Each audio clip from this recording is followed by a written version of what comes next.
In the city of Jinhai, located in Hebei province of Huaghua, Li Yebai stood dazed under the scorching summer sun at the Star Sea Academy Square. Just a few hours ago, he was a summer job delivery worker, until a runaway semi-truck collided with him. What the heck? The truck turned out to be a portal to another world. A flood of chaotic memories surged into his mind, confirming he had transmigrated. From these memories, he learned that he was the brightest talent at Star Sea Academy.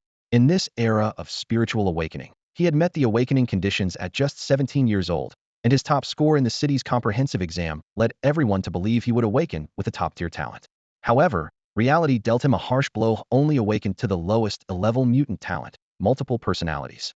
This abstract and seemingly useless talent was something his past self couldn't accept, leading to his depression and eventual demise.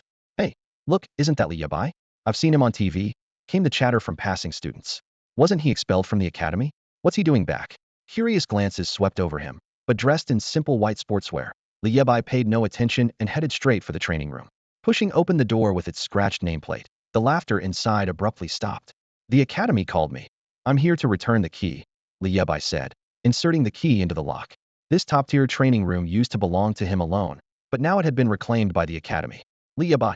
Zhang Chun strode forward, pretending to pat his shoulder before retracting his hand. Oh, look at my memory. You've already been expelled from the academy. Seems like there's no place for you here. He smirked mockingly. Zhang Chun was a genius from the Zhang family in Jinhai, constantly overshadowed by Li Bai, and even the school beauty, Mo Linglong, whom he had pursued for 2 years, chose Li Bai instead. And don't bother looking for Mo Linglong anymore. She's broken up with you, Zhang Chun hinted, glancing at the graceful figure in the crowd. Mo Linglong sent a teasing look back. Thank you, Chun. The surrounding people began to gossip, suspecting the two had been involved for some time. Li Bai merely cast a cold glance at his ex-girlfriend, his gaze icy. It's fine, you only deserve my leftovers. This remark infuriated Zhang Chun. Look at you now. You hogged all those resources and ended up awakening in a level talent. You've nailed Star C to the pillar of shame. No wonder Mo Linglong broke up with you. It's no surprise you were an orphan, and even your foster father went missing. You're a jinx. Zhang Chun shut up. A frail, bespectacled young man, Yan Qing, stood up for him. Yan Qing was Li Bai's only good friend at Star C, who often relied on him to cheat through exams. Zhang Chun raised his hand and slapped Yan Qing, sending him flying, and was about to kick him when Li Bai pinned him against the wall in a flash. Superboy, this is between you and me. I'll wait for your awakening, but if you touch him again, I'll throw you out of here right now. To ensure Yan Qing didn't miss the awakening ceremony, Li Bai quickly carried him to the square. The awakening square was as large as 3 football fields, filled with students and teachers from the 4 major academies. Just as Yan Qing excitedly asked about the legendary awakenings, a strange warmth surged through Li Bai's body, and his soul seemed to tremble. As Yan Qing inquired about the signs of a divine-level talent, blood-red sundial totems blossomed in Li Bai's eyes. In a trance, he stepped into a world where deities and legends intertwined. The gods of water and fire clashed in the heavens. The 4 mythical beasts roamed the earth. A figure clad in white recited verses, wielding a sword like the wind. Another donned armor, spear in hand, riding through mountains and rivers, vowing to reclaim lost lands. A child stood on fiery wheels, wielding a fire spear, with 3 heads and 6 arms. A deity with a celestial eye wielded a 3-pronged blade. Maintaining order, a giant with a ghostly face, holding a precious sword, exuding authority, vanquishing evil, and a figure dressed in straw, carrying a medicine gourd, sampling herbs, and healing the masses. Li Bai found himself lost in the mysterious space of the painting, puzzled by his surroundings. Where am I? Why am I here? At the end of the painting, a vague figure seemed to appear to Banya. Suddenly, Li Bai was jolted back to reality. In front of him was Yan Qing, his nose almost touching Li Bai's forehead, looking very concerned. Brother Bai, are you okay? I've been trying to wake you up for ages. I was really worried, Yan Qing teased. Isn't there a fairy tale that says Sleeping Beauty needs a prince's kiss to wake up? I thought, maybe if I, being so handsome, kissed you, you might wake up. Li Bai sighed inwardly, wondering who came up with such a thing. Little Yan, let me explain, just now. Brother Bai, I get it. You have pink eye. It's contagious, Yan Qing stated bluntly. Don't worry, I won't tell anyone. But, I did eat garlic chive and durian skin stinky tofu buns today, and I didn't brush my teeth. I hope you don't mind the kiss. Li Bai cursed silently. Aminos. Yan Qing seemed to understand Li Bai's tense expression. Brother Bai is just too kind. As they spoke, the awakening ceremony for regulators had begun.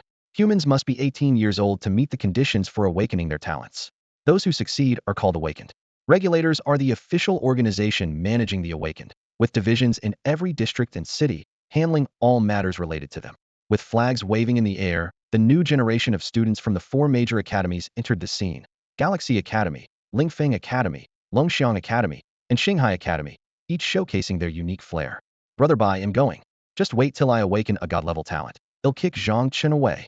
Yanqing bid farewell to Li Bai and headed towards the central spiritual array. Li Bai understood that only he could see the totem. He was acutely aware of the changes within him, that deep soul-stirring feeling, soul resonance. This was a precursor to awakening a talent. He had felt this during last year's awakening, but this time it was much stronger. This meant he had a second chance. Li Bai gently touched his eyes. Could this be the legendary resonance divine mark? To understand this strange totem, he had to enter the awakening array. In the center of the square stood 2 towering stone pillars, engraved with intricate patterns, reaching 100 feet high, exuding a majestic aura. Between the pillars, a magnificent list shone brightly. Wang Yuan from Galaxy Academy had awakened the Ice Shield talent, an elemental type, rated A. Amidst the spiritual light in the array, the awakening master announced the result. This spiritual light transformed into a purple beam, striking the magnificent list, ranking 20. Congratulations, you have become an awakened. Ha ha. Congratulations to Galaxy Academy for producing another A-level awakened, a male mentor remarked with a smile.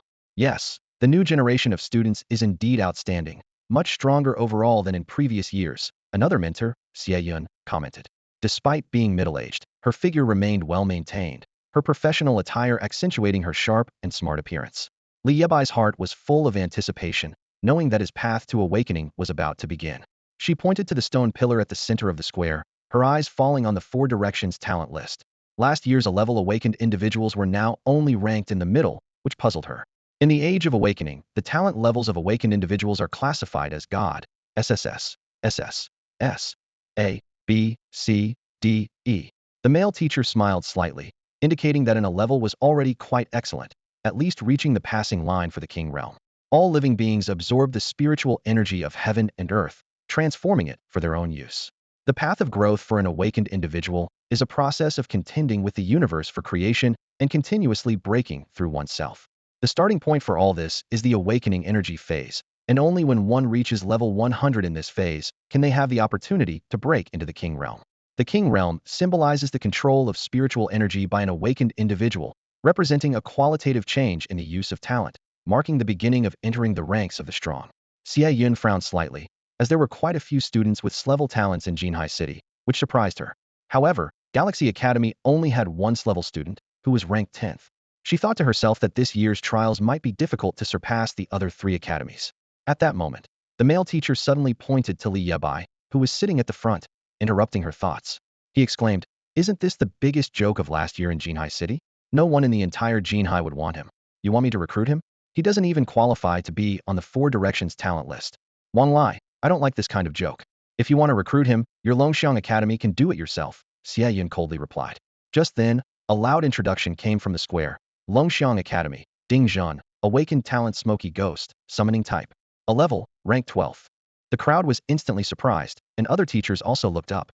The growth limit of a summoning type awakened individual is extremely high, and it was unimaginable how he managed to awaken a summoning talent. The newly awakened students were indignant, questioning. Summoning talent awakened individuals are 1 in a million, and their combat power generally surpasses other types of talents. On stage, Wang Lai's smile was crooked as he teased. Teacher Xie, young people always manage to surprise you.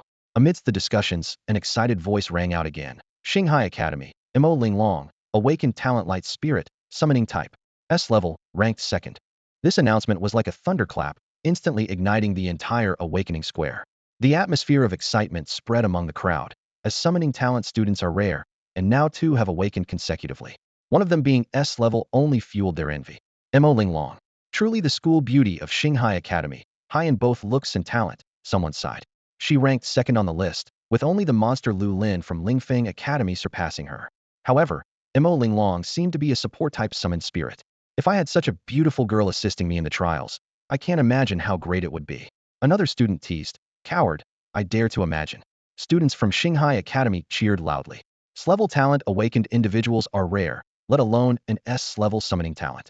Teacher Wang Lai, keep smiling, because now Shanghai Academy has clearly outshone you. Xie Yun rolled her eyes, and Wang Lai's smile had frozen. In the midst of everyone's intense gaze, Mo Linglong stepped down from the spiritual array. Her close friend, Wei Qianqian, immediately ran over, excitedly saying, Thank you. Qian dear, I'm so happy. I knew you came from a good family, are beautiful, and have such strong talent. Li Bai is not worthy of you at all. I was right to advise you to break up with him. You are the top genius of Xinghai Academy. Only someone stronger deserves you. Wei Qian pulled Mo Linglong over, deliberately leading her to a seat near Li Bai. She cleared her throat and continued. Linglong, let me tell you, Zhang Chun has also awakened in level talent. You two are a perfect match. Mo Linglong blushed and playfully scolded. You're awful. I haven't agreed to anything yet. So what?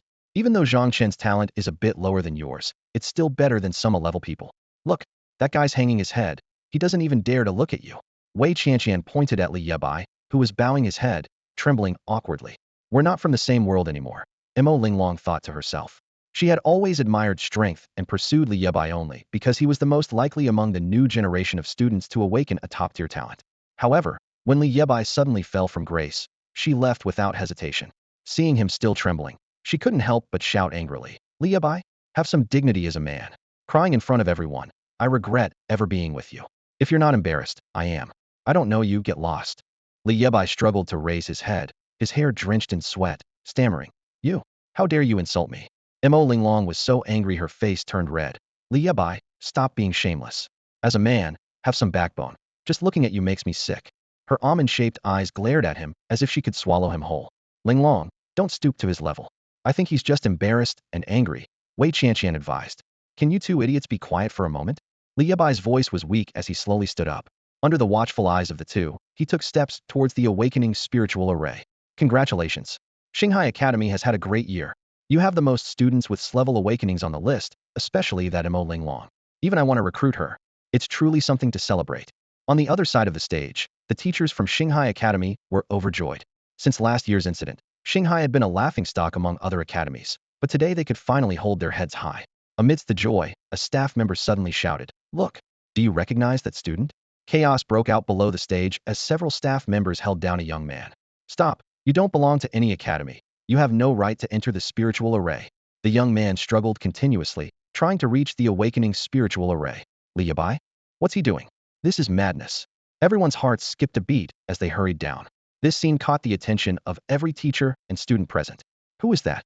Isn't that last year's? Li Bai? What's he up to now? At this moment, Li Bai felt helpless. He had originally planned to quietly find an opportunity to enter the spirit array, but the closer he got, the more the trembling from deep within his soul became unbearably painful. He couldn't wait any longer. His consciousness began to blur, and the spirit array before him seemed to be calling out to him. Just one step, just one more step. Li Bai, what are you doing? Stop. Come back. Our Star C cannot afford the loss of someone like you. The teachers shouted loudly, rushing towards Li Bai. However, by this time, Li Bai had already stepped into the spirit array. Bang! A deafening explosion suddenly erupted, and the staff members were abruptly flung backward by an invisible force, their bodies thrown uncontrollably through the air. Instantly, a dense, blood-red hue spread out from the center of the spirit array like a tide, quickly staining the clouds in the sky. Suspended in midair over the square, rolling masses of blood clouds appeared, a sight of utter horror. On the platform, a young boy stood proudly at the center, with circles of a slowly unfolding blood-red sundial behind him. The mysterious patterns seemed to contain infinite power, continuously transforming until they fully manifested beneath his feet, forming a bizarre, blood-colored domain. The blood-red sundial, with the boy at its center, had its shadow rotating like clock hands, with 12 golden characters shining brilliantly like stars, slowly revolving around the boy. Each character seemed to hold ancient and mysterious power, inspiring awe in all who saw them. What kind of talent is this? I've never seen such an eerie gift before. The awakening masters on the platform were dumbfounded, awestruck by this strange scene, filled with reverence and amazement. Li Bai, I remember now, you're that young man from last year. As the bloody hue gradually faded, the figure within the spirit array became clearer. Li Bai, once considered a laughingstock, now reappeared before everyone. Circling beneath him were rings of blood-red sundial totems, with 12 golden ancient characters spinning continuously. How could he awaken his talent again? A second awakening. This is an unheard-of miracle. The awakening master stared wide-eyed, disbelief etched across his face. On this day last year, this young man awakened an 11 talent right before his eyes, and now, here he was again within the awakening spirit array. The staff and teachers, too, were coming to terms with the situation, looking on in disbelief. A second awakening talent? How is this possible? In the history of human awakeners, such a thing had never occurred. They cautiously approached, wary of the force that had just flung them back. Li Bai awakened a second time? He actually awakened his talent twice. Li Bai's story was known to everyone in Jinhai, yet the scene before them was still hard to believe. Zhao Wan, a mentor at Xinghai Academy, was the first to regain his composure. He respectfully turned to the awakening master, Wu Bo, and asked, "What level of talent has Li Bai awakened?" Wu Bo, though a seasoned awakening master, had never encountered a situation like Li Bai's. At this moment, Li Bai's mind returned to that scroll space, where countless deities flashed before him amidst the vast starry river. Iron cavalry traversed the mountains and rivers. Loyal souls forged the name of Yuang. Heroic spirit fierce for 1,000 autumns. Lofty ambitions eternal. A voice rang out, and it will suddenly took over Li Bai's body. "Who are you?" he asked as the scroll before him slowly closed. The voice replied, "My name is Yue Fei." Outside, just as Wu Bo was about to assess Li Bai's awakened talent level, a sudden noise interrupted him. The sundial totem beneath Li Bai halted, its pointer indicating a large golden character. In that instant, a golden phantom appeared behind Li Bai, towering like a deity descended to earth. This phantom wore a purple python battle robe, gold armor on its arms, a red tassel helmet, and wielded a long spear with a gleaming tip that seemed capable of piercing the heavens, exuding an aura of majesty without anger. In Li Bai's hand, there also appeared an ancient silver spear. Not again. Witnessing this, a staff member turned to flee, but the anticipated chaos did not ensue. At that moment, Li Bai's eyes snapped open, clearly sensing the phantom behind him was none other than the legendary Chinese general Yue Fei. As a Chinese, who could not know Yue Fei's legend, who would not lament his tragic fate? Now, with Yue Fei's spirit standing behind him, how could Li Bai not be excited? Summoning type. He has awakened a summoning talent. Wu Bo exclaimed upon seeing the phantom behind Li Bai. What did he summon? A human summoning spirit? As far as I know, human summoning spirits aren't particularly strong, but why could he trigger such a celestial phenomenon? Isn't this something only a legendary god-level talent can achieve? Wu Bo muttered to himself. Hearing this, Zhao Wan was stunned. He asked in disbelief, "Are you saying Li Bai has awakened a divine-level talent?"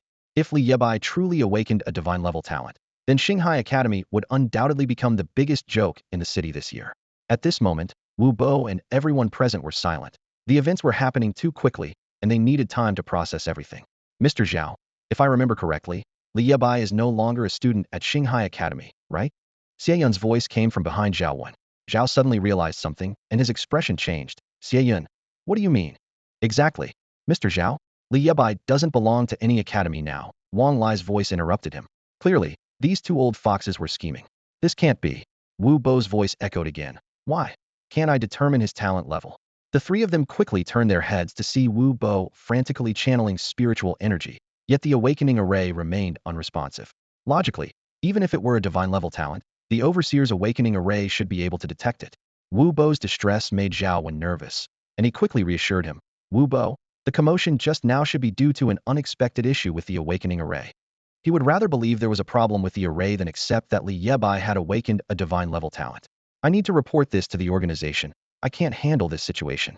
When Wu Bo reported this to the overseers in Jinhai City, their response left him stunned. "Are you saying the awakening array is malfunctioning?" The voice on the other end of the line was intermittent, explaining, "The exact situation hasn't been fully investigated yet. After all, this is the first time we've encountered something like this. But based on past experiences, if it were a divine-level talent, our awakening array should be able to identify it. Since the boy's talent level cannot be determined, it should be an anomaly with the awakening array. As for the so-called celestial phenomenon you mentioned, we believe it was likely caused by the array's malfunction. After all, a talent above divine level simply doesn't exist." These words reached the ears of those around, and for a long time, there was an uproar. Indeed, a divine-level talent is rare. How could anyone awaken such a talent? Li Bai was just someone who awakened an A-level talent. Even if he awakened a second time, at most, he would reach an A-level. Moreover, the summoning spirit of the human race is known to be the weakest, incomparable to Mo Linglong's S-level Twilight Elf. People preferred to believe the truth they wanted. As the information spread, those present quickly accepted this explanation. They were willing to believe it was the array that malfunctioned. What they couldn't accept was a boy they once mocked now standing before them with the stature of a god. Meanwhile, on the stage, Li Bai was still immersed in the joy of his second awakening. The Sundial totem was the key to unlocking that scroll's space, and the 12 hours on it might mean he could summon 12 legendary beings from Chinese mythology. Li Bai pondered silently. As the first figure in the 12-hour totem, if the sundial's pointer could be moved to the next hour, could it unlock the next Chinese deity's spirit? This thought flashed through his mind. and he suddenly realized an important issue. Although this world contained many mysterious elements, there were no legends or beliefs about Chinese deities.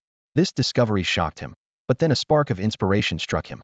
If he could summon all 12, or even more, spirits of Chinese deities, wouldn't that be? Li Yebai's eyes lit up with anticipation. While he was dreaming about the possibilities of the future, the ethereal figure of Yue Fei behind him suddenly spoke. The way of a general begins with mastering one's heart. Li Yebai's eyes widened in disbelief as he stared at the apparition of Yue Fei and exclaimed, You Shuai, you can speak. Yue Fei's voice was steady and powerful. Your strength is too weak. You must be grounded and not overreach. As soon as he finished speaking, Li Bai felt a wave of dizziness, and Yue Fei's apparition vanished instantly, along with the Sundial totem. Li Bai, get down here immediately. What do you think you'll do if you damage the spiritual formation? Zhang Chun yelled angrily from below. He was the one shouting. Hearing about the anomaly in the spiritual formation, Zhang Chun breathed a sigh of relief, secretly glad to have finally found an opportunity to get back at Li Bai. As the president of the Shanghai Academy Student Council, I order you to come down immediately and stop delaying the awakening ceremony, he commanded furiously, glancing at Mo Linglong nearby. Thinking to himself that this was finally a chance to show off in front of the goddess after his embarrassing incident in the training room earlier. Li Bai's thoughts were interrupted by Zhang Chen's voice. Looking up, he met Zhang Chen's clown-like face. Anger surged within him, and he picked up the microphone from the ground, ready to fight back. A simple greeting spread warmth throughout the venue, instantly capturing everyone's attention. Li Bai felt a surge of exhilaration. Since he didn't belong to any academy, he had no worries. You're dead meat, Zhang Chen shouted, charging forward like an arrow straight towards the spiritual array. Leopard transformation. This was his awakens level talent, a type of transformation ability. Once transformed, his entire body became that of a black panther, with speed and strength dozens of times greater than other awakened individuals of the same level. Teacher Zhao, Li Bai is destroying the spiritual array, delaying the ceremony, and his actions are extremely vile. Let me handle this for you.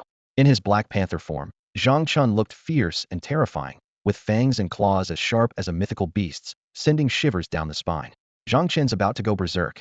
It's said that those with transformation talents have incredibly strong physical bodies, comparable to spiritual weapons in later stages. The crowd on stage felt a wave of apprehension at Zhang Chen's formidable talent. Yu Shuai, Li Bai called out in his mind, but he couldn't summon Yue Fei's spirit. In an instant, Zhang Chun had already closed in on Li Bai, his claws reaching for Li Bai's throat, clearly aiming to kill. Li Bai could only jump back to evade the attack. For such a lowly opponent, I don't need my Li Quan's spear. Yue Fei's voice resonated in Li Bai's mind. Breathe, calm yourself, follow my instructions. Li Bai's heart tightened as he took a deep breath, adjusting his breathing according to Yue Fei's guidance. Just then, Zhang Chun leaped again, his claw slicing through the air towards Li Bai's face. Instead of retreating, Li Bai advanced, dodging Zhang Chen's attack with a swift move, and then gathered all his strength into his fists and struck out fiercely. Yue's consecutive fists, the first punch, mountain-shattering. With a low roar, Li Bai's punch seemed to transform into a towering mountain, crashing into Zhang Chen's chest. Zhang Chun felt a surge of intense pain, his entire body sent flying as if hit by a massive force, crashing hard onto the ground. With just one punch, Zhang Chun was knocked out of his Black Panther form, reverting to human shape, coughing up blood and howling in pain. Couldn't even withstand a single punch. Pathetic. Yue Fei's voice abruptly stopped, and Li Bai almost fainted. While communicating with Yue Fei, he could feel his mental strength rapidly draining, as if being completely exhausted. Silence, a deathly silence. The teacher was stunned, Wu Bo was stunned, and everyone present was stunned. Today, Li Bai had once again shattered their understanding. One punch. Just one punch to send this level Zhang Chun flying and spitting blood. Someone murmured in disbelief. The most terrifying part was that he didn't use any talent, just a simple punch. This statement quickly spread among the crowd, causing a commotion as they whispered and discussed. Speak up. Who just said the spiritual array was broken? Can your level punch blow away its level? Especially its level with a transformation talent. The teachers from the 4 academies were also in shock. Among them were seasoned awakened fighters, yet even they had never witnessed such a bizarre scene. How is this possible? He didn't use any talent. How could he do that? One teacher couldn't help but ask in a low voice. Could it be that his physical strength has reached such a level? Another teacher frowned in response. The crowd was abuzz, all finding it hard to believe the strength Li Bai had displayed. The outcome was clear. These two were simply not on the same level. Mo Linglong, standing below the stage, was completely stunned. As Zhang Chen flew past her like a parabola, an indescribable bitterness welled up in her heart. The Li Bai before her was so powerful that he seemed unfamiliar, like a stranger she had never truly understood. Although she herself had awakened an S-level summoning talent, she knew full well that it was impossible for her to send an S-level transformation talent awakener flying with just a punch like Li Bai did. Watching Li Bai's back, Mo Linglong felt a mix of emotions. Quick, find out what summoning talent he just awakened. Wu Bo was the first to snap out of his shock, immediately organizing a team to search the regulator's database. Human awakening summoning talents are divided into two types: summoning totems and summoning spirits. A summoning totem is the key to summoning spirits and the source of a summoner's power. In some ancient summoner families, descendants are destined to awaken summoning talents, with the summoning totem inherited through their bloodline. Each summoner's summoned spirit is different, and in those ancient families, the summons could be the remnants of their powerful ancestors. Highly talented summoners can even summon legendary figures from other races, such as the elves or the beast race, or mythical beasts and deities. Well, did you find out anything? That clock-like summoning totem and the human summoning spirit? Wu Bo urged anxiously. Wu Bo, no. We checked all the regulator's data records and found nothing about that summoning totem and spirit. This is impossible. The history of all awakened individuals over the past century is meticulously recorded in the regulator's database. A clock pattern and an ancient human summoning spirit with such distinctive features. How could there be nothing? Saying this, Wu Bo pushed through the crowd and personally searched the database. However, the search results left him dumbfounded. How is this possible? That child's awakening is something we've never seen before, he muttered to himself, eyes shining with disbelief. Wu Bo knew that such occurrences were rare in a century, and he had to report to the organization immediately. He had lost count of how many times Li Yebai had challenged his understanding. Don't rush to report to the organization just yet. There's a new development. A staff member's words made Wu Bo tense. Following the staff member's gesture, he saw that the Four Directions talent board in the plaza's center, originally displaying over 300 student names, had suddenly changed to 600 names. And each new student's name was prominently overshadowed by Li Yebai's. What? Quick, get my medicine. Wu Bo was shocked. He was already elderly and had a weak heart. This was supposed to be his last awakening ceremony to host. Seeing the dense array of Li Yebai's names on the Four Directions talent board, he felt the world spinning and could barely stand. What on earth is happening now? Wu Bo looked utterly bewildered, his voice trembling slightly. Can someone tell me why there are 300 Li Yebai on the leaderboard? 300 Li Yebai? He could hardly believe his eyes, feeling as if he were dreaming. At this moment, Wu Bo wished he could slap himself awake from this nightmare. Yet, it wasn't just him. Everyone present had witnessed this scene. Moments ago, everyone was still reeling from the shock of Li Yebai sending Zhang Chun flying with a single punch. Now, they were confronted with the strange phenomenon on the Sifang Fenghua list. Someone exclaimed, "What the heck? Is he cheating? Has Li Yebai gone mad? Why is his name above everyone's? What on earth is going on?" Another person couldn't help but shout, "My name is under his too," someone observed, their face full of resignation. "At least you can still see your name. Mine has been pushed off the list by him. I can't take this." What does the Sifang Fenghua list represent for humanity? For hundreds of years, any gifted awakened individual could make history as a genius on this list. Although this was just a regional section of the overall list, it was an achievement one could boast about for a lifetime. Now, Li Yebai alone has trampled over more than 300 geniuses in Jinhai City, stepping on each of their heads. It's an utter disgrace. The cries of despair from the people on the stage rose one after another, creating a chaotic scene. Wei Qianqian gently tugged at the dazed Mo Linglong, her voice tinged with disbelief. "Linglong, look, Li Yebai's name is above yours too." But Mo Linglong remained silent, merely staring blankly at Li Yebai on the stage, unable to look away. At this moment, Li Yebai was walking towards Zhang Chun, seemingly unaware of the anomaly on the Sifang Fenghua list. "Zhang Chun, what did we agree on before?" Li Yebai's voice was cold as he looked down at the disheveled Zhang Chun. "Whoever loses has to kneel and apologize, right?" His words carried a hint of mockery, making Zhang Chun's face grow even more embarrassed. "Screw you. I just awakened my ability, and I'm not proficient yet," Zhang Chun shouted defiantly, trying to mask his inner fear and resentment. "Then take another punch." Li Yebai raised his fist high, ready to strike at any moment. "Stop." At this moment, Zhao Wen quickly stepped in front of Li Yebai, his expression stern as he said, "Sparring between students should be moderate. Don't you understand these basic rules, Li Yebai?" Zhao Wen's attitude was clearly protective. Zhang Chun was not only the only grandson of the Zhang family patriarch, but also the president of the Star Sea Academy's student council and a genius in the class transformation category. Moreover, Zhao Wen, although a non-teaching staff member, had received many benefits from Zhang Chun in private. It was for this reason that Zhao Wen had suggested giving Zhang Chun that precious training room. In every respect, Zhao Wen had to protect Zhang Chun. "Moderate," Li Yebai sneered. "Mr. Zhao, are you kidding? When he grabbed my throat with deadly intent, you didn't step in to moderate, did you?" Zhao Wan, however, retorted righteously without a hint of embarrassment. Nonsense. You're deliberately hurting a fellow student. Li Yebai laughed coldly again.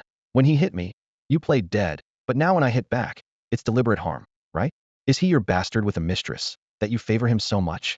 As soon as the words were spoken, Zhao Wan was instantly furious. Li Yebai, how dare you speak to a teacher like that? I am your teacher. I've already been expelled by you. Li Yebai responded coldly, unwilling to continue arguing with Zhao Wan. Zhang Chun, today you must kneel, not even Jesus can save you. Li Yebai's voice was filled with unyielding determination. Yu Shuai, can I defeat this person? Li Yebai called out to the spirit of Yue Fei. According to the power levels in your world, he has the capability of level 30, while you're at level 1. What do you think? Yue Fei's voice came through faintly, seemingly with a touch of amusement. Me? Level 1. Li Yebai exclaimed in disbelief. Yu Shuai, you must be joking. I haven't even started measuring my spirit power yet. There's a long story behind it. Your situation is indeed unusual. Yue Fei's voice came again. However, I never said you couldn't defeat him. Your spirit power might be low, but your mental strength is very strong. Although I don't know why, such mental strength is enough for you to summon me for 10 seconds. Yue Fei's voice carried a hint of approval. 10 seconds is enough. These words straightened Li Yebai's back. Mr. Zhao, please step aside. Li Yebai's voice was cold and firm. If you keep talking, I'll take you down too. These words caused an uproar.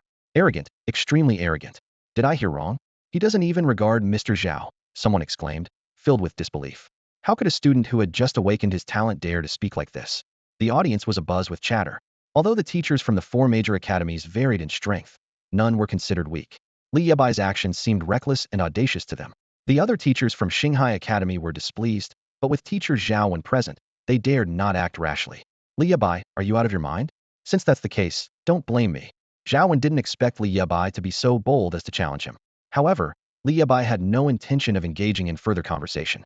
In an instant, the sundial totem beneath his feet reappeared, radiating a brilliant light. Boom, boom. As the sundial totem emerged, a towering golden figure appeared, standing tens of meters tall. It was Li Yebai's summoned spirit Yue Fei. Clad in a purple dragon armor and wielding a silver spear, Yue Fei's spirit exuded an awe-inspiring presence, akin to a deity descending to earth. The crowd was taken aback, thinking, is this his summoned spirit? Human summoned spirits are generally the weakest, especially since Li Bai had just awakened. Zhao Wan felt smug, confident that his strength would easily overpower Li Bai. The advantage is mine, Zhao Wan sneered, ready to teach this arrogant student a lesson. Li Bai remained silent, simply casting a glance at Yue Fei's spirit. Yue Fei, sensing his gaze, nodded slightly. One spear is enough, Yue Fei's spirit said calmly. As soon as he finished speaking, he gently threw the spear, which shot forward at an incredible speed, targeting Zhao Wan. Bang! Just as Zhao Wan attempted to nonchalantly deflect it, an immense force exploded from the spear, catching him off guard and sending him flying out of the arena in a straight line. People couldn't even see how Zhao Wan was flung away. Did you see that? A stunned staff member asked. Mr. Zhao, he seemed to have flown away. Another stammered, unable to believe their eyes. Both broke into a cold sweat, having never encountered such a scene in their years of work. What the hell? Mr. Zhao just flew away like that. They were utterly shocked. After that spear, no one doubted Li Yebai's strength any longer. They had to accept that the boy, once considered a laughingstock, could now defeat a teacher with a single strike. Was this the power of a summoner? No, it was his power. Li Bai demonstrated that it didn't take 30 years. Fortunes could change in just 1 year. The people on stage were numb with disbelief. Li Bai's strength was beyond terrifying. It was extraordinary. Linglong, he actually dared to hit Mr. Zhao. He's such a fool. Mr. Zhao is such a good person. Wei Qianqian whispered, pointing at Li Bai on stage, fearful she might be next. However, Mo Linglong remained silent, uninterested in Mr. Zhao's fate, and simply stared blankly at Li Bai on stage. Li Bai was dressed in a simple white tracksuit, his appearance handsome and clean-cut, with a celestial-like summoning spirit behind him that drew all attention. His name, like himself, Yebai, was as radiant as the brightest star in the night sky. The once dazzling young man had returned in a way they never imagined. She couldn't help but wonder, have I really been wrong? Despite her exceptional talent, she felt insignificant and trivial compared to the young man before her. Mr. Zhao? Mr. Zhao! Zhang Chun cried out desperately, filled with fear and despair. He had witnessed Zhao Wan being taken away with a gunshot, and panic swelled within him. I warned you, you're doomed. Not even Jesus can save you. Li Yebai calmly put away the sundial totem. Although he had only summoned Yue Fei for 10 seconds, his head began to buzz. If it had lasted any longer, would he have passed out? The thought made Li Yebai shiver with fear. Despite his advantage, the risk of being targeted remained. Li Bai, you can't touch me. My grandfather is the head of the Zhang family, and they won't let you get away with this. Zhang Chun tried to use his family's influence to threaten Li Bai. Smack. Li Bai's response was a slap. This slap was for my Xiao Yanzi. Li Bai blew on his hand lightly, a playful expression on his face as he looked at Zhang Chun. Zhang Chen's face swelled instantly. You can't touch me. I am. Smack. Another slap. Kneel or not? Li Bai asked coldly. Zhang Chen's face was swollen like a pig's head, yet he stubbornly insisted. I am from the Zhang family. Smack. Another slap left Zhang Chun dizzy and disoriented. Kneel or not? Aren't you fond of making threats? Li Bai pressed on. I. Zhang. Smack. Li Bai sneered. Like to play rough? This kid has no respect for elders. Another slap, and Zhang Chun finally collapsed to his knees. Old Wu, how's the ceremony going? The voice on the other end of the phone was gruff and lazy, belonging to Wu's superior. Leader, wake up. Something big has happened. Wu Bo shouted anxiously, his tone carrying a hint of panic. Isn't it just a small problem with the spiritual array? I've already sent someone to fix it. The other person seemed not fully awake, responding somewhat perfunctorily. It's not just the spiritual array anymore. Wu Bo's tone grew more serious. There's an anomaly in our database. A student has awakened a talent for which we have no data at all. As he spoke, Wu Bo sent over the information about Li Bai's awakening. Summoning type? Interesting. If it were a human summoned spirit, we wouldn't be unable to find it. Are you sure you're not just getting old and seeing things? The voice on the other end had a teasing tone. Leader, you can question my age, but you can't question my professional integrity. I've been in this field for decades. When have I ever joked with you? Wu Bo's tone became even more solemn. All right. I'll send someone else over to take a look. Is there anything else? I want to go back to sleep. Just as the other person finished speaking, Wu Bo added, there's also a problem with the Sifong list in Jinhai City. Have you ever seen one person's name repeated 300 times on the list? Wu Bo's voice trembled slightly. And have you ever seen a student who just awakened a talent shoot a level 30 teacher flying with one shot? Wu Bo's voice was filled with disbelief. Even he found it hard to believe what had just happened. The other end of the line was silent for a moment. Old Wu, have you been drinking? It was indeed difficult for Wu Bo, jumping around anxiously at his age, as he recounted everything that had just happened. Leader, I think you should come over. We can't miss another genius. Remember back then, just because we were confused for a moment. I got it, give me 5 minutes. The other person seemed to dislike the topic and abruptly hung up the phone. On stage, Zhang Chun was unconscious, kneeling on the ground. Li Bai didn't want to let him off so easily. Maybe wake him up and beat him again. Just leave him breathing? Although he hadn't been in this world for long, he understood one principle well. Mercy to your enemy is cruelty to yourself. This is a harsh world where cultivation is a life and death struggle, with no room for sentiment. The strong survive, the weak perish. Child, that's enough. An elderly man slowly approached the square. His appearance startled Li Bai because he had never sensed his presence, as if he had appeared out of thin air. I know there's some conflict between you, but it's best to forgive when you can. The old man wore a simple shirt and had a kindly face. Where did this saint come from? The principal. Li Bai frowned. The old man before him was indeed the principal of Xinghai Academy.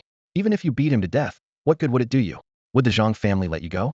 The tallest tree in the forest gets blown down by the wind. You haven't fully grown yet, so why not bide your time and hide your strengths? The principal, true to his title, was a master of moralizing.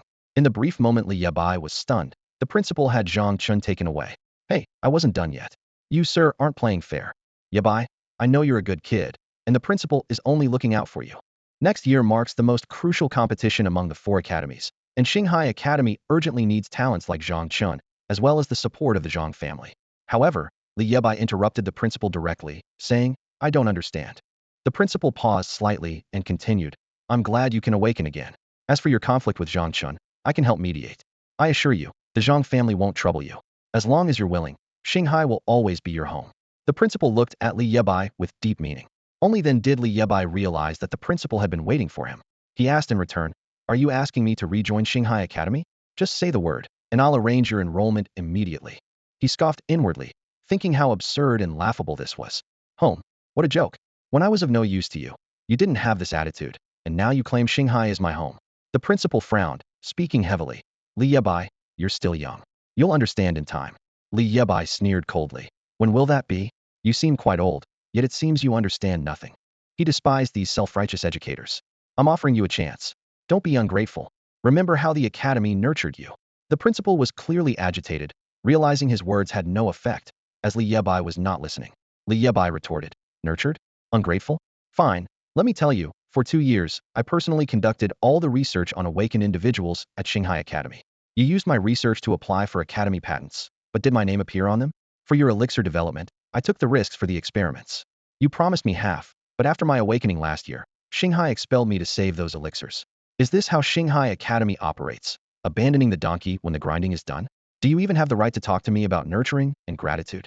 Li Yebai's voice resonated throughout the hall, mercilessly exposing the true face of Xinghai Academy. Li Bai, don't refuse a toast only to drink a forfeit. The principal, furious, released a king-level pressure, his face flushed, attempting to make Li Bai understand what it meant to know one's place. Kneel. This lesson, I will teach you what it means to respect your elders and teachers. The king-level pressure crashed down like a massive wave, and Li Bai felt the immense mental force, yet he refused to yield. Unyielding and proud, that was his spirit as a descendant of Yan and Huang. At that moment, Yue Fei's voice resonated in his mind. I've studied your situation, and I know why after a year of hard work, you've made no progress. Li Bai responded urgently. General Yu, at a time like this, please don't hold back. Enveloped by the principal's pressure, every muscle in his body trembled, and his knees slightly bent.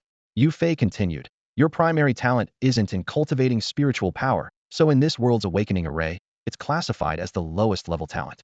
No one in this world has discovered its true purpose. Li Bai was filled with confusion. So what does that mean? Li Bai's clothes were already drenched in sweat, and each word he spoke seemed to drain all his energy. Yue Fei, seemingly oblivious to Li Bai's exhaustion, continued slowly. Your first talent allows you to convert the spiritual energy you absorb into mental strength tenfold or even 100-fold. This is why you've made no progress in spiritual energy over the past year. Your soul's resilience is several times that of an ordinary person, and over this year, you've pushed this talent to its limits. Your mental strength has now reached the king's realm, though you haven't realized it yourself. Li Bai was suddenly shocked, but he didn't have time to ponder, as his knees felt an overwhelming pressure, as if they were being forced to kneel. Yue Fei's oppressive force bore down like a mountain flood, igniting fury in Li Bai's heart, yet he stubbornly resisted kneeling. Seeing this, Yue Fei's anger intensified, and he unleashed his full oppressive force, shouting harshly, kneel. An even greater pressure surged towards Li Bai, crushing down on him like a tidal wave. Yue Fei's voice echoed in Li Bai's mind once more. Remember this feeling of being overwhelmed by mental strength. Learn to harness this power. Sometimes, your enemy can be your best teacher. The time has come. Unleash your first talent. Hearing this, Li Bai roared internally, and fine cracks appeared on his face, from which colorful ripples flowed, resembling a mysterious, colorful mask. He felt a powerful mental force erupt from his mind like a tsunami, threatening to tear his soul into hundreds of pieces. Yue Fei guided him from within his mind. Channel them all out, strike back. Determination flared within Li Bai, ready to embrace the challenge ahead. Despite being in immense pain, Li Bai tightly grasped the subtle feeling of controlling his mental power. Guided by his thoughts, the once chaotic and overwhelming mental energy in his mind began to converge, forming a single point.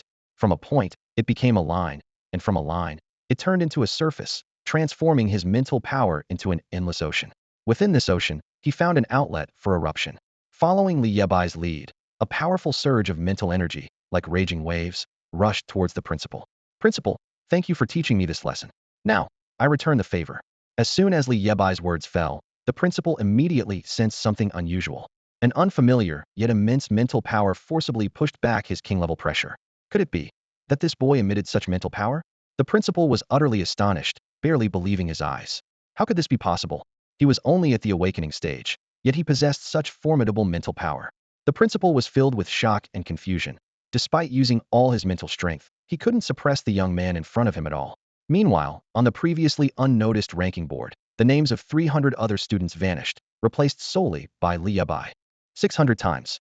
On the Four Directions talent list, all 600 spots were filled with Li Bai's name. As time ticked by, the two powerful mental forces contended in the air, neither willing to yield, creating a delicate balance. Below the stage, Wang Lai and Xia Yun closely watched the two individuals. However, for the crowd in the grandstand, they could only see the principal verbally instructing a student, unaware of the hidden mental power struggle. The nearby teachers, though, could clearly feel the pressure's presence. To withstand a king-level pressure with awakening stage strength and still not be at a disadvantage, they marveled internally at this terrifying power, fully aware of its enormity, wondering how long they themselves could last if in his place. Xia Yun moved, ready to step forward. However, Wang Lai seemed to anticipate her intention and grabbed her. Teacher Xia, what are you planning to do? Xia Yun didn't hide her intentions and spoke frankly. Didn't you just ask if I was interested in recruiting him? Now I am. very interested. To Xie Yun, the extraordinary nature of the young man before her was obvious, was a prodigy beyond prodigies. She did not want to miss this opportunity. Teacher Xie, I recall your original words weren't quite like that, right? Didn't you say to let Longxiang handle the recruitment? Wang Lai chuckled awkwardly, not letting go. Xie Yun's eyes seemed to burn with fire. Wang Lai, are you trying to compete with me? You can try. Do you believe I won't take you down with a single strike? Are you two still arguing? The people from Lingfeng Academy are about to head over. The staff nearby couldn't stand it any longer. Every year, these two teachers would put on a show of rivalry. Just as Li Bai and the principal were at a standoff, a third powerful mental force suddenly entered the scene, reaching the level of a king. Principal Gu looked in surprise at Xie Yun, who was walking over slowly. Xie girl, you've been hiding your skills well. How long has it been? And you've already reached the king level? Xie Yun's eyes were sharp as she looked directly at Li Bai, as if admiring a rare treasure. Principal Gu, long time no see. I'm here just to have a word with Li Bai. Before she finished speaking, a fourth powerful mental pressure entered the scene. Another king-level expert. The voice of Lu Cheng, a mentor from Lingfeng Academy, rang out. Hello, Principal Gu. I'd like to have a word with Li Bai, if you could allow it. Principal Gu ignored them, not giving the teachers any face. He knew very well that they were eyeing Li Bai, a prodigious talent, and he wouldn't let go easily. Amidst this tense atmosphere, a casual voice came through, and a fifth mental pressure barely squeezed into the scene.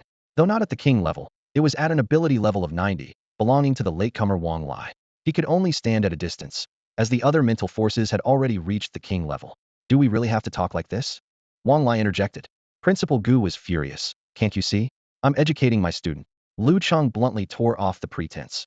Principal Gu, if I'm not mistaken, Li Yebai was expelled from your academy last year, right? I'm sorry, I just want to have a private word with him. Xie Yun glared at Lu Cheng. Don't you know about first come, first served? She said as she walked toward Li Bai. Although Principal Gu couldn't suppress Li Bai, he still exerted some pressure to block Xie Yun. Xie girl, I didn't say you could go. Seeing this, Lu Cheng proceeded toward Li Bai. Apologies, I'm short on time. I just want to speak with him. Xie Yun suddenly erupted. Bastard, dare to snatch him from me. A stronger pressure blocked Lu Cheng. Lu Cheng stood firm. Teacher Xie, if you continue this nonsense, I won't be polite. Several king-level pressures entangled invisibly, like a volcano about to erupt. Sensing trouble, Wang Lai silently cursed and tried to slip away. At that critical moment, a loud bang resounded as the stage shook violently. Under the clash of king-level pressures, the awakening formation couldn't withstand the strain and exploded. Wu Bo's recently calm demeanor shattered instantly. It's over. This is the last awakening ceremony I'll host, he wailed, unable to accept the scene before him, and fainted on the spot. The crowd murmured among themselves. Did you see that? The teachers from the four major academies fought over Li Bai, and even the formation exploded. No way, right? How could the teachers start fighting? See for yourself, that big black hole. Isn't that the awakening formation? Onlookers pointed at the prominent black hole on the stage, their voices filled with shock. The scene left everyone stunned. They never imagined that their teacher would blow up the awakening spirit array just to fight over one person. As the smoke cleared, the crowd remained unharmed, not even a speck of dust on them. Only Li Bai was unlucky. Being at the center of the array, the explosion pulled him out of his spiritual world, causing the colorful ripples on his face to disappear. What a commotion! At that moment, a rough voice echoed. A tall, imposing middle-aged man floated above the crowd. With his arrival, an immense pressure enveloped the entire square, and everyone felt this overwhelming power. The teachers below, including Principal Gu, seemed bound by an invisible force, unable to move. Its leader Fan Tianxiao, the leader of the Tianhai overseers. Wang Lai recognized the man instantly, exclaiming in shock. He inwardly lamented. They had just blown up his spirit array, and he feared they were here to settle scores. Now, they hadn't even secured the person and were in deep trouble instead. Are you Li Bai? Surprisingly, Fan Tianxiao didn't trouble the teachers, but flew directly to Li Bai. Before Li Bai could grasp the situation, Fan Tianxiao's stubbled, round face was right in front of him. I am. Good enough, Fan Tianxiao roared, lifting Li Bai with one hand. Destroying the awakening spirit array, delaying my overseer's awakening ceremony. That's the first issue.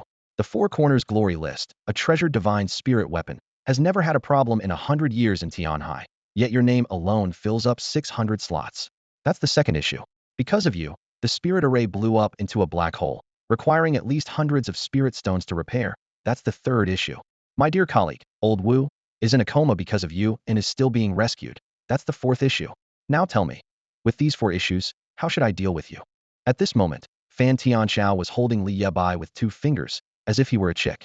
Li Bai's heart sank, thinking, Deal with me however you want. At worst, it's death.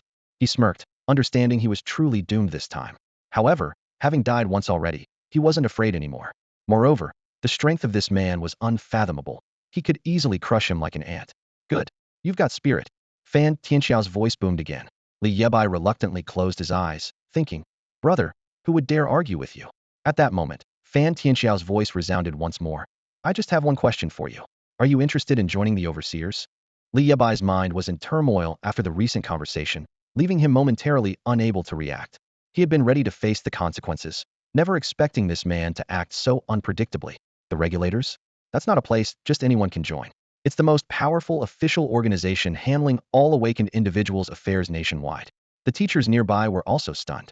Team leader Fan's attitude was unexpected. Instead of reprimanding Li Bai, he seemed to be recruiting him.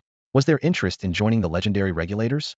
Xie Yun couldn't hold back any longer. Her heart anxious over the prized gem she couldn't let others snatch away. Ahem, I'm criticizing him.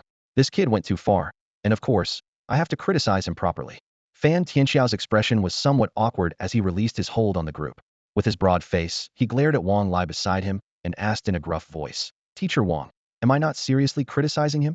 Wang Lai gave an embarrassed smile and turned to leave, thinking to himself, who would dare provoke him? Teacher Lu, am I not criticizing him? Fan Tianxiao sincerely looked at Lu Cheng.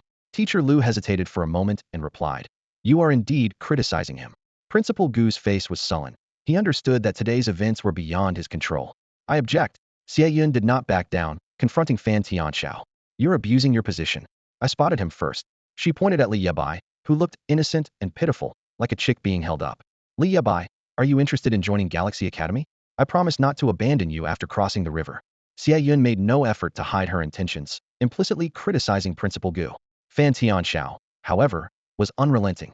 Sorry, Li Bai must compensate the regulators for their losses. I have to bring him into the organization for compulsory service. Without giving Li Bai a chance to speak, he hoisted him onto his shoulder. Fan Tianxiao, you're cheating. I'll report you to my grandfather. Li Bai shouted angrily. Go ahead. Fan Tianxiao was unfazed, carrying Li Bai down from the stage. At this moment, Uncle Wu also regained consciousness, and, upon seeing Li Bai's awkward smile and being carried by Fan Tianxiao, immediately felt displeased. Leader, take him away. I don't want to see him anymore. Uncle Wu had intended to host a perfect awakening ceremony, only for it to be completely derailed by this unexpected boy. Fan Tianxiao suddenly became serious. Old Wu, it's time for business. The ceremony needs you to continue, and this year's Demon Clan trial is crucial. This was the first time Li Bai had been carried on someone's shoulder, feeling like a sack without dignity. Unable to hold back, he spoke up. Uncle, I'm willing to join the regulators. Can you let me down? Stay put until the ceremony is over, then I'll deal with you. Did you think I'd let you off easily? Fan Tianxiao replied coldly. Your tough days are just beginning. Fan Tianxiao said expressionlessly, clearly not intending to let Li Bai down. With a wave of his hand, the destroyed awakening array instantly restored to its original state. What on earth did you do, kid? You've turned the 4 Directions talent list into your autograph book. Fan Tianxiao looked at the 600 dense Li Bais, feeling a headache and wondering how to explain this to his superiors. I really don't know, uncle. Can you let me down? Li Bai pleaded urgently. Don't even think about it. Fan Tianxiao responded coldly. Then I'll just fart right here. Li Bai retorted helplessly. Are you out of your mind? If I didn't want to recruit a monster like you, I would have kicked you to death long ago. Fan Tianxiao's tone was imposing. I can let you down, but you have to agree to one condition. Fan Tianxiao's tone turned serious. Just tell me directly. No need to discuss. Li Bai just wanted his freedom back and didn't want to be a punching bag without dignity. I want you to participate in this awakening ceremony as an individual. Fan Tianxiao's demand left Li Bai stunned. What do you mean? Li Bai asked, puzzled. It means you can't join any of the 4 academies. Participate as an individual, don't team up, don't rely on any organization, and complete the ceremony. Also, you must achieve first place in the demon race trial. Fan Tianxiao finished, a sinister smile appearing on his lips, sending a shiver down Li Bai's spine. Demon race trial? First place? Li Bai's heart tightened, and he hurriedly asked, how do I get first place? Simple, the first one to come out is the first, Fan Tianxiao replied casually, as if the demon race trial was no big deal to him.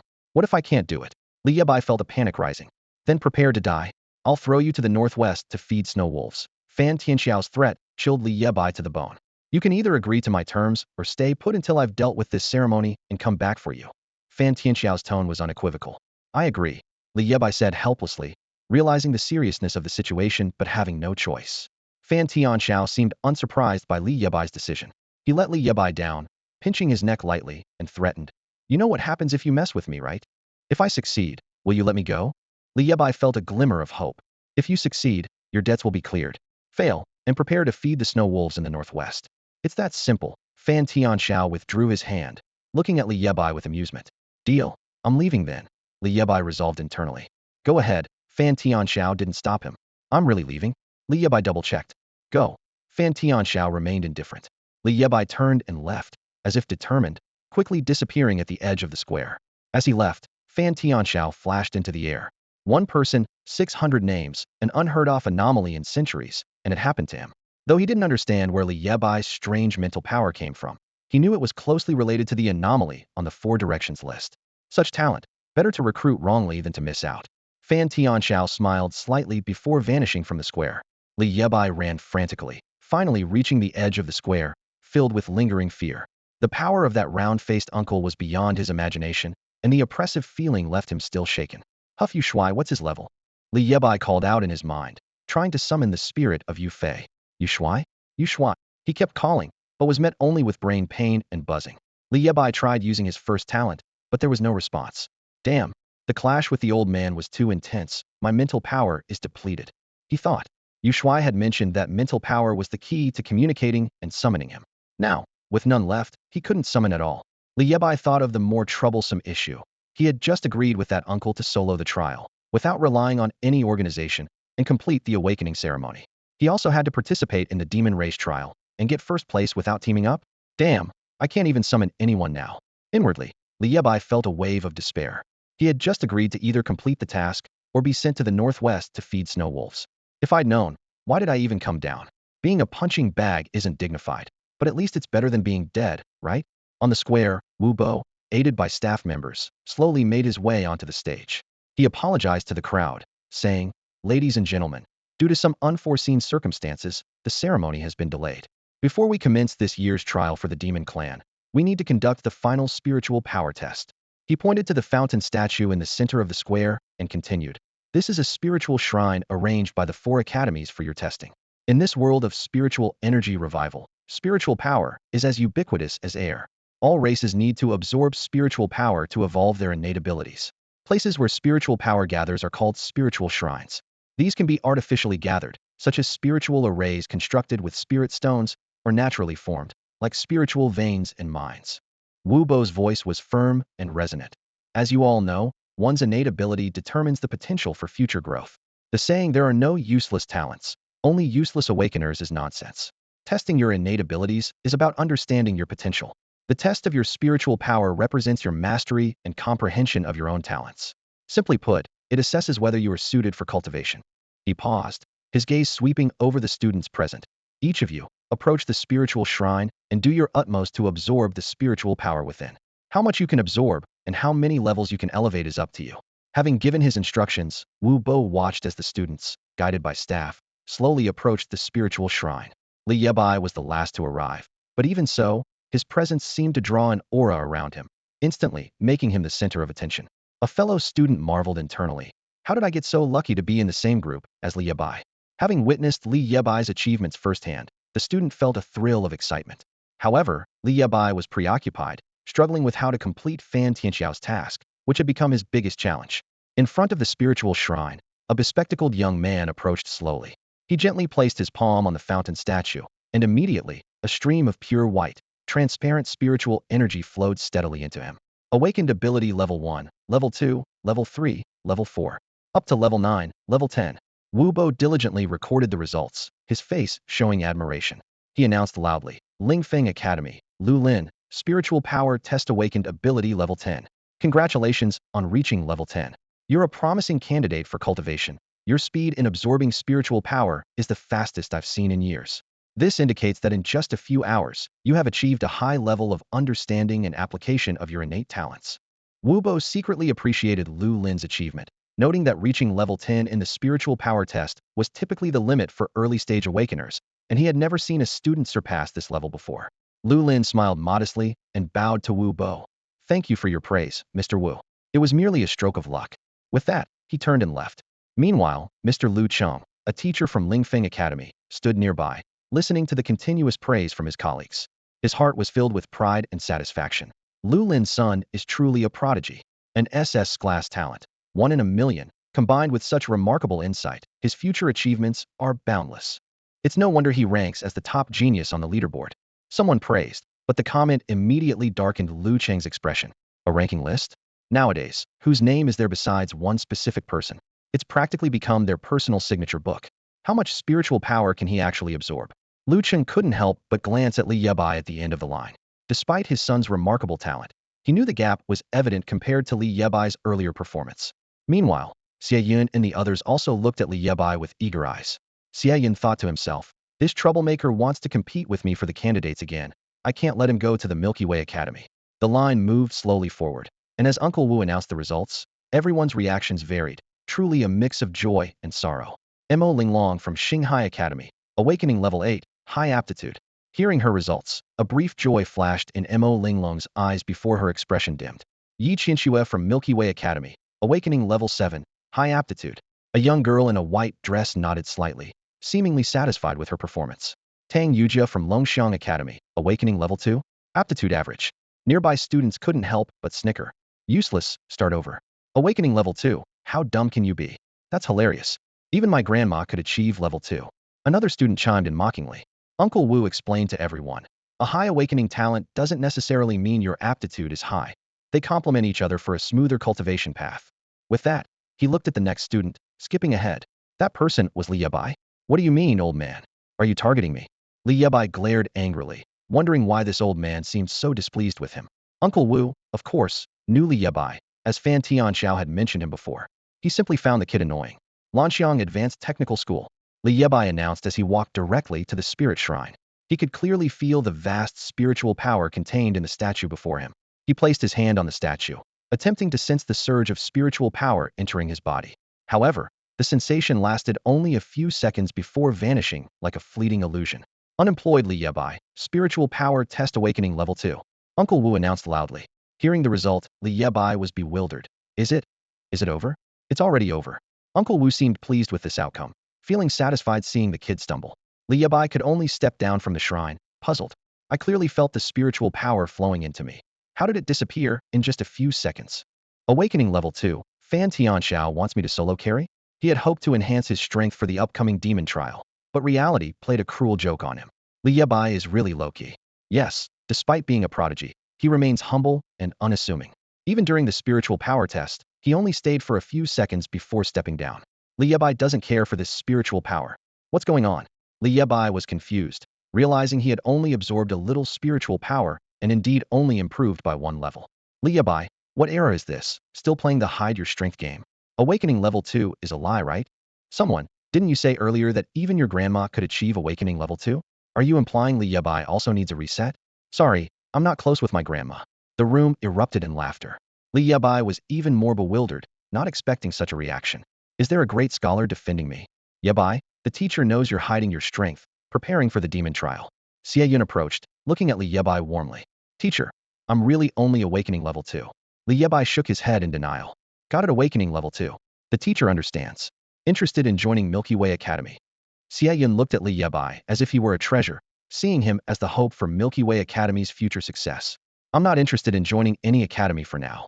Li Bai thought to himself. Jokingly, he dared not join unless he wanted to end up feeding snow wolves in the northwest. The thought of that round-faced uncle sent a shiver down his spine. Li Bai, you can join our Lingfeng Academy, and I'll provide you with the best educational resources. Lu Cheng approached out of nowhere, straightforwardly trying to recruit him. Li Bai, our Longxiang Academy is filled with beautiful campus bells. If you join us, the teacher will send you the list directly. Wang Lai also appeared suddenly, clearly unwilling to give up on recruiting Li Bai, resorting to less conventional tactics. Thank you all for your offers, but I don't wish to join any academy right now. I'll consider it after the demon clan trials are over. Li Bai politely declined all the invitations. Even though he had promised Fan Tianxiao not to join any academy or organization, he had no intention of doing so regardless. He saw through their hypocrisy and wanted to stay away from them. You don't plan to join any academy? Are you saying you intend to face the demon clan trials alone? Xie Yun was visibly shocked, clearly not expecting Li Bai to be so audacious. The demon clan trials were notoriously brutal. No matter how strong he was, completing them without a team was almost impossible. That's none of your concern. Li Yebai waved goodbye and turned to leave. He's really overconfident. Wang Lai chuckled helplessly. However, Xie Yin wasn't ready to give up on Li Yebai. I like it. Brother Bai, you were amazing. I just saw you beat Zhang Chen into a pulp. It was awesome. From afar, a blur came rushing over, unable to stop in time, crashing into Li Yebai's chest. Whoa, Yin Qing, are you trying to kill me? The person was indeed Yin Qing, who had been waiting eagerly for a chance to talk to Li Yebai, and he was visibly excited. Hee hee, Brother Bai, I haven't fully mastered my ability yet. It's my grade talent super speed. Yin Qing boasted proudly. Despite his incomplete training, he managed to awaken an grade talent, which was like a miracle. I feel like the Flash.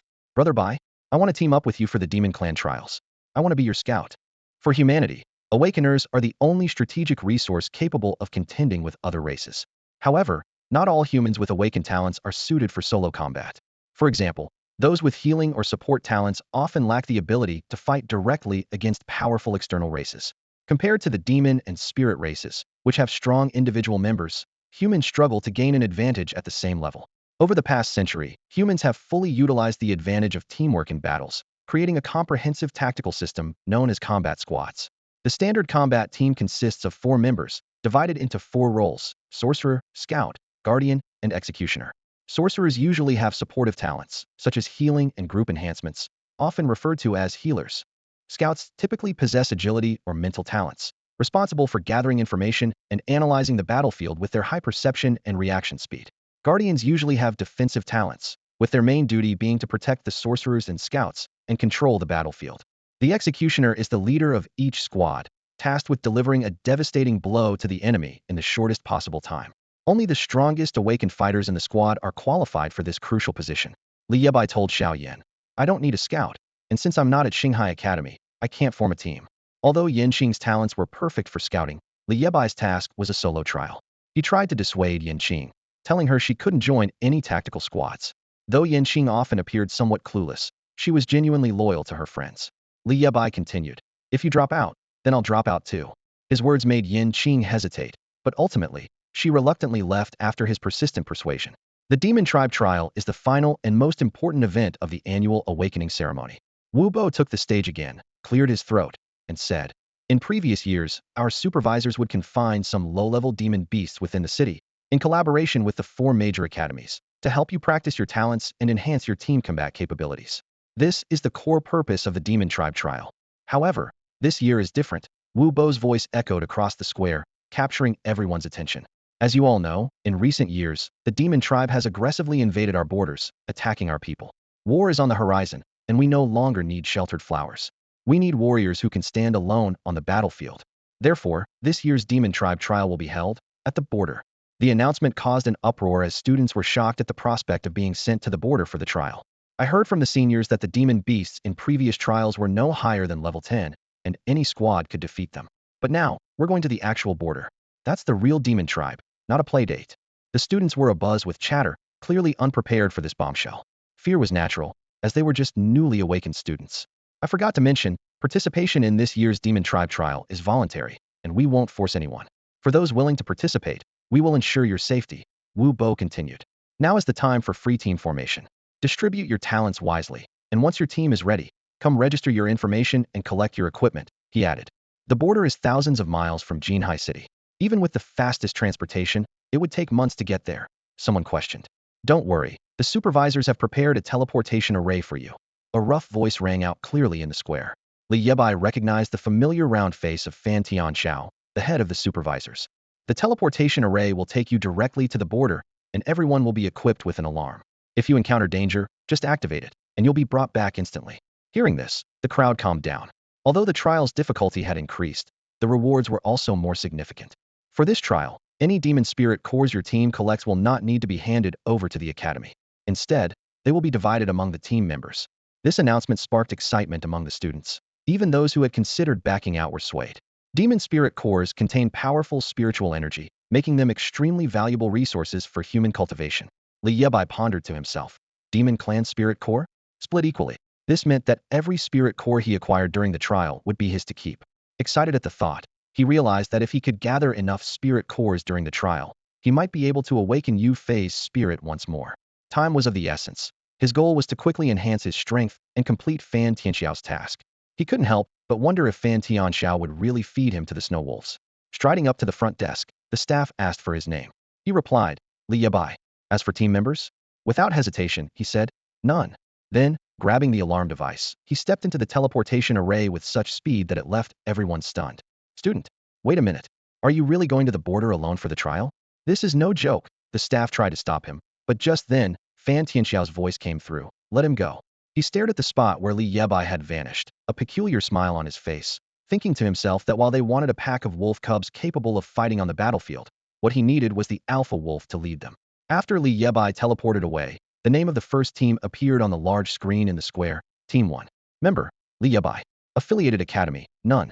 Spirit Cores, 0. This news left everyone dumbfounded, unable to believe it.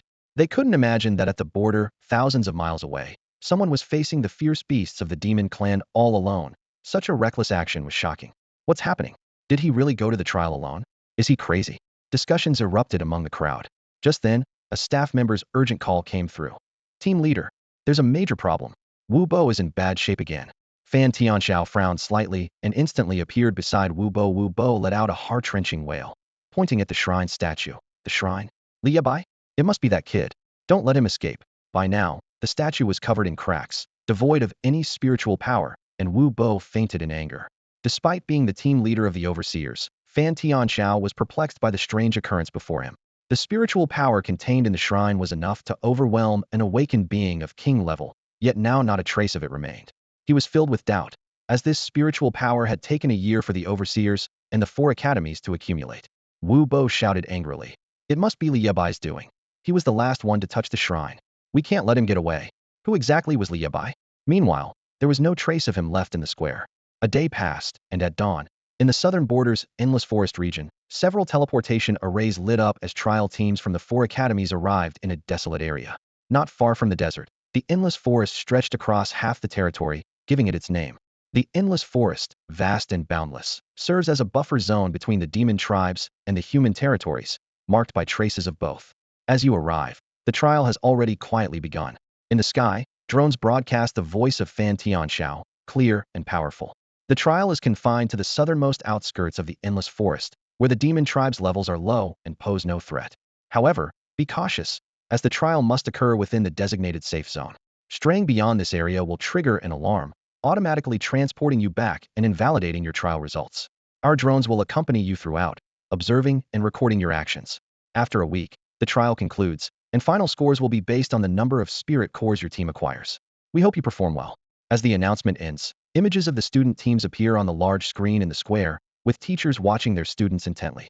The students, standing in the desert, feel anxious despite numerous virtual drills at school. Facing the real border, no team dares to act hastily, remaining frozen in place. If you're scared, you can go back. We'll go ahead, says Lu Lin of Lingfeng Academy, stepping forward with a relaxed tone, unafraid of the unknown. As the team leader and the strongest executor, he orders without hesitation, Scout, you lead and use your eagle eye talent to carefully survey the surroundings. Guard, stay close behind with me to protect the mage and ensure their safety. Before he finishes, Lu Lin's team darts into the dense forest like arrows. This scene plays live on the large screen in the square. Lu Cheng, watching his son's brave decisiveness, is filled with pride and satisfaction. That's my son, taught by me, not letting me down, he murmurs to himself. Come on, what's there to fear? Haven't we practiced enough at school? With a leader in place, the remaining teams gradually enter the forest. Quack quack quack.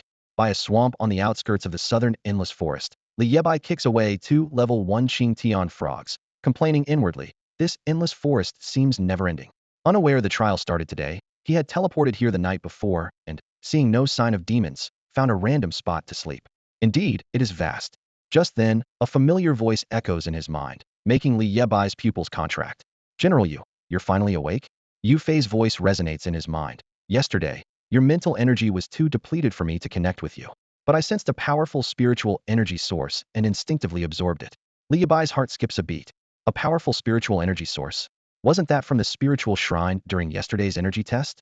No wonder it stopped responding after he absorbed energy for only a few seconds. Wait, are you saying you absorbed all that energy? He asks urgently. Not all of it, Yue Fei replies, easing Li Yebai's anxiety. He thinks to himself, relieved? Good, that's a relief. If he finishes absorbing that spirit shrine, Fan Tianxiao would probably just throw him to the wolves, with no need to complete any tasks. If all the spiritual energy is given to you, doesn't that mean it's all absorbed? It's over. Even if he takes first place, he won't escape Fan Tianxiao's grasp when he returns. If they find out it was me, wouldn't that old man want to kill me? Thinking of this, he felt a chill of fear, grateful that he left early. Yebai, your spiritual power is too weak, Yue Fei's voice sounded again. Last time, you were able to summon my spirit entirely by relying on your exceptionally strong mental power. However, even if you exhaust all your mental strength, you can only barely summon me for 10 seconds. Once those 10 seconds are up, you will bleed from your orifices and fall into a coma. Yue Fei explained.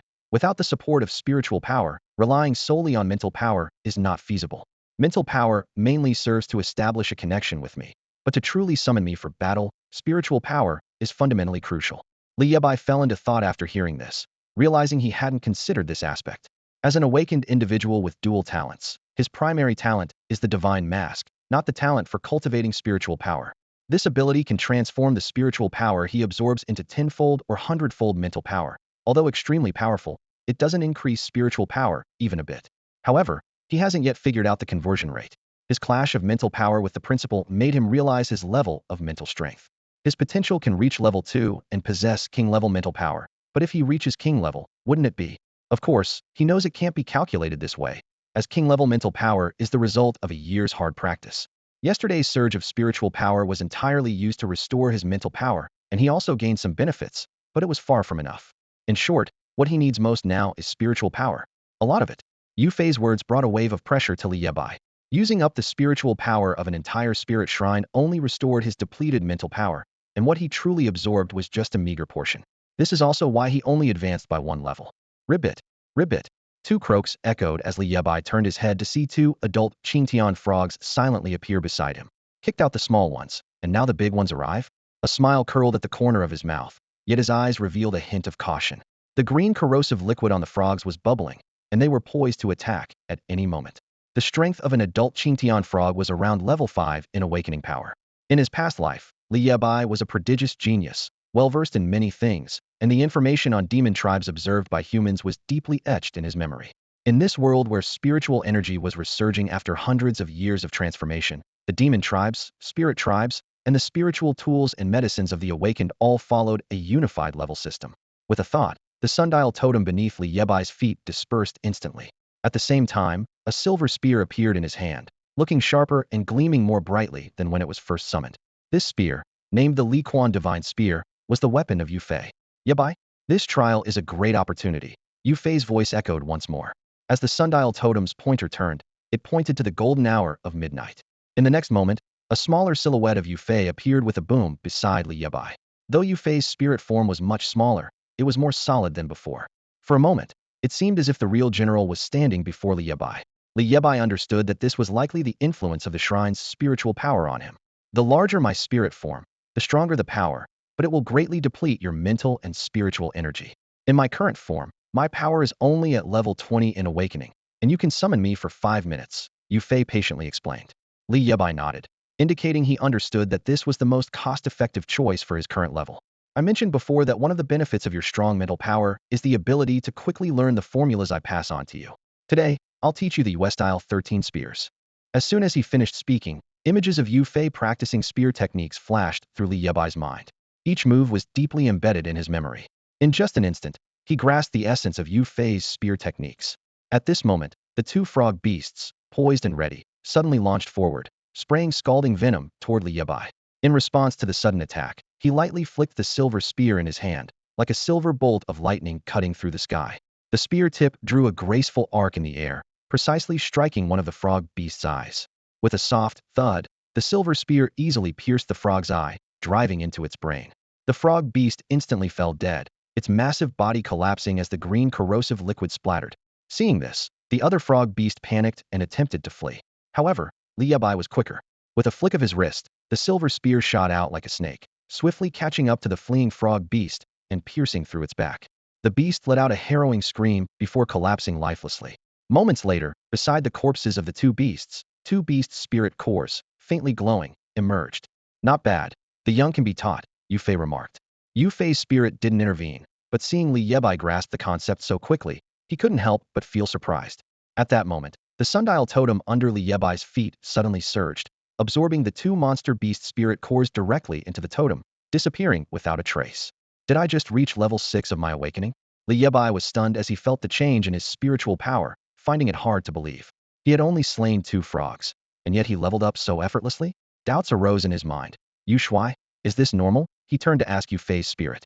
Yue Fei explained that after the death of demon and spirit races, their spirit cores naturally dissipate over time, returning to the heavens and earth. Normally, an awakened one wishing to absorb the spiritual power from a spirit core would need to store it in a special spiritual vessel and then make it into a spiritual medicine to consume.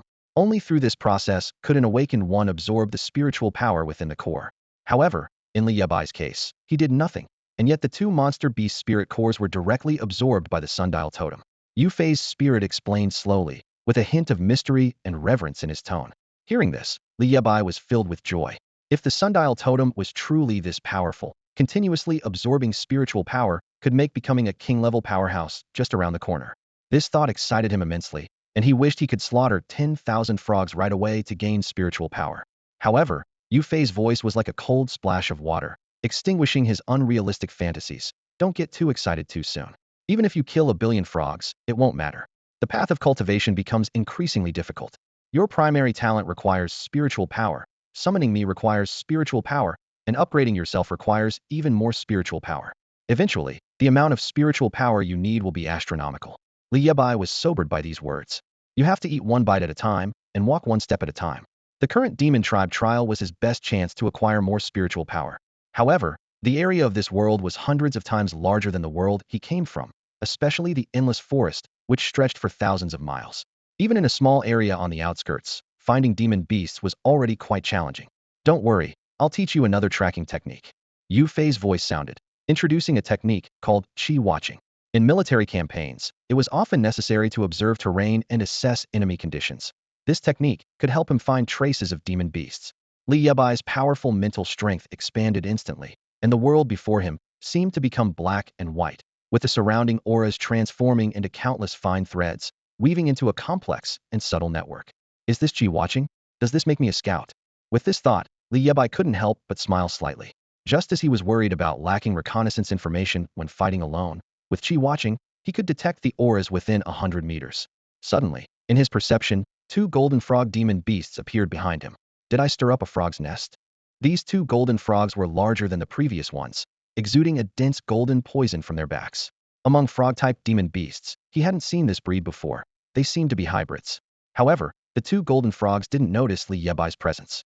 Carrying an injured white wolf cub in their mouths, they walked straight in a certain direction, seemingly unaware of someone secretly watching them. Follow them and see. If I can find their lair, I'll hit the jackpot. Li Bai calculated secretly, cautiously trailing the 2 frogs with the help of chi watching, without revealing any flaws. His steps were light, his breathing steady, as if he had merged with the surrounding environment. Li Bai followed the 2 golden toads upstream to a river. The water flowing there was a golden poison, contaminated by the toads. He silently thanked his luck for not drinking from it earlier. The toads entered a cave, and Li Bai quickly followed, pressing himself against the entrance to cautiously observe the situation inside. Inside the cave, dozens of golden toads were gathered, filling the air with their toxic fumes, which were overwhelmingly unpleasant. Huang Yaoyao, you've been targeted by the toads, yet you still haven't sounded the alarm? Are those spirit cores worth risking your life? In the center, a team of 4, 2 men and 2 women, struggled. Nearby, another team stood by, watching without offering help. It was the tall male leader of the outside team who had spoken. Shameless. Despicable, shouted a blonde woman from the encircled team, her face smeared with dust and her body stained with the toad's blood. They say women are brainless despite their looks, and you actually believed it. Who said we'd cover you? The tall leader sneered, full of disdain. There are no drones here. No one knows what we do. We can help, but you have to hand over your blue box first. He pointed to the blue box-shaped spirit tool behind the blonde woman, his eyes gleaming with greed. Go to hell. When this trial ends, we'll settle this with your Galaxy Academy. The blonde woman retorted angrily. The tall leader remained unfazed, coldly replying, doesn't matter. Once you can't hold on, the blue box will be mine anyway. At that moment, Li Bai, hidden at the cave entrance, frowned. A blue box? Isn't that a spirit tool used by humans to store spirit cores? Why does their team have it? He patted himself down. He only had an alarm when he arrived, no blue box. Fan Tianxiao hadn't prepared one for him. Anxiety surged in his heart at the thought. Suddenly, a male member of the central team let out a scream. His thigh had been hit by the toad's corrosive poison, leaving it a bloody mess. Yao, I'm sorry. I can't hold on, he said. He was the team's executioner, and without his output, they would soon be overwhelmed by the toad's poison. Yuan, quickly treat his wounds. The blonde woman urged. Sister, his injuries are too severe. I need more time. Another woman, resembling the blonde, replied helplessly. They were evidently twin sisters. Huang Yao, I suggest you sound the alarm and go home. They'll take care of these toads' spirit cores for you. The tall guy clearly couldn't contain his impatience and began to mock them. These golden toads were only level 6 in terms of awakened ability, with limited attack methods and not particularly strong combat power. Moreover, Huang Yao's team had already dealt with some of the toads. The remaining ones wouldn't pose a problem with the full cooperation of the 4 of them. This was the advantage of a human combat squad. A level 6 awakened human, facing dozens of golden toads alone, would surely face death. However, a well-coordinated team of 4 with compatible talents could achieve unexpected results, even turning the tide of battle. Yao, I'm sorry, I need to go back, said the injured man, barely conscious, as he pressed the alarm in his hand. I'm sorry, I can't help you complete the trial.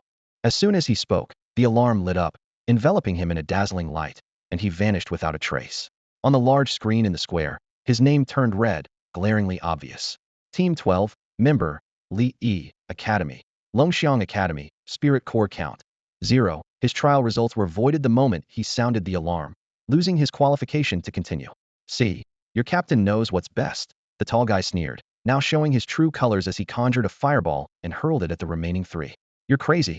Not only are you not fighting the beasts, but you're attacking your own kind. Huang Yao rebuked, shocked by his madness. My own kind? What a joke. Anyone who competes with me for spirit cores is my enemy. The tall guy seemed a bit unhinged. The path of an awakened one was tough, and without powerful spiritual resources, reaching the end was nearly impossible.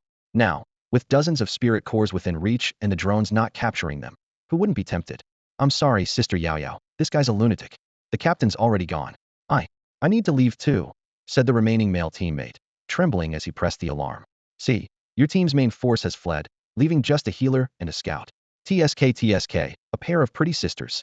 If you don't leave, I can't guarantee what us guys might do. After all, we're in the middle of nowhere. If something happens, who can say what went down? So, how about handing over your blue box? I'll take care of your team's spirit cores for you. The tall guy leered, conjuring another fireball. Sis, let's go. Let's give up, her sister urged. But Huang Yao didn't want to abandon the trial opportunity, though the current situation seemed hopeless. Suddenly, her scout talent detected something unusual. Through her telepathic sense, she noticed a faint heartbeat near the cave entrance. There's someone at the entrance. Doomed and still trying to distract us? Someone's got plans for you, the tall guy scoffed, approaching the sisters. Whoosh. At that moment, a silver spear flew like lightning, precisely piercing the hand holding the fireball. He screamed in agony, the fireball extinguishing as the toad cave grew darker. Who the hell ambushed me? She wasn't lying. She was telling the truth. A voice emerged from the shadows, where blood-red eyes glowed with a mysterious and dangerous aura. Behind the owner of those eyes stood a mighty general in a purple robe and golden armor, towering several times over the man, with an imposing stature and a gleaming silver spear exuding a chilling killing intent. Your spirit cores interest me greatly. At the dim entrance of the cave, Li Yebai's face was partially visible in the shadows. Blood gushed from the tall boy's hand as he coughed and coldly said, You are surrounded by me. Seeing Li Bai alone, the boy hesitated for a moment, then angrily shouted, Are you crazy? A summoner, do you think you're high level enough? Without a team, are you here to die? By this time, his wound had been healed by a teammate who was a healer, and his expression turned more vicious. He roared and charged directly at Li Bai. I'll make you pay for ambushing me. In an instant, the boy transformed into a fiery figure, engulfed in flames, rushing toward Li Bai. However, just as he was about to reach Li Bai, a gigantic spirit of Yue Fei suddenly appeared behind him. Yue Fei's broad hand clamped down on the boy's head like a vice. Li Bai hadn't moved an inch from the beginning. What kind of summoned spirit is this? The boy thought, shocked, realizing that Li Bai's power had reached level 6, not top tier, but certainly formidable. Yet, Li Bai's summoned spirit seemed far superior. The boy struggled desperately but to no avail, his face changing dramatically as he shouted, What are you waiting for? Help me. His teammates, hearing his cries, finally reacted. A chubby member of the team transformed his limbs into steel and struck at Yue Fei's hand. Yet, in a mere moment, Yue Fei's other hand also gripped the chubby boy's head tightly. Are you kidding me? The boy fumed, his flames extinguished, unable to believe that a human summoner could so easily subdue 2 of his teammates. Huang Yao and her sister, hiding nearby, were stunned. The scene she had imagined, where Li Bai would be beaten, had not occurred. The reality was beyond her expectations. Was Li Yebai's summoned spirit one of the top human warriors from the past? Sister, why does he look familiar? Her sister asked. Is this really the time to be infatuated? Every handsome guy looks familiar to you. Huang Yaoyao rolled her eyes at her sister, thinking to herself, regardless, it's dangerous here. Those golden-toed beasts vanished suddenly, which can't be a good sign. Let's sneak away while we can. At this moment, Li Bai, holding the Lichuan spear, calmly walked toward the remaining two. Do you still want to fight? He asked. Facing a healer and a scout, both at level 6, the scout tried to muster courage. Don't be afraid. It's 2 against 1. We have the advantage. Before he finished speaking, Li Yebai's figure vanished, and in an instant, a silver spear was silently pressed against the scout's throat. Such speed. Huang Yaoyao was shocked. As a scout herself, with the ability to sense changes in the magnetic field around her, she found Li Yebai's movements nearly imperceptible. Brother, I was wrong. Tell us what you want. The remaining two finally understood they were no match for Li Bai. Li Bai pointed the tip of his spear at the blue box in the healer's hand. I want that. Before anyone could react, Li Bai deftly flicked his spear tip, and the blue box flew steadily into his hand. As he looked at the variously shaped and sized beast spirit cores inside, a wave of joy surged through him. This was exactly what he needed. Without hesitation, he accepted them.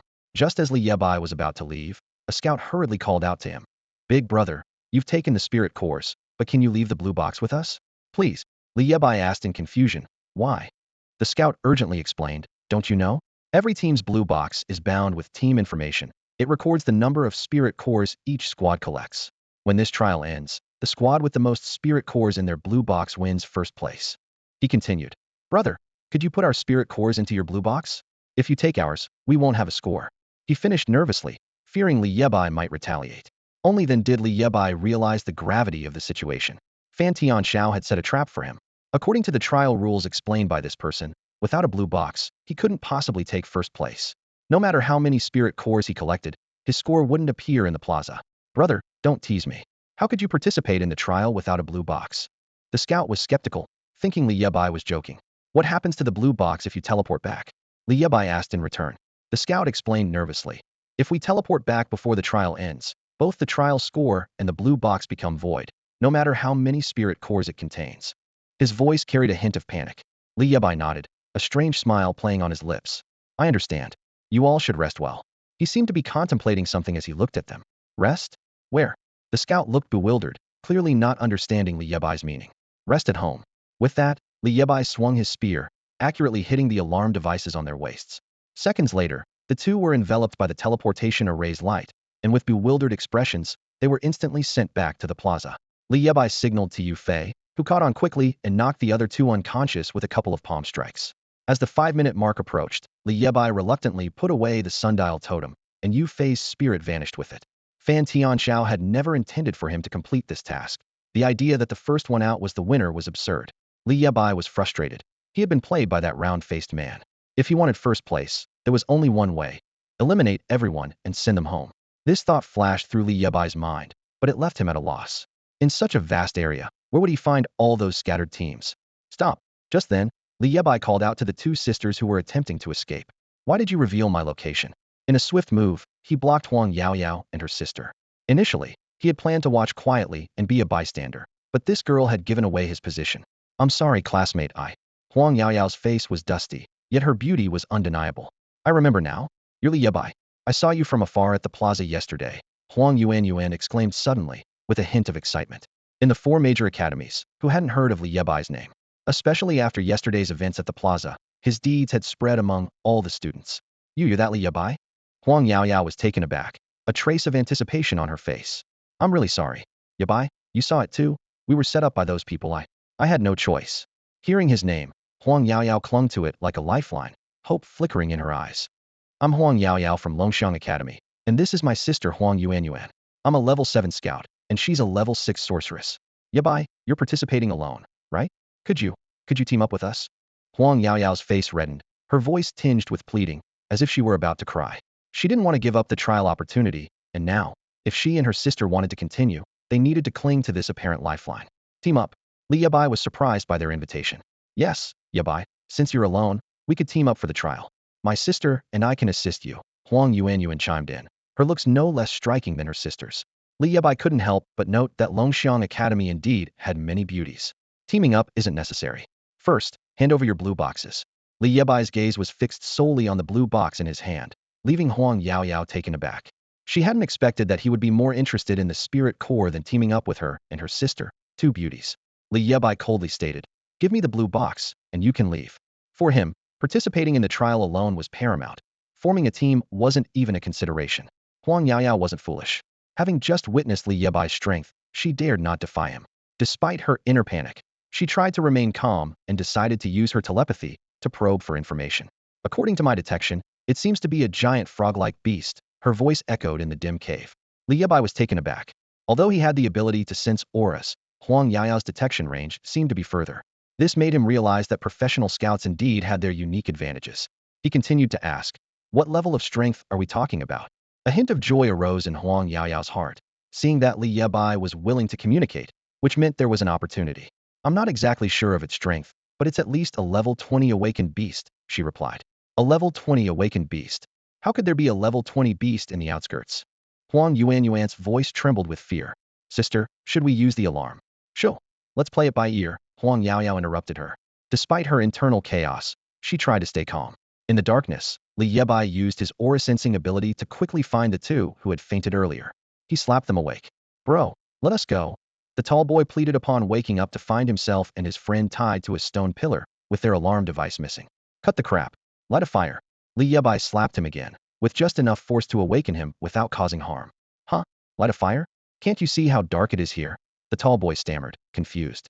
"I said light a fire." Li Bai slapped him once more. Oh, got it. Light a fire, I'll light a fire." The boy finally understood what Li Bai meant. With a thought, his head erupted in flames, instantly illuminating the pitch-black cave. Li Bai nodded in satisfaction. "Good job.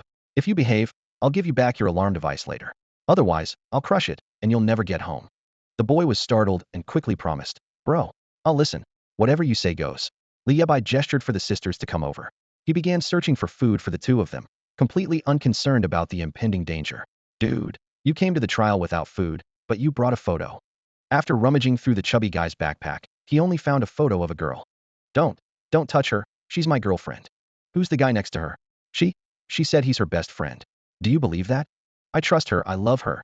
"Brother, I have nothing but respect for you." Li Bai patted the chubby guy's shoulder and pressed his alarm. "Why do you get to send him back?" "I want to go back too." Seeing his chubby teammate get transported back, the tall guy broke down instantly. "Stop whining, the fire's dying." Li Bai slapped him in response. "Yebai, should we think about how to get out of here? If that monster comes, we won't be able to run." "Don't worry, it's not a big problem." Li Bai sat aside, pondering quietly. This Huang Yaoyao is quite something. If she can lead me to other teams, then maybe my plan can be realized. Quack! At that moment, another deafening screech echoed, and the sound of the monsters seemed to be getting closer. "Bro, I'm begging you, let me go. I don't want to be swallowed by that toad." The boy's voice was tinged with tears, clearly overwhelmed by fear. However, Li Bai ignored his pleas, standing coldly in place, deep in thought. "Huang Yaoyao, please let me go. We're compatriots, after all." Seeing this, the boy could only turn to Huang Yaoyao for help. Huang Yaoyao's eyebrows furrowed in anger as she shouted, "Screw you and your compatriot talk." Boom.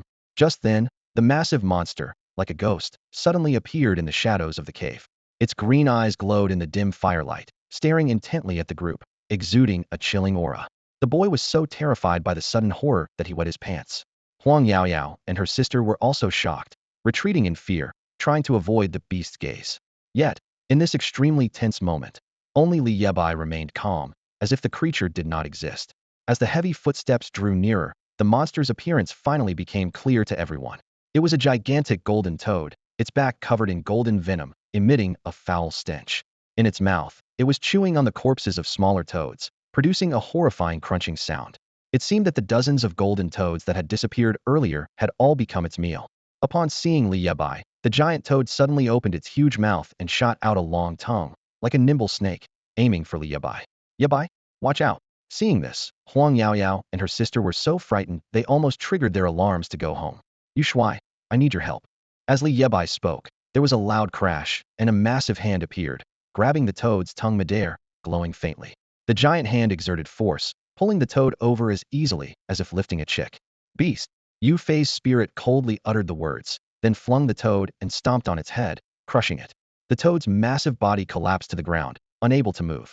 In just a few seconds, the enormous toad was killed, while Yebai stood there, unmoved. The spirit of Yue Fei that was just summoned was his strongest form that Li Bai could currently call upon. Yue Fei's spirit had demonstrated the power of level 40, but Li Bai could only summon him for 10 seconds. Beyond that, he would faint. Though it was risky, the reward was significant. Huang Yaoyao and her sister Huang Yuanyuan were left in shock, almost pressing their alarms to leave. The scene was simply too overwhelming. In their daze, they could no longer distinguish who was the real monster. Yuanyuan, is he always this fierce?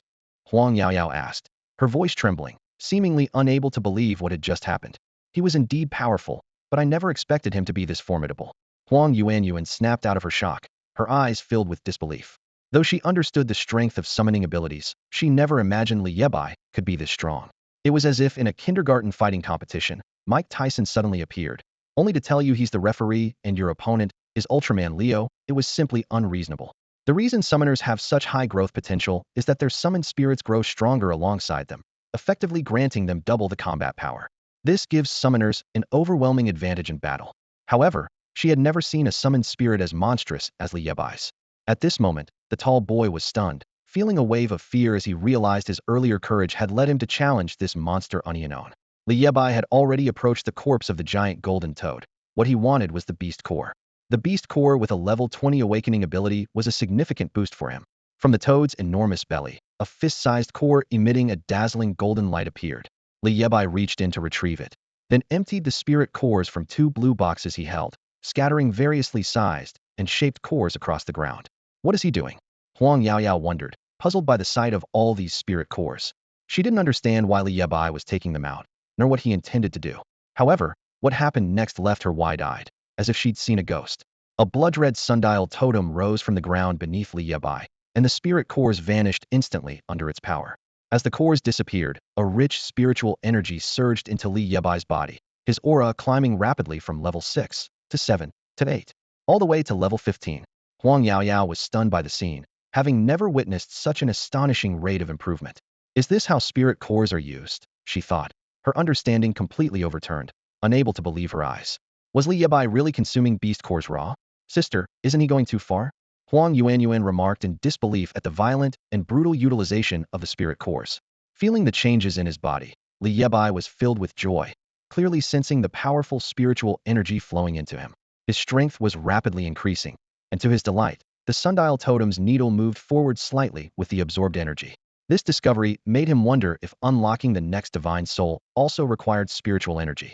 He pondered whether absorbing enough spiritual energy could quickly unlock the next divine soul, and this thought filled him with excitement.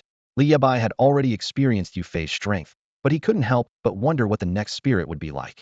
Despite absorbing so many spirit cores, his level had only increased by 9, leaving him slightly disappointed. He had hoped to quickly reach awakening level 20, but it seemed his expectations for his cultivation were too impatient. He understood that the path of cultivation becomes increasingly difficult in the later stages, with the required spiritual power being astronomical, and he couldn't afford to be impatient. Yue Fei's spirit reminded him in his mind, I understand, General Yu. Nevertheless, Li Bai wasn't discouraged. He had gained quite a lot.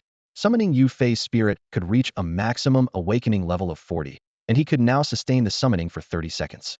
The strength of the smaller spirits was around level 30, and he could sustain their summoning for 10 minutes. These were the foundations of his combat strength. More importantly, he discovered the key to unlocking the sundial totem. When Li Bai absorbed spiritual power, he could feel a portion of it being allocated to his first talent, significantly enhancing his mental strength, which was crucial for communicating with Yue Fei. Another portion was used to solidify Yue Fei's spirit, making its phantom more substantial. The final portion was truly left for his own level advancement. After sorting all this out, he glanced at Huang Yaoyao, thinking to himself that she was like a human radar. It seemed he needed to be more flexible. If Fan Tianxiao was unreasonable, he shouldn't be expected to be fair either. Huang Yaoyao felt uneasy under Li Bai's strange gaze and asked, What are you doing? Li Bai, can we still team up?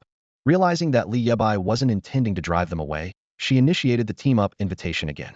Huang Yaoyao was determined and didn't want to give up on this trial. With Li Bai, the monster, by her side, she wasn't afraid of being outmaneuvered. At that moment, the tall boy by the stone pillar said bitterly, Did you guys forget about me?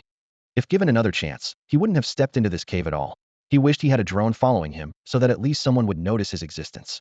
Stop wasting time and keep the fire going.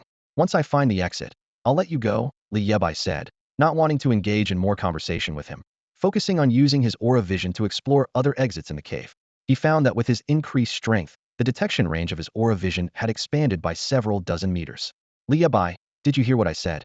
Huang Yaoyao, seeing no response from Li Bai, shot a glare at the boy and walked straight towards Li Bai. Shoo! At that moment, Li Bai suddenly turned, signaling her to be quiet. In the firelight, his face appeared even more chiseled, the lines seemingly sculpted with precision, exuding an indescribable charisma. His deep, bright eyes were like the brightest stars in the night sky, captivating anyone who looked at him. Huang Yaoyao couldn't help but be stunned. Listen, there's a sound inside. He tore off the leg of the large golden toad and placed it on the boy's head, using it as a torch.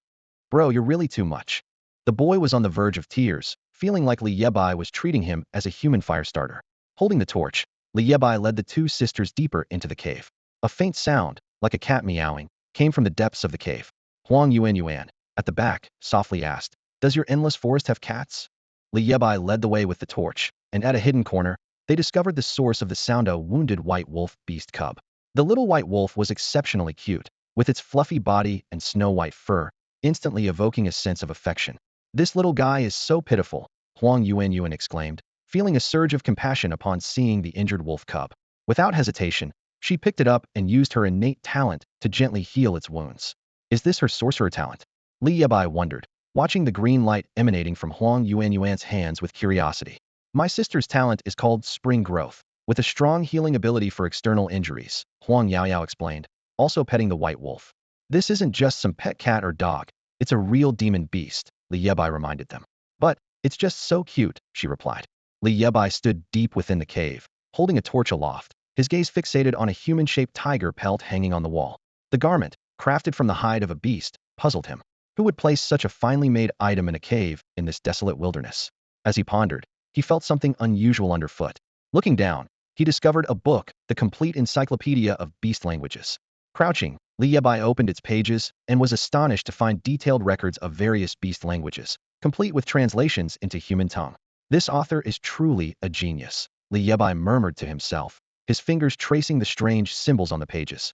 If I could memorize these, perhaps I could really communicate with the beasts. Suddenly, a deafening crash from outside the cave interrupted his thoughts. The entire cave shook violently, as if someone was battering the entrance with great force. Help! Brother! A heart-wrenching cry echoed from the cave's entrance. I beg you, let me go. Without a moment's hesitation, Li Bai grabbed the tiger pelt and the book, dragging the two sisters out of the chamber. He quickly stuffed an alarm device into the boy's mouth and slapped him hard. Get lost! Li Bai commanded harshly. As the boy was teleported away, their team's blue box instantly turned into a heap of scrap metal.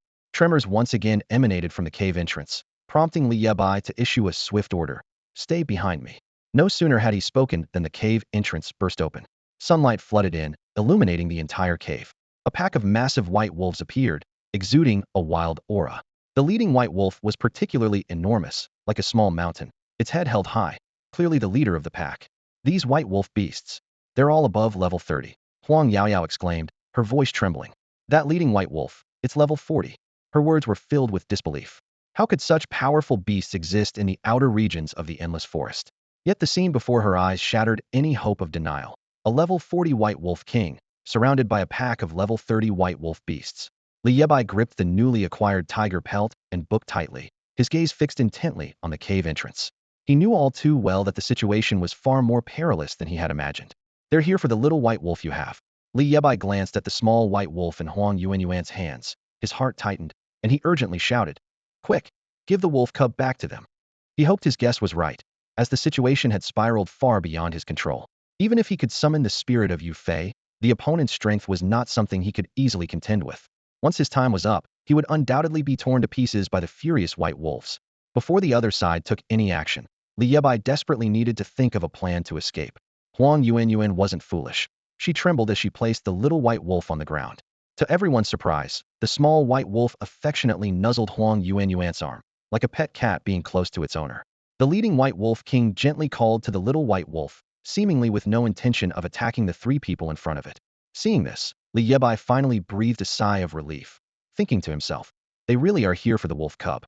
The little white wolf heard the call of the white wolf king and immediately turned back to its side, making soft, childlike noises as if saying something. Li Bai recognized the syllables from somewhere. He quickly flipped through the encyclopedia of animal languages and was shocked. Child. Is it calling its child? Emulating the book's syllables, Li Bai managed to mimic the sounds quite convincingly. Are you crazy? Why are you mimicking their sounds? Huang Yaoyao quickly pinched Li Bai. They're not bothering with you, and you're still provoking them? Sure, I'm communicating. Li Bai couldn't be bothered to explain to her, and he emitted two more strange sounds that were somewhere between a wolf and a dog. The White Wolf King's pupils suddenly contracted upon hearing Li Bai's calls, a hint of surprise flashing in its eyes. Human, you know the language of beasts? It growled deeply. To the sisters, Huang Yaoyao and Huang Yuan. This growl sounded like the prelude to anger. You just had to provoke them, didn't you? Now we're doomed. Huang Yaoyao was already preparing to teleport back. Shut up, I'm really communicating. With his powerful mental strength, Li Bai learned things incredibly fast, almost instantly understanding and mastering them. Now, with this dialogue with the White Wolf King, his proficiency in the beast language was becoming more fluent. Our White Wolf clan's home is located in the mountains at the center of the forest, which was once a peaceful place for us to live. However, one day, a golden toad appeared from nowhere, polluting the river that is our lifeline. I have come several times to find this toad and intend to kill it, but it's too cunning and always escapes my pursuit. Because of this, my newborn child also unfortunately went missing. I want to thank you for saving my child. The White Wolf King's voice grew even deeper as it approached Li Bai, gently rubbing its face against his hair. Li Bai awkwardly scratched his head, as he hadn't actually saved the little white wolf. You're welcome. It's nothing, really, he responded clumsily in beast language to the White Wolf King. We're about to leave here. Li Bai howled a few more times, engaging in a conversation with the wolf. Getting a god to leave is harder than inviting one, he thought, now just wanting to leave this troublesome place. Sister, can he really talk to beasts? Huang Yuan looked at Li Bai in disbelief, her eyes wide. She initially thought Li Bai was just boasting, but he could actually communicate with the White Wolf King. The situation seemed to be getting stranger. The White Wolf King not only showed no hostility, but seemed almost affectionate. Huang Yuan suddenly had the illusion that if this conversation continued, they might end up becoming sworn brothers. Huang Yaoyao also stared at Li Bai in a daze, thinking to herself, Li Bai is truly remarkable. Human, since you can speak the language of beasts, I have a request for you. The White Wolf King's voice suddenly changed, filling Li Bai's heart with confusion. You are already at level 40 in awakened abilities. What could you possibly need my help with? The White Wolf King's eyes flashed with anger and helplessness as he mentioned a group of human awakeners appearing on the outskirts of the White Wolf tribe. They were cruelly slaughtering his kin, and he felt powerless. Although these humans were as weak as insects, they used the wolf tribe's children as leverage. I cannot personally deal with them, the White Wolf King continued. Human awakeners? A thought crossed Li Bai's mind. Could it be those student teams participating in the trial? Realizing he might need to intervene, he decided to investigate, especially since he was struggling to find other teams. What do you want me to do? The White Wolf King pleaded, hoping Li Bai could rescue the wolf tribe's children. If you can save them, the White Wolf tribe will reward you generously. Li Bai hesitated, reluctant to attempt something he wasn't confident about. Take me there first, he said.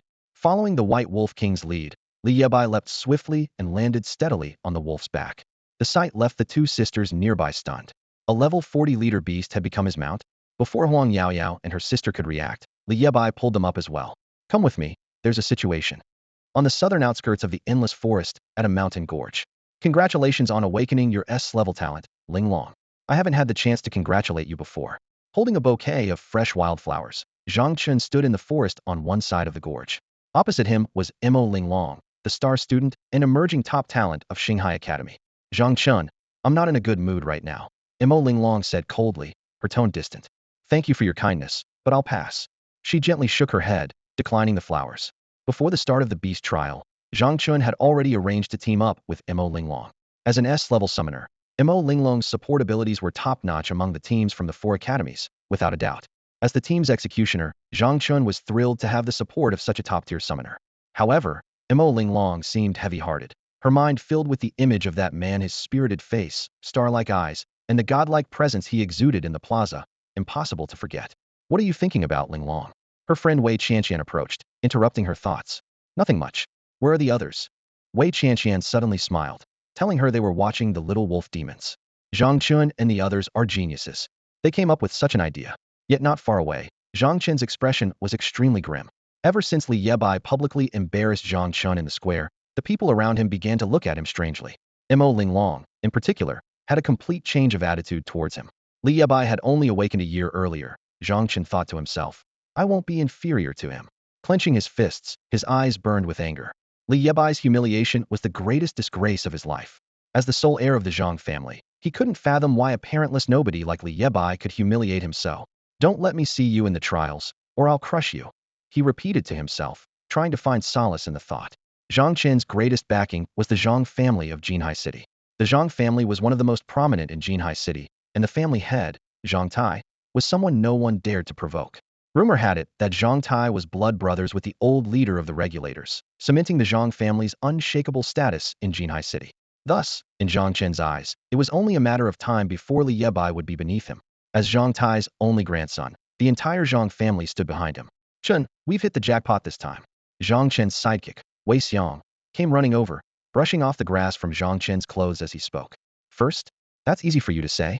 Although it was your idea, that pretty boy Lu Lin was the main force. We didn't get the lion's share. After entering the trials, Zhang Qin sought out Lu Lin, intending to form an alliance with his team to use Lu Lin's strength against Li Bai. To achieve this, Zhang Qin offered an enticing bargaining chip Mo Linglong. As a mage with a powerful summoning talent, she was a rare and valuable asset to any team, and Lu Lin gladly accepted the proposal. With that, Zhang Qin led his team deeper into the canyon. In the shadowy gorge, a group of newborn white wolf pups was imprisoned in a cage woven from thorns, their soft white fur pierced and bloodied by the harsh briars. As Zhang Qin and Mo Linglong approached with their team, dozens of people stood ahead, all members of other trial teams from Lingfeng Academy and Xinghai Academy. Lu Lin stood among the white wolf pups, his face handsome and pale as frost.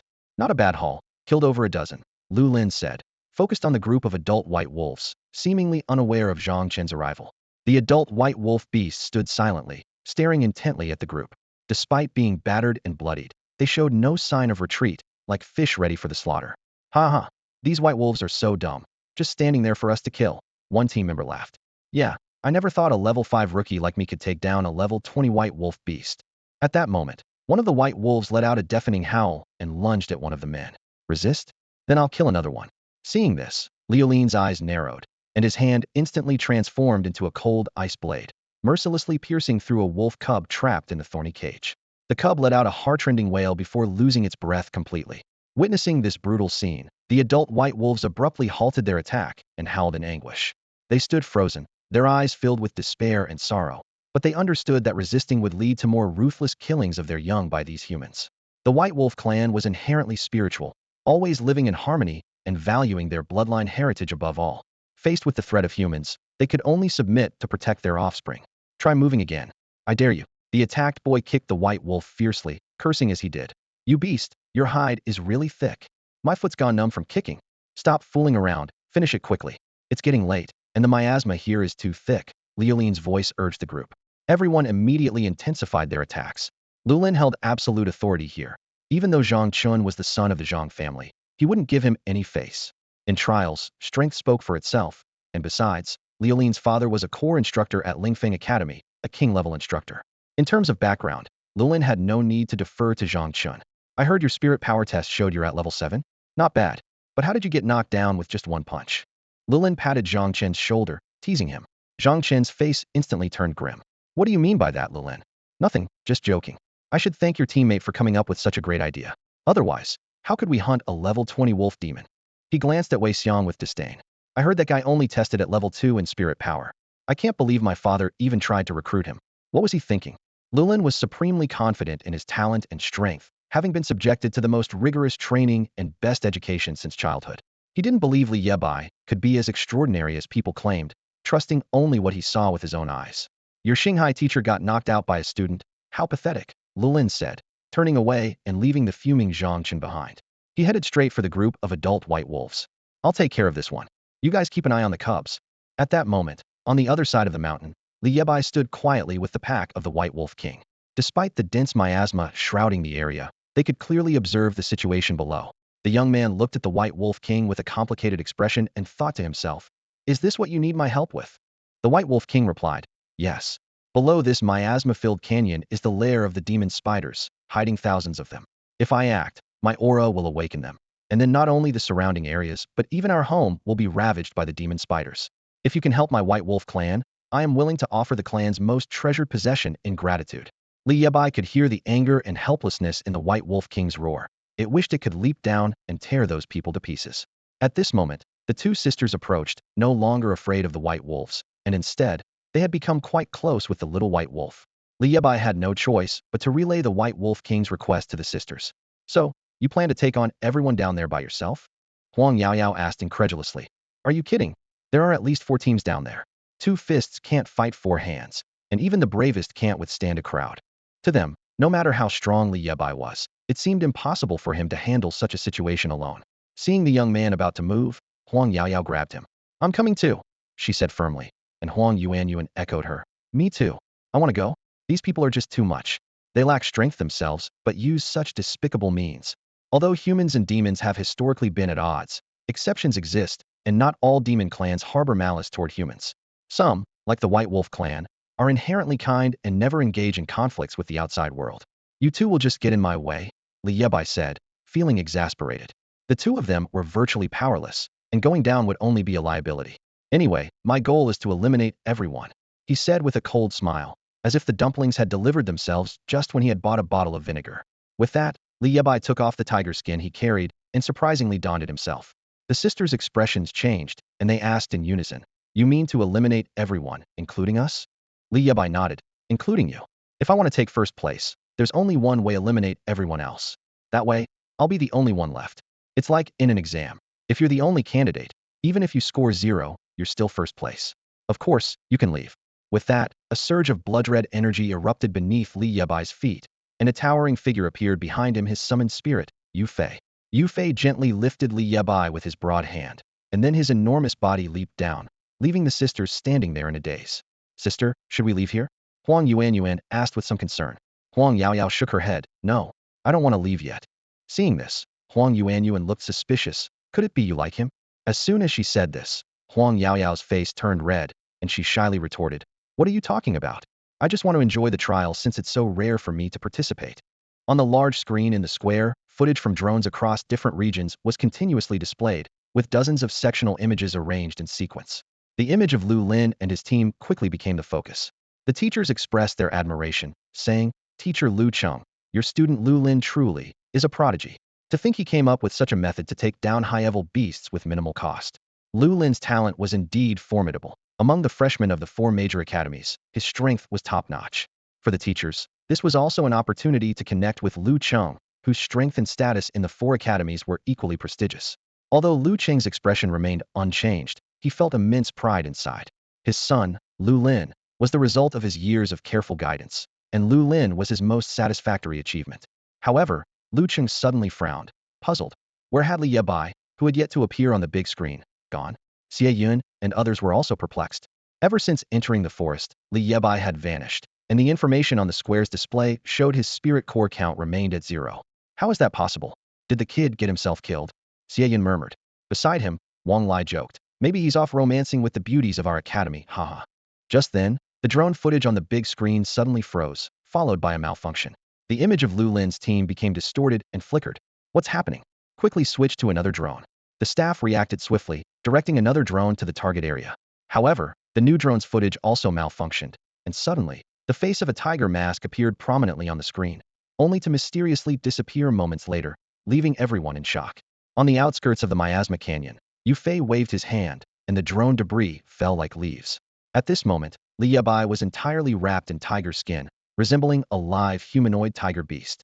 He smiled eerily, activating his aura detection to locate the others. 24 people in total, 6 teams, 10 minutes, quick battle.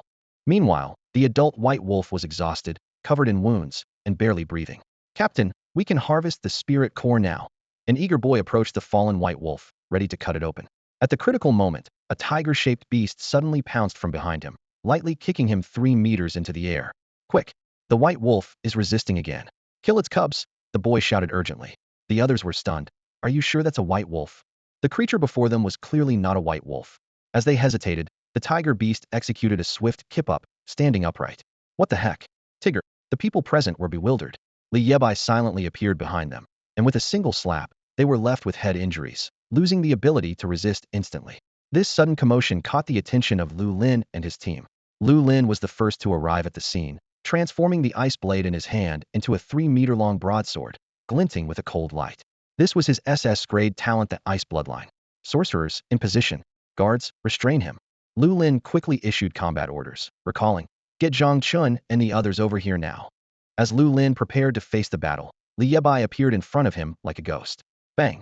With a thunderous impact, Li Yebai launched a flying kick straight at Lu Lin's face. Lu Lin reacted swiftly, using his ice blade to barely block the sudden attack. However, the tremendous force of the kick sent him flying backward, tracing a clumsy arc through the air. At that moment, a member of Lu Lin's squad, a tall and muscular young man, launched an attack from the flank. His body was covered in layers of sturdy scales, gleaming with a metallic sheen. Get lost! Li Yebai's tiger mask roared deafeningly. He expanded his stance and unleashed a powerful kick, the air tearing with a sharp whistle.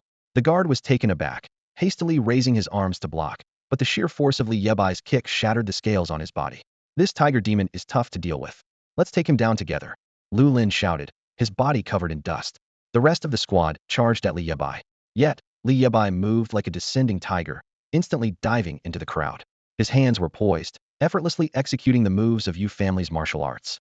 Each punch carried incredible power, the air seemingly torn by his fists, creating explosive sounds. Through rigorous training, Li Bai had reached a level 15 in his abilities, and with Yue Fei's martial guidance, taking on these novices at level 6 or 7 was a breeze. Before they could react, they were sent flying by his punches, one after another. Does this bouncing tiger know how to fight? The distant squad was stunned. A tiger with martial skills? How are we supposed to fight against that? After all, they were a group of rookies who had just awakened their talents, never having witnessed such a scene.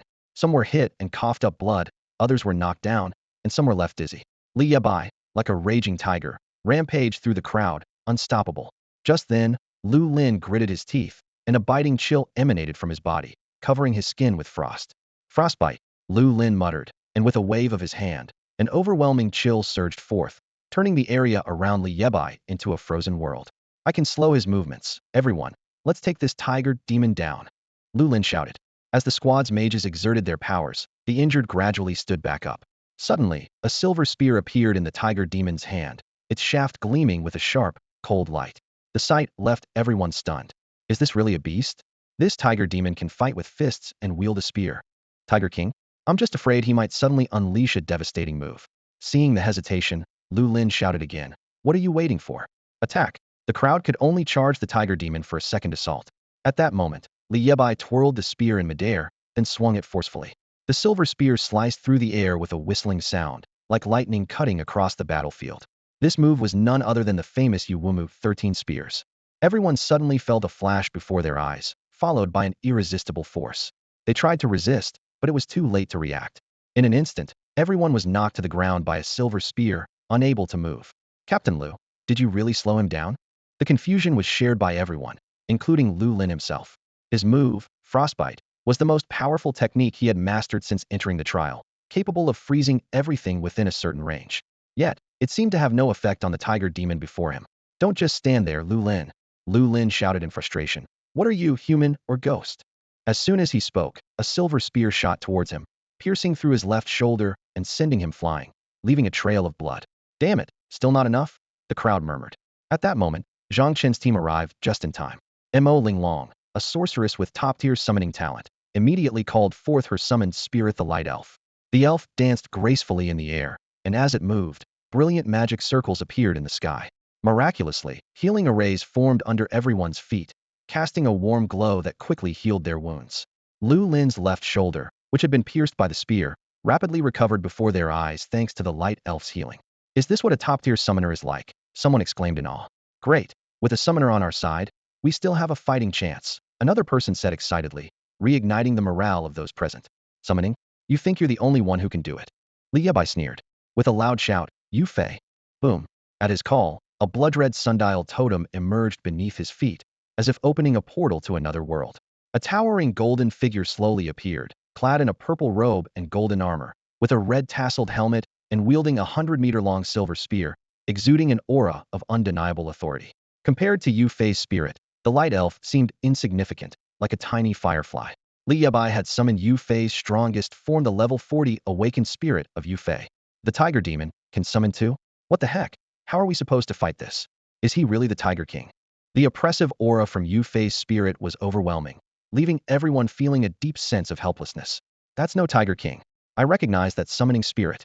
It's Li Bai, someone shouted in realization. Li Bai? Has Li Bai become a legend? The crowd was bewildered by Yue Fei's spirit's immense pressure, losing their ability to think clearly. If it's that Li Bai, then there's no need to fight. We can't win. It's like he's cheating, someone muttered under their breath. At that moment, 3 drones flew in from the distance. The massive figure of Yue Fei stood in the square like a god descending from the heavens. The ethereal light was shattered by his single palm strike, and then he threw a spear with such force that it felt like a storm, causing everyone present to be thrown off their feet and fall unconscious. In panic, someone shouted, "What are you waiting for? Hit the alarm. Do you want to lose your life?" The people exchanged nervous glances and finally hurried to press the alarm. Although they had lost their chance to qualify for the trial, their lives were more important.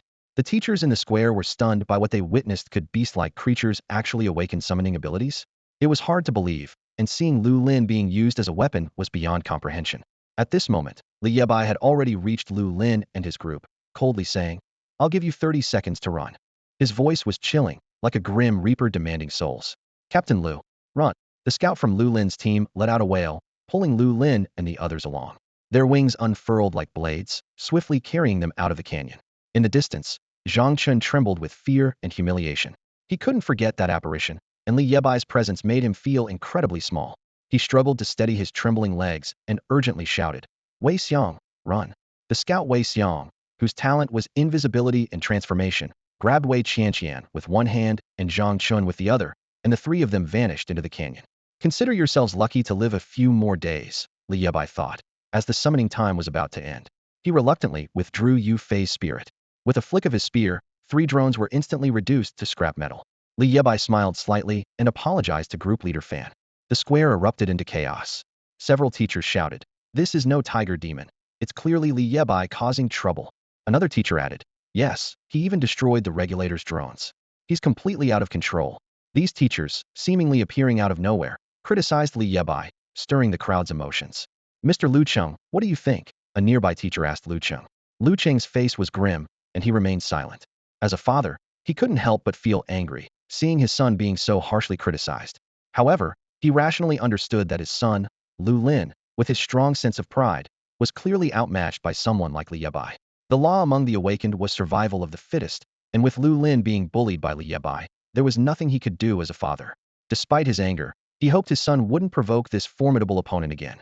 In contrast, Xie Yun's eyes were filled with excitement, eager to teleport over and bring Li Bai to the registration office of the Galaxy Academy. "I really like this kid's personality," she exclaimed enthusiastically. Wang Lai interrupted her. "What good is your liking? He's already part of our Longxiang Academy." Xie Yun frowned and glanced at Wang Lai. "Can't go a year without picking a fight with me, can you? Instead of wasting time, why not focus on your training and reach the King realm sooner?" Wang Lai chuckled slyly. "Didn't you see? Li Bai is with the most beautiful girls from our sister school at Longxiang Academy. They're the most sought-after girls here, with countless admirers. Especially Huang Yaoyao. She's not only beautiful, but also has an incredible figure. Ms. Xie, don't you get it? It's the classic case of a hero being captivated by beauty." Wang Lai never imagined he could bring Li Bai closer to Longxiang Academy in such a manner. Not everyone is as lewd as you." Xie Yun shot him a look of disdain and turned to whisper with a nearby teacher, discussing something in secret. "Send me a photo of all the good-looking girls from Galaxy Academy. Quickly." Amidst the discussions, Principal Gu of Xinghai Academy stood up, vehemently condemning Li Bai with strong words. Li Bai's impersonation of a demon, sabotaging the trial drones, and maliciously eliminating fellow trial participants is utterly reprehensible. Unforgivable. Principal Gu knew all too well that a prodigy like Li Bai would never choose to return to Xinghai Academy. Since he couldn't have Li Bai, he wouldn't stand by and watch him join another academy and become a competitor. He was determined to completely destroy Li Bai, ensuring he could not find a place in any academy. Fan Tianxiao knew he was not the only one interested in recruiting Li Bai, and now was the perfect time to challenge him. He loudly called out to Fan Tianxiao in the square, "Leader Fan, you saw it yourself. Li Bai maliciously harmed his fellow students. It's utterly disgraceful. Such behavior of maliciously injuring and eliminating fellow students during the trial should naturally result in him being brought back for severe punishment and having his trial qualification revoked." Principal Gu, seeing Fan Tianxiao remain silent, grew more assertive. "I am willing to personally teleport there to supervise the students in the trial and bring Li Bai back. To ensure the smooth progress of the trial, I ask Leader Fan to open the teleportation array." His voice carried an undeniable authority. However, Fan Tianxiao in the square remained calm and responded coolly. "Open the teleportation array? Principal Gu, you overestimate yourself. Do you think it's possible for me to open the teleportation array just for one person?" Fan Tianxiao felt dissatisfied with Principal Gu's attitude. At that moment, an elderly, hoarse voice came from above, and everyone looked up to see an old man with graying hair and a stern expression descending from the sky. His presence was on par with Fan Tianxiao's, as he too walked in the air. Principal Gu was pleased to see him. It was Zhang Tai, the head of the Zhang family. Master Zhang, what brings you here? Fan Tianxiao's tone was respectful, clearly showing deference to the head of the Zhang family. I heard from Principal Gu that someone publicly humiliated my beloved grandson. Is this true? Zhang Tai's hoarse voice carried the authority of a leader, demanding respect. Fan Tianxiao remained silent as Zhang Tai continued to press. I heard that the person is currently in the demon tribe trial. Is that correct, Leader Fan? Every time the teleportation array is opened, it consumes a large amount of spiritual power. According to the regulator's rules, it is generally not reopened unless under special circumstances. Fan Tianxiao finally spoke, his tone filled with helplessness. As soon as he finished speaking, the atmosphere became tense, as if the air itself had grown heavy. Zhang Tai sneered, his presence intensifying. Leader Fan, are you saying that you refuse to give me face? Although Fan Tianxiao respected Zhang Tai greatly, his tone remained composed. It's not that I don't want to give you face, but there are regulations set by the regulators. At this point, he was extremely frustrated, as Li Yebai's ruthlessness and decisiveness exceeded his expectations, causing him a headache. All right, since there are regulations, I'm not unreasonable. I came here today to get an explanation. I'll wait right here until he comes out and personally gives me an account. Zhang Tai sat down in the square, resolved to wait for Li Bai. Zhang Chun was his most cherished grandson, and if he was humiliated in front of everyone and Zhang Tai, as his grandfather, couldn't stand up for him, how could he continue to lead the Zhang family? Fan Tianxiao secretly glared at Principal Gu, understanding that it was this old man causing trouble behind the scenes. Principal Gu, I think you're really losing your sight. That was clearly a tiger demon. How could you associate it with Li Bai? Fan Tianxiao turned the conversation, aiming directly at Principal Gu. Principal Gu was momentarily stunned, thinking he had misheard. Can your tiger demon stand on its hind legs and box? Can it pull out a long spear, summon human spirits? Self-deception to this extent. Leader Fan, you certainly have a thick face. Leader Fan, do you really believe what you just said? Principal Gu looked at Fan Tianxiao, his face showing genuine sincerity. I do. Fan Tianxiao answered without hesitation. The canyon was in chaos. The sharp sound of alarms echoed as people who had fled to the square were in a state of panic. Those who remained were knocked unconscious by the violent tremors, lying scattered on the ground.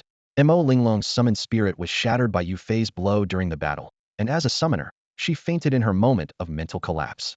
When she awoke again, the figure that haunted her mind was already standing before her. What about Zhang Chun and the others? At that moment, a silver spear was pointed at her chest, wielded by none other than Li Bai. His appearance was no longer the humanoid tiger skin she remembered. I don't know. They didn't take me when they left.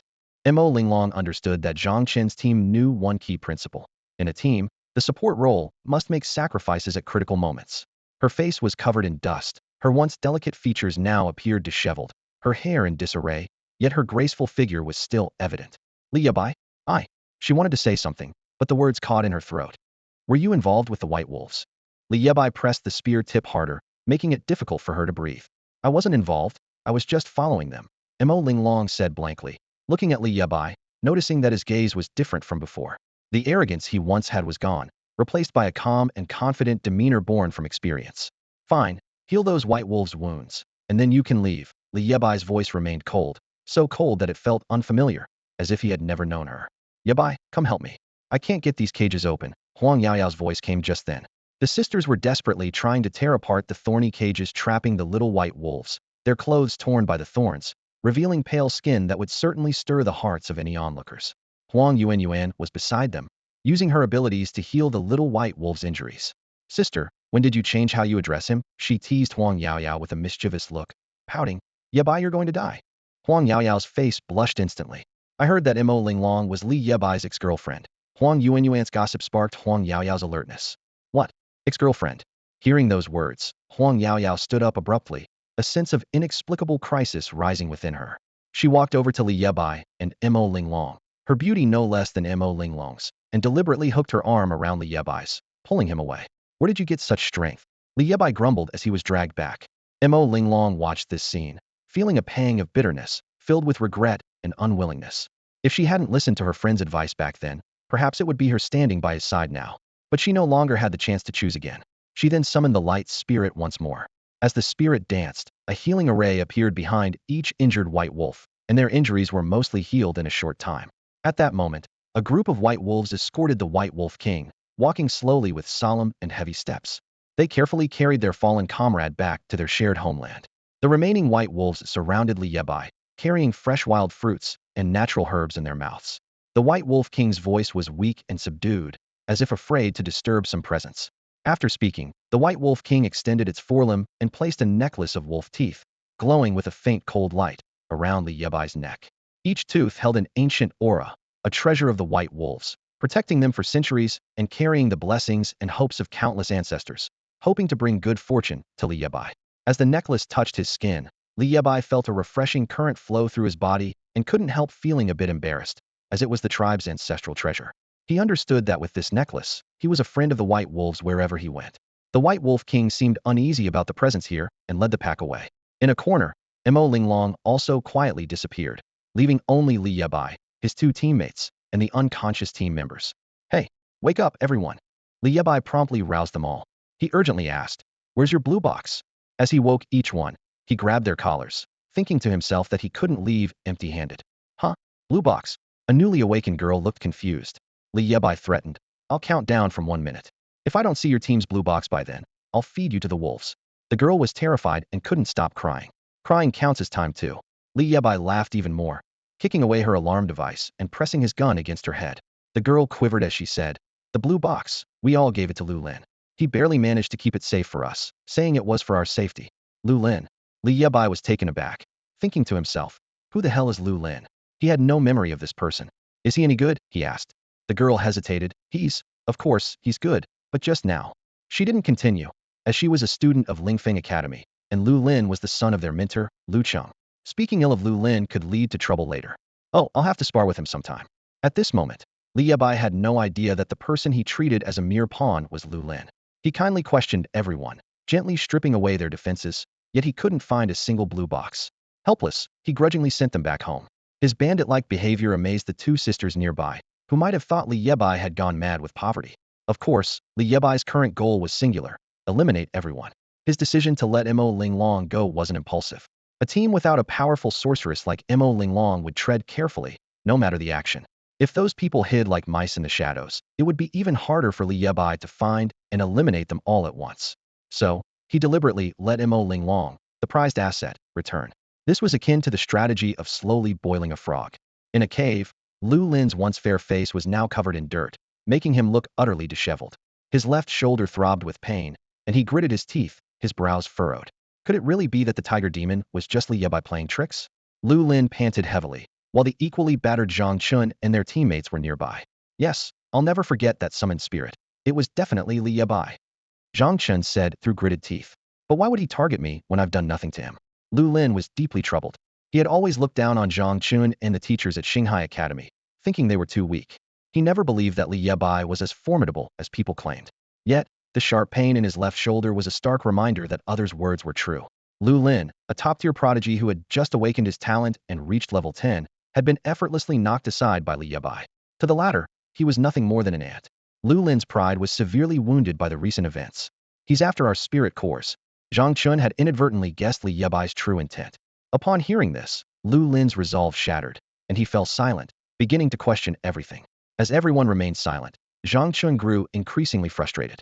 He hated Li Bai, but when facing him, the overwhelming sense of powerlessness only fueled his anger, as if an invisible hand was choking him. If only they were in Jinhai City, he could make Li Bai kneel before him. He couldn't help but think of his grandfather, a man of immense power in Jinhai City. With his grandfather around, who would dare to bully Zhang Chun? He clenched his jaw, silently vowing that once the trial was over and he returned to Jinhai, he would have his grandfather seek justice for him. "Li Bai, just you wait." At that moment, Wei Xiang hurried over to Zhang Chun, beaming with excitement. "Brother Chun, good news, Mo Linglong is back." However, before Wei Xiang could finish, Zhang Chun slapped him hard, the sound echoing sharply. "Why didn't you bring Linglong along earlier?" Zhang Chun demanded angrily, his mouth twisted with rage. "What will she think of me after this trial?" All the effort he had put into gaining Mo Linglong's favor had vanished in a single day due to Wei Xiang's mistake. "Get lost, seeing you just annoys me." "Brother Chin, calm down. I have more good news that will cheer you up." Wei Xiang continued to smile, seemingly unfazed by the slap.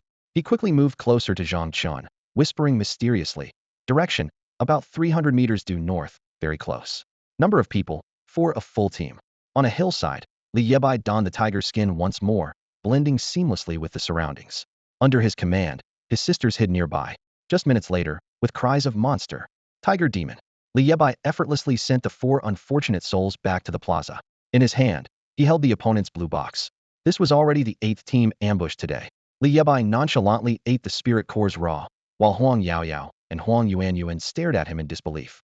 The summoning totem under his feet flashed, and the spirit cores vanished, transforming into spiritual energy within him.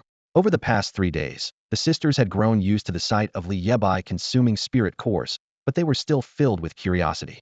His summoning totem could devour the cores and directly convert them into spiritual energy, boosting his level. It was as if he was cheating.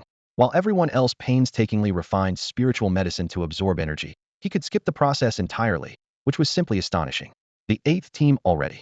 If you keep this up, all the trial teams from the 4 academies will be sent home by you, Huang Yaoyao remarked with an eye roll. Even though their blue boxes had been taken by Li Bai, they had received precious herbs from the White Wolf tribe. These natural spiritual medicines were even more valuable than monster spirit cores. Li Bai didn't hoard these herbs for himself. He shared some with the sisters and kept some for himself. A few days ago, Li Bai changed his mind, feeling more accustomed to being alone, free and unrestrained, and asked Huang Yaoyao to return. Unexpectedly, she refused, insisting on being his scout. Watching this, Li Bai's thoughts drifted back to his good friend Yanqing.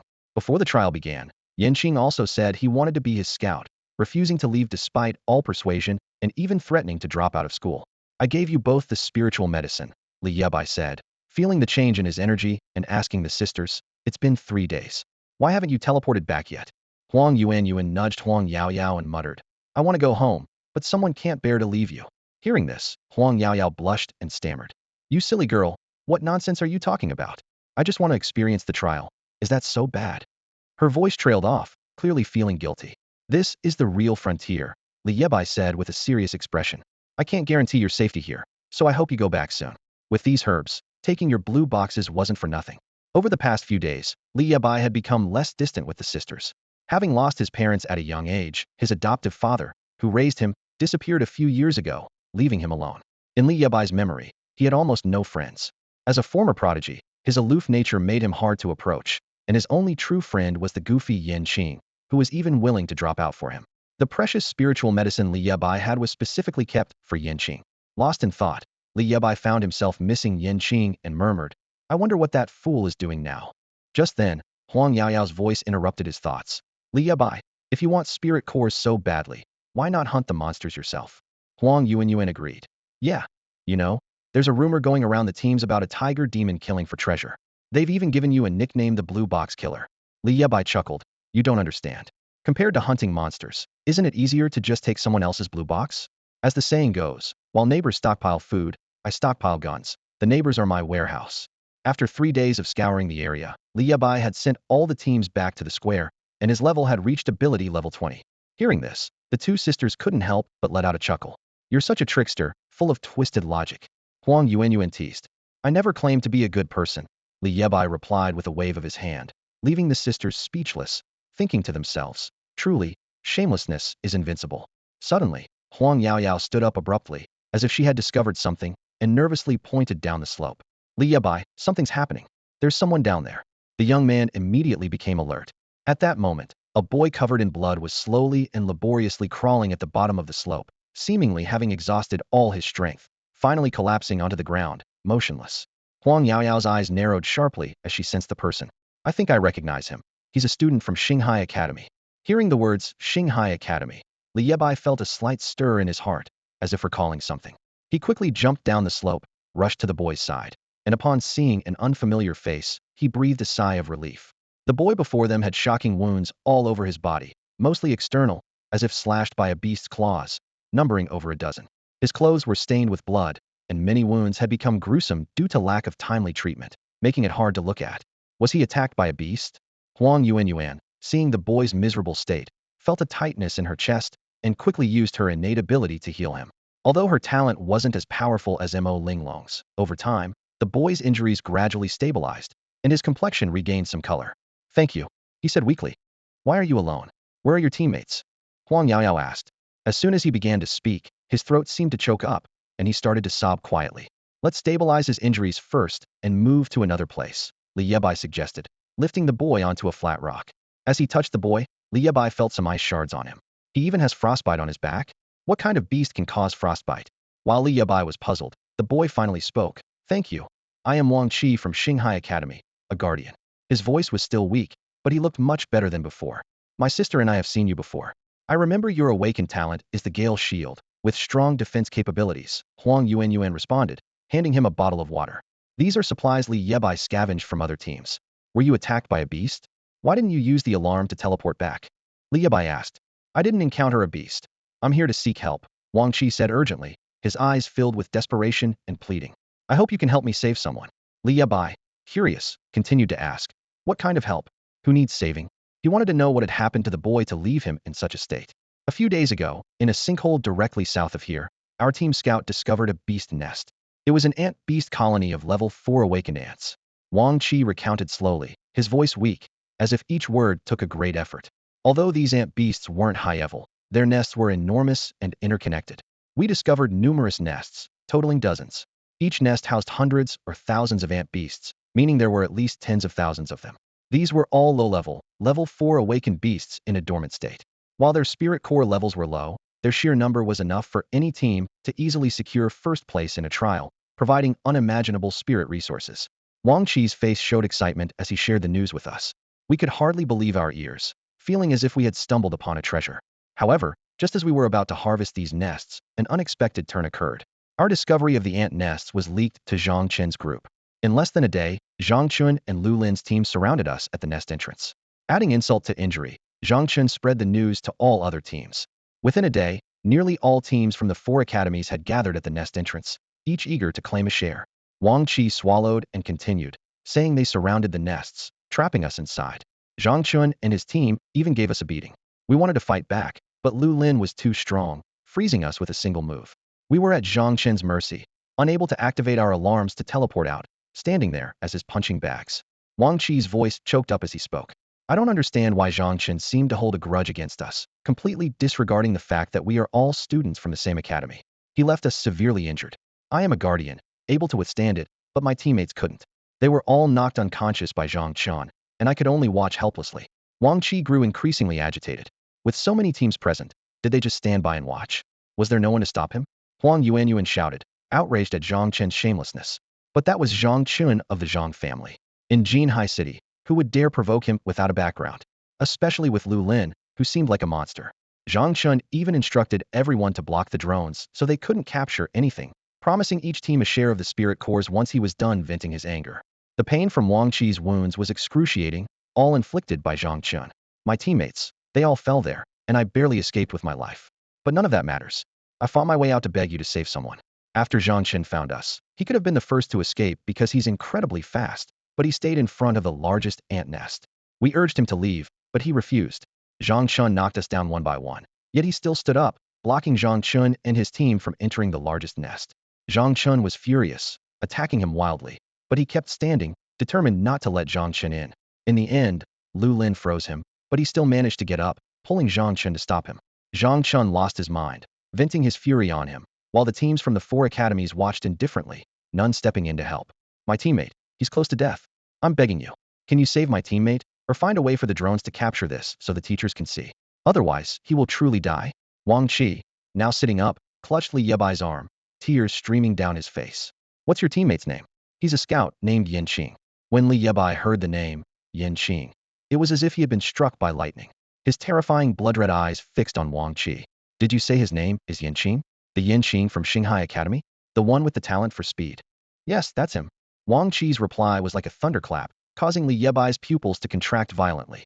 Just as everyone was puzzled, Li Yebai's figure vanished without a trace. The sinkhole ant nests were surrounded by mountains, resembling a honeycomb scattered across the earth. Each nest seemed like a separate small world, harboring various ant-like beasts within. Around the sinkhole ant nests, the teams from the 4 academies participating in the trial were packed densely together.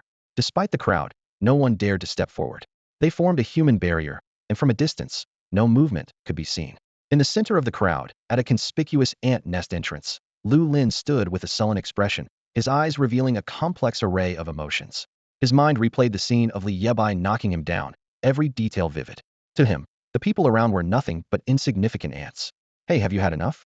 When can we collect the spirit cores? He shouted at the frenzied Zhang Chun. Zhang Chun, having transformed into a fierce black panther, was relentlessly attacking the young man at the entrance of the ant nest, who was none other than Yin Qing.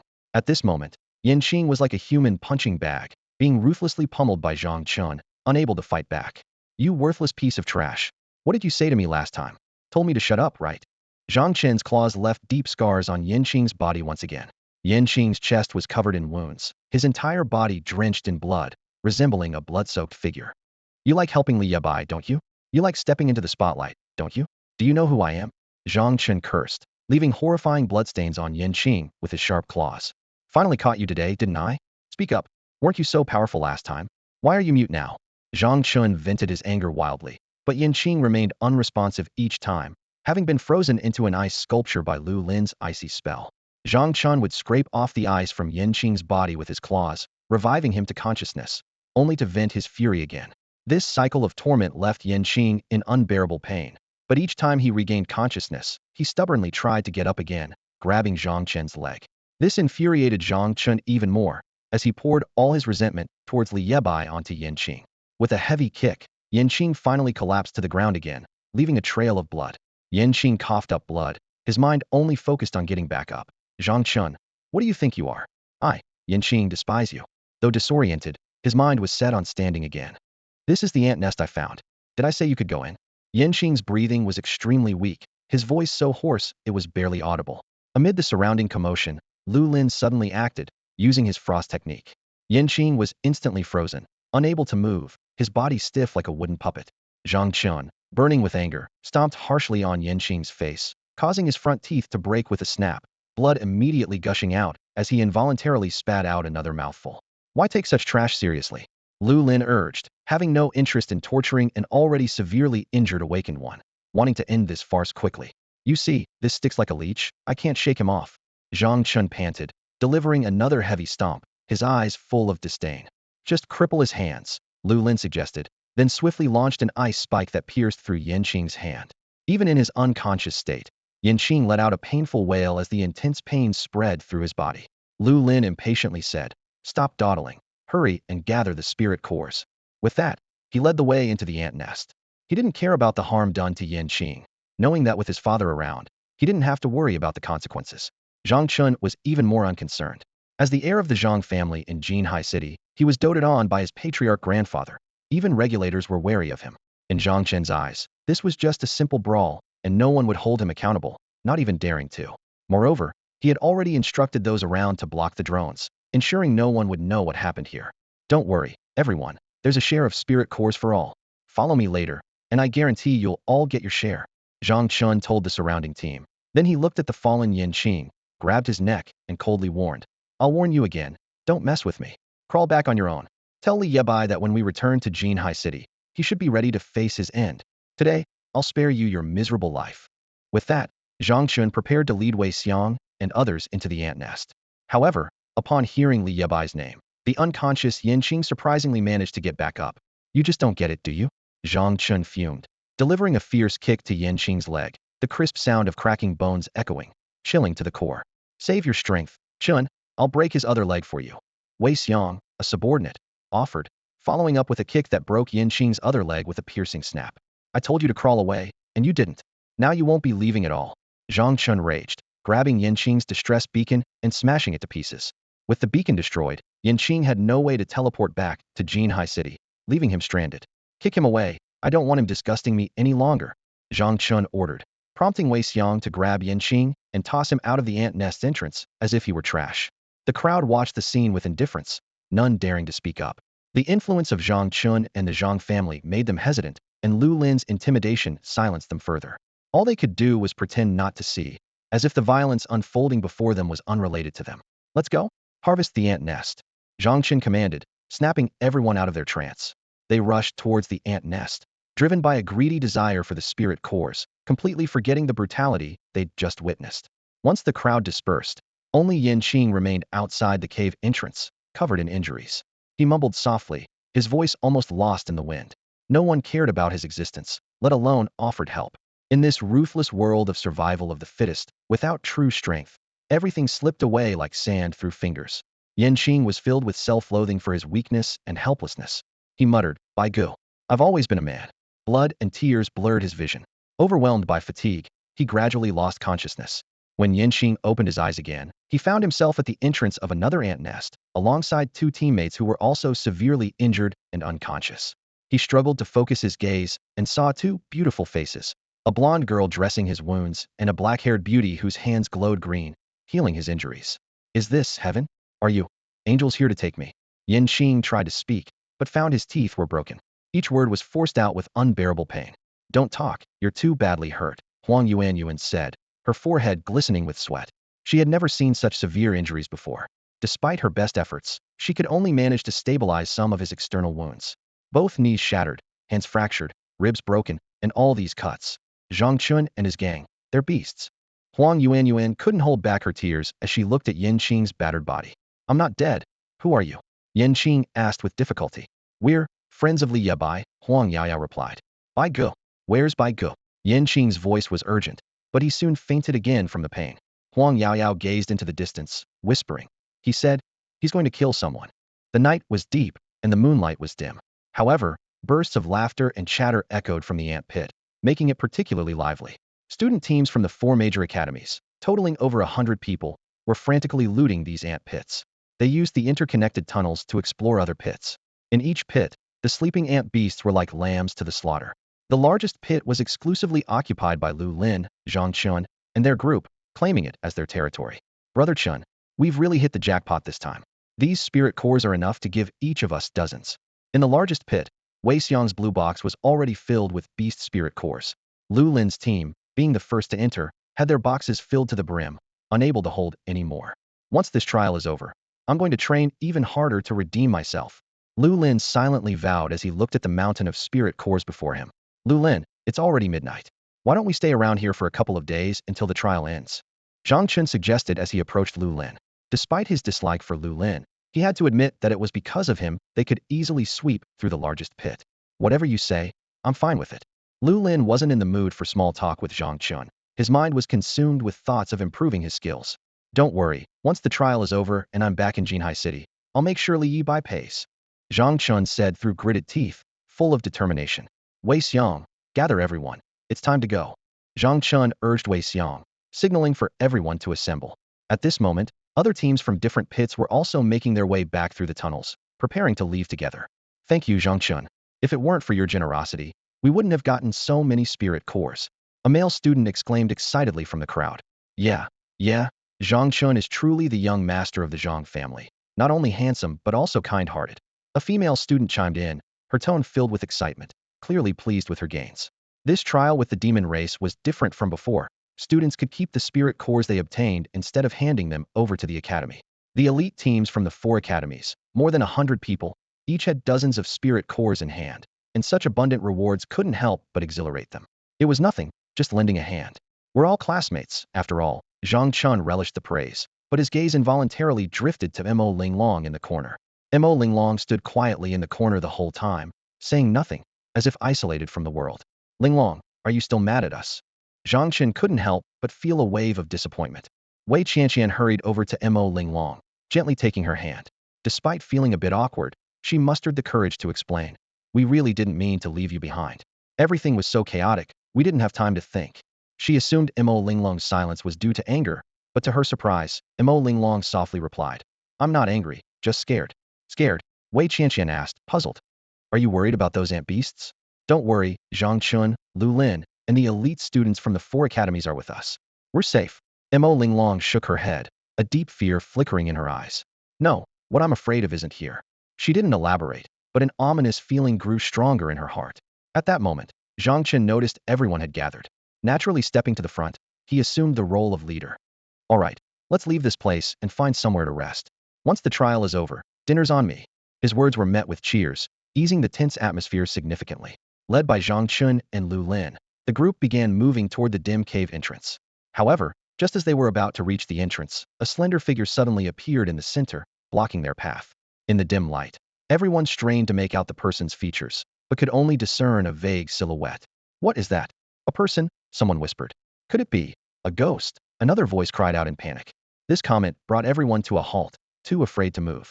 Despite the figure's small stature in the wide cave entrance, it exuded an overwhelming sense of pressure. Under the moonlight, its shadow stretched across the ground like a towering mountain. Suddenly, the figure spoke, voice trembling with immense anger. These bloodstains at the entrance. They're all from Yin Qing, aren't they? The words echoed in the cave. Zhang Chun, I should have killed you that day.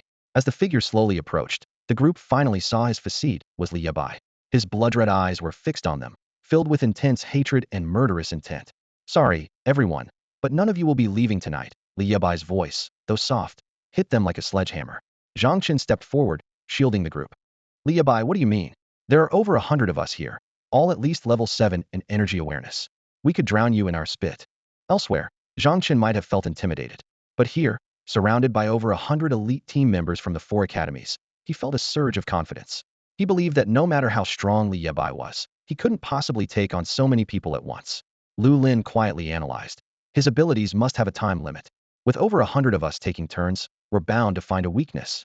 This was a conclusion reached by his team's scouts after their reconnaissance. Despite being wary of Li Bai, the substantial backup gave Lu Lin a boost of confidence. All right, Zhang Chun gritted his teeth. I refuse to believe he can keep up this arrogance. Zhang Chun gritted his teeth, his eyes ablaze with the fire of revenge. He had long awaited this moment, sharing the spirit cores with other teams merely to lure the enemy out. As the group conspired on how to deal with Li Bai, a figure clad in purple and gold quietly appeared behind Zhang Chun. It was a summoned spirit wearing a purple robe and golden armor, its towering and imposing figure almost completely blocking the cave entrance. In its hand was a silver spear, and its face was as solemn as a god's. It was none other than the renowned Yue Fei, known as Yue Mo. Most present had witnessed Yue Fei's prowess firsthand and couldn't help but feel fear. However, Lu Lin calmly analyzed, don't panic.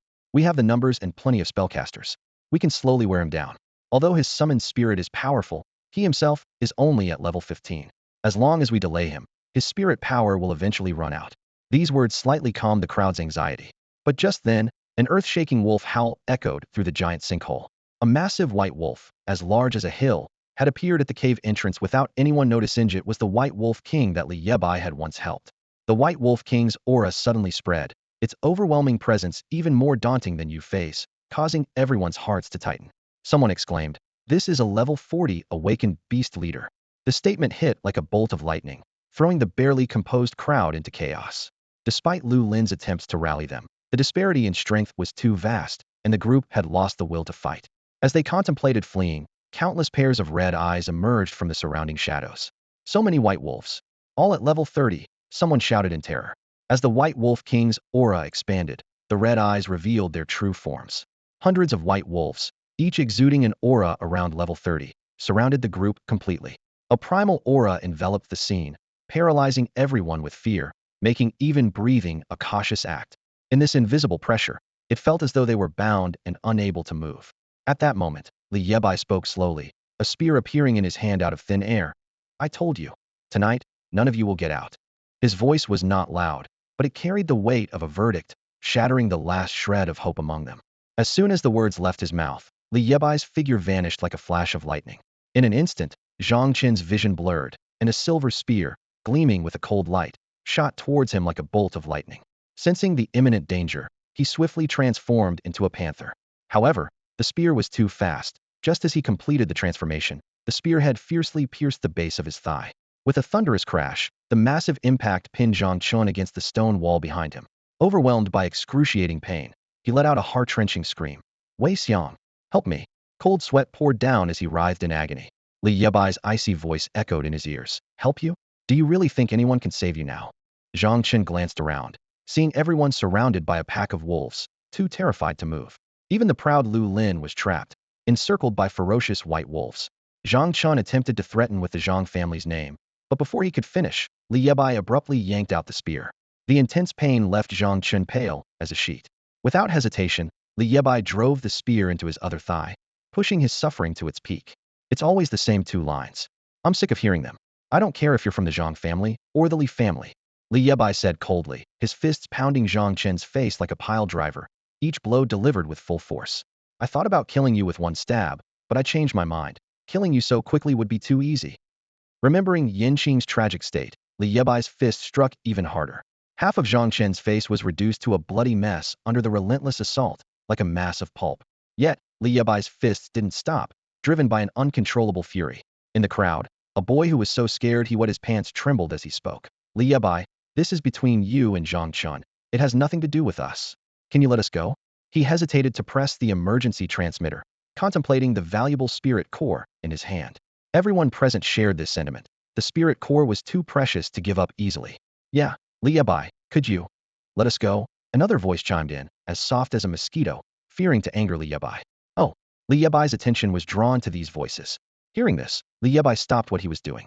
At this moment, Zhang Chun had already been beaten unconscious, collapsed on the ground, foaming at the mouth. Li Bai slowly walked over to the boy who had spoken, his gaze cold and chilling. Without any warning, Li Bai raised his hand and delivered a loud slap. Busy hitting him and forgot about you, did I?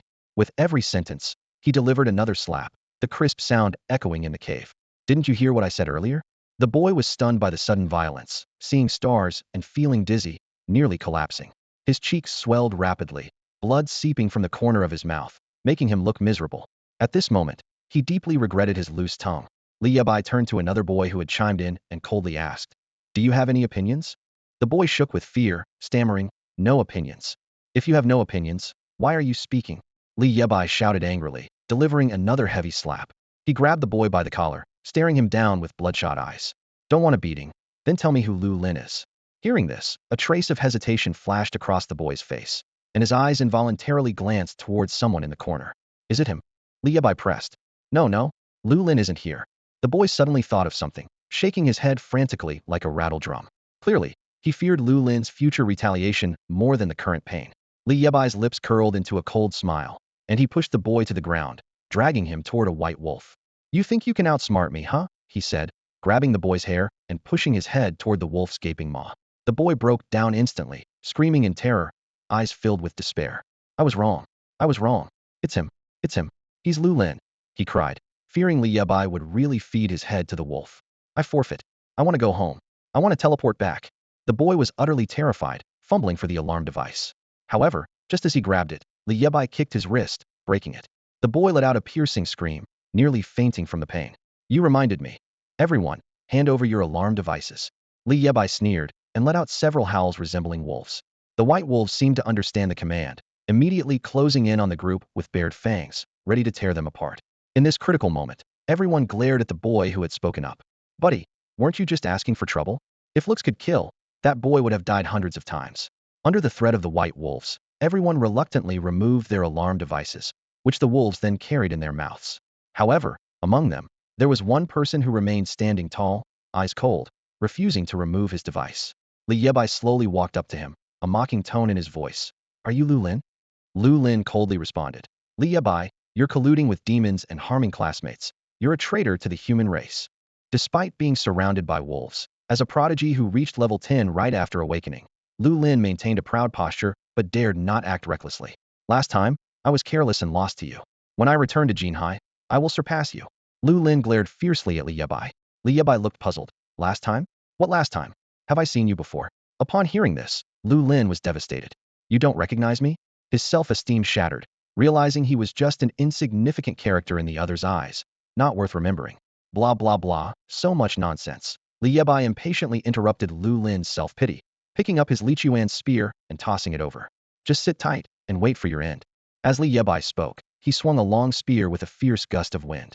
Lu Lin's pupils contracted sharply, and in a moment of crisis, he hastily used his left arm to block. Bang! A loud crash echoed as if the world itself trembled. Instantly, Lu Lin was thrown like a cannonball from the immense force, the spear like a raging dragon crashing him into the hard stone wall. Blood spurted from Lu Lin's mouth, and a clear sound of bone cracking came from his left shoulder. The intense pain nearly made him lose consciousness, but he quickly opened his eyes again. "Lu Lin, what kind of genius are you?" Li Bai's foot pressed harshly on Lu Lin's face, as if to crush all his pride and dignity.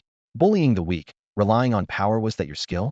Li Bai's anger erupted like a volcano, mercilessly delivering a punch that seemed to make even the stone wall tremble, driving Lu Lin deeper into the wall.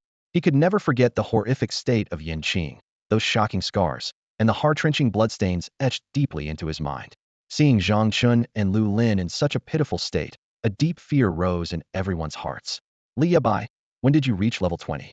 Lu Lin asked, disbelief written all over his face as he sensed the aura emanating from Li Bai. Impossible, this can't be. His voice was filled with madness, his proud heart shattering completely at this moment. Li Bai, you must have colluded with the demon clan, practiced their evil arts. You're a demon cultivator, a traitor to humanity. When the trial ends, the overseers won't let you go. If you have the guts, kill us all. His tone grew increasingly frenzied, as if he'd lost his mind, laughing hysterically with a sound so piercing and terrifying that it grated on Li Yebai's nerves. Those nearby turned pale with fear. Brother, please shut up. A trembling voice emerged from the crowd, praying that Li Yebai would remain rational and not take his anger out on them. Everyone, don't be afraid. He won't dare touch us. A sharp female voice suddenly rang out. As long as we stick together, he can't do anything to us. At that moment, a girl stepped forward from the crowd, her face exceptionally pretty, exuding the aura of a wealthy family's daughter, like an angel of justice. There are over 100 of us here. If he dares harm us, once the trial ends, the professors and overseers from the 4 academies won't let him get away with it. Her voice was firm and filled with righteous indignation. Li Yebai turned to face the girl, a flicker of coldness in his eyes. You're not afraid to die, are you? She stood her ground, responding with unwavering righteousness. Afraid to die? What a joke. I'm the mayor's daughter from Jinhai City. Go ahead, kill me if you dare. Do you? She boldly faced Li Yebai. Why would I fear a traitor to humanity who colludes with demons, harming fellow students? I'm standing here to reason with you. She seemed convinced that Li Yebai wouldn't dare harm her, considering her status as the mayor's daughter and the presence of students from the 4 academies. A traitor harming fellow students? Reasoning with him? Li Yebai suddenly laughed, a cold edge to his voice. He had never heard such a cruel joke. I'm the scum? Then what are they? He mocked, gesturing toward Zhang Chun and Lu Lin. Where were you when they hurt Yanqing? Where were you when they abused Yanqing's teammates? Did you stand up and speak for justice? His voice grew colder, as if it could freeze the entire cave. The girl maintained a self-righteous demeanor, but a flicker of panic crossed her eyes. What does this have to do with me? She attempted to argue, though her voice was weak. They didn't have the strength, yet tried to show off. That's their own fault. Li Yebai moved swiftly, suddenly close to her. So by your logic, lacking strength, but trying to show off means they deserved it? If I were to punch you dead right now, would that be your fault too? His fist was raised high, ready to strike. The girl panicked completely, screaming. How can you be so unreasonable? I'm a girl. You wouldn't dare hit a woman. Her voice was filled with fear and disbelief. After all, she was the mayor's daughter, pampered and indulged all her life, never having suffered such indignity. Yet, Li Yebai's fist stopped an inch from her face. A cold smile played on his lips. Don't worry, I don't hit women. The girl exhaled a sigh of relief, her fear slightly abated. In her moment of distraction, Li Yebai suddenly kicked her hard on the forehead.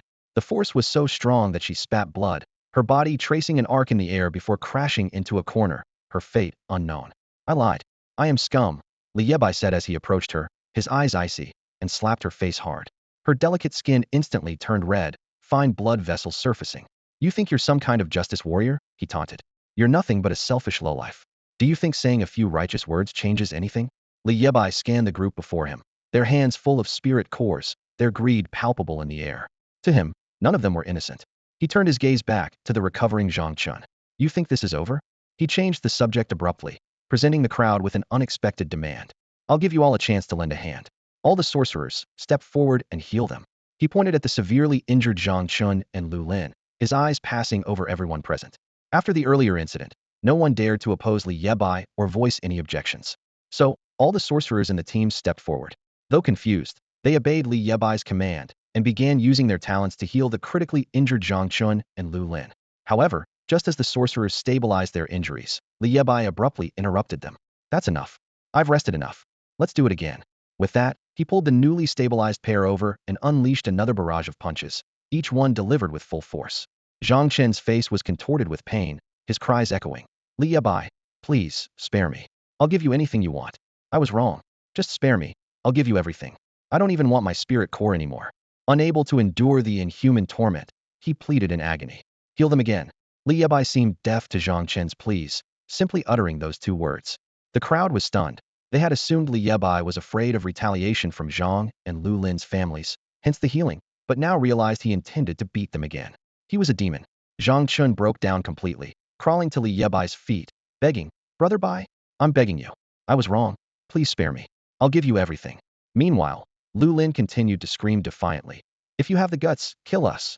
He showed no regard for his injuries or Zhang Chen's bewildered gaze.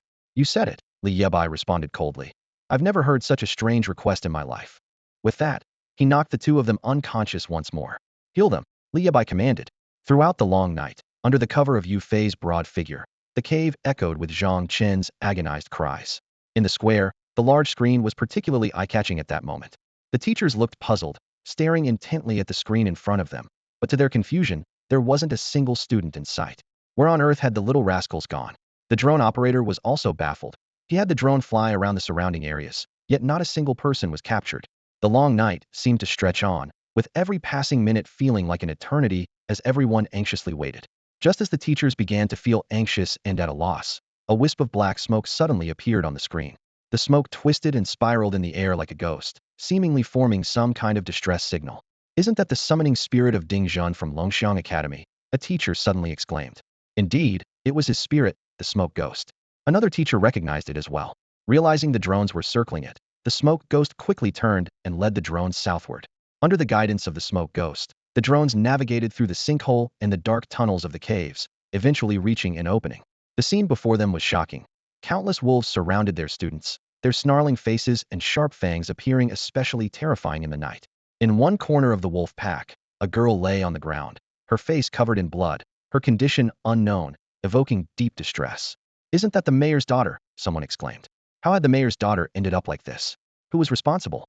A teacher shouted in anger. If the mayor finds out his daughter ended up like this, the consequences will be unimaginable. As everyone was reeling from shock, the drone's footage zoomed in to reveal an even more startling scene.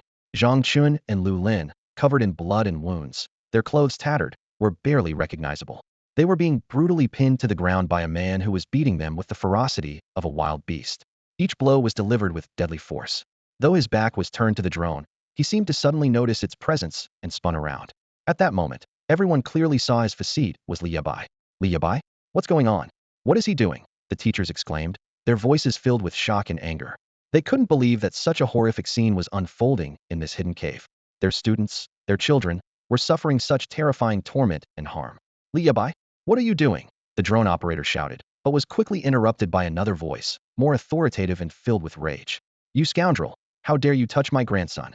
Zhang Tai's voice boomed across the square as he snatched the microphone from the operator, shouting angrily, Stop it now, or I'll cut you down myself.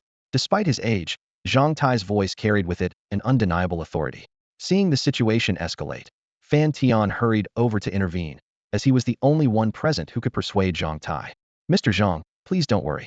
I'll handle this situation. As soon as Fan Tianxiao finished speaking, Zhang Tai, like an enraged lion, shoved him aside. Zhang Tai's face was twisted with anger, his eyes bloodshot as he roared, Don't worry. Look at what happened to my grandson. His voice was filled with murderous intent, as if he was ready to charge into the teleportation array any second. Leader Fan, you must open the teleportation array now. I want to cut that little beast myself. Principal Gu seized the opportunity, his tone stern as he said, Leader Fan, Li Yebai is clearly a traitor to humanity, colluding with demons and harming his own kind. The evidence is undeniable. If you can't distinguish right from wrong, how can you expect to command respect as a supervisor in the future? A gleam of cunning flashed in his eyes. He secretly rejoiced at the thought of taking down Li Yebai and removing a rival for Xinghai Academy. However, he also realized that since Zhang Chun was affiliated with Xinghai Academy, any trouble might provoke the Zhang family's wrath, potentially affecting the academy. Principal Gu's expression grew more anxious. At that moment, Lu Cheng, usually calm, also arrived swiftly. His eyes were bloodshot, his voice low and heavy with pressure. Leader Fan, Lingfeng Academy demands an explanation. Despite his urgency, Lu Cheng remained rational, skillfully applying pressure on behalf of the entire Lingfeng Academy. Leaders from other academies arrived, angrily demanding, Leader Fan, what's going on? How did our students end up like this? Their voices rose one after another. Li Yebai is up to no good, colluding with beasts. Our students are in grave danger. If you don't open the teleportation array, the consequences will be dire. Someone raised their voice, shouting, Don't forget, the mayor's daughter is already seriously injured. If anything happens to her, how will we explain it to the mayor? The atmosphere in the square became extremely tense, with everyone's eyes fixed on Fan Tianxiao, awaiting his response. Outwardly composed, Fan Tianxiao was internally in turmoil. He never imagined that a minor figure like Li Yebai could cause such a huge problem. Ignoring the questions from the crowd, Fan Tianxiao grabbed the microphone and sternly ordered, Li Yebai, I command you to stop immediately. His eyes revealed his anxiety and unease. However, the image of Li Yebai on the screen seemed oblivious. continuing to viciously beat Zhang Chun and Lu Lin. Each punch made those present flinch. Unable to contain himself any longer, Zhang Tai roared. This is outrageous. I will go myself to take him down. His fists clenched tight, veins bulging, eager to jump into the scene. Seeing this, Fan Tianxiao finally realized the situation was out of control. He turned to the staff beside him and ordered, "Activate the teleportation array immediately. I need to stop him myself." The staff hesitated for a moment, cautiously responding, "But it takes some time to reactivate the teleportation array. I'm afraid by then it might be too late." He didn't finish, but the implication was clear. "Stop wasting time, go," Fan Tianxiao ordered, and everyone quickly got to work, starting up the teleportation array. Watching the screen, Fan Tianxiao muttered to himself, "Li Bai, what exactly are you trying to do?" For him, this trial had spiraled completely out of control, turning into an unmanageable fiasco. In just a few days, the previously unknown Li Bai had caused such a massive upheaval in the city of Jinhai. All eyes were glued to the screen, watching Li Bai's every move, each action gripping everyone's nerves. A teacher shouted angrily, "He's lost his mind, colluding with beasts. Not only that, he's maliciously attacking his classmates. This is lawlessness. He must be severely punished." The teachers began discussing among themselves. One anxiously asked, "Why aren't they being teleported back?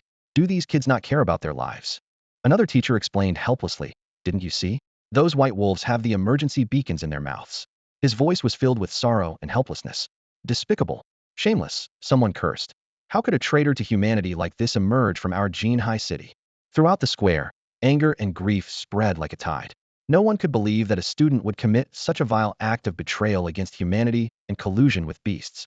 Fan Tianxiao's voice came clearly through the microphone, sternly warning Li Bai, "Whether you hear me or not, your actions have already seriously violated the laws of Huagua. Colluding with the demon clan is a grave crime, and harming your classmates during the trial is unforgivable. If you don't stop now, I can't guarantee you'll leave the courtroom alive." The teleportation array wasn't ready yet, and everyone was like ants on a hot pan, restless and anxious. They were eager to rush to the scene and capture the traitor of the human race for execution. Fan Tianxiao, however, continued to persuade him earnestly. He had wanted to recruit this talented young man into the regulators, to personally mentor him, and didn't want to see him go astray. At this moment, Li Yebai suddenly stopped his actions in the footage and then disappeared from everyone's sight. Principal Gu's voice came through the drone, filled with undisguised anger. "Now you're scared? Too late. A traitorous scum like you should be sentenced to death immediately. Zhang Chun is so outstanding, and you dared to beat him like that. You're insane, beyond saving." As he scolded Li Yebai, he didn't forget to flatter Zhang Tai. "Running won't help. Once the teleportation array is activated, I will personally execute you on the spot." Before he finished speaking, Li Yebai reappeared in front of everyone. He was holding a severely injured young man, whom he carefully laid on the ground. Then, he brought over 3 more equally battered, barely alive individuals, placing them on the ground one by one. The crowd was stunned, unsure of what was happening. Li Yebai's voice was low and trembling, filled with uncontrollable anger and sorrow. "His name is Yin Qing, my best brother." He pointed to the most critically injured young man on the ground and continued, "He discovered this cave, and Zhang Chun and Lu Lin beat him like this to seize if his legs broken, his hands pierced, nearly all his ribs fractured, and over 100 wounds on his chest." Li Yebai questioned the high-flying drone and the crowd in the square. What did he do wrong? He pointed to Yin Qing's mangled body, the wounds on his chest shocking. "These are his teammates. What did they do wrong?"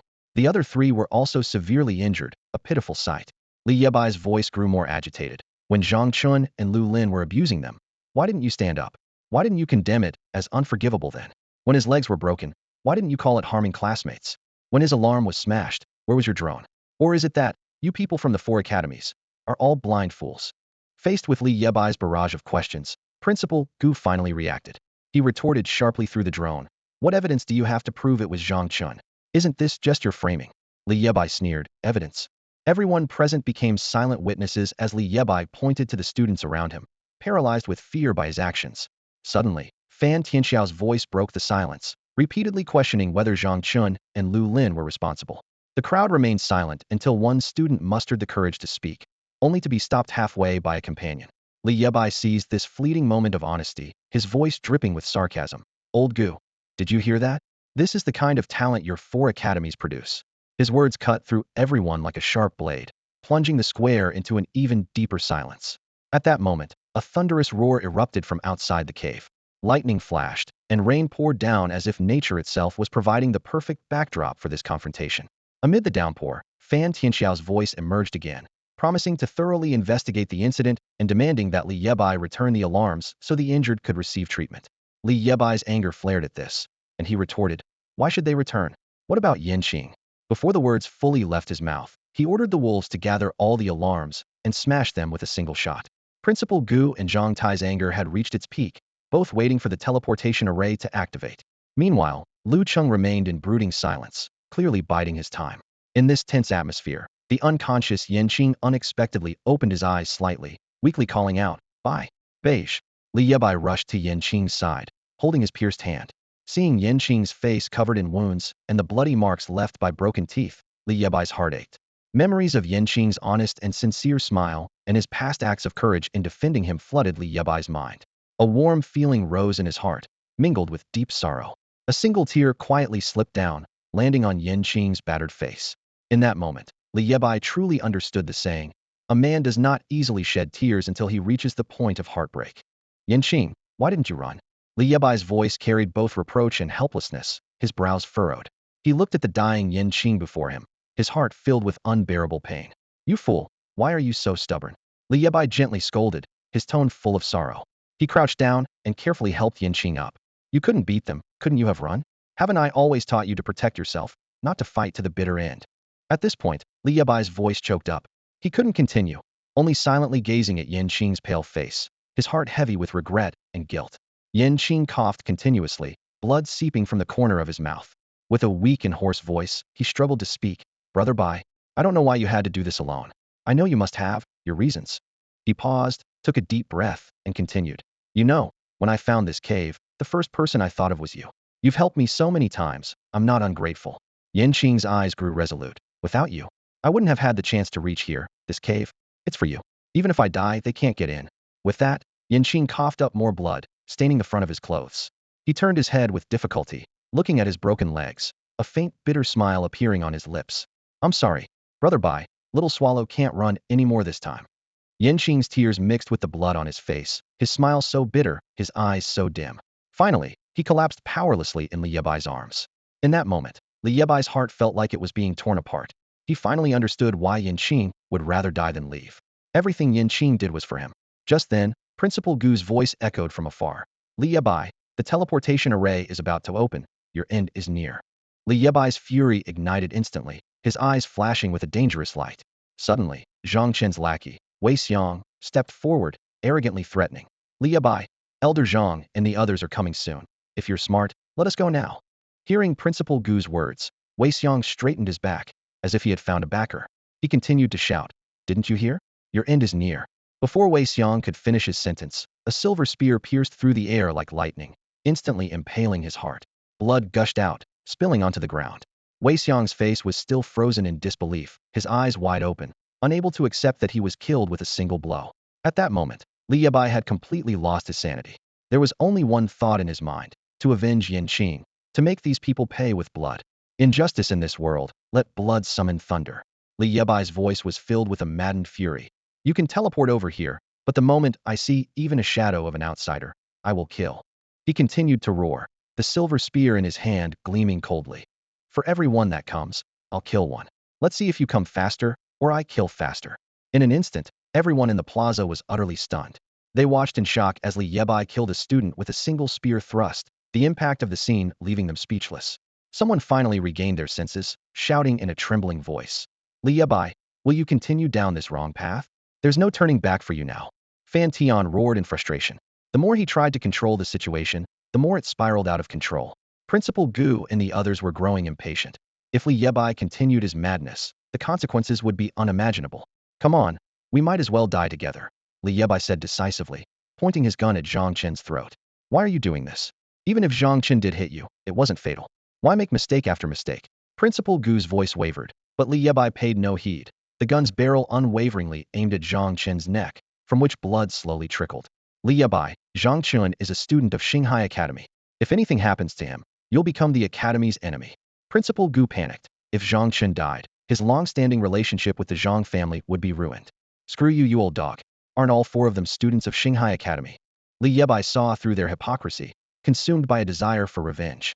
Since he was already beyond redemption, they might as well all die together. What had his grandson done wrong? At that moment, Zhang Tai's authoritative voice rang out. Your so-called evidence is nothing but a one-sided story. I could even say you threatened them into saying it. Zhang Tai continued coldly. Yanqing was clearly beaten by you. You conspired with the demon clan to frame Zhang Chun. Do you all enjoy lying with your eyes wide open? Li Bai hadn't expected that. Even at this point, the opposition would still be so nonchalant. When you stand trial, will the judge believe our words or your one-sided story? You've harmed students from the 4 great academies, making you an enemy to all. The only outcome is your death sentence and Zhang Chen's exoneration. I've said my piece. If you dare harm my grandson, I will make sure you pay in blood. Even your friends won't be spared. Zhang Tai's threat was blatant. The 4 great academies, the Zhang family.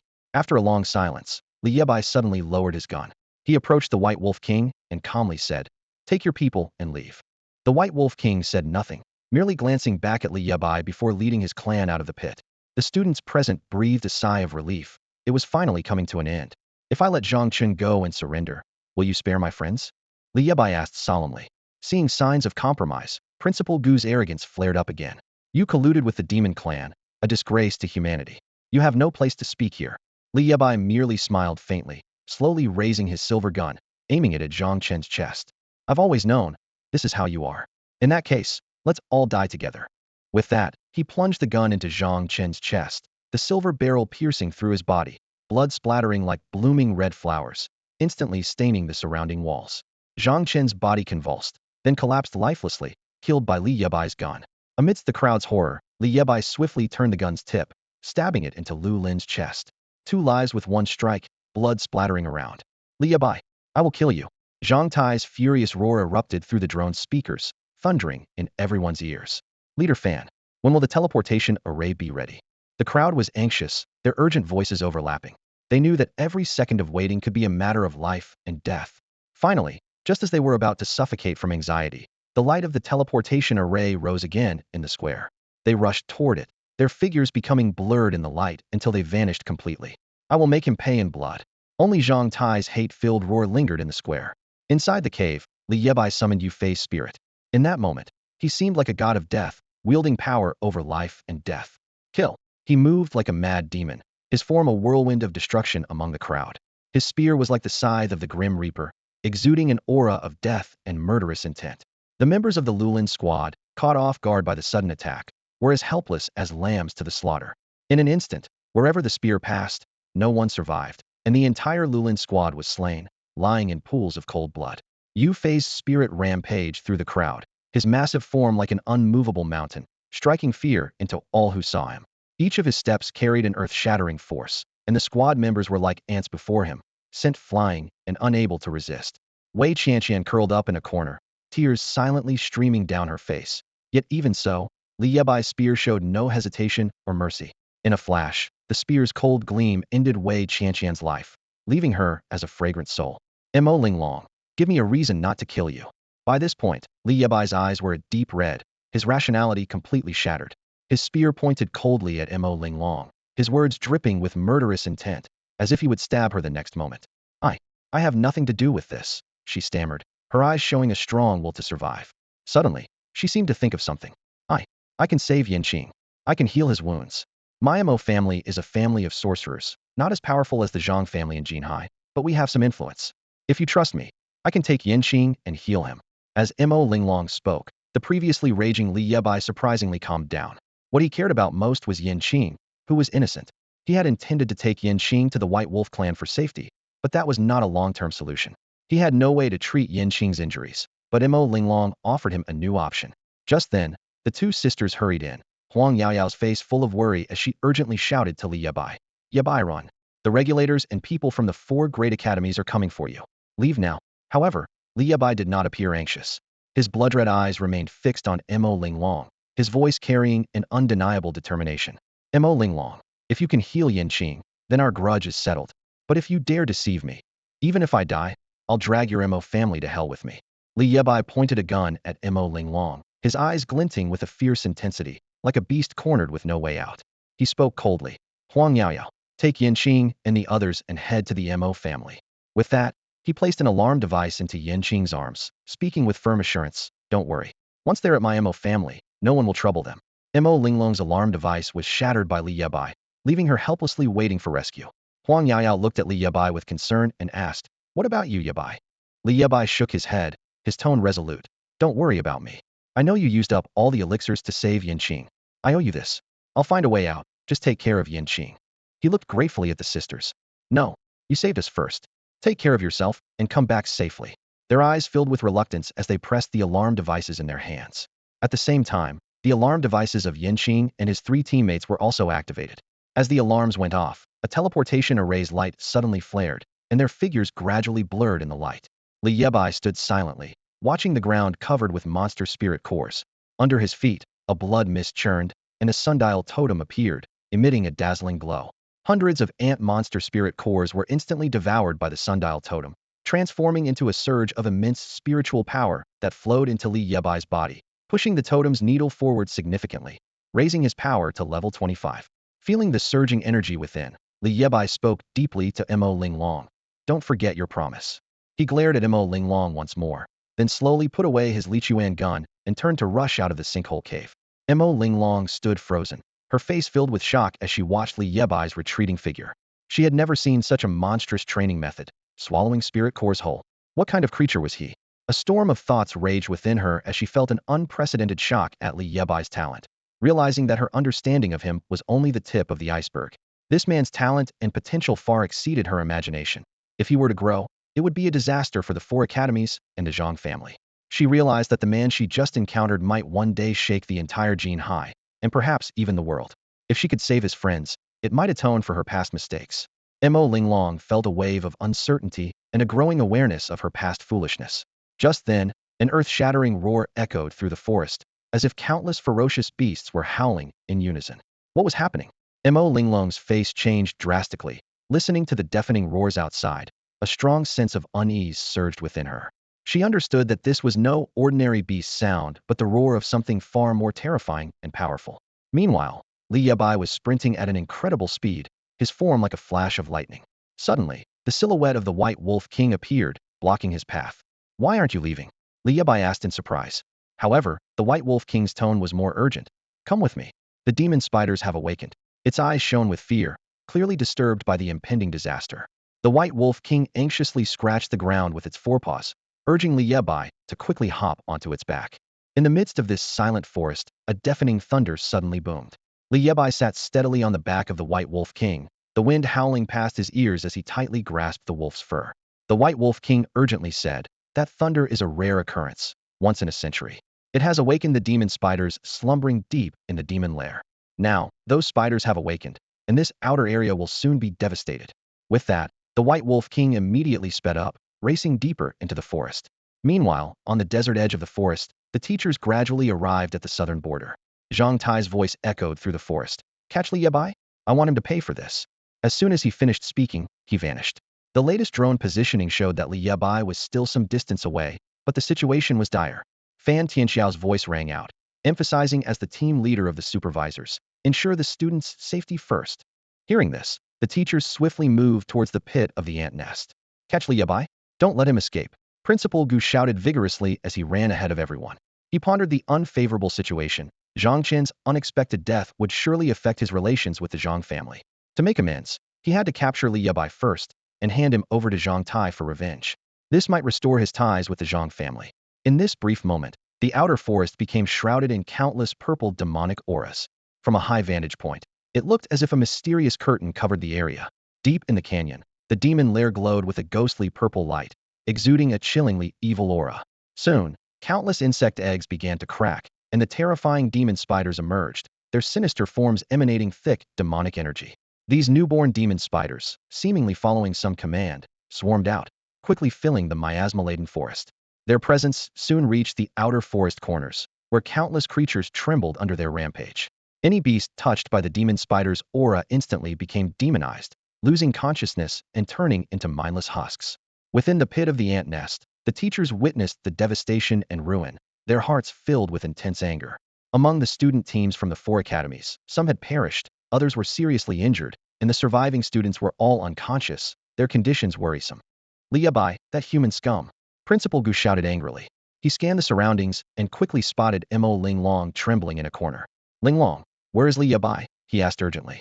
However, Mo Linglong, Her face full of fear, trembled slightly, unable to utter a word. Her eyes were filled with helplessness and terror, as if she had just experienced an unspeakable nightmare. Principal Gu looked around and sighed helplessly. Let's just get her back to the teleportation array quickly. As the teachers prepared to take the girl away, a panic shout suddenly echoed from outside the cave. Something's wrong. Everyone turned towards the sound, only to see countless demon spiders crawling up the walls of the sinkhole. These eerie creatures exuded a thick, demonic aura, causing flowers and plants to wither instantly and turn into pitch-black sludge, as if their life force had been completely devoured. Everyone present gasped in shock, exchanging uneasy glances. What on earth are these? Someone asked tremulously, clearly having never encountered such terrifying beasts before. One teacher mustered his courage and attempted to attack the rampaging demon spiders. However, as soon as his arm came into contact with the aura emitted by the spiders, it went numb and lost all feeling. He grimaced in pain, gritting his teeth. These spiders may not be high-level, but their aura disrupts my spiritual power and carries poison.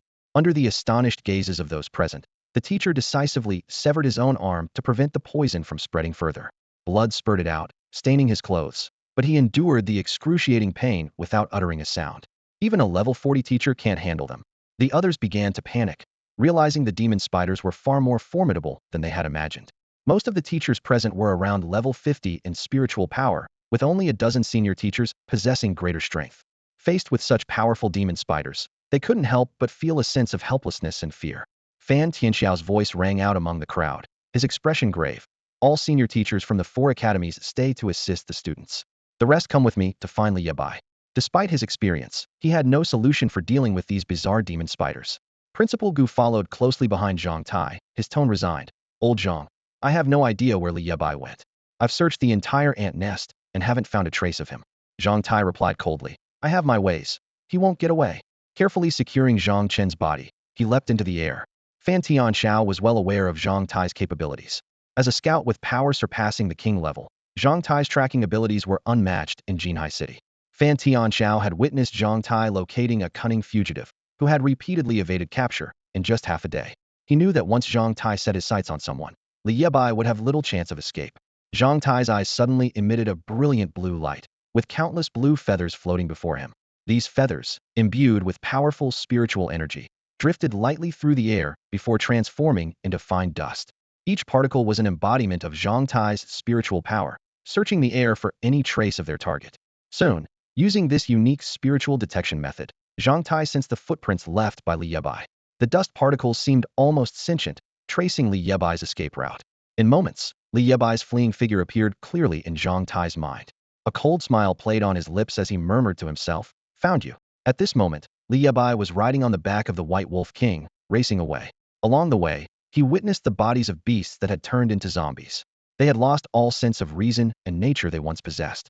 Whenever they encountered anything alive, they would swarm upon it, devouring it with a terrifying frenzy.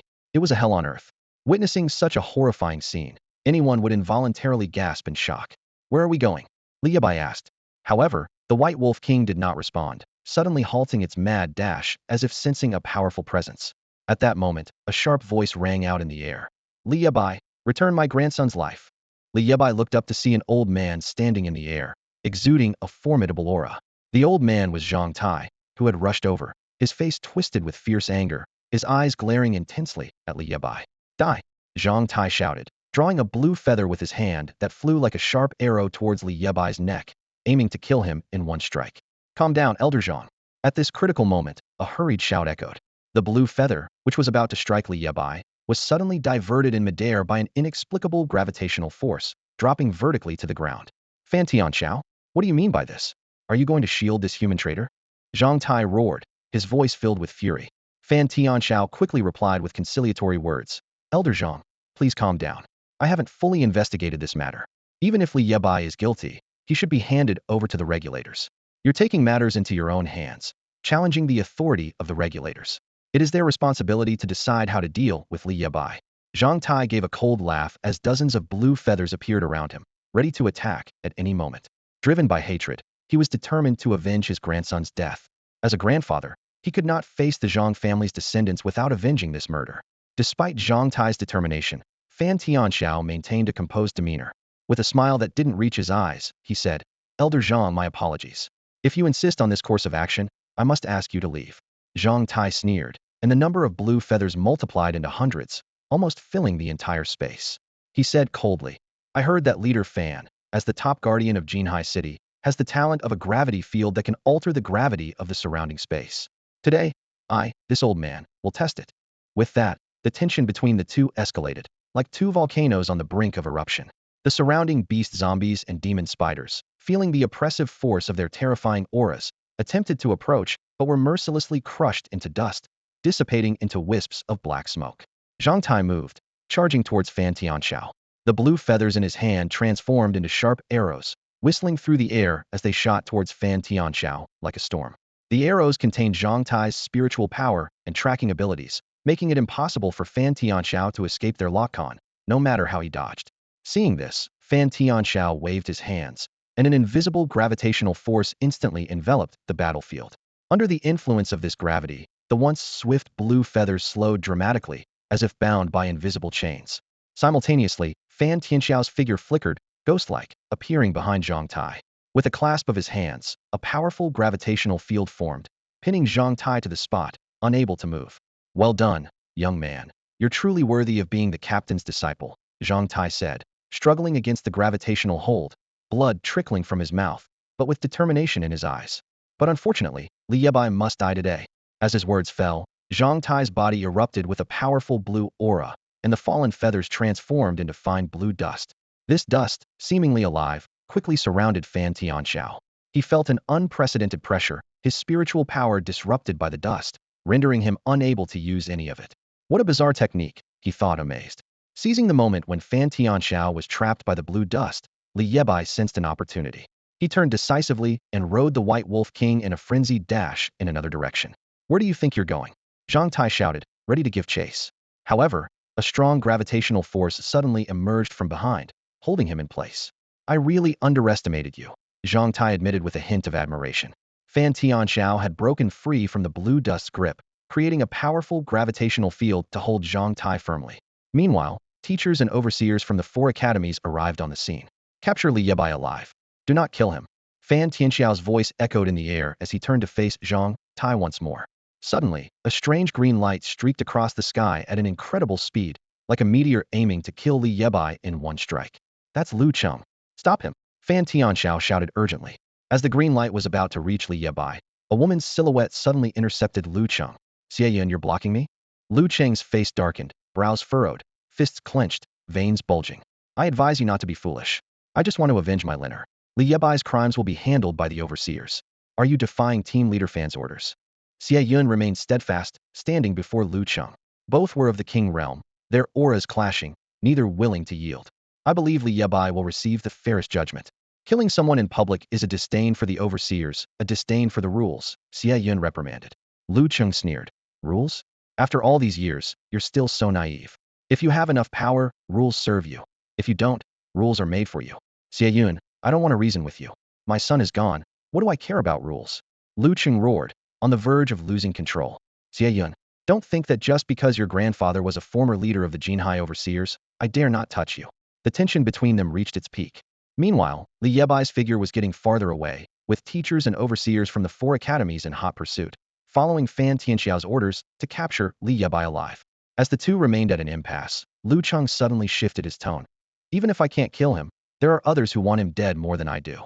And he's already on the brink. You can stop me. I won't pursue. As long as Li Bai is dead, I don't care who does it. Lu Cheng let out an eerie chuckle. That's not for me to consider. My task is to stop you. Xie Yun stepped forward, unleashing the formidable aura of a king realm expert. Unexpectedly, Lu Cheng did not choose to attack. He looked at Xie Yun coldly, a meaningful smile on his lips. There's no point in attacking you. We'll just hold each other here, and someone else will avenge me. At the base of a steep mountain peak, Li Bai panted heavily, recalling the perilous escape he had just experienced.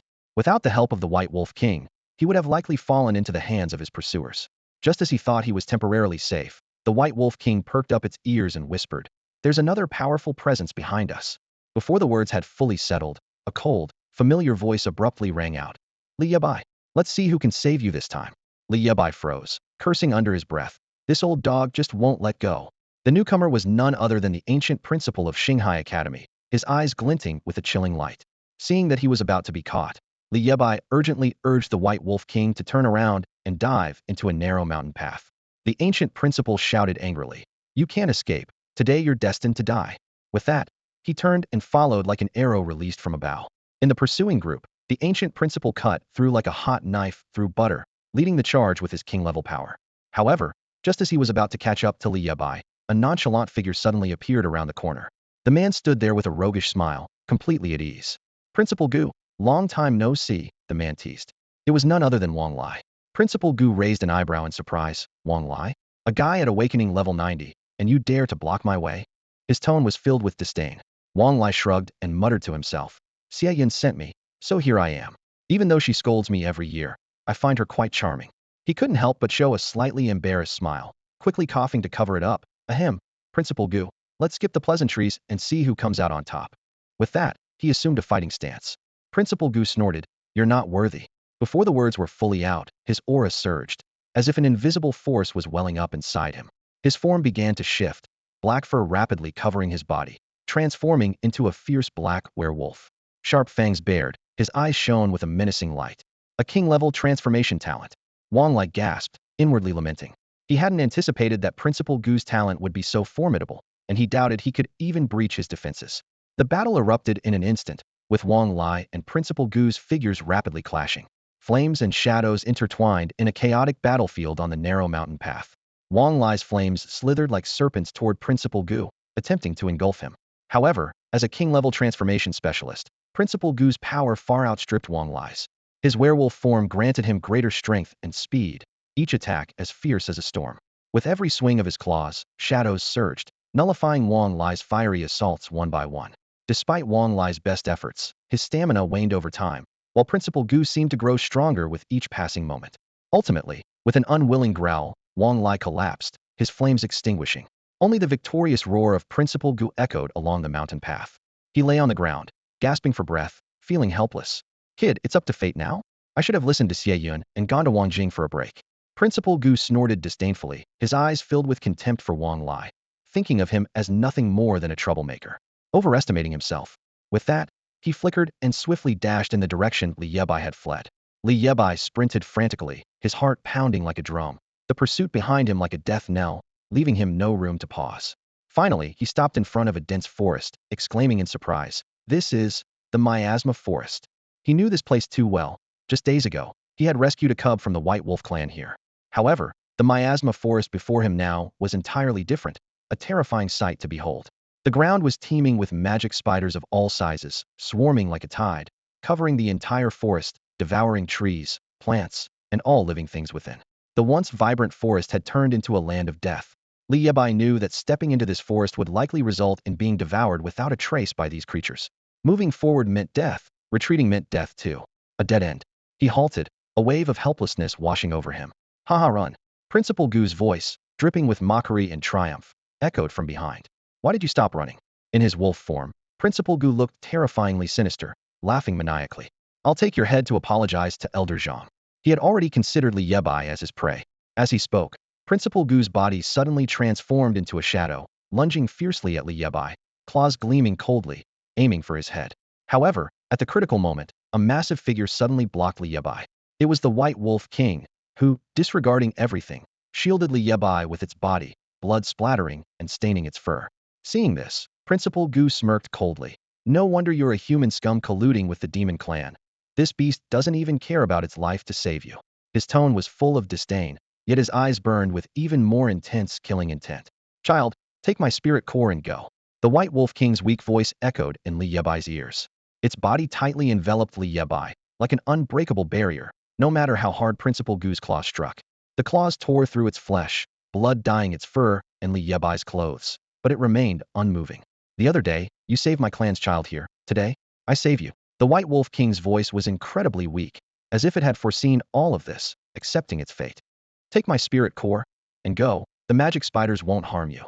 As the White Wolf King's life gradually faded, its body slowly collapsed, but its bright beast eyes remained fixed on Li Yebai. A fist-sized spirit core slowly emerged from its paw, and in its final moment, it used all its strength to extract its own spirit core. Li Yebai trembled all over. The White Wolf King's blood had stained him entirely, his eyes filled with grief and indignation. Just as he prepared to fight desperately, the magic spiders, seemingly attracted by the scent of the White Wolf King's blood, swarmed towards him. Haha, even these creatures want to kill you, Li Bai, Li Bai. Who in this world can tolerate you? Let me send you off on your final journey. However, an astonishing scene unfolded. The demon spiders completely ignored Li Bai, treating him as if he were an insignificant bystander. Without a moment's hesitation, they bypassed him and lunged at the corpse of the White Wolf King, devouring it with frenzy. In an instant, the body was picked clean. Yet, the spiders seemed unsatisfied, turning their attention to the headmaster, whose body was covered in wolf blood. Beasts, get away! The headmaster roared in anger, his claws swiping with immense force. Instantly, the surrounding spiders dissolved into black liquid, vanishing into nothingness. However, these demon spiders seemed endless, continuously surging from all directions towards the headmaster. Li Yebai watched in astonishment when suddenly, the spirit core of the White Wolf King in his hand began to emit a faint glow, and the wolf tooth necklace around his neck seemed to resonate, exuding an ancient and mysterious aura of a mythical beast. Is this the legendary White Wolf ancient god? Li Yebai murmured in shock, thinking that its presence was protecting him. With this realization, he decisively stepped into the miasma-filled forest. As he expected, the demon spiders avoided him and instead swarmed towards the headmaster, encircling him. Li Bai, I must admit, you're quite something. The headmaster's voice came through, sounding a bit beleaguered amidst the spider assault. But with the abyss ahead, where could he possibly flee? Once I deal with these pests, he'll come for your head. The headmaster's aura grew even stronger, and the spiders were no match for his onslaught. Recognizing their disadvantage, the spiders emitted a series of roars, as if summoning something. At that moment, from the depths of the distant abyss, a gigantic demon spider emerged. Its body was immense, twice the size of the White Wolf King. Enough of this. The headmaster grumbled irritably, bewildered at why eliminating Li Bai proved so difficult. Come on. Today, they'll fight to my heart's content. The headmaster entered a frenzied battle state, his attacks more ferocious, each strike carrying the power of a king-level master. Despite the giant demon spider's desperate resistance, it could only withstand a few breaths under his furious assault. The spider's body exploded with a thunderous crash, releasing its demonic energy, which quickly enveloped the headmaster. As the energy seeped into him, the headmaster's man-wolf form showed signs of regression, causing him surprise. This creature's essence can disrupt my spiritual power? However, this surprise was quickly overshadowed by his murderous intent as he glared at Li Yebai with bloodthirsty eyes. But it doesn't matter. Killing you is all that matters. Unexpectedly, Li Yebai did not choose to flee. Instead, he stood his ground. Old dog, is this all you've got? Li Yebai mocked coldly. In that instant, a sundial totem suddenly emerged beneath Li Yebai's feet. A massive figure slowly emerged behind him. It was the spirit of Yue Fei, holding a spear and clad in armor, exuding an awe-inspiring presence like a war god descending from the heavens. Principal Gu sneered at the sight, saying, Do you think I'd be afraid of you, a master in the Wong realm? But you, boy, are quite the prodigy. In just a few days, you've reached level 25? How did you manage that? Principal Gu laughed maniacally, his face full of amazement. Yue Fei's spirit spoke to Li Bai. He's far above you. A direct confrontation might not be in your favor. Ahead lies the lair of the demon spiders. I have no way out. If this is my fate, then I'll face it head-on. He placed the White Wolf King's spirit core in his palm, as if feeling its heartbeat. I, Li Bai, do not fear death. With that, the White Wolf King's spirit core suddenly vanished, completely absorbed by the sundial totem. The immense spiritual power contained in the level 40-liter beast's core surged into Li Yebai's body, rapidly boosting his level to 29. Good. A true man should be like this. Yue Fei's spirit laughed heartily. Yebai, I knew I wasn't wrong about you. Under the influence of the spiritual power, Yue Fei's spirit solidified and grew several feet taller. Yue Fei's spirit, at its peak, could only reach level 40, and in this form, Li Bai could summon him for 5 minutes. A freak, truly unheard of. No wonder Fan Tianxiao couldn't bear to kill you. No wonder he wanted to capture you alive. You're truly extraordinary. Principal Gu, witnessing Li Bai devouring the spirit core and leveling up on the spot, couldn't help but be shocked. If it hadn't come to this, I would have wanted to take you under my wing. But alas, if you don't die today, my painstakingly built Xinghai Academy won't survive. As soon as he finished speaking, Principal Gu, in his wolf form, charged forward like a gale.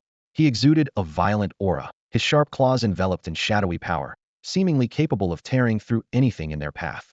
Seeing this, Li Bai dodged back, as Yue Fei's spirit thrust his spear forward, blocking the claws. The massive spear shadow collided with the claws, sending sparks flying. Yue Fei's spirit, towering and gripping the spear tightly, barely held off Principal Gu's frenzied attacks.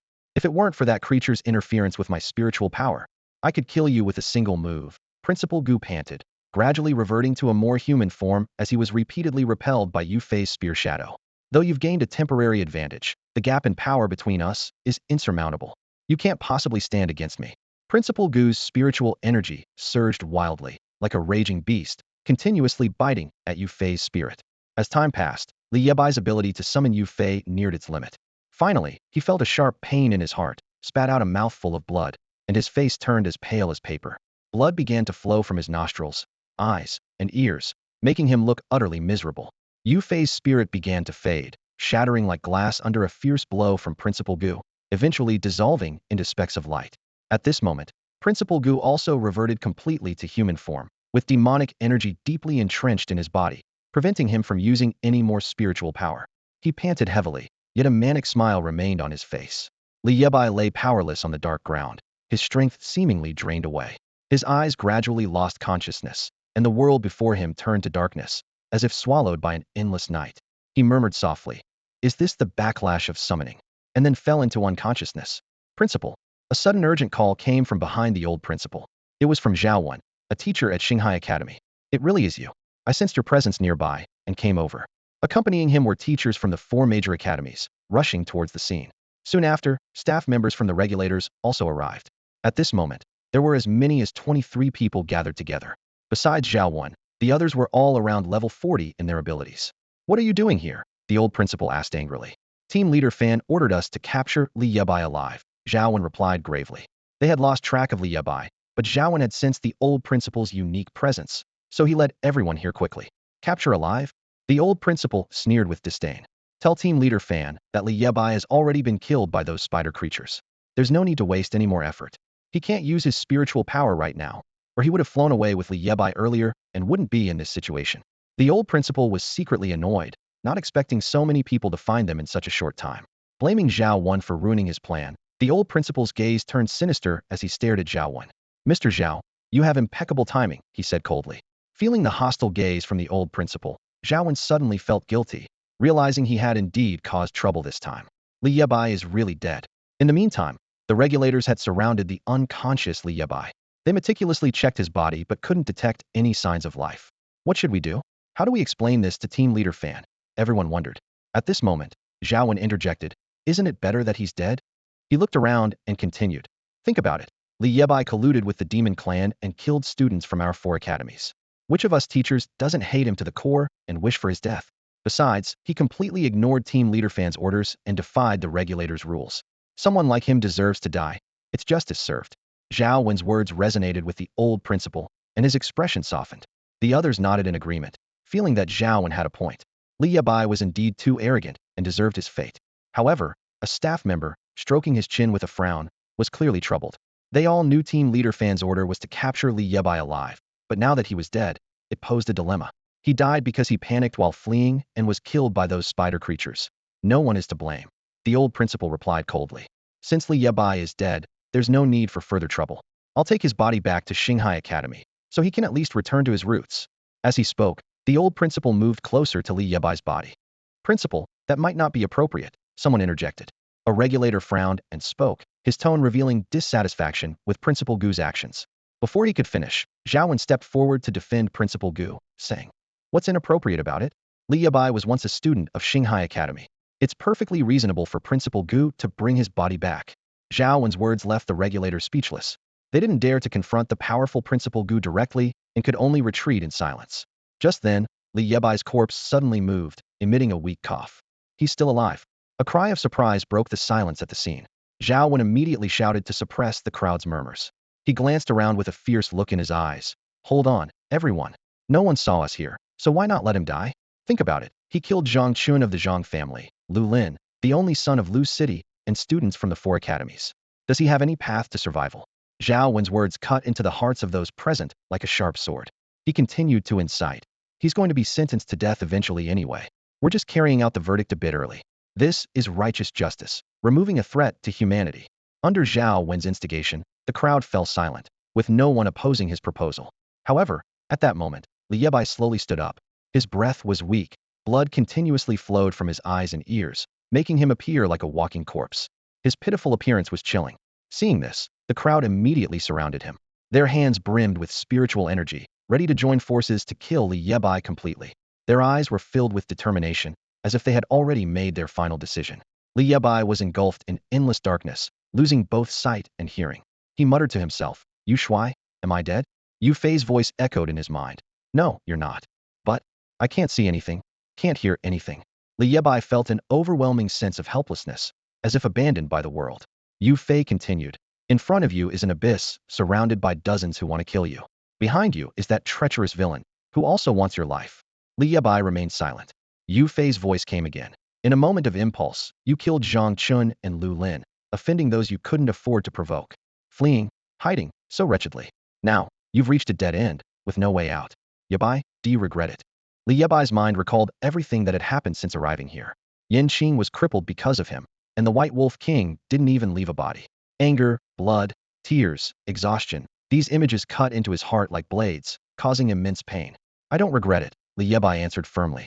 He knew that if he hadn't killed them, he would be forever trapped in guilt and pain. That unspeakable remorse and regret would be harder to bear than his current predicament.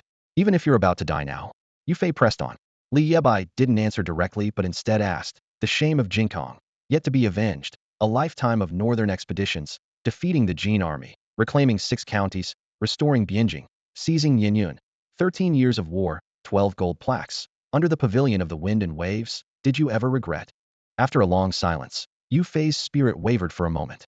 Finally, he laughed heartily. "No regrets." "Nor do I," Li Yebai responded resolutely. A strange and indescribable feeling suddenly surged in Li Yebai's heart. He clearly sensed that an invisible bridge seemed to have formed between Yue Fei's spirit and his own soul. Their wills began to merge at that moment, creating an unprecedented connection as if their souls were resonating. Just then, Yue Fei's voice sounded in Li Yebai's ear. "Yebai, you have passed my heart's test. Now, you can continue moving forward." Still immersed in that wondrous feeling, Li Yebai was filled with confusion and asked, "Heart's test? What is that?" Yue Fei's voice replied, "It's a trial that every spirit must undergo.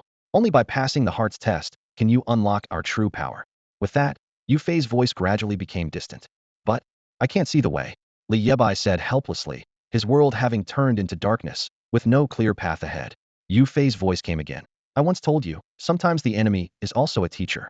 Now I teach you another lesson. When you are lost and can't see the road ahead, remember, the path is always underfoot." As Li Yebai stood bewildered, Yue Fei's voice sounded once more.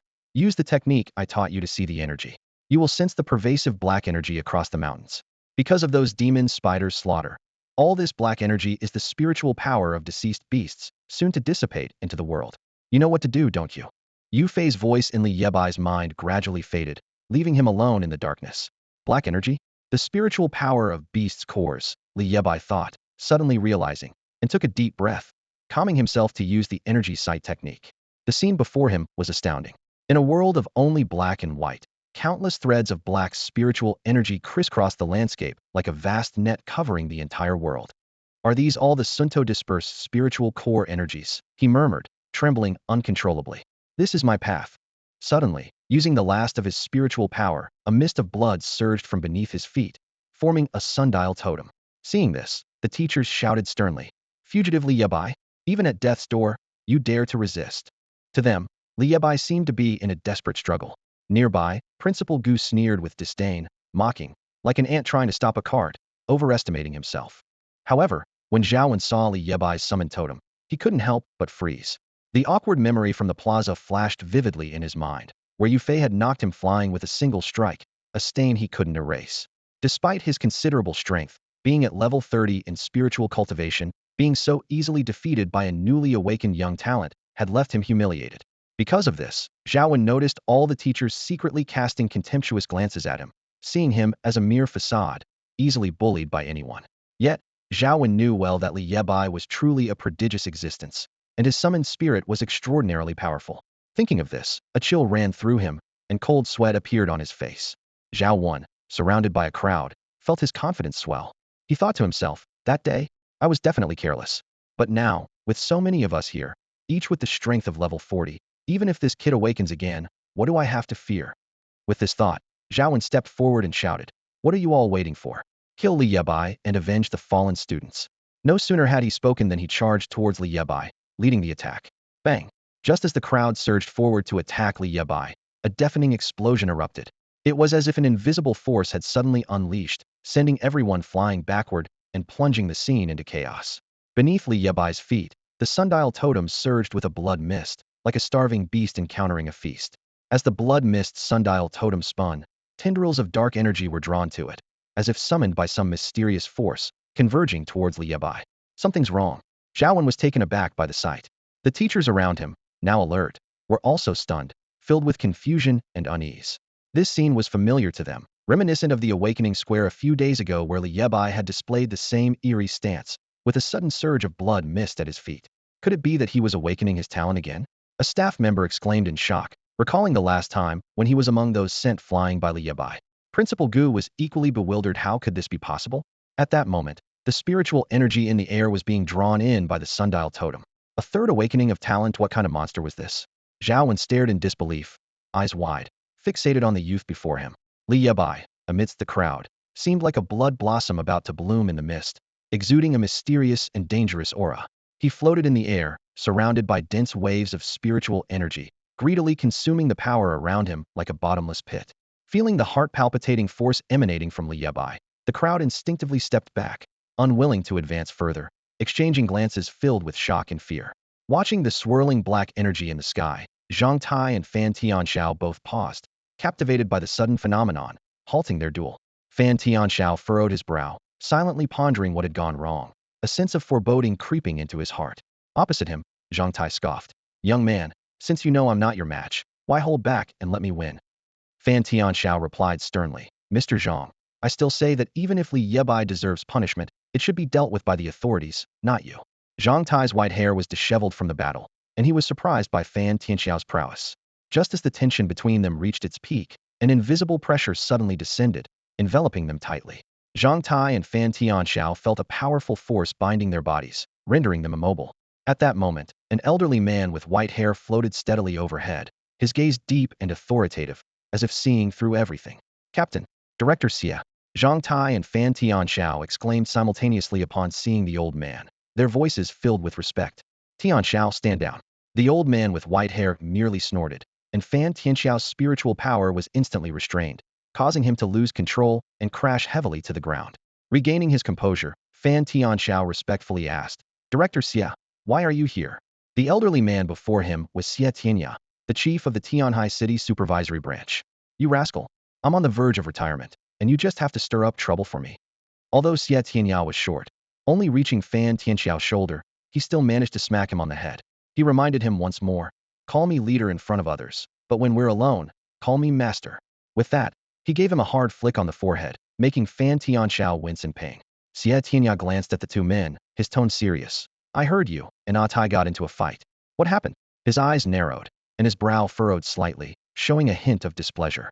Fan Tianxiao had no choice but to explain the situation in detail. At that moment, Zhang Tai staggered towards Xie Tianya, his eyes bloodshot and emotions running high. "Captain," he shouted, his voice choked with emotion. Xie Tianya looked at him and sighed. "Atai, after all these years, you haven't changed at all." He laughed self-deprecatingly. "Unlike me, I've grown old." Zhang Tai's voice trembled with emotion. "Captain, I've never asked you for anything in all these years. But today, I must kill that boy to avenge my grandson." Hearing this, Xie Tianya fell silent, his eyes reflecting a complex mix of thoughts. Seeing this, Zhang Tai's tone became more urgent. "Captain, have you forgotten? When Chun'er was a month old, you even held him. We've been through life and death together for decades, and though I can't do much now, I can only enjoy my life at home. But now, my only grandson has been killed. How can I not avenge him? Even if my grandson did something wrong, it's not for some young kid to lecture him." At this point, Zhang Tai lost control of his emotions and half knelt on the ground. Seeing this, Xie Tianya finally spoke, but his words were directed at Fan Tianxiao. "Tianxiao, how have I taught you? How could you lay a hand on my old comrade?" With that, he pulled Zhang Tai to his feet.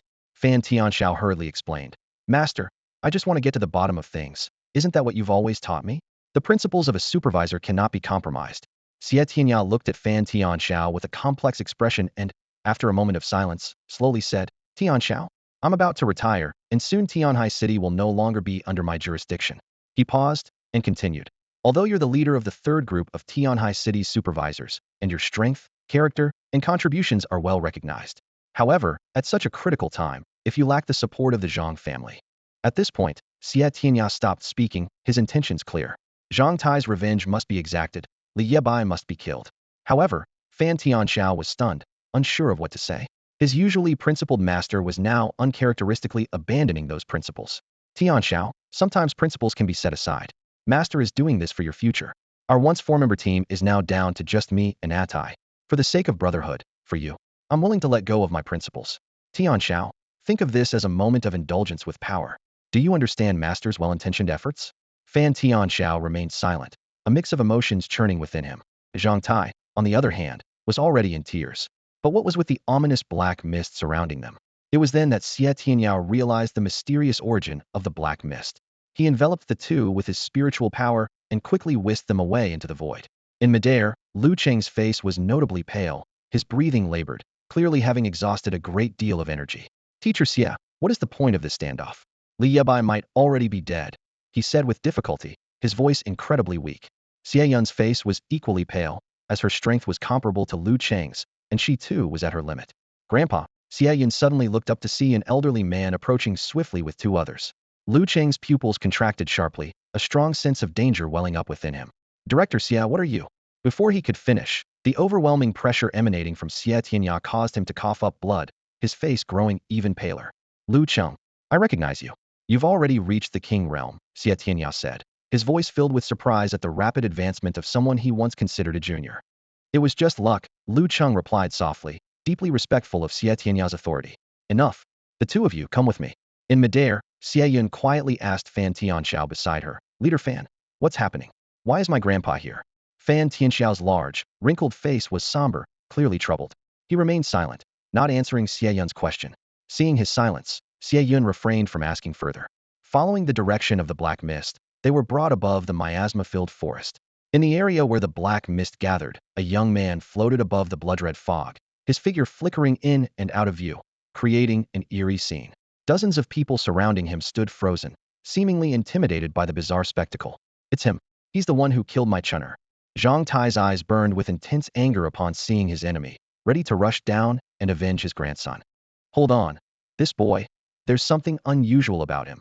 Xie Tianya's steady voice interrupted, his pressure immobilizing everyone, forcing them to watch the strange scene unfold. Is he awakening his talent again?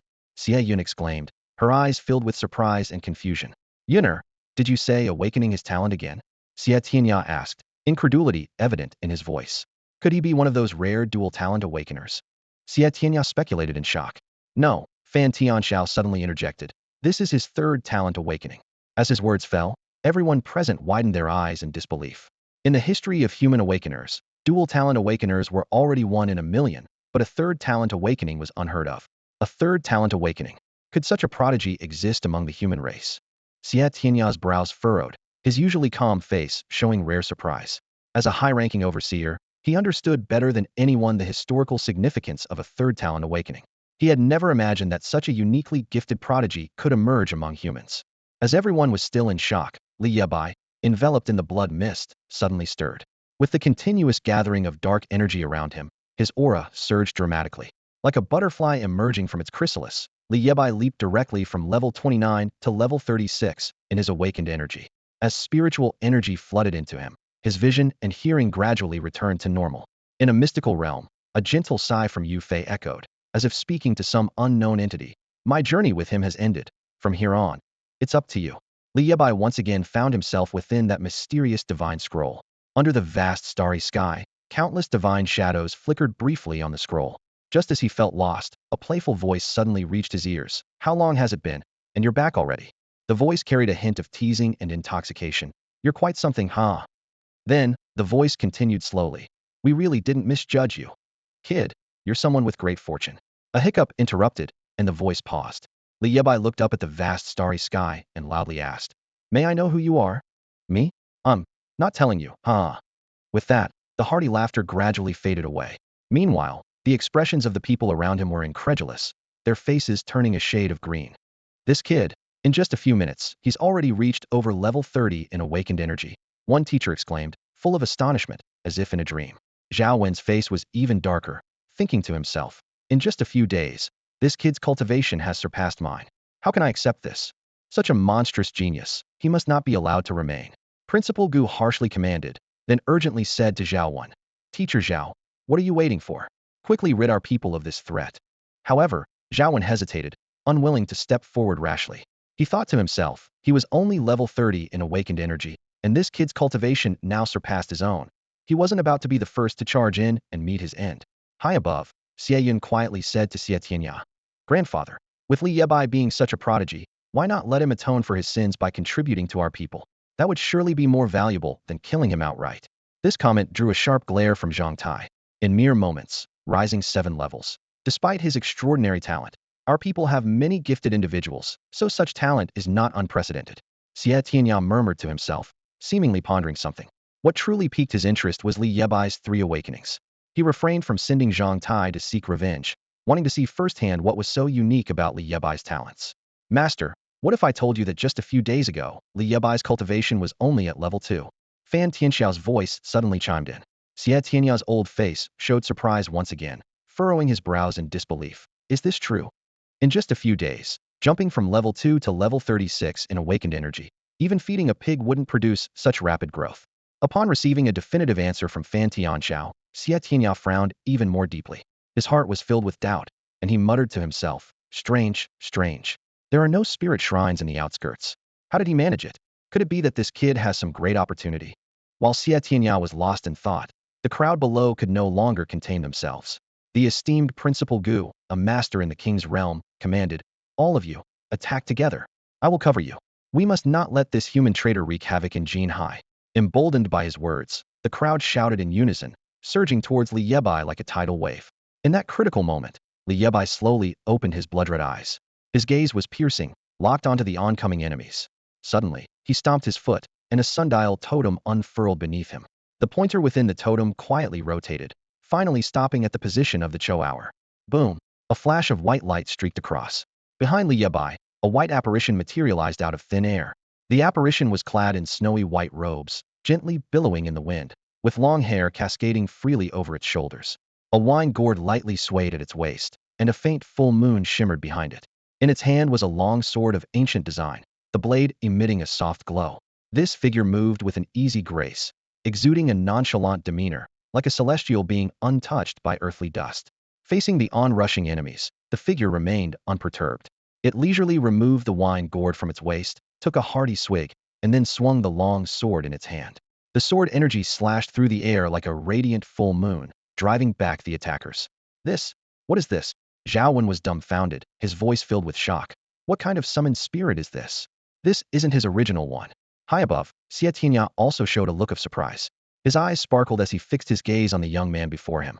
He actually has a summoning talent. He turned to the people beside him and asked, have you investigated his summoned spirit? I don't recall. Is there such a sword-wielding expert among the Huagui humans? Xie Yun was equally incredulous, shaking her head as she replied. This is the first time we've seen this summoned spirit. We've never seen it before. Yunner, you haven't seen it either? Xie Tianya asked suspiciously. This is new, a new summoned spirit. Xie Yun exclaimed. At that moment, the white apparition pointed its sword and declared, Pengju, long time no see, hope you've been well. As his words fell, another summoned spirit appeared behind Li Bai. The newly emerged summoned spirit was towering, clad in a purple robe and golden armor, with a commanding helmet on its head, resembling an unattainable mountain. The spirit of Yue Fei stood resolutely before everyone, wielding a Lichuan spear that gleamed with a cold light, exuding an aura of power and authority. 2 summoned spirits. They've appeared simultaneously. The crowd, already driven back, was stunned by the sight. What kind of monster is this? Can summoned spirits reproduce? They all looked towards Principal Gu, hoping he would take action. However, unbeknownst to them, Principal Gu had been deeply corrupted by the demonic energy of the magic spider, rendering his spiritual power completely unusable. With a sullen expression, he stood there and cursed. You 20-some level 40 awakened teachers. Are you really afraid of a level 30-something awakened brat? What's there to fear? So what if there are 2 summoned spirits? Charge and take him down. Captain, why haven't you let me down there yet? I want to take care of this guy myself. Zhang Tai shouted anxiously from high above, watching as the crowd once again charged at Li Bai, his impatience growing. Ah Tai, don't be hasty. Xie Tianya remained as calm as ever, his voice steady and unhurried. Look at how many people want him dead. I'm curious to see just how capable he really is, he thought to himself. 2 summoned spirits appearing simultaneously on one person, this was an unprecedented phenomenon. What puzzled Xie Tianya even more was that he had never seen these two spirits in any of the human records. According to summoning talents, human spirits were usually considered the weakest. However, the aura emitted by Li Yebai's two spirits was anything but ordinary. At that moment, the spirit of Yue Fei behind Li Bai began to emit a golden glow. His body started to expand, and in the blink of an eye, he grew to a towering height of 100 feet, enveloped in a golden radiance, resembling a war god. The spirit was no longer a mere shadow but was solidifying into an actual body, becoming more robust and muscular, like a mountain standing in the miasma forest, exuding endless majesty and power. Oh, the white shadow beside Yue Fei expressed surprise. Pengjiu, has he already passed your heart's test so quickly? The white shadow took a sip of wine and asked casually. Li Yebai's eyes widened as he looked up at the towering spirit of Yue Fei, filled with awe. General Yu, is this what you meant by true strength? Indeed. Yue Fei's voice echoed in Li Yebai's mind with great authority. Li Yebai then turned to the white shadow beside him, curiously asking, "And who is this?" Yue Fei chuckled. "Him? He's a bit of a talented wanderer." As soon as he finished speaking, the white shadow spat. "People used to call me the banished immortal. Kid, I was supposed to be the first to appear, but they feared I'd only teach you to indulge in pleasures and cause trouble, so they let Pingju guide you. You're lucky to have me." With that, the white shadow also began to materialize, growing to a height of 100 feet.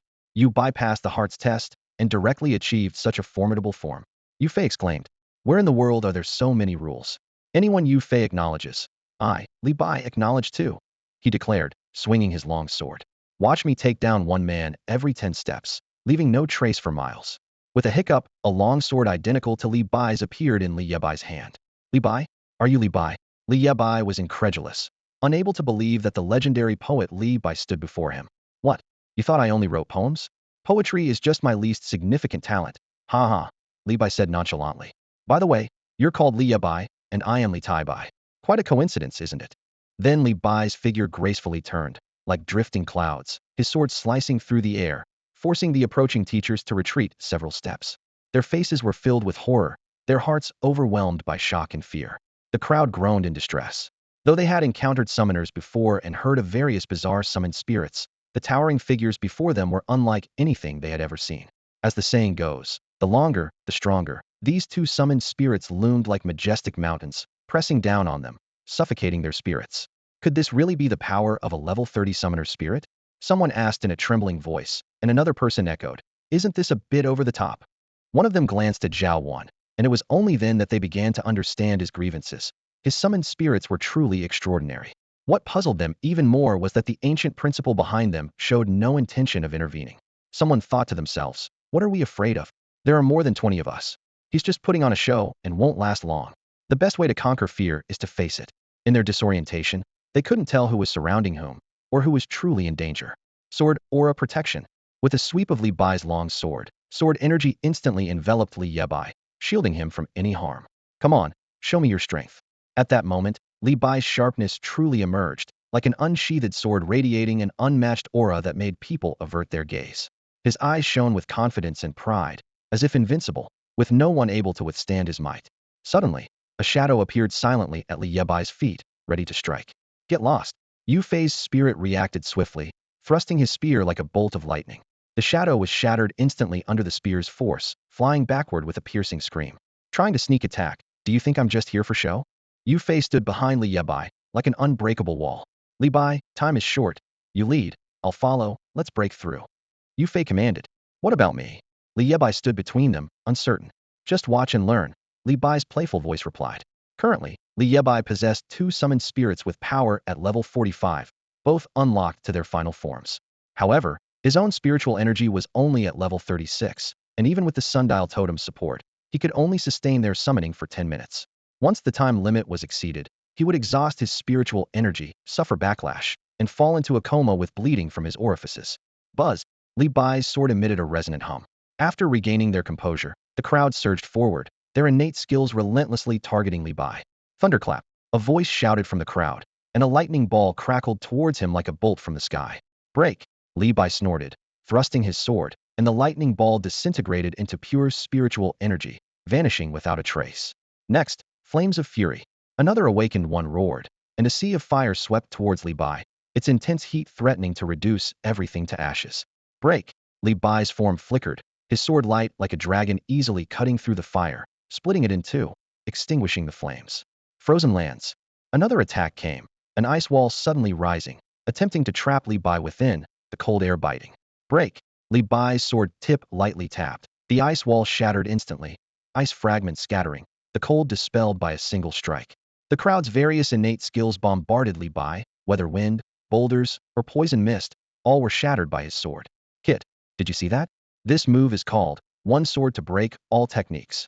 He looked at Li Bai, twirling his sword with a flourish, a smile playing on his lips. More, more. It's not enough. Li Bai's bold voice echoed around as he swung the wine flask from his waist and took another hearty swig. The sword immortal Li Bai truly lived up to his reputation. However, those around him exchanged nervous glances, none daring to step forward. No matter what techniques they used, Li Bai effortlessly countered them with a single sword strike, turning their efforts into a comical display. When had the human race ever produced such a master swordsman? The crowd was awestruck by Li Bai's domineering and mysterious swordsmanship, their minds in turmoil. Meanwhile, Li Bai was not idle either. Having absorbed the dark energy, his level increased rapidly, especially benefiting his primary talent. With the enhancement of the divine mask, his mental strength was significantly boosted. At this moment, fine cracks appeared on Li Bai's face, emitting colorful ripples from within. This was the form of his divine mask. In this state, his mental focus was intensely sharp, and Li Bai's every move replayed continuously in his mind. Through countless observations and reflections, Li Bai gained some insight. Li Bai's technique, though it seemed like just one strike, contained profound subtleties. He muttered to himself, one sword to break all techniques.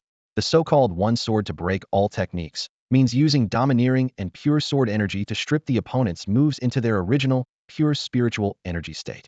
Li Bai noticed and asked in surprise, young man, you figured it out so quickly? Li Bai nodded slightly, raising his sword and mimicking the swing. Li Bai nodded approvingly, not bad. Although there's no sword energy, you're on the right path. Remember, the one sword to break all techniques can only counter moves at the same level. If your opponent's spiritual power surpasses yours, this won't work. Thank you for the guidance, Elder, Li Bai said respectfully. Don't call me Elder, just Li Bai. Li Bai laughed heartily. Time is of the essence. We must make a quick work of this. Yebai, go practice your sword on that treacherous wolfman. Yue Fei's voice suddenly interrupted their conversation. Me? Practice my sword on a Wong-level expert. Li Bai was stunned, doubting his ears. Yes, that old scoundrel has no spiritual energy now, surely eroded by the demon energy. Go ahead, Yue Fei said, stamping his foot, sending ripples through the ground. Then, with a thrust of his spear, he sent several level 40 awakened teachers flying. At this moment, a few mages were about to step forward to heal their comrades when suddenly a sword energy, as fierce as a dragon, struck. The energy was so overpowering it sent the mages flying dozens of meters. Li Bai realized his time was running out. He had to break through to survive. After all, behind these people, even stronger forces were relentlessly pursuing him. Principal Gu, we can only rely on you now, Zhao Wen said, looking disheveled and trembling in a corner, his voice filled with fear. This kid is just too monstrous, he continued, his tone full of dread. Indeed, it wasn't that they lacked courage, but Li Bai was simply too formidable. Throughout this journey, he seemed invincible, making it impossible for them to contend. His two summoned spirits were overwhelmingly powerful, leaving everyone feeling utterly helpless. These two massive spirits stood beside Li Bai, emanating a suffocating aura. All eyes were fixated on Principal Gu, hoping that this esteemed elder would step forward. However, Principal Gu remained motionless, as if rooted to the spot. A bunch of useless fools. Principal Gu suddenly shouted, his voice filled with disdain and anger. At that moment, a white figure flashed by like a gust of wind. Old Dog Gu. Li Bai's furious shout echoed across the battlefield, his sword gleaming coldly as it pointed directly at Principal Gu's throat. Caught off guard, Principal Gu's shoulder was slashed deeply, revealing bone. Blood gushed out, but it was an eerie black, with tendrils of dark energy seeping from the wound. Principal, have you been infected by the monsters too? People exclaimed, their faces etched with disbelief. Having witnessed the terrifying dark energy in battle, they were now gripped by fear at seeing their principal fall victim to it. What about covering for us? Are you just pretending to help? You're selling us out, aren't you? Someone couldn't help but sarcastically remark, their tone filled with disappointment and anger. Li Bai's eyes were bloodshot as he glared at Principal Gu. Haven't you always wanted my life? He sneered, his form flashing again to appear before Principal Gu. Here I am, offering my life. Why don't you take it? Before his words faded, Li Bai's sword sliced through the air like a silver lightning bolt. Principal Gu barely managed to dodge, but the sword still carved a deep wound, and black blood soaked his clothes. Principal Gu glared at Li Bai with venom, desperately trying to muster his inner energy. However, the dark energy acted like invisible shackles, binding his power. No matter how he struggled, he couldn't summon even a trace of his strength. Recalling the tragic state of the White Wolf King, Li Bai's anger intensified. Old dog, today, I'll offer you to my sword, he roared, his sword emitting an even more chilling light. A faint yet sharp sword aura invisibly sliced towards Principal Gu's head. He barely evaded, but the aura still severed one of his ears. Blood immediately stained half of his face. You wretched brat, you really think you can kill me? Principal Gu roared, his eyes full of humiliation and rage. As a master of his realm, he had never been so disgraced. Now it's your end, Li Yebai said little more, his mind replaying Li Bai's commanding strike. The two clashed again, swords flashing and energy surging. Li Yebai's attacks grew fiercer, each strike carrying lethal intent. Principal Gu's body soon bore numerous wounds, but as a transformed master, his physical resilience was formidable, making him difficult to completely defeat. Finally, under Li Yebai's relentless assault, Principal Gu spewed blood from his mouth, his body swaying. He eventually collapsed heavily into a pool of blood, unable to rise again. His eyes were filled with unwillingness and astonishment, unable to believe he had been brought so low by a younger adversary. As the sun set, painting the sky with vibrant shades of orange and red, Li Yebai stood with his sword, its blade reflecting the sunset's glow, still stained with Principal Gu's blood. Behind him, the two summoned spirits stood like guardian deities, exuding unparalleled power. Those who had once besieged Li Yebai now lay on the ground, some gravely injured, others lifeless, leaving the battlefield in ruins. High above, a heavy silence fell over the group. The astonishing scene of Li Yebai single-handedly turning the tables on his attackers left everyone in disbelief. The air was thick with tension and shock.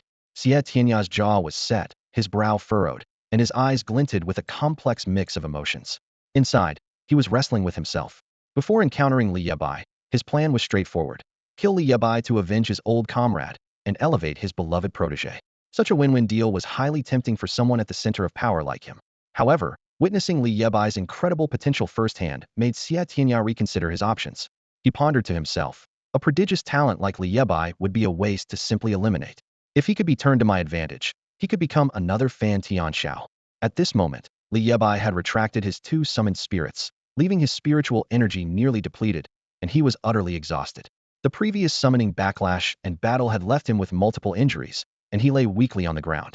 Nearby, countless demon spiders crawled out of the abyss, bypassing Li Yebai and spreading towards the forest's edge. As Li Yebai focused on recovery, a sudden and intense sense of danger surged through him. His pupils contracted sharply as he swiftly executed his antelope horn-like movement technique to leave his spot. However, a powerful oppressive force descended upon him, making him feel suffocated. Li Yebai quickly turned and ran, trying to escape the terrifying pressure. But the force had him locked in its sights, rendering him immobile. In front of him loomed the bottomless, sinister abyss, as if waiting with gaping jaws for his fall. From above, Xie Tianya was surprised to find that Li Yebai's mental strength was so formidable that he could sense the presence of his oppressive force. Yet, as a powerful figure, Xie Tianya was not about to let Li Yebai escape easily. With his spiritual energy enveloping them, the group from above instantly appeared before Li Yebai. Li Yebai, like a lamb to the slaughter, was unable to break free from the force's grip at the mouth of the abyss.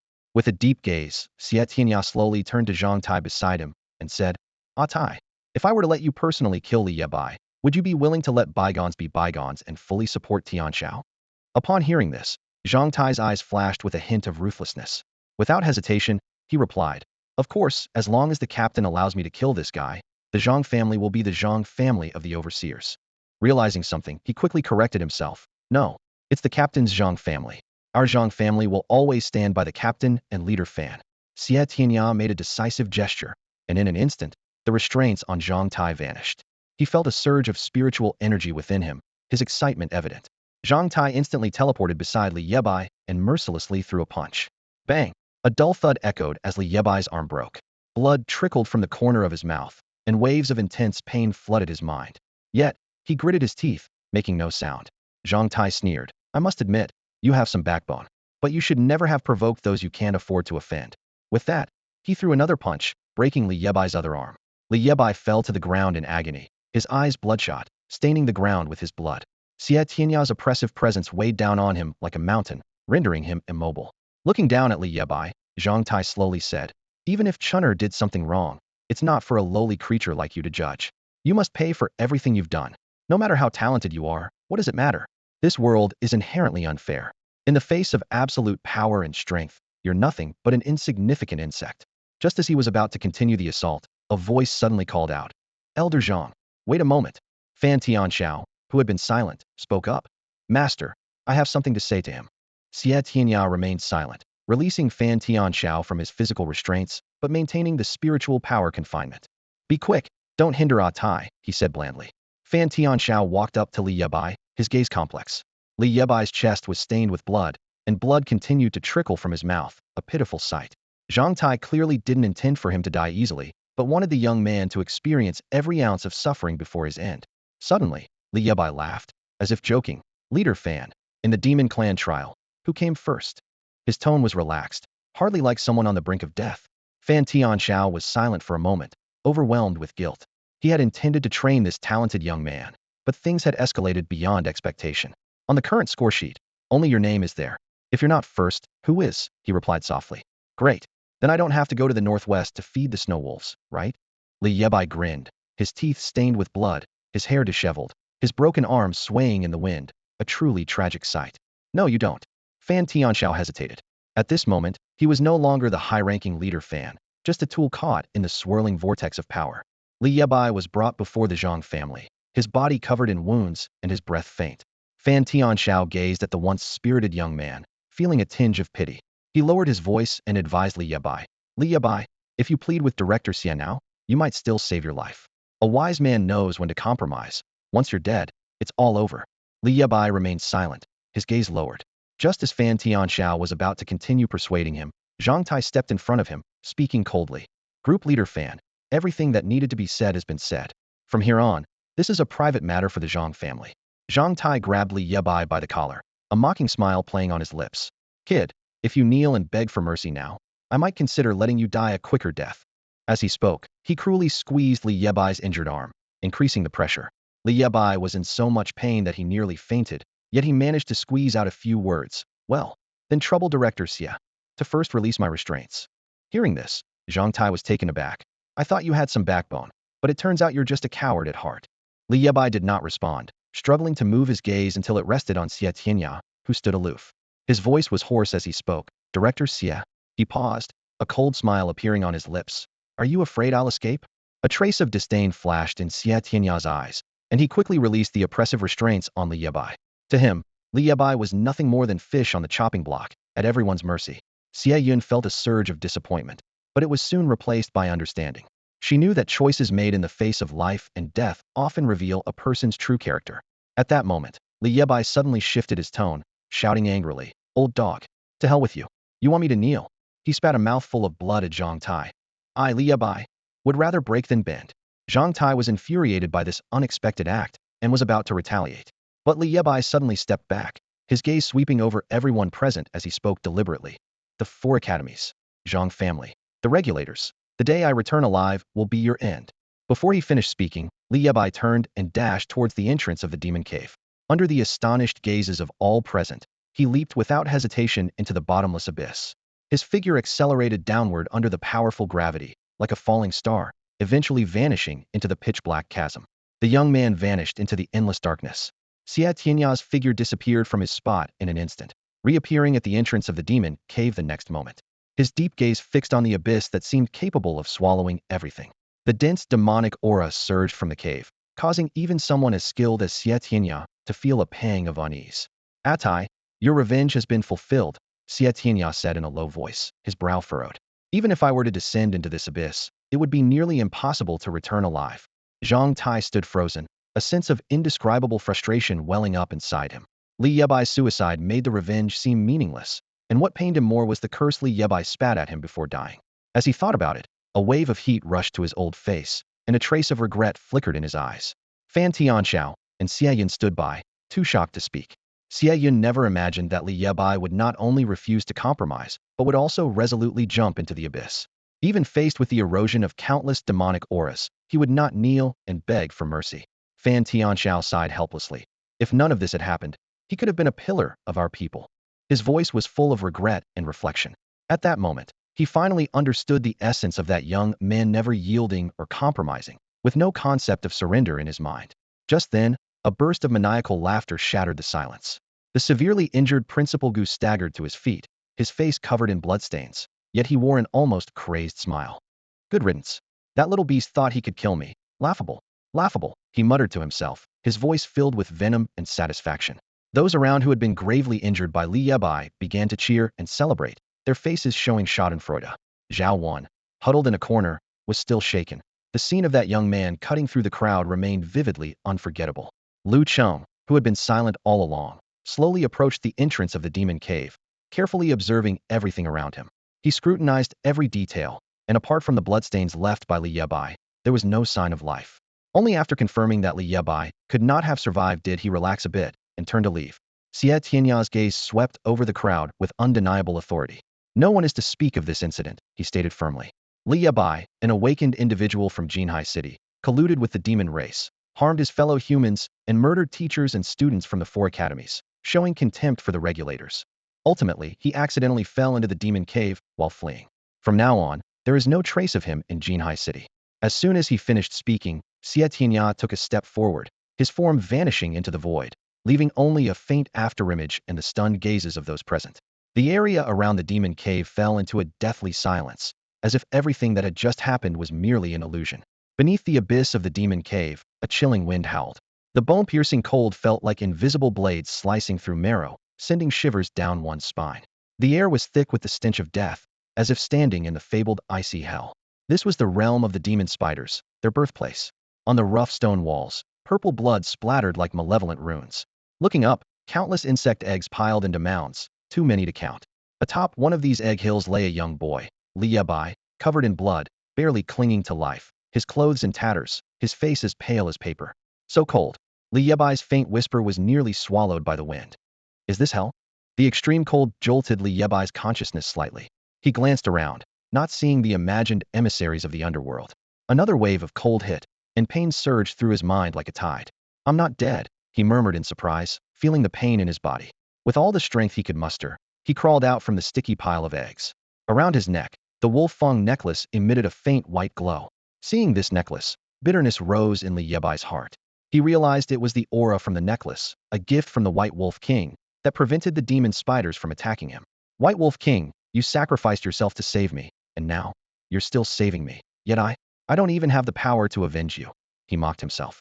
At this moment, his mental and spiritual energy was depleted, unable to connect with the souls of Yue Fei and Li Bai. With his broken arms, Li Bai felt a sense of despair as he looked around, finding no glimpse of hope. The path is always beneath your feet. In a daze, he recalled Yue Fei's teachings. He knew he had to find a way to survive. Bracing himself against the pain, he stood up once more. Time was running out. He couldn't tell how long the necklace's protection would last. Once its aura vanished, he would become instant prey for the demon spiders, leaving nothing behind. Li Bai bit down on the wolf fang necklace, fearing he might stumble and lose his only lifeline. In the dark, the necklace was his solitary beacon. He had no idea how much time had passed, but his body was drenched in sweat. Carefully avoiding the repulsive egg masses, each step was a struggle.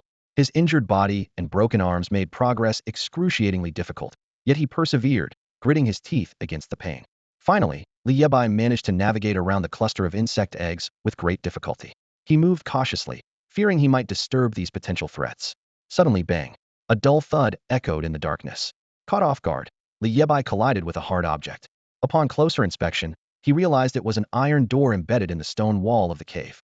This discovery left Li Bai astonished. Could there really be signs of human activity in this seemingly bottomless cave? He examined the rust-covered iron door carefully, noticing faint traces of a numbered inscription, eroded by time and barely recognizable. Taking a deep breath, Li Bai suppressed his excitement. Without hesitation, he threw himself against the door. The already frail door deformed instantly under the sudden impact, emitting a sharp creak before crashing down. Stepping into the space beyond the door, Li Bai found himself enveloped in pitch-black darkness. The necklace around his neck emitted a faint glow, barely illuminating a small area around him. He glanced around, finding the space empty and devoid of any signs of life. Just as Li Bai thought the place was devoid of anything significant, a sense of foreboding suddenly washed over him. He spun around, only to be confronted by the sight of a giant spider demon. The creature was covered in a foul-smelling green liquid, and most horrifying of all, it had a grotesque human face. Li Bai's heart pounded wildly, instinctively wanting to flee. But soon, He noticed something unusual. The human-headed spider was already a dried-up corpse, standing there like a deathly sculpture. What the hell is this place? Li Yebai's voice echoed in the vast emptiness, sending shivers down his spine. He looked around warily, fearing something else might appear. Suddenly, a faint rustling broke the silence. Li Bai focused his gaze and saw countless small spiders frantically devouring the remains beneath the giant human-headed spider's massive body. These small spiders moved swiftly, their sharp mandibles tearing at the spider's carcass, producing a chilling sound. As the feeding continued, the bodies of the small spiders began to undergo a startling transformation. Their sizes swelled dramatically, their forms twisted and morphed, eventually turning into the fearsome shapes of demon spiders. These newly formed demon spiders exuded an intimidating aura, as if they had crawled out of hell. Then, they swiftly burrowed into the ground, vanishing without a trace. Li Bai witnessed the entire process, hardly able to believe his eyes. His mind raced, trying to comprehend what he had just seen. Could it be that all the demon spiders in this cave were born from devouring the corpse of this human-headed spider? The human-headed spider, the mysterious space built by humans, the birth of the demon spiders. All these bizarre phenomena sent a chill down Li Bai's spine. He couldn't help but mutter to himself. It's like a biological apocalypse. Li Bai's gaze was fixed on the abdomen of the giant spider, where the spirit core was conspicuously absent. This eerie scene put him on high alert, his mind racing. This is definitely the work of an awakener. Ordinary beasts in a fight wouldn't just take the spirit core. This place is dangerous. I need to leave quickly. Just as he was about to turn and leave, the green liquid remaining on the spider's corpse began to stir. The droplets seemed to come alive, slowly writhing and gradually merging into a mass. Eventually, these green liquids coalesced into a gelatinous substance, emitting a nauseating, peculiar odor. Li Bai involuntarily gasped, his throat tightening. He murmured softly, "No offense meant, please forgive me. Goodbye," hoping the strange green liquid would ignore his presence. However, his hope was soon dashed. The green mass seemed to sense his presence, or perhaps took an interest in him. It suddenly slid off the spider's corpse, resembling a blob of green slime, rolling towards Li Bai. What the hell is this creepy thing? Such a disgusting blob of slime. Li Bai exclaimed in his mind, desperately trying to retreat. But his strength was nearly depleted, his legs felt like they were made of lead, unable to move quickly. In desperation, he frantically removed the wolf fang necklace from his neck, hoping it would repel the green mass. However, the necklace had no effect on the green slime. Li Bai could only watch helplessly as the disgusting green slime got closer and closer. Finally, the green liquid climbed onto his leg. A chill ran through him as it began to snake up his calf like a living vine, swiftly enveloping his entire body. At this moment, Li Bai was completely encased in the green liquid, resembling a terrifying biochemical creature. A suffocating sensation washed over him like a tide, and Li Bai couldn't breathe. The green liquid, like a ravenous beast, continued to invade his body, as if it intended to devour him entirely. He felt his vitality being stripped away little by little, his life force gradually fading. Under the corrosive effect of the green liquid, Li Bai's black hair began to lose its color, turning snowy white. His already thin body became even more frail, as if all his strength had been drained. At this moment, he looked like a malnourished beggar wandering the streets.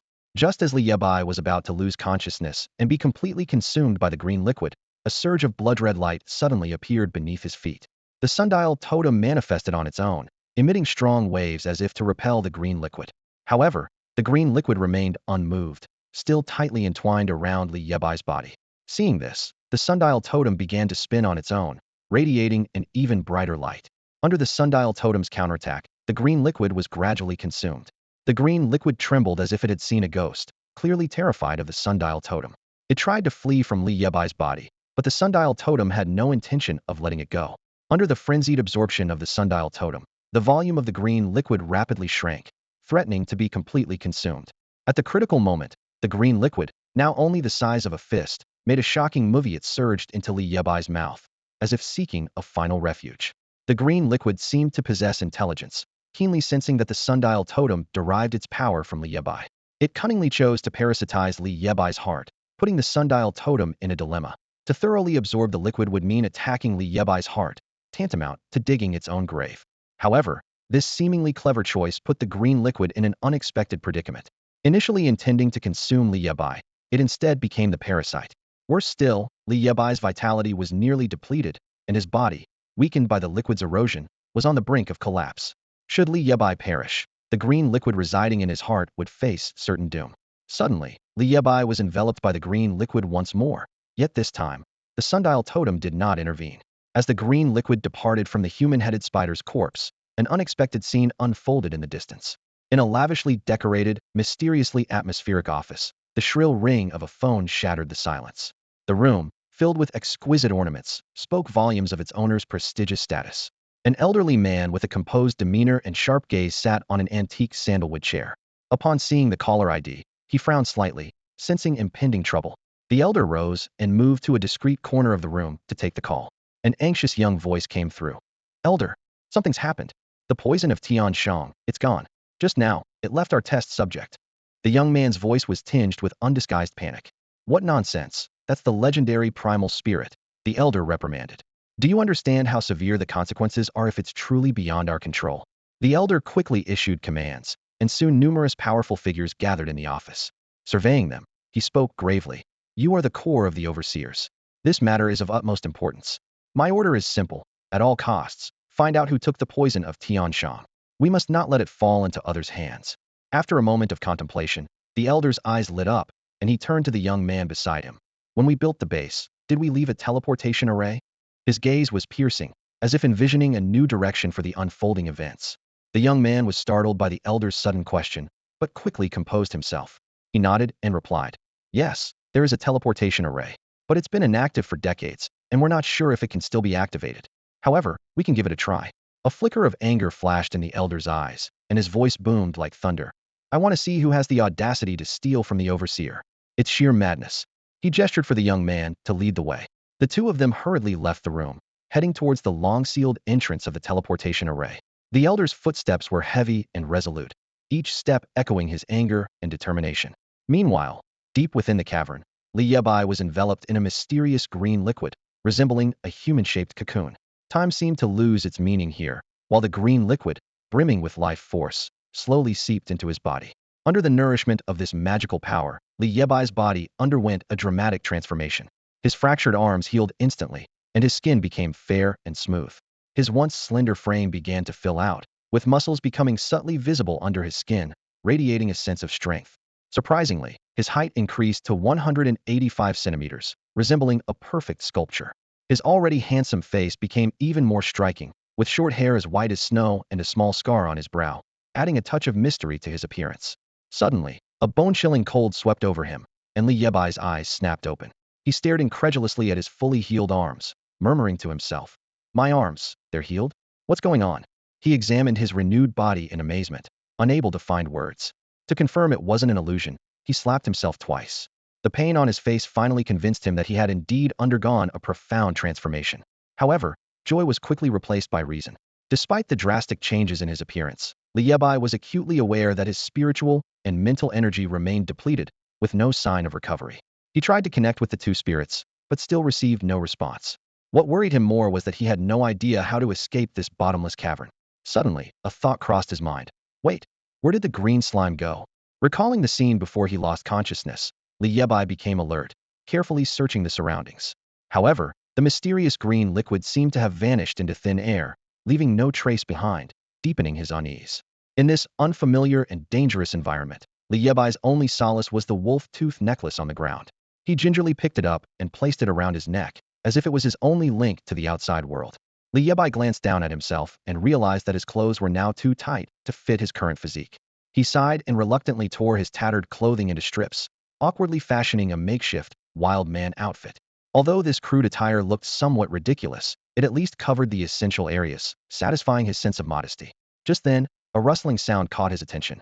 Li Bai turned around warily and saw a group of small spiders gathered around the massive human-headed spider corpse. They were greedily feasting on the carcass, but to Li Bai's surprise, these small spiders did not undergo any transformation after feeding. Their size and appearance remained unchanged.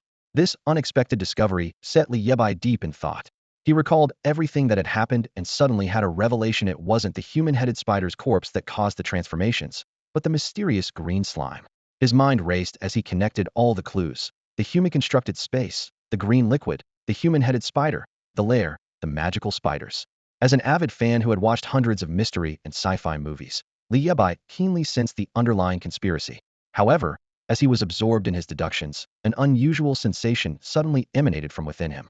His heart skipped a beat as a terrifying thought flashed through his mind. Oh no, could that thing have entered my body? The idea sent a chill down his spine. Before he could recover from this alarming thought, a powerful wave of drowsiness swept over him. Li Bai kept yawning as his consciousness began to blur. He felt as if an invisible force was pulling him into slumber.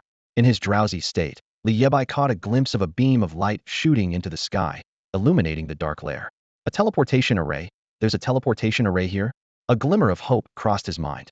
Despite the overwhelming drowsiness, his survival instinct pushed him to struggle to his feet. Li Bai staggered toward the beam of light, each step draining his energy. Finally, he stumbled and climbed into the light. The world started spinning around him, and his eyelids grew heavy. In the last moment before losing consciousness, he felt himself being swept into the teleportation array by a mysterious force, unsure of where it would take him.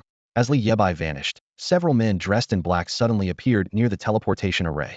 They seemed indifferent to the surrounding magical spiders and the dark energy. An intimidating aura emanated from them. One of them spoke. "Elder, we've arrived at the base through the teleportation array. The test subject is still here, but the source of the Tianshang poison has disappeared." They clutched their equipment tightly, reporting on the situation at the scene. Several burly men in black quickly spread out, meticulously searching the surroundings with eyes as sharp as hawks, missing no suspicious clues. "Based on our detection, there are footprints from 2 individuals at the scene, belonging to 2 men of different builds," one of the men said in a deep voice, a hint of unease in his tone. Hearing this, the elder on the other end of the phone erupted in anger. "Are you saying that 2 human awakeners managed to sneak into our demon lair and steal the Tianshang poison's core without us noticing?" His voice was thunderous, sending a shiver through the men. "Yes," the man replied quietly, beads of sweat sliding down unnoticed. The elder's fury intensified as he roared. "Then how did they escape? The lair is filled with our trained demon spiders. They shouldn't have been able to get away easily." The man took a deep breath, carefully answering. "They used our teleportation array to escape." "Damn it. This is outrageous," the elder bellowed again, his voice full of disbelief and rage. "They not only stole from us, but dared to use our teleportation array to flee." The elder abruptly turned, shouting at a young man beside him. "Find out where that teleportation array sent them. I must track down those 2 bastards." The young man quickly got to work, his fingers flying over the equipment. Moments later, he looked up and replied, "Elder, I found it. The teleportation array's last destination was the Northern Territory." "Good. We're going to the Northern Territory too," the elder said through gritted teeth, before crushing the phone in his hand. His eyes were as cold as ice, filled with intense murderous intent. Scene shift to the Northern Territory of Huagua, Longjiang Prefecture, Black Desert City. Vast, endless forests span half of Huagua's border, but the northernmost Northern Territory is unique.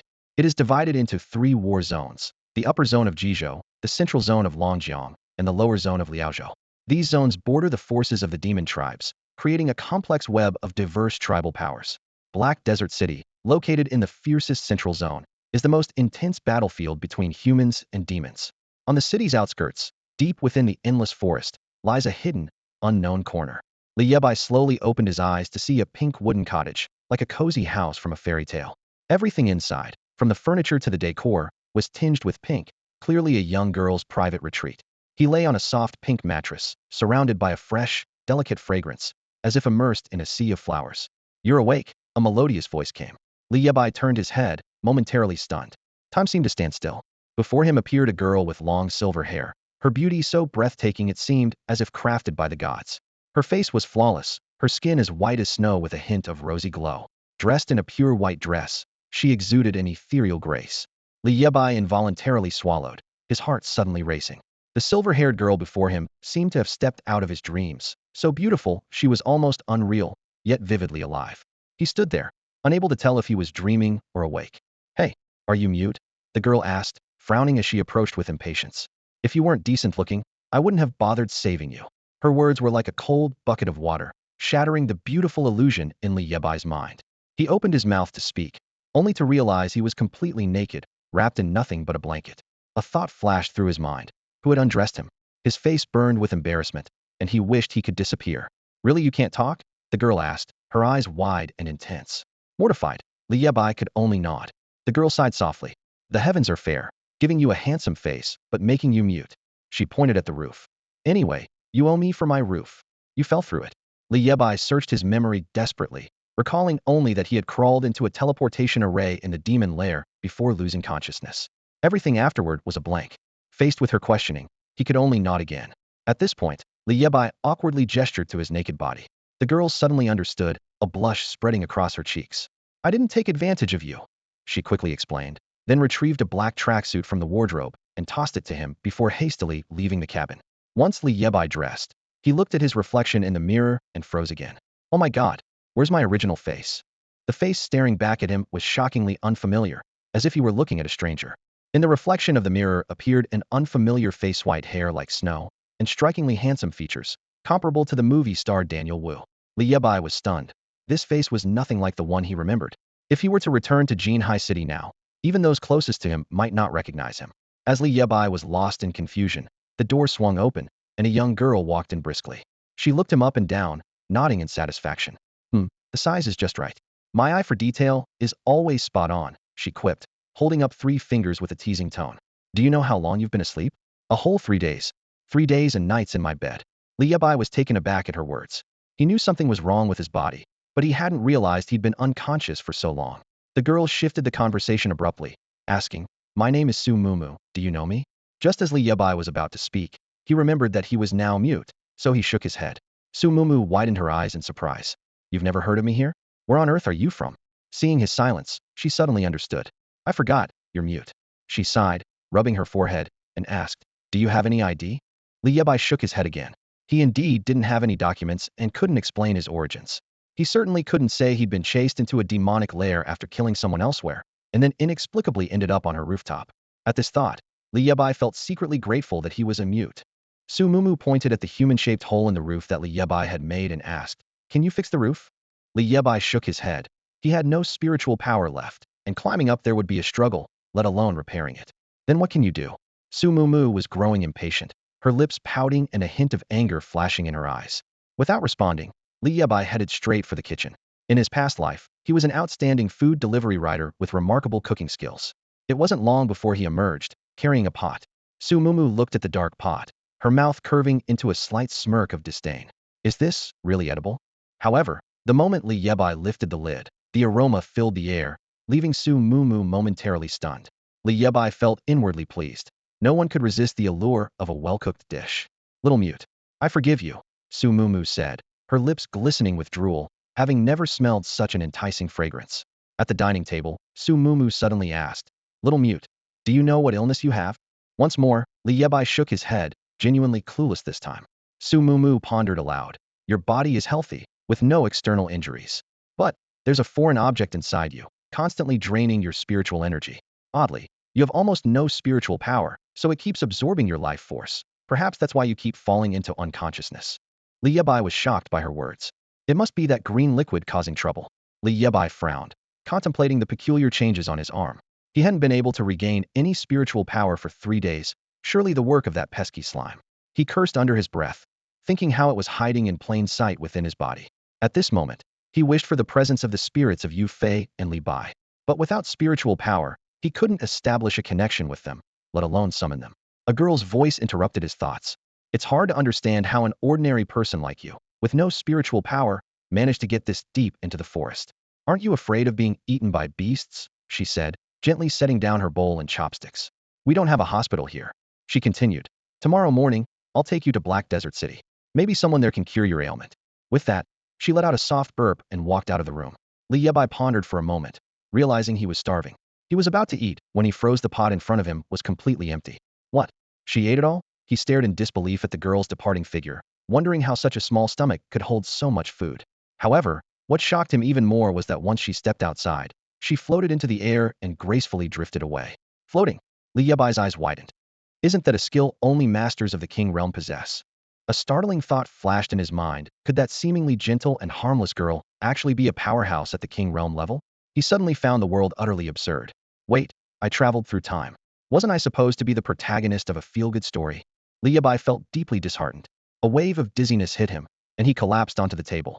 When he opened his eyes again, he was astonished to find himself in the midst of a vast blue sky. Hey, mute boy, you're awake. The girl's voice sounded beside him. She was standing next to him. We'll reach Black Desert City soon. Li Bai finally snapped out of his confusion. He was being carried by the girl, leisurely traveling through the air. She really was a King realm expert. Now, he had no doubt about her strength.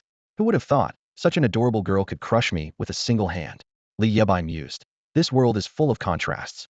She looks not even 20. I usually live at the hotel next to the Northern Army camp. There's only one hotel there. If you run into any trouble, just mention my name." Her voice drifted on the wind, but the rushing air was so loud that Li Bai only caught bits and pieces. "Hey mute boy, did you hear me?" Seeing no response from Li Bai, the girl turned to look at him, but he had already closed his eyes again. "Why are you asleep again?" the girl exclaimed, exasperated. This time, Li Bai had fainted from hunger. Ever since falling into that eerie cave and being transported to the Northern Territory, he hadn't eaten anything for days. It was hard to imagine how he had lasted this long. Haimo City is a crucial border town in the core area of the Northern Central War Zone, lying just a thin line away from the territory of the Demon Tribe. Although the endless forest serves as a natural barrier, it struggles to fend off the vast threat posed by the Demon Tribe's forces.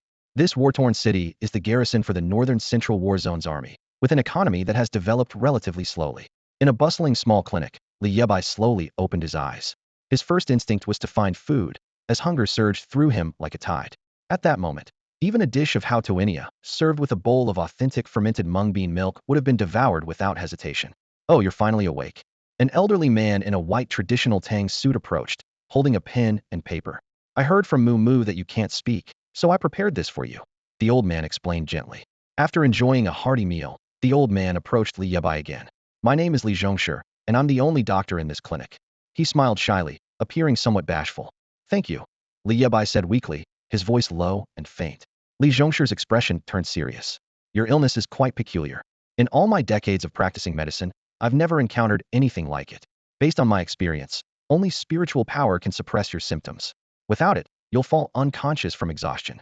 He placed his hand on Li Bai's forehead. "I've administered several rare spiritual medicines to awaken you, but it's only a temporary solution. I'm powerless to provide a complete cure. Thank you for your help, but I have no money," Li Yebai said worriedly. "Don't worry, Su Mumu has already covered your medical expenses." Just then, a young girl with a ponytail and dressed in a martial outfit approached. Her delicate and charming face exuded an extraordinary aura of bravery, and she held a bowl of fragrant green spiritual medicine. "This is the spiritual medicine you need to take today. Drink it quickly."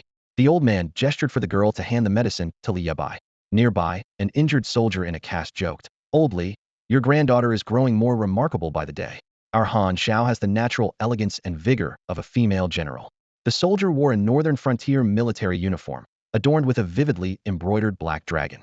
Li Zhongshu glanced at the soldier and said helplessly, "Last time you broke an arm, and now you've injured your leg. I wonder when your mouth will finally get a rest." Li Hanxiao glanced at the burly man, her tone tinged with a hint of helplessness. When she noticed Li Yebai watching her, her cheeks flushed slightly. Li Yebai's handsome features and striking white hair made him stand out in the crowd, difficult for anyone to look away. Seeing that the two were about the same age, Li Zhongshu warmly introduced, "This is my granddaughter, Li Hanxiao." He turned to Li Yebai and kindly asked, "What's your name, young man?" "Li Bai," the young man replied. Upon hearing this, the old man was momentarily surprised, a hint of delight flashing in his eyes. "What a coincidence, we're from the same family." Li Bai sensed the old man's kindness and smiled knowingly.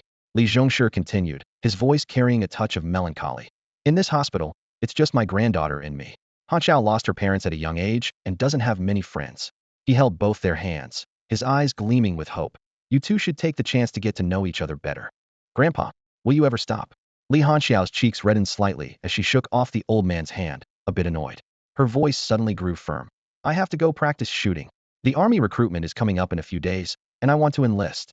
Li Zhongshu's expression turned serious, his brows furrowed. "I've told you many times, that's a battlefield, not a game for children. Are you so determined to throw your life away?" Clenching her fists, Li Hanxiao stubbornly replied, "I don't care.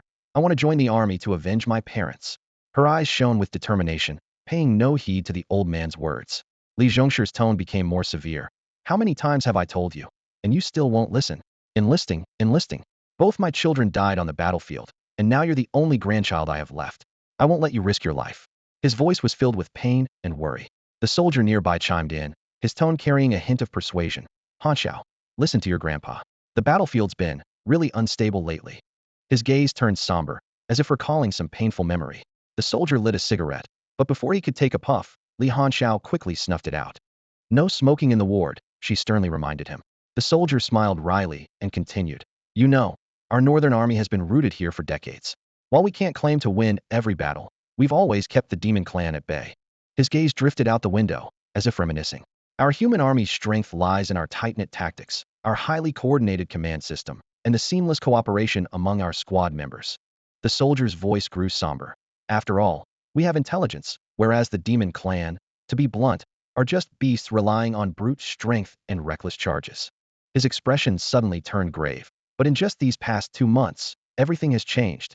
Those beasts, it's as if they've suddenly evolved. Their combat methods now include command, tactics, even legendary military strategies. The soldier's voice was filled with disbelief. They've learned ambushes, diversionary tactics, feigned attacks, and understand strategic maneuvers. Combined with their formidable bodies, we can hardly withstand them. His gaze became heavy and sorrowful. In the past 2 months, our northern army has been retreating, not winning a single victory. I consider myself lucky to have only lost a leg. But my teammates, they all perished in last week's battle. His voice choked with emotion, as if the painful memories resurfaced. The ward fell into a heavy silence, each person struck by the sudden turn of events. As the soldier's words faded, a heavy atmosphere settled over the room.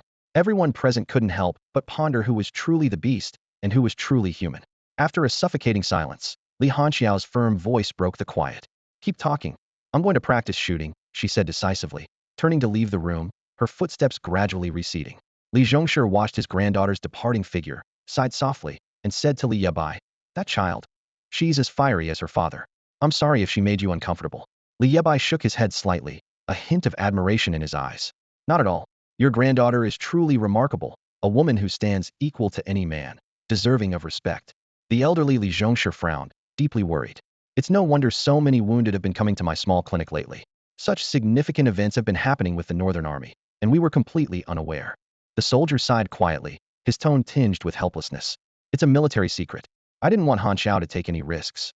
At that moment, another injured soldier woke up and weakly interjected, "Speaking of secrets, I've heard a few things." The room's atmosphere instantly became tense, with everyone's attention focused on the newly awakened soldier. He raised a finger and, lowering his voice mysteriously, said, "Let me tell you, but you mustn't share this with anyone." Seeing everyone nod in agreement, he continued, "A few days ago, my captain mentioned that the reason for the changes among the demon clans is because a three-eyed crow has come to the neighboring Huanyu demon nation as their strategist." This news was like a bombshell, and everyone present widened their eyes in shock. The soldier with the injured leg incredulously retorted, "Are you serious? How could that be possible? A bird? Could it really be stronger than our best human military strategists?" "Don't rush, let me finish," the newly awakened soldier explained. "That three-eyed crow isn't an ordinary bird. It's said to have the bloodline of a divine beast from the demon clans. Typically, only those who reach the king level can take human form. But this three-eyed crow is an exception, able to transform even before reaching that level."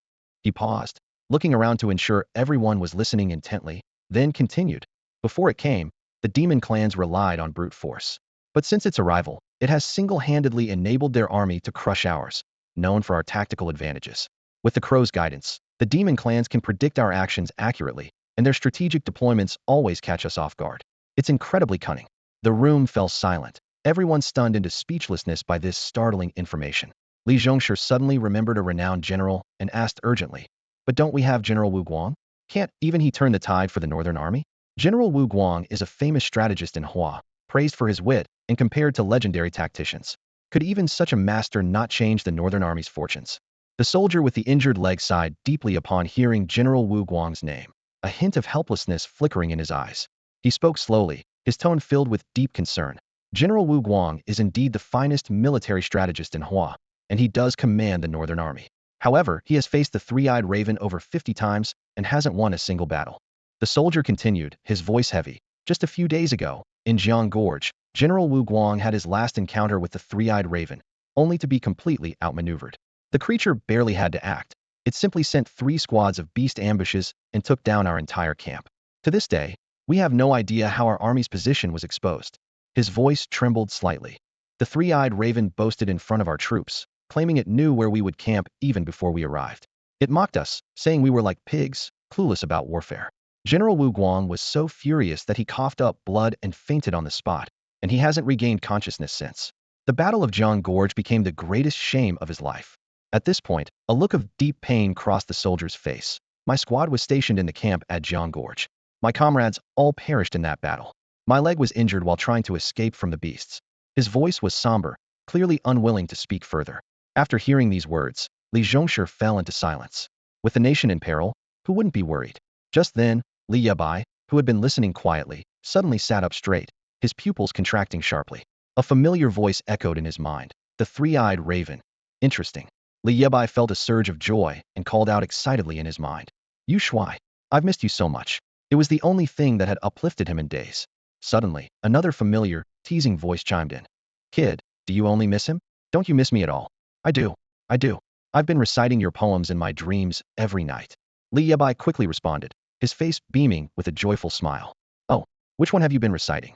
Li Bai asked curiously, scaling the heights to view all the mountains below. Li Yebai blurted out confidently. That's Du Fu's poem. You little rascal, what did you learn in your literature class? Li Bai's exasperated voice echoed in his mind. Yebai, you've suffered. Yue Fei said sympathetically, looking at Li Yebai's current state. I don't think he's suffering at all. With that handsome face, he'd outshine even Wang Wei. Li Bai teased. Li Yebai simply smiled faintly and recounted everything that had happened recently in his mind. Thanks to those spiritual medicines, you were able to muster the energy to contact us, Yue Fei summarized.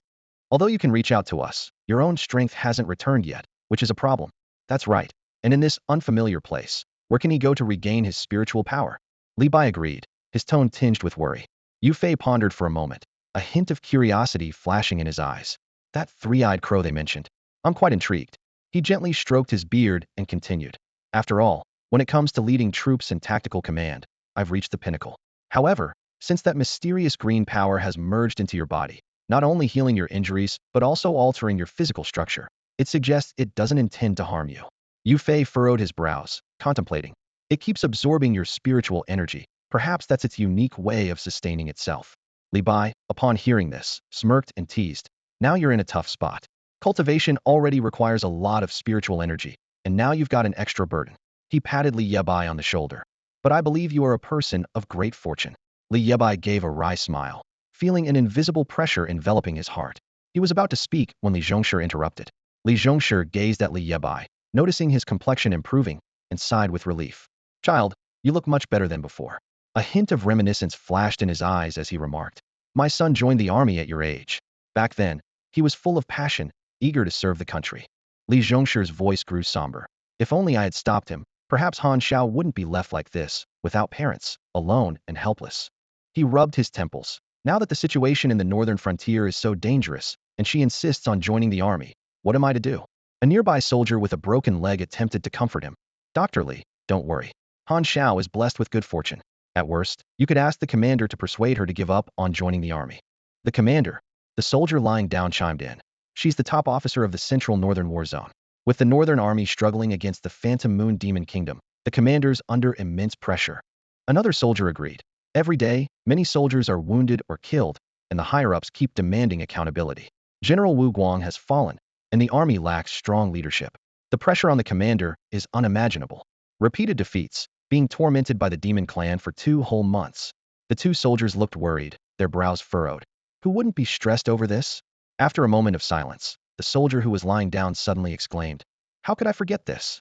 Long ago, our scouts risked their lives to infiltrate the demon army and overheard some intelligence. The three-eyed crow himself said that his greatest fear is General Qin Dao of the human race. Only General Qin Dao is worthy of being his opponent. Upon hearing this, Li Zhongshe frowned, the name seemingly familiar to him. Qin Dao, he murmured, a complex expression crossing his face. Isn't that the youngest son of the Qin family from Longjiang?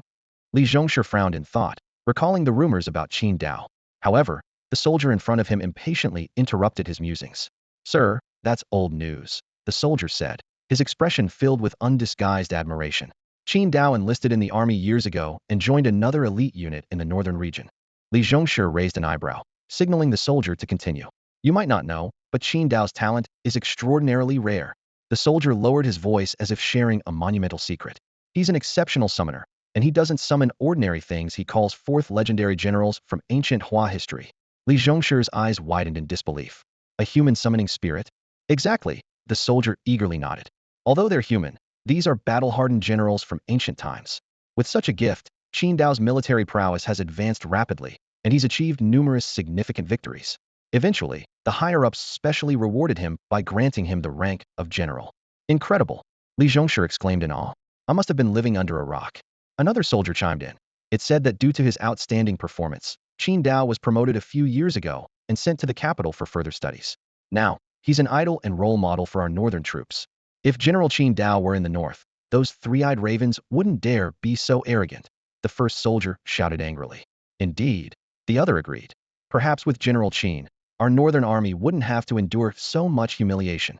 As the two soldiers lamented, time quietly slipped by, and before they knew it, a day had passed. The next morning, sunlight streamed through the curtains into the hospital room. Li Bai was still asleep, but he vaguely heard a familiar voice. Dr. Li, how's the mute boy doing? A silver-haired girl wearing a mask gracefully entered the room, followed by several stern-looking middle-aged men. Li Zhongshu warmly approached, a gentle smile on his face. Rest assured, he's doing quite well. In fact, he woke up some time ago. Saying this, he lightly patted Li Yebai's shoulder, trying to rouse him. However, Li Yebai remained unresponsive, as if he had slipped back into unconsciousness. That's odd. He was fine yesterday. Li Zhongshu became flustered and quickly patted Li Yebai again, still getting no response. I never lie. He really did wake up yesterday, Li Zhongshu anxiously explained, fearing he had lost their trust. Su Mumu softly said, never mind, I was just passing by to check on him. Since he's still asleep, please use these spirit herbs on him. She handed Li Zhongshu a bundle of precious wild herbs, both as payment and as a supplement for Li Yebai. Li Zhongshu was at a loss. He stared at the herbs, hesitant to accept them, yet unwilling to refuse. Little did he know, one can never wake someone pretending to be asleep. Li Yebai lay on the bed, eyes shut tight, pretending to be asleep. In reality, he was wide awake, unsure of how to face Su Mumu's barrage of questions. Just then, Li Bai's voice echoed in his mind with a teasing tone. Kid, have you fallen in love? She's a real beauty, a true stunner. You're quite lucky, aren't you? Li Yebai inwardly groaned, wishing he could continue to play dead. He silently prayed for Su Mumu to leave quickly. As if sensing Li Yebai's thoughts, Su Mumu stood up, ready to leave. Li Zhongshu quickly said, all right, let me see you off. He placed the precious wild herbs beside Li Yebai, and then stood up. At that moment, something shocking happened. Under everyone's gaze, the once vibrant wild herbs suddenly turned to dry powder, their spiritual energy drained in an instant. Li Zhongshu exclaimed in panic. This really isn't my fault. His voice was filled with obvious anxiety, and cold sweat soaked his back. Although these wild herbs weren't extremely rare, they were still exceptionally valuable, and now they had turned to dust in his hands. Meanwhile, Li Yebai, feigning sleep, felt a sense of relief. It turned out that the wild herbs had been silently devoured by the Sundial totem within him the moment they touched him. Su Mumu looked at Li Yebai with suspicion, her eyes fixed on him.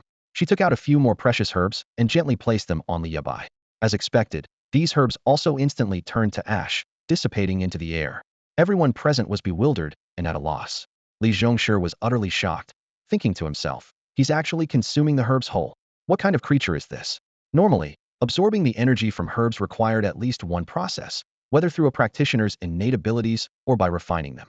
Yet, this young man was bypassing all conventions, directly reducing the herbs to powder. Su Mumu inwardly wondered, little mute, what kind of freak are you? She was filled with curiosity about Li Yebai's identity and background. Suddenly, an idea seemed to occur to Su Mumu. She swiftly waved her bracelet, and a dazzling light flashed, revealing a beast spirit core the size of a fist in her hand. Li Zhongshu's face showed incredulous astonishment at the sight. Is that a spatial spirit artifact? Spatial spirit artifacts are rare among spirit tools, far more valuable than ordinary ones, and are incredibly hard to come by in the awakened market. Su Mumu placed the beast spirit core on Li Yebai. As expected, the core, like the herbs before it, instantly turned to powder and vanished without a trace upon contact. This time, not only was Li Zhongshu utterly shocked, but even the usually stern middle-aged men behind Su Mumu showed expressions of disbelief. A shared thought arose in their minds. He can even consume a beast spirit core whole. What the heck? Is he really human? A middle-aged man exclaimed, his voice filled with disbelief. The surrounding middle-aged men were immediately drawn to the exclamation, gathering around and fixing their gaze on Li Yebai like spotlights. Their expressions were a mix of surprise, curiosity, and a subtle hint of wariness, as if they were observing an entirely new species. At that moment, Li Yebai appeared calm on the outside, but inside, he was ecstatic. Waves of rich spiritual energy surged into his body like warm tides, making every cell in his body cheer. This unprecedented feeling of comfort made him want to praise the people around him, living saints. However, Su Mumu was not intimidated by the scene before her. She bit her lips stubbornly, a glint of determination in her eyes. I don't buy it, she muttered under her breath, a hint of defiance in her tone. With a flick of her necklace, several strings of precious wild spiritual herbs and monster spirit cores appeared in her hand, each one glowing faintly and worth a fortune. She turned to the middle-aged men, her voice commanding and unwavering. Take out all the spiritual herbs you have. The men hurriedly complied, retrieving strings of spiritual herbs from their spatial artifacts. In an instant, the room transformed into a small exhibition of rare herbs, their brilliance creating a spectacular scene. Li Zhongshu, watching from the side, was utterly stunned, thinking to himself, there really are a lot of wealthy people in the world. His eyes could hardly focus, overwhelmed by the display of luxury. Su Mumu waved her hand, and the herbs and spirit cores rained down on Li Bai. Astonishingly, as soon as they touched him, they turned to dust and vanished into the air. Simultaneously, powerful spiritual energy surged into Li Bai, visibly restoring his energy. You are all living saints. Li Bai was so moved, he almost cried. Though he didn't speak, he kept marveling in his heart. There are still many good people in the world. This time, it was Su Mumu's turn to be dumbfounded. She stared, eyes wide and mouth slightly open, utterly shocked by the scene. He actually absorbed it all. She murmured, her voice filled with disbelief. Li Zhongshu couldn't help but comment softly. Decades in medicine, and I've never seen such a bizarre constitution. Li Yebai is like a bottomless pit. Finally, Su Mumu snapped out of her daze. She looked down at her empty hands, suddenly realizing that all her herbs and spirit cores had been devoured by Li Yebai. You little mute, she shouted, her voice full of frustration and resentment. Yet, Li Yebai remained unresponsive, as if in a deep coma. Why doesn't he just burst? Su Mumu grumbled, her tone a mix of anger and a barely noticeable hint of concern. She stood up to leave, but hesitated. Though these herbs and spirit cores weren't much to her, the thought of them all being consumed by Li Yebai left her feeling uneasy. She felt she had suffered a huge loss, especially since he hadn't even compensated her for the roof. When he wakes up, tell me immediately. I have a score to settle with him. Su Mumu instructed Li Zhongshu, her tone brooking no argument. With that, she turned and left the room, her footsteps betraying her inner unrest. Li Zhongshu seemed to hold this young lady in high respect. He quickly followed her, escorting her out. Just as Su Mumu was about to leave, she paused and turned back to remind him. He's an outsider. Don't tell him everything. After saying her last words, Su Mumu gracefully floated into the air, disappearing into the distance. Li Zhongshu immediately understood, nodding solemnly and promising in a low voice. Don't worry, I'll take good care of him.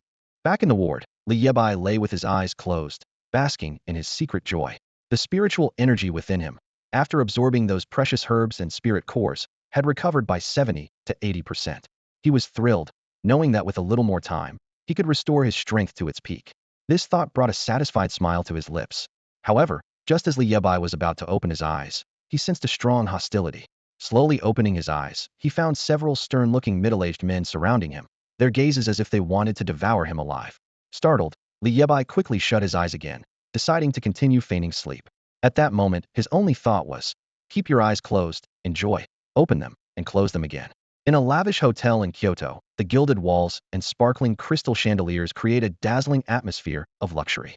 The venue is filled with Kyoto's elite and distinguished scholars from various academies, all dressed in elegant attire, exuding extraordinary charisma as they engage in conversation. Ladies and gentlemen, welcome to the Kyoto Military Academy's graduation gala, announced a host in an exquisite gown, standing at the center of the stage with a strong, clear voice. She briefly introduced the special status of the Kyoto Military Academia Cradle for the Advanced Generals of Hua, which has produced outstanding strategists like General Wu Guang, known for his victories over the demon clans. Amidst the bustling crowd, a young man with a distinguished demeanor stood out. Dressed in a finely tailored, expensive suit, he exuded an aura of understated luxury. His presence instantly captured the attention of the entire room, like a brilliant star.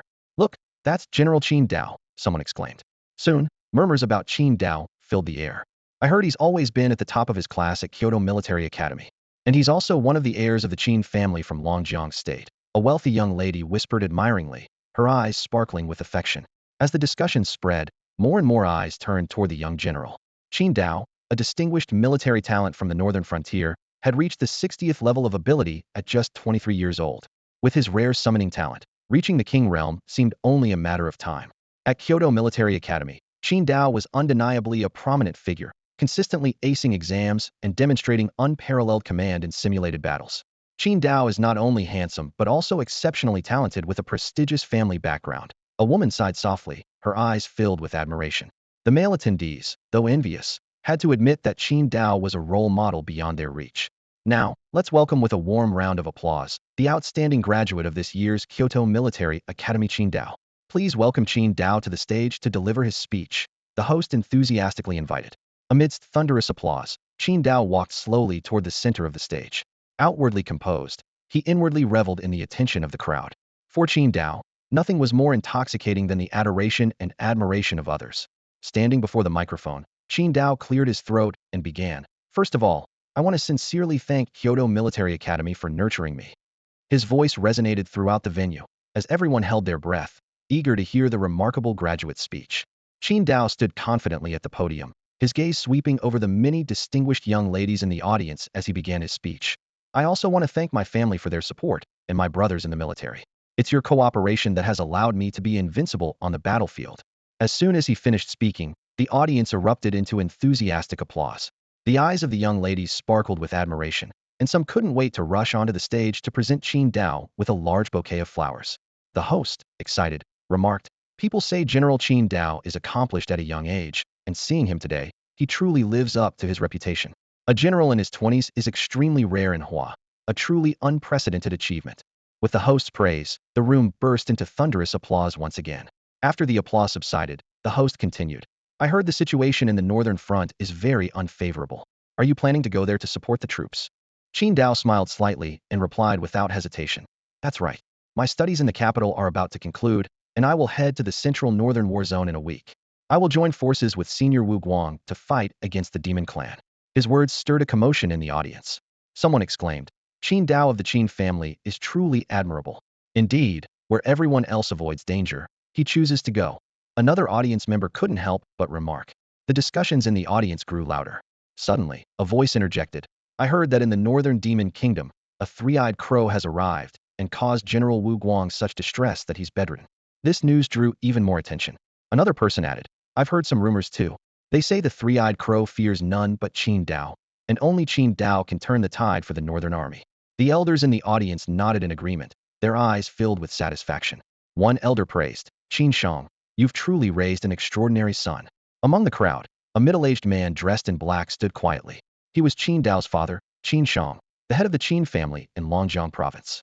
His eyes were fixed on Qin Dao on the stage, shining with pride and satisfaction. In response to the compliments, Qin Shang humbly replied, "You're all too kind. Compared to the esteemed guests here, my son still has a long way to go." An elder gently waved his hand, warmly countering, "Oh, don't say that. Young people need opportunities to experience and grow. With Qin Dao heading to the north, I believe that with his talents, he'll surely defeat the demon clan and achieve great success." In a hidden corner, Qin Dao and his father Qin Shang were whispering to each other. In the dim light, a look of satisfaction gleamed in Qin Shang's eyes as he softly said, "Dao, I am very pleased with your performance. With you in the Qin family, I am at ease about our future." Qin Dao immediately straightened his posture, his demeanor becoming noticeably more reserved, a stark contrast to his usual arrogance. He respectfully replied, "This is all thanks to your careful guidance, father. Besides, compared to my two brothers, I still have much to learn." Qin Shang nodded approvingly and continued, "Your elder brother is in business, your second brother holds a high position among regulators, and now you are making significant strides in the military. With the three of you, I believe it won't be long before the Qin family becomes the foremost family in Longjiang Prefecture of the northern region." Pride filled Qin Shang's voice, but his expression soon turned serious. "Dao, for the Qin family to expand its influence in the north, we need to leverage your connections in the military." He paused, looking at his son meaningfully. Qin Dao immediately understood, confidently responding, "Rest assured, father, even though I have never been to the central battle zone of the north, I still hold a certain level of prestige in the northern army." His tone carried a hint of pride, clearly confident in his standing in the military. Qin Shang slightly furrowed his brow, bringing up a sensitive topic. "I've also heard tales of the three-eyed crow. It's said that even the renowned Wu Guang couldn't defeat that strange bird. Dao, if you go to the north, how confident are you?" A flicker of disdain crossed Qin Dao's eyes as he replied with confidence, "Father, there's no need to worry too much.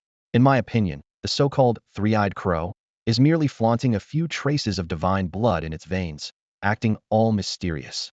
He waved dismissively and continued, "As for Wu Guang, that guy is already senile. Today's battlefield values innovation and strategy. The world now belongs to the young. Wu Guang's outdated tactics have long been obsolete." Hearing his son's words, a relieved smile appeared on Qin Shang's face. He patted Qin Dao's shoulder and advised, "Good son, it's good that you have this confidence. Before you leave, there's one more thing I must tell you. Once you reach the central battle zone of the north, make sure to establish a good relationship with the commander there. Building ties with this commander would be greatly beneficial for both you and the Qin family." Qin Shang gave Qin Dao a meaningful look and added, "Besides, I've heard that the commander is quite interesting." Qin Dao confidently replied, "Rest assured, father. I've already sent my men ahead to Mo City in the central north. They should have arrived by now. I've instructed them to scout out the area and get a sense of the overall situation in the central north, so I can make more comprehensive decisions." Seeing the relieved and reassured expression on his father's face, Qin Dao seized the moment to add, "And let's make sure they make a big impression, so that everyone in the north knows that I, Qin Dao, am the savior of the north." Qin Dao was secretly imagining a glorious future. His father, Qin Shang, clapped his son's shoulders firmly, his eyes full of expectation as he said in a loud voice, "Good. My son, you've thought this through so well. I wish you smooth sailing and great success. Bring honor to the Qin family with unparalleled achievements." Feeling the weight of his father's hands, Qin Dao responded confidently, "Father, rest assured. I hope it will be a fine day when I reach the northern border." In late September, the northern border was bathed in scorching sunlight, as if trying to hold onto the last remnants of summer.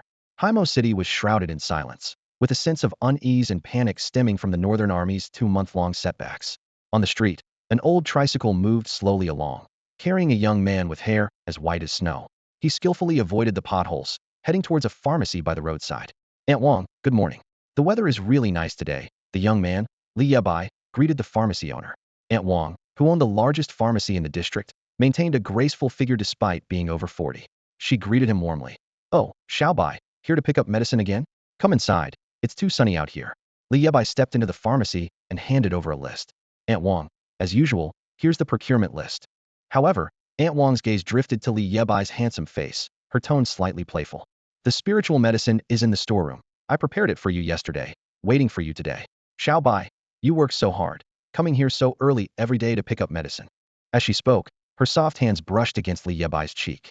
He forced a smile. "Aunt, it's no trouble, no trouble." He quickly moved to the storeroom to count the spiritual medicine. Weighing the medicine in his hands, Li Bai questioned, "Aunt Wang, isn't this more than usual?" Feigning surprise, Aunt Wang leaned closer, her perfume enveloping him. "Oh, my handsome boy, you noticed?" Today, she wore a particularly revealing outfit, a white crop top with denim shorts, accentuating her curvaceous figure. Li Bai swallowed, thinking, "Did I walk into the wrong shop today?" He tried to stay calm. "Aunt Wang, this is a special gift from me to you. No charge." Aunt Wang laughed, handing over a large bag of medicine. "This is a little snack from Annie. Take it." Staring at the bag filled with potent spiritual medicine, Li Bai was stunned and murmured, "Aunt, I really don't want to try so hard anymore. This kid just gets more and more endearing the more you look at him. So handsome and capable." Aunt Wang teased, giving Li Bai's firm chest a pat.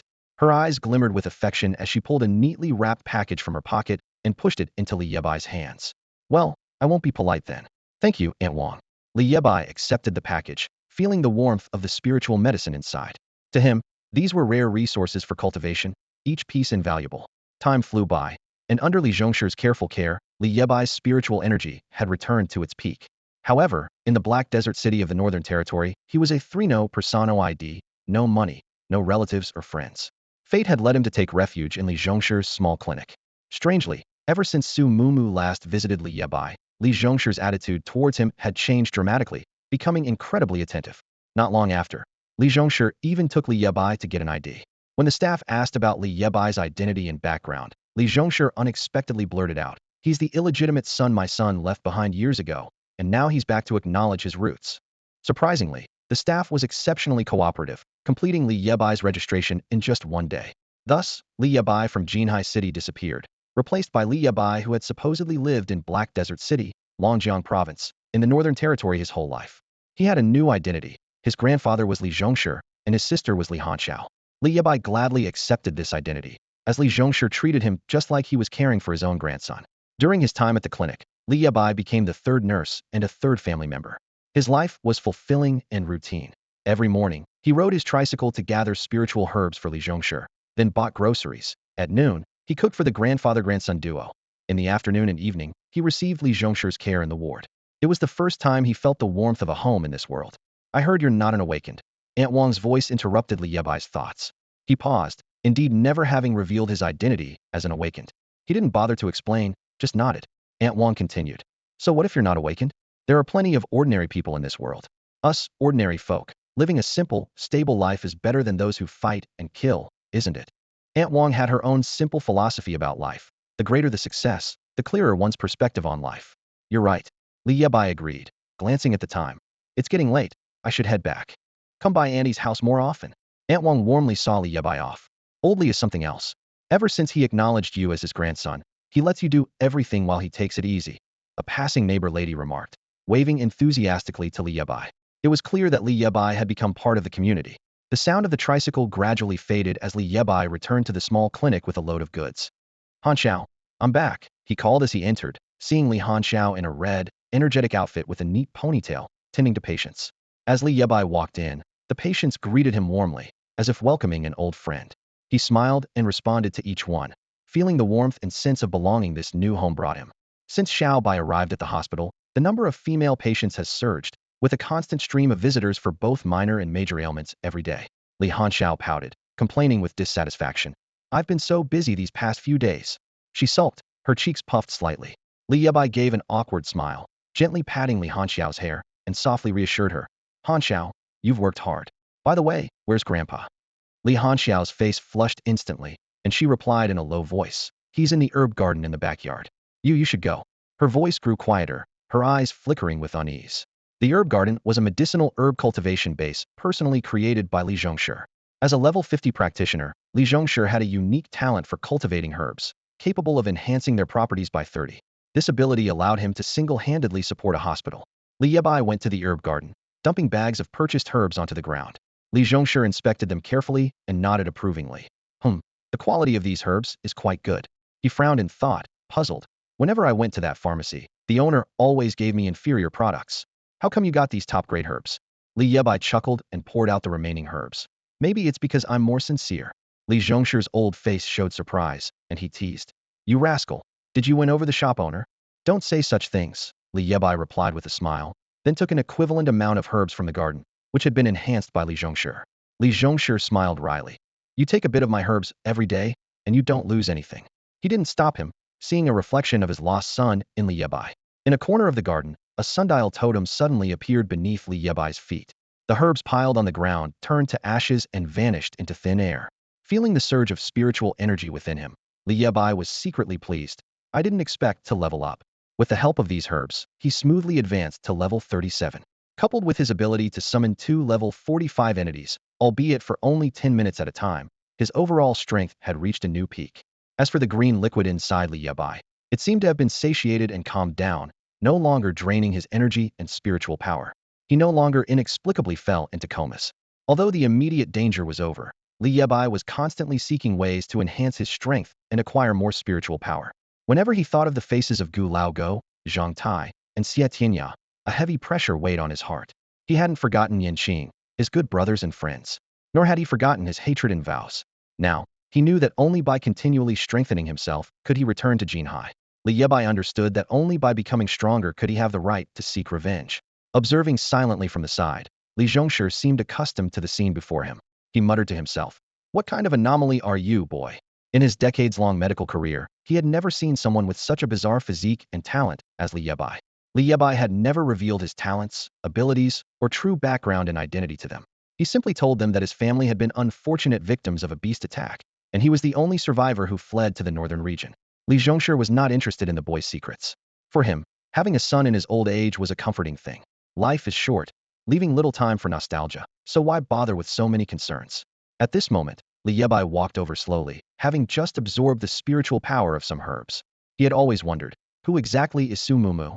For some time now, Su Mumu had been a mystery weighing heavily on his mind, and he wanted to find an opportunity to ask the old man about it. However, every time Li Zhongshi skillfully changed the subject, avoiding the topic. Li Bai had also inquired with others, but it seemed everyone had reached some tacit agreement to remain silent about her. Mumu, she often brings injured people here. She's probably the kindest yet most hardworking person in the northern region. Once again, Li Zhongshi didn't reveal much to Li Bai.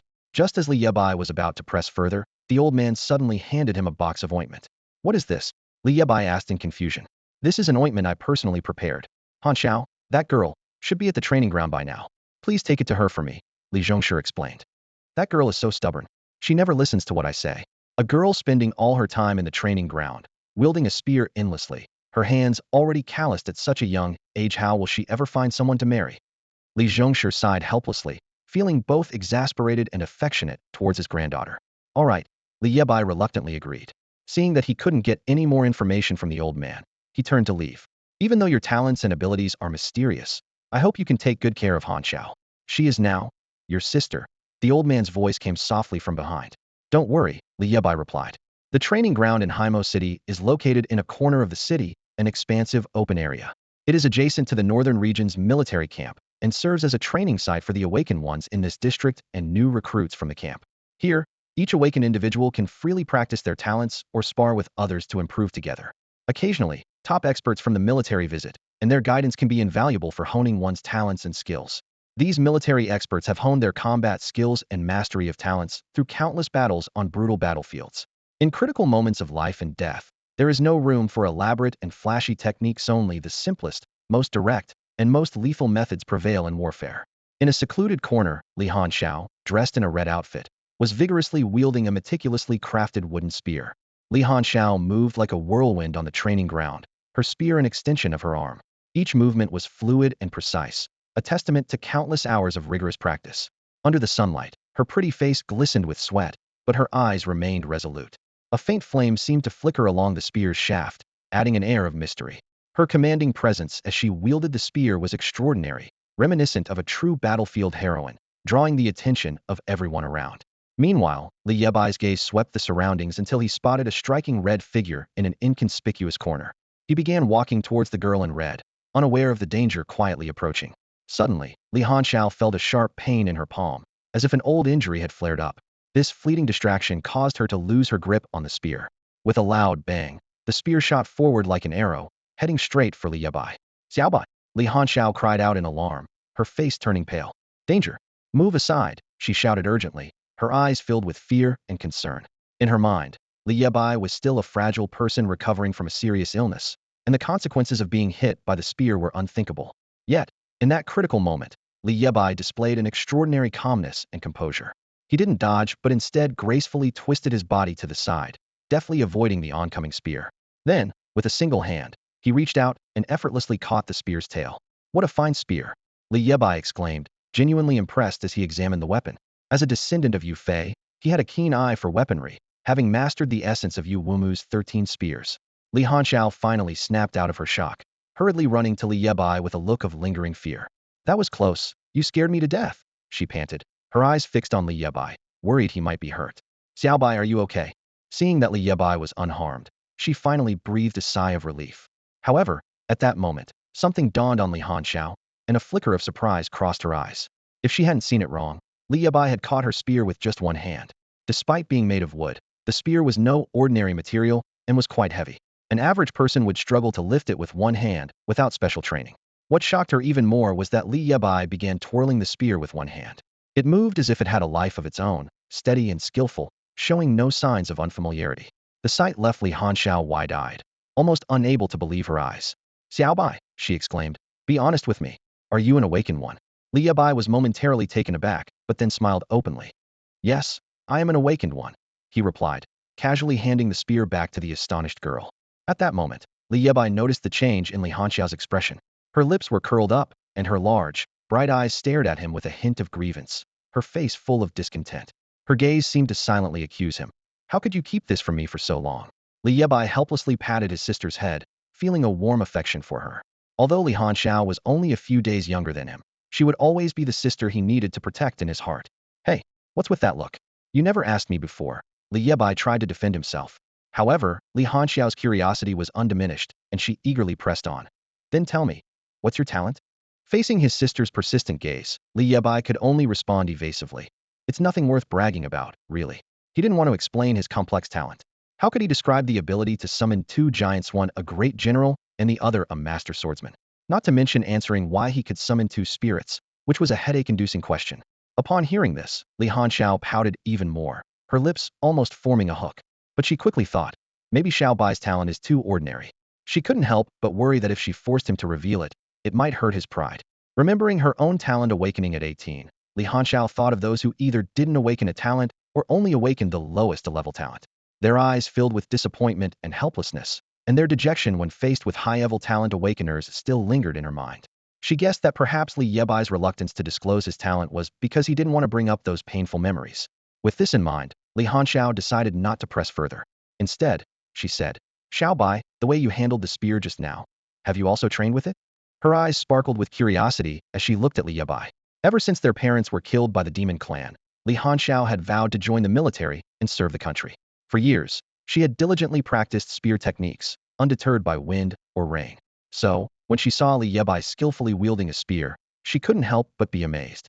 Li Yebai humbly replied, "I've practiced some spear techniques, but I'm just a novice, really, just some flashy moves." Not wanting to talk more about himself, he shifted the topic. "Hanxiao, what's your talent?" Li Hanxiao replied straightforwardly, "My talent is level summoning, with a 15th level awakening. As for my profession, it should be an executioner." Li Yebai was taken aback, his eyes widening. Summoning? And its level? He suddenly realized he didn't know his sister as well as he thought. Li Hanxiao continued with a playful and mysterious tone. "Although I'm in the summoning category, my summon isn't human, nor is it an elf or a beast." She raised the wooden spear in her hand. "This spear is my summon. My summon is an object-type spirit. The Overlord Spear." As Li Hanxiao's words fell, the spear in her hand suddenly erupted with wisps of flame, and spiritual energy flowed along its shaft, emanating an extraordinary aura. Li Yebai's eyes widened in amazement. It was his first time witnessing a summoned spirit in weapon form. The world is truly full of wonders, Li Yebai couldn't help but remark, his gaze fixed on the magical spear. Yue Fei, who had been silent for a long time, suddenly spoke, his tone filled with admiration. At only 18, she has awakened in class summoning talent and possesses a summoned spirit in weapon form. What's more remarkable is that she's already reached level 15 in her awakened ability. This sister has exceptional talent and limitless potential. As long as she continues to train diligently, her future achievements will be boundless. Hearing Yue Fei's high praise for Li Hanxiao, Li Yebai's curiosity grew even stronger. Yue Fei continued to explain, "I observed earlier that although this child awakened her talent not long ago, her training method is rather unique. She practices the way of the spear." "The way of the spear? What kind of training method is that?" Li Bai asked, surprised. He had never heard of such an approach. Yue Fei patiently explained, "Your training method is simple. You rely on the Sundial totem to directly absorb spiritual energy, increasing as much as you absorb. It's a rudimentary method, akin to cheating. But for others, it's different. Everyone has their own unique talent, and naturally, their own training methods. Since her talent is the weapon form of the Overlord Spear, she can harness the surrounding spiritual energy while practicing with the spear, achieving the purpose of training. Therefore, in this state, her training speed is much faster than others." After Yue Fei's explanation, Li Yebai suddenly understood why Li Hanxiao could reach level 15 in such a short time. His gaze fell on his sister, and a complex wave of emotions surged within him. Li Yebai noticed that Li Hanxiao's palms were covered with calluses, clearly the result of long and diligent practice. He took out a medicinal balm that their grandfather had prepared, gently opening the lid. Instantly, a rich herbal fragrance filled the air. "This was made by Grandpa himself for you. He knew about your hand injuries and specifically asked me to give it to you," Li Yebai said, carefully applying the balm to Li Hanxiao's palms. The cool and soothing sensation spread, yet Li Hanxiao's heart was a mix of emotions. She felt the care of her grandfather and brother, but the hatred within her was still difficult to let go. "Thank you, brother," Li Hanxiao said softly, her voice carrying a barely noticeable tremor. For Li Hanxiao, who had only known hatred, her spear, and her grandfather since childhood, suddenly having a gentle, warm, and handsome brother felt like a dream. She found herself deep in thought, as if the ice in her heart was beginning to thaw. In Li Hanxiao's heart, Li Bai perfectly embodied her ideal of an older brother. Her thoughts drifted to a beautiful scene. If Xiao Bai were a powerful awakener, she could comfortably nestle in his embrace. Suddenly realizing her thoughts had spiraled out of control, a blush of shyness spread across her cheeks. She quickly shook her head, reminding herself that Xiao Bai was already excellent and that she shouldn't indulge in such unrealistic fantasies. Just then, a commotion erupted in the martial arts arena, interrupting her thoughts. A group of formidable soldiers appeared among the crowd, clad in uniforms of the Northern Border Army, adorned with vibrant black dragon emblems. The surrounding awakeners exclaimed in surprise, "Oh my, they are all level 40 experts." In the world of awakeners, individuals can sense each other's energy. However, if one doesn't actively release their spiritual power, it's difficult for most to accurately gauge another's strength. Only those with exceptional talent as scouts or those with significantly superior power can achieve this. Scouts, with their strong detection abilities and mental strength, can sense the general strength of other awakeners, while high-level experts can forcibly probe the level of others using their powerful mental energy. At this moment, these soldiers were like peacocks displaying their feathers, proudly showcasing their strength and drawing numerous admiring glances. Someone in the crowd excitedly shouted, "Aren't those the experts from the Northern Border Army? They've come to the martial arts arena to train today." The crowd buzzed with excitement, hoping to receive guidance from these experts.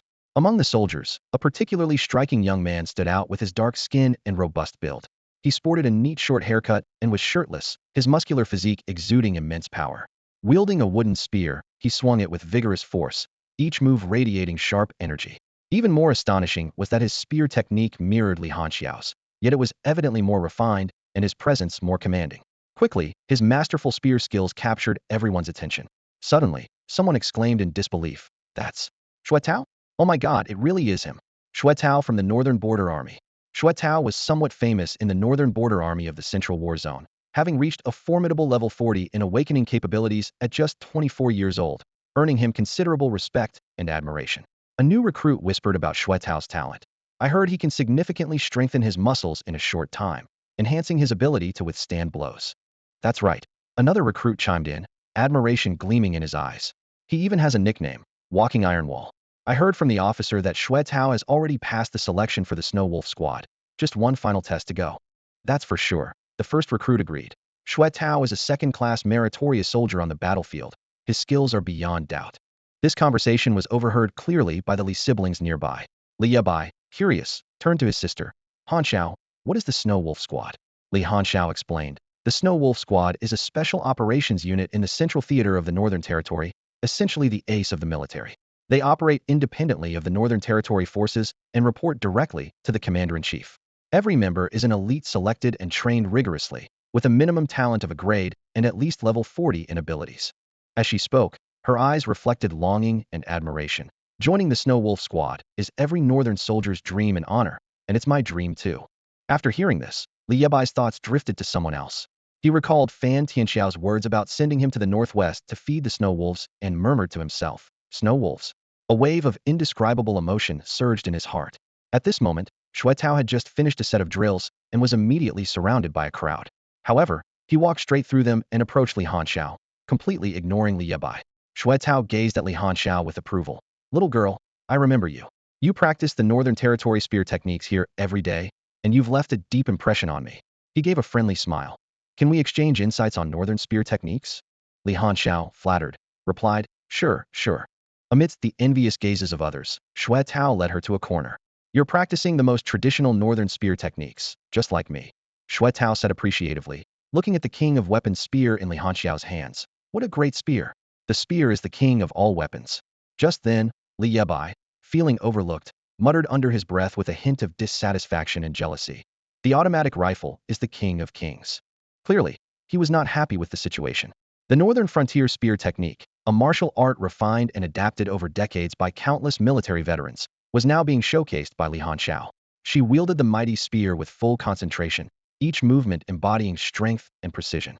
Standing nearby, Xue Tao explained the essence of the technique with a steady and powerful voice. "In the Northern Frontier Army, this spear technique is more than just a means to strengthen the body." Xue Tao's eyes gleamed with focus. "Its brilliance lies in the rhythm of breathing.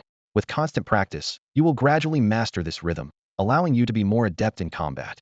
Xue Tao continued, "Regardless of your talent or profession, without a strong physique and enduring stamina, you cannot fight for long on the battlefield. That's why we require new recruits to continually practice the Northern Frontier spear technique." Li Hanxiao had just completed a set of movements, sweat trickling down her forehead. Xue Tao turned to her, his eyes showing approval. "Your spear skills have improved significantly. It's clear you've put in a lot of effort." However, he paused briefly. "If you can shift the point of force from your legs to your waist and quicken your breathing rhythm, it would be even more perfect." Though only 24 years old, Xue Tao had been practicing the Northern Frontier spear technique for nearly a decade. In the army, he was known as the Spear King, a recognized master of the technique. At that moment, Li Yebai queried Yue Fei in his mind. "Commander Yu, how does this Northern Frontier spear technique compare to your Yu Wu Mu's 13 spears?" Yue Fei's voice carried a hint of pride. "It's far inferior.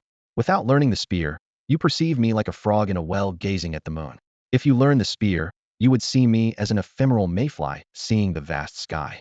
If Li Hanxiao knew that her seemingly ordinary brother possessed unparalleled spear skills, Xue Tao might not seem so exceptional to her.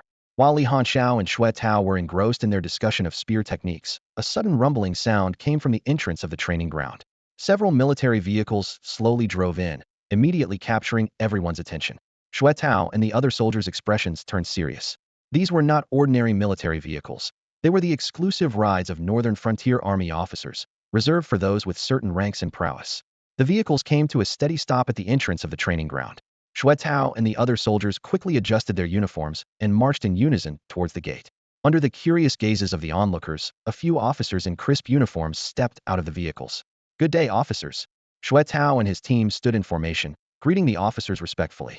After the officers returned the salute with solemnity, everyone's attention was drawn to a stranger, a middle-aged man who had also emerged from the vehicle. Although he had disembarked from the military car, his uniform was clearly not of the Northern Frontier Army.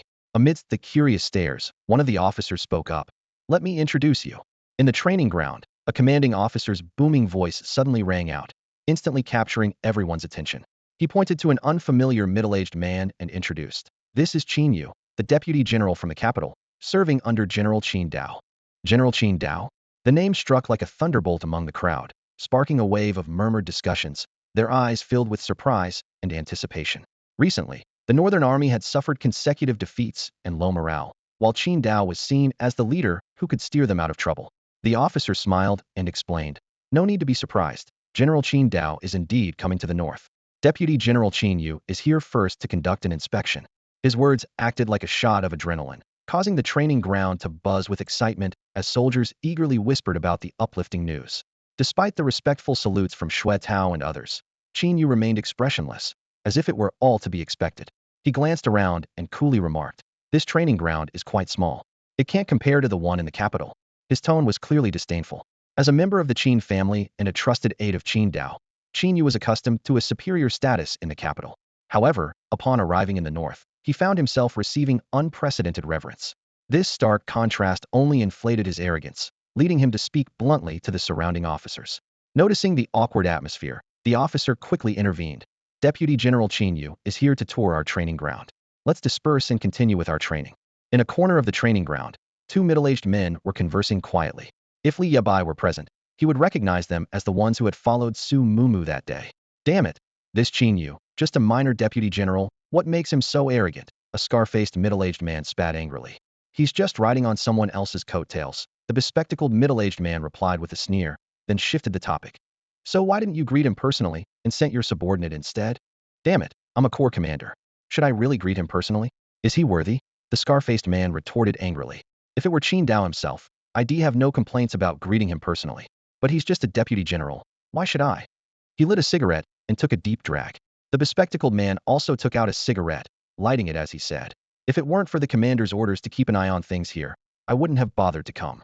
Thus, these two high-ranking figures in the Northern Army, a corps commander and the deputy to the commander-in-chief, sat quietly in the corner, smoking and observing everything happening in the training ground. Qin Yu's purpose for arriving in the northern region ahead of schedule was clear: to build momentum for Qin Dao, establish his own prestige, and also to understand the current state of the northern region. The martial arts arena in Haimo City, an important venue for many awakened individuals to hone their skills, was naturally a crucial stop on his journey. At this moment, Qin Yu's gaze fell on a corner of the arena where Xue Tao was demonstrating the northern spear technique, while Li Hanxiao watched intently. "Your spear technique is impressive. What is it called?" Qin Yu asked as he approached slowly. Xue Tao, seeing his superior suddenly appear, quickly withdrew his stance and respectfully replied, "This is the northern spear technique, a mandatory skill for everyone in our army." Speaking of his spear technique, Xue Tao couldn't help but feel a sense of pride. He had practiced diligently for 10 years to achieve his current level of proficiency, and his superior's personal inquiry filled him with a quiet joy. "Oh," Qin Yu murmured, a hint of amusement flickering in his eyes. "Since everyone in the army practices this spear technique, it must have exceptional qualities." A knowing smile appeared on his lips, as if he were contemplating something. Xue Tao responded with deep respect. "The northern spear technique may appear simple and unadorned, but it contains endless mysteries. It is the best spear technique in the northern region." "Great. I am also fascinated by the way of the spear and love practicing it. At the Kyoto Military Academy, I was fortunate to receive guidance from General Qin Dao and learned a few basic techniques, though they're just entry level. I wonder if I could have a match with your northern spear technique." As Qin Yu spoke, a sly glint flashed in his eyes. "Well," Xue Tao hesitated, unsure of how to respond. Seeing his reluctance, Qin Yu continued, "In the martial arts arena, it's normal to spar and learn from each other. Why be so timid? Where is your military spirit? Come to the platform." With that, Qin Yu moved swiftly, retrieving a heavy iron spear from the military vehicle with practiced ease. Seeing this, Xuetao realized he could no longer refuse and reluctantly stepped onto the platform. Several officers quickly approached the platform, fully aware of Qin Yu's significant status. While they couldn't prevent his decision, ensuring his safety was their responsibility. After all, he was an aide to General Qin Dao, and any mishap here would be hard to explain once the general arrived. News of the spear competition spread like wildfire throughout the arena. The awakened individuals and new recruits present paused their activities, turning their attention to the platform. People began moving toward the center of the arena, eager to witness this extraordinary sparring match. Although sparring among the awakened was common on the platform, today's match promised to be particularly noteworthy. On one side was Xuetao, a well-known spear master in the Northern Army, and on the other was a rumored subordinate of General Qin Dao. For them, gaining insights or learning something from this match would make their visit worthwhile. Soon, the area around the platform was packed with spectators, creating a lively and bustling atmosphere. Li Hanxiao also pulled Li Bai along, squeezing into the crowd to get a better view. Qin Yu exclaimed, "I can tell from your aura that you should be at level 40 of awakening power. As for me, I'm at level 45. To keep things fair, let's not use any spiritual power or innate abilities in this sparring match. Let's rely solely on our spear skills. What do you say?" Qin Yu's confidence was evident, and Xuetao had no objections. Years of rigorous training had given him confidence in his spear skills. Below the platform, officers and awakeners gathered to watch as the two quickly assumed their stances. Xuetao held a wooden spear, steady as a mountain, while Qin Yu wielded an iron spear, moving with agility and a sharp gaze. At first, their spear techniques were evenly matched, with each having their fair share of attacks and defenses. Xuetao's northern spear technique was simple yet elegant. He suddenly stepped forward, his wooden spear like a dragon emerging from the sea, whistling through the air towards Qin Yu's chest.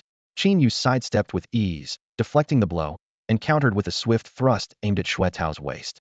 Xuetao quickly retracted his spear to block the cunning strike. As the duel progressed, Qin Yu's spear technique began to reveal its vicious and deceptive nature. He frequently employed feints, his spear tip quivering like a serpent's tongue, while sweeping with the spear's shaft to create gusts of wind. Qin Yu's tactics were cunning and sly, with 9 out of 10 moves being feints and only one a lethal strike. Despite Xuetao's efforts to defend, the pressure mounted. He steadied his mind, his wooden spear weaving a dense shield of spear shadows to counter Qin Yu's assault. However, Qin Yu's deceitful technique was formidable. With a sudden feint, he tricked Xuetao into a block, then swiftly sidestepped, targeting Xuetao's wrist. In shock, Xuetao tried to withdraw and defend, but it was too late. His wooden spear was knocked from his grasp by Qin Yu's iron spear. The scene was like a bolt from the blue, stunning everyone present. The officers exchanged incredulous glances, their faces filled with disbelief as if questioning their own eyes. The onlookers, too, gasped in astonishment, their discussions filling the arena. Xuetao, the spear king of the Northern Army, who had honed his northern spear technique for a decade, had lost in a pure spear contest to a soldier under General Qin Dao? An awakener exclaimed, his voice laden with confusion. On stage, the sound of the wooden spear hitting the ground was sharp and clear, mirroring the shattering of Xuetao's spirit. He stood frozen, eyes vacant, unable to accept this harsh reality. The northern spear technique, once his pride, had been defeated in this sparring match. An officer remarked in surprise, "I've seen Xuetao's northern spear technique, and he lost to Qin Yu in pure spear skill? Am I dreaming?" Another officer sighed. "Our master of the northern spear technique can't even match the basics of General Qin Dao's spear skills. How formidable must Qin Dao's own spear mastery be?" An awakener murmured, and the crowd dared not imagine the terrifying strength that the legendary Qin Dao might possess. For a moment, everyone was silent. The northern spear technique had always been revered as the strongest spear technique, something they had known and admired since childhood. Yet now, in this sparring match, it had suffered a crushing defeat.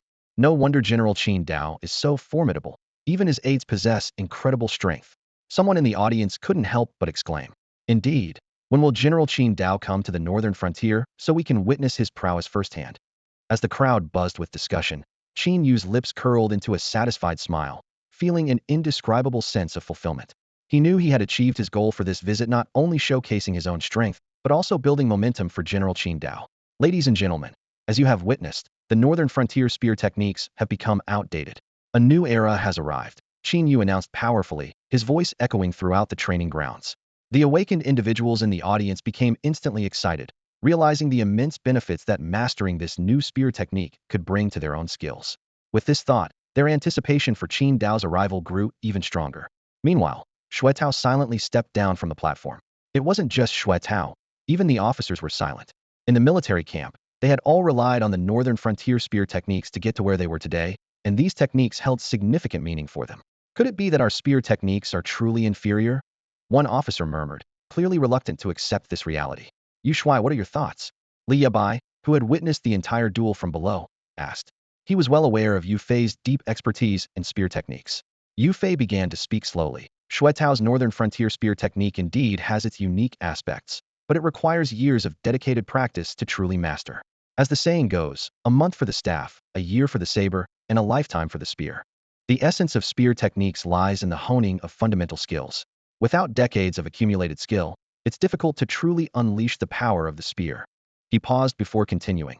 On the other hand, Qin Yu's spear technique, while seemingly formidable, is actually a pursuit of quick success, lacking substance. His execution, from force application to breathing rhythm, is chaotic and unstructured. In the path of martial arts, one must look beyond immediate victories and losses and have a long-term vision. Although Qin Yu won through clever tactics, his potential in spear techniques is likely limited. Even with another 10 years of practicing this technique, he would struggle to achieve substantial improvement. Shuetao, however, is different. Given another 10 years to diligently practice the northern frontier spear technique, his skill and level would reach entirely new heights. By then, if they were to compete again, Qin Yu would stand no chance of winning. Shuetao lost due to his youth and lack of experience. Yue Fei's words left Li Yebai deep in thought. Just as he was lost in his reflections, a familiar young woman's voice suddenly interrupted. You're speaking nonsense. The northern frontier spear technique hasn't been outdated at all. Li Hanxiao stood up and directly challenged Qin Yu on the platform. The northern frontier spear technique is the true art of the spear. Your technique is merely a shortcut, flashy but lacking in substance. Li Hanxiao, having dedicated years to mastering the spear techniques of the northern borders, could easily discern their subtleties and essence. Knowing the profound impact this style had on her own abilities, she was determined to defend its honor. Meanwhile, on the stage, Qin Yu reveled in the adulation of the crowd, but the sudden appearance of a girl in red, along with her scathing rebuke, jolted him back to reality. Qin Yu sneered with contempt. Where did this little girl come from? Daring to cause a scene here. You saw the result of the match earlier, what's your problem? Do you want to step up and spar with me to prove your so-called northern border spear techniques? Bring it on. I will teach you to respect spear techniques. Li Hanxiao, fierce and unafraid, stepped onto the stage with her mighty spear. Although her skills were budding, her foundational experience was still lacking. On stage, Qin Yu's iron spear lunged like a venomous snake, targeting Li Hanxiao's vulnerabilities with vicious and cunning moves. Initially, she managed to counter a few attacks, but Qin Yu's strikes were unpredictable, making it hard to distinguish between feints and real threats. Overwhelmed by the relentless assault, Li Hanxiao soon found herself breathless, her movements slowing, each swing of her spear becoming more labored. Finally, in a meticulously planned feint, Qin Yu turned a deceptive move into a real strike, swiftly disarming Li Hanxiao of her spear. Is this what you call true spear technique? Qin Yu scoffed, his tone dripping with disdain. The northern border spear techniques are obsolete, an undeniable fact.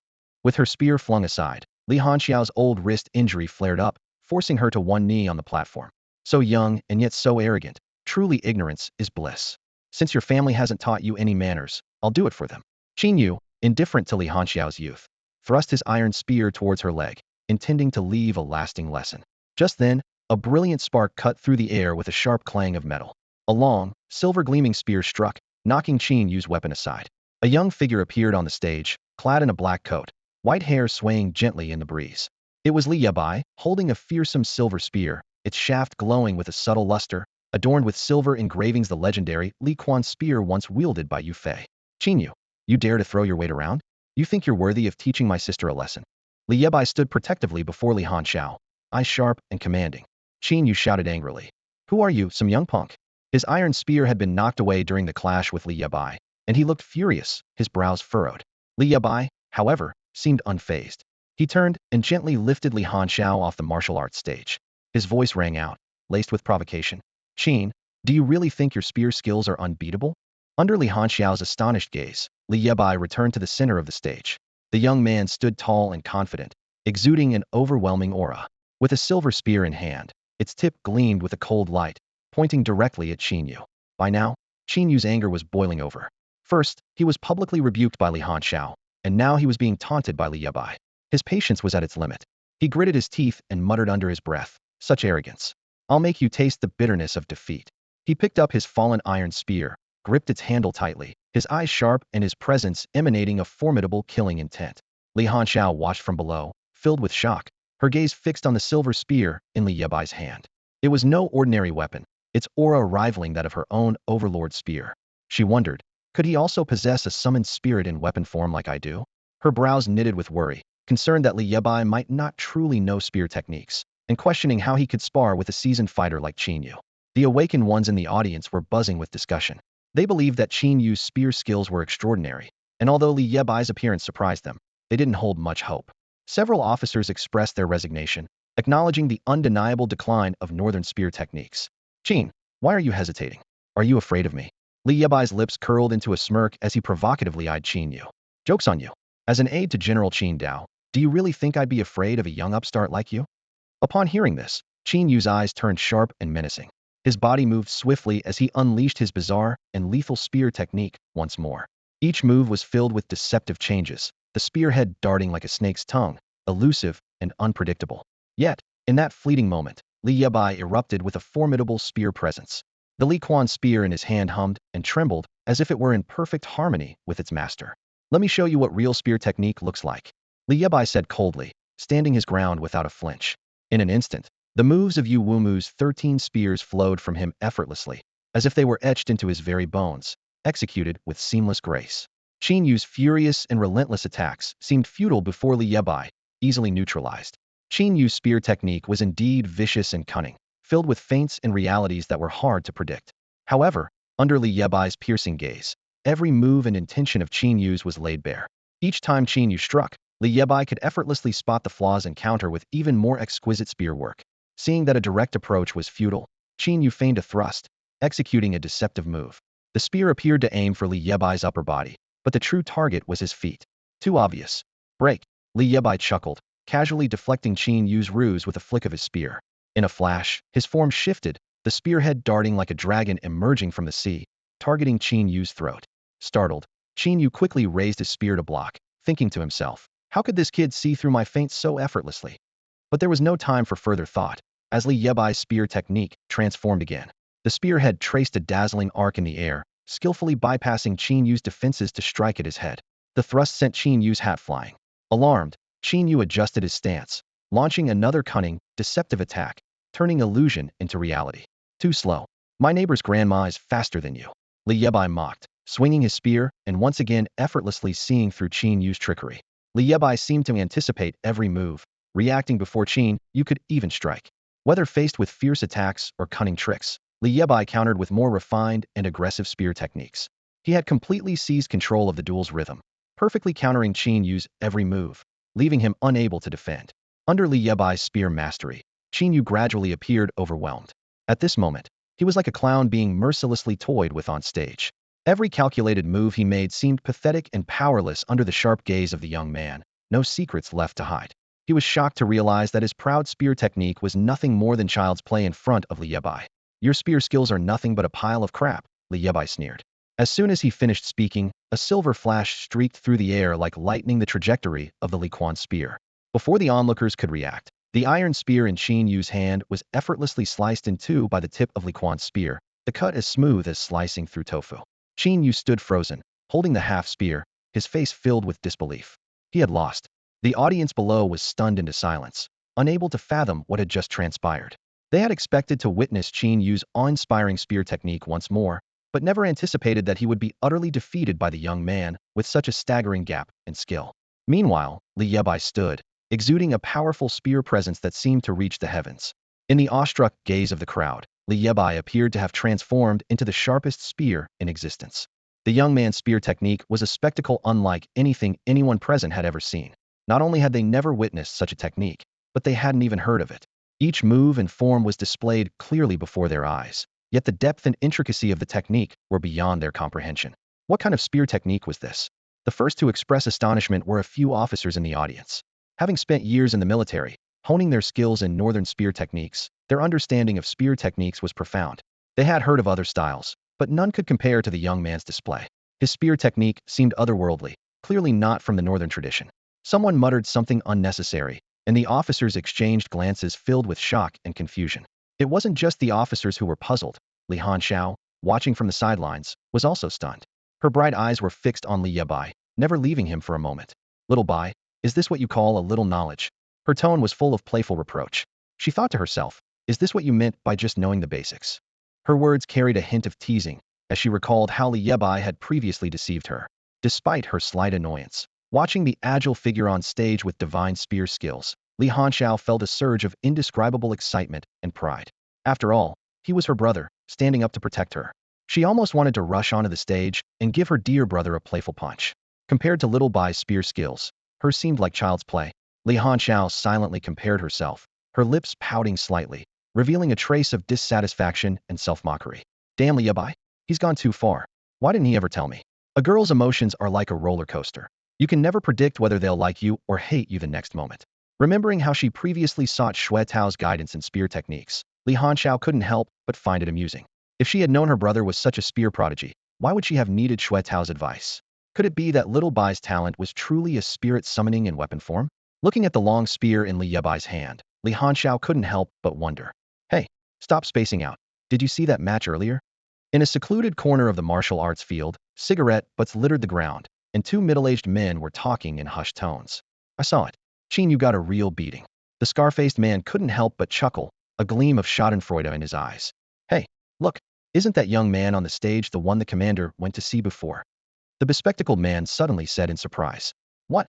The scar-faced man stood up abruptly, looking towards the stage, a flicker of anger in his eyes. Damn, it really is that kid. He's the one who took so many of our spirit medicines. As the commander of the Northern Army, the scar-faced man couldn't suppress his anger. He was about to head towards the stage when the bespectacled man stopped him. What are you doing? The bespectacled man whispered. The scar-faced man angrily said. I want to settle the score with him. Last time, when the commander was around, that kid pretended to be clueless and I couldn't do anything. This time, let's see how he escapes. Are you crazy? The middle-aged man with glasses pulled him back. The commander's orders are for us to secretly monitor Qin Yu and report back to her immediately if anything happens, not for you to throw a tantrum with a kid. You know, that kid is actually quite interesting. His marksmanship is truly extraordinary. The middle-aged man with glasses shifted the topic, his eyes showing a hint of admiration. Do you think he might be a promising candidate for the battlefield? Earlier at the competition arena, the adjutant of the commander had watched the match closely. He was full of praise for Li Yebai's shooting skills, even showing considerable admiration. Humph. What's the use of good marksmanship? On the battlefield, it's all about innate talent. The scar-faced middle-aged man sneered dismissively. Shooting is just a skill. Strong innate talent is the key. How many demons can a single gun kill? You have a point. But seeing Qin Yu humbled really makes me feel better. The middle-aged man with glasses chuckled. Forget it. Let's continue with our mission and try to finish early today.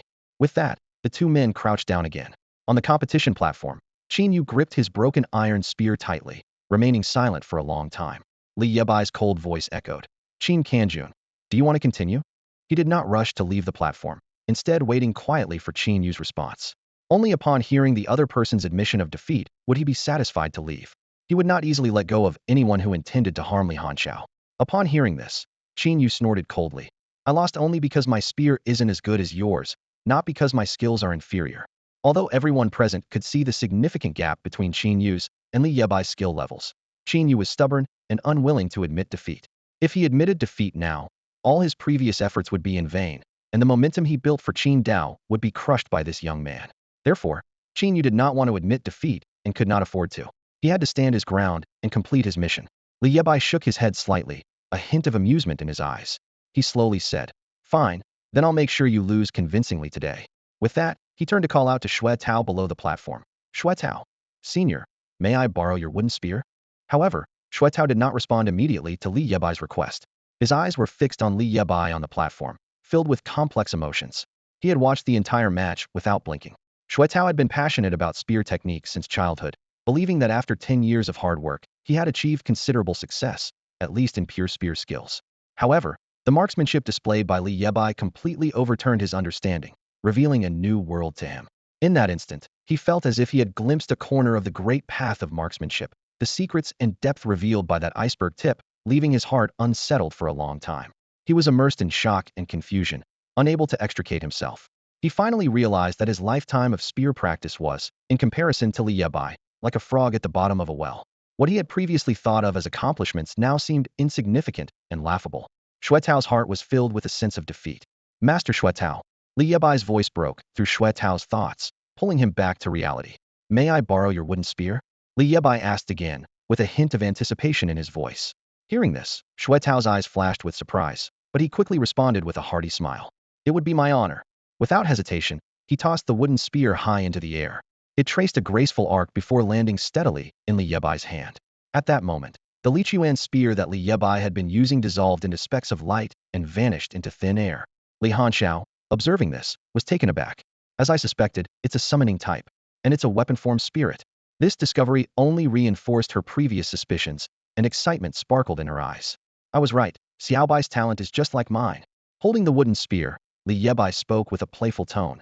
Qin Kanjun, I'm facing your iron spear with a wooden one. You can't object to that, can you? As he swung the wooden spear, it emitted a chilling aura. Qin Yu, somehow equipped with a brand new iron spear, charged forward like a fierce tiger descending a mountain. This time, his movements were faster, his spear strikes more powerful, and his techniques more elusive. He knew that in this pure test of spear skills, losing meant losing the best opportunity he might ever have. However, reality was harsh. With the wooden spear, Li Yebai's prowess was not diminished. In fact, he was more adept than ever. No matter how cunning or unpredictable Qin Yu's moves were, Li Yebai saw through them all.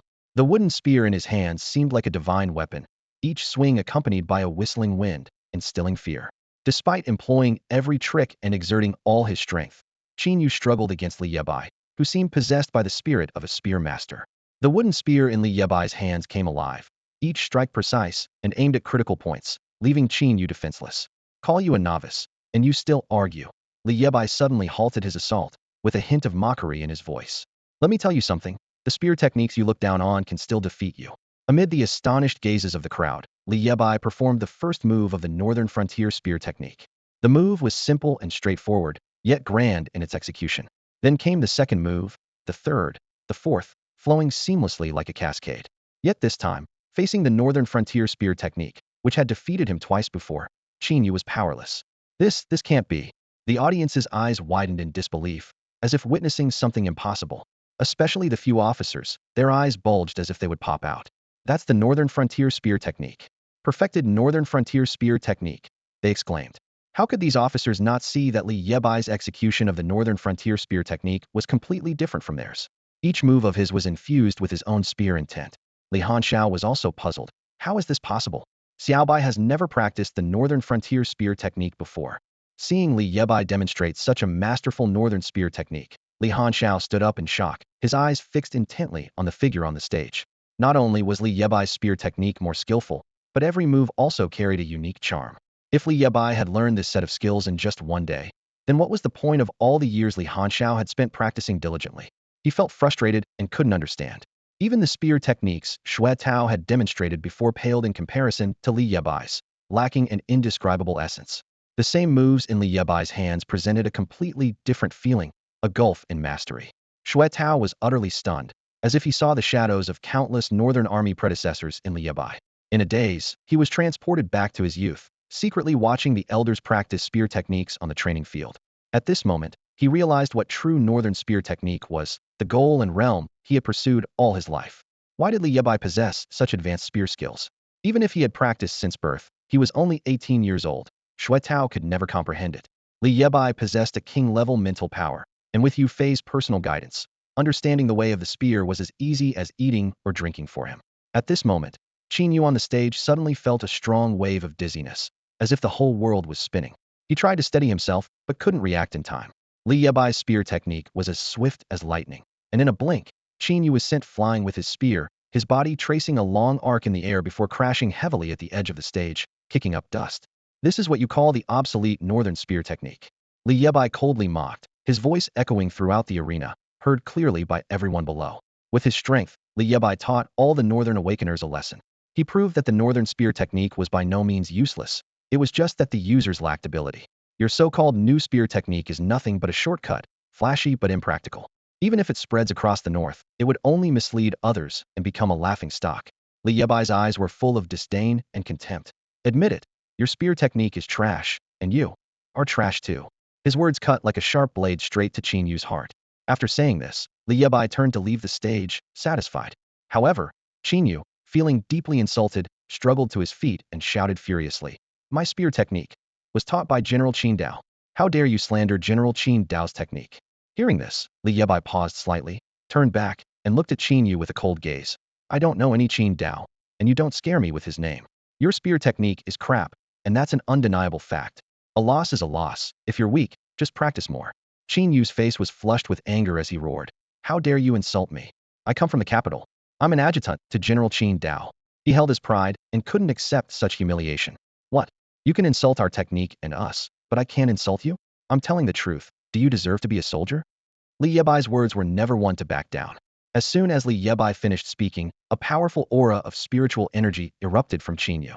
His level 45 energy burst forth, sweeping across the entire arena like a raging storm.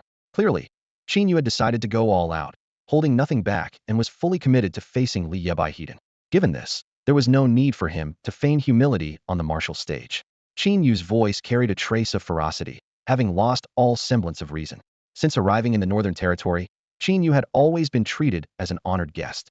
All the officers and residents of the Northern Territory treated him with utmost respect, never daring to slight him, as he was an envoy sent by Qin Dao. However, the young man before him completely disregarded his status and openly insulted and challenged him. For Qin Yu, who had always been held in high esteem, this was an unbearable humiliation. So he dropped all pretense and politeness. I'll show you just how foolish you really are, Qin Yu declared. His body, enveloped in a shroud of black spiritual energy, began to swell and transform. Under the astonished gaze of the crowd, Qin Yu's entire form turned into a massive black gorilla, towering over 10 meters high. His enormous body, like a small mountain, exuded an intimidating presence, as if capable of crushing everything in its path, instilling endless fear. His muscles bulged like boulders, each containing immense power, seemingly able to tear through steel effortlessly. His fur stood on end, like steel needles, glinting with a cold, eerie light. In his beast form, Qin Yu let out a deep roar, thunderous and deafening, sending shivers down the spine of those who heard it. This was Qin Yu's awakened transformation talent, the Black King Kong. It's a transformation talent, an officer exclaimed from the sidelines, instantly recognizing Qin Yu's ability. How can his transformation be so massive? The awakened spectators murmured among themselves, their hearts filled with shock and fear upon seeing Qin Yu become the towering Black King Kong. Many even instinctively stepped back, afraid of being caught in the wake of his massive form. Kid, if you kneel and kowtow 3 times to my iron spear, then apologize and admit your mistake, I might consider letting you leave this arena unharmed. The gorilla-like Qin Yu thundered, his voice causing the ears of those around to ache as if they were about to split. If you persist in opposing me, don't blame me for being ruthless. His eyes gleamed with a vicious light, as if ready to tear Li Yebai to pieces. After all, this arena was a place to determine victory and life or death. Even if I injure you severely, no one will say anything. Have you understood? Qin Yu's words echoed again. Li Yebai had ruined his plans, disrupted his mission, and openly insulted him. He couldn't let Li Yebai off easily. Now, he was beyond caring about appearances. Seeing Qin Yu display such terrifying power, the crowd couldn't help but worry. They realized this confrontation had transcended a simple exchange or sparring match. Boy, although your spear skills are extraordinary, in terms of overall strength, you're no match for him. An onlooker advised kindly, his eyes filled with concern and worry. He was a level 45 adept in the transformation category, known for his incredibly strong physical form. Judging by your age, you must be around 17 or 18, probably having only recently awakened your abilities. The Awakener continued, attempting to make Li Yebai see reality and not ruin his future on a whim. He scrutinized Li Yebai, noticing the absence of spiritual energy in him, and thought to himself, what makes you think you can fight him? Just admit your mistake, and this will be over. We're all awakeners of the human race. There's no need for conflict. The others echoed his sentiments, as it was rare for the Northern Territory to produce a genius in the art of the spear. They were filled with hope for Li Yebai's future. However, if Li Yebai did not yield today, given Qin Yu's personality and strength, it was uncertain whether he would leave the arena unharmed. A wise man doesn't fight when the odds are against him, an officer interjected, trying to persuade him.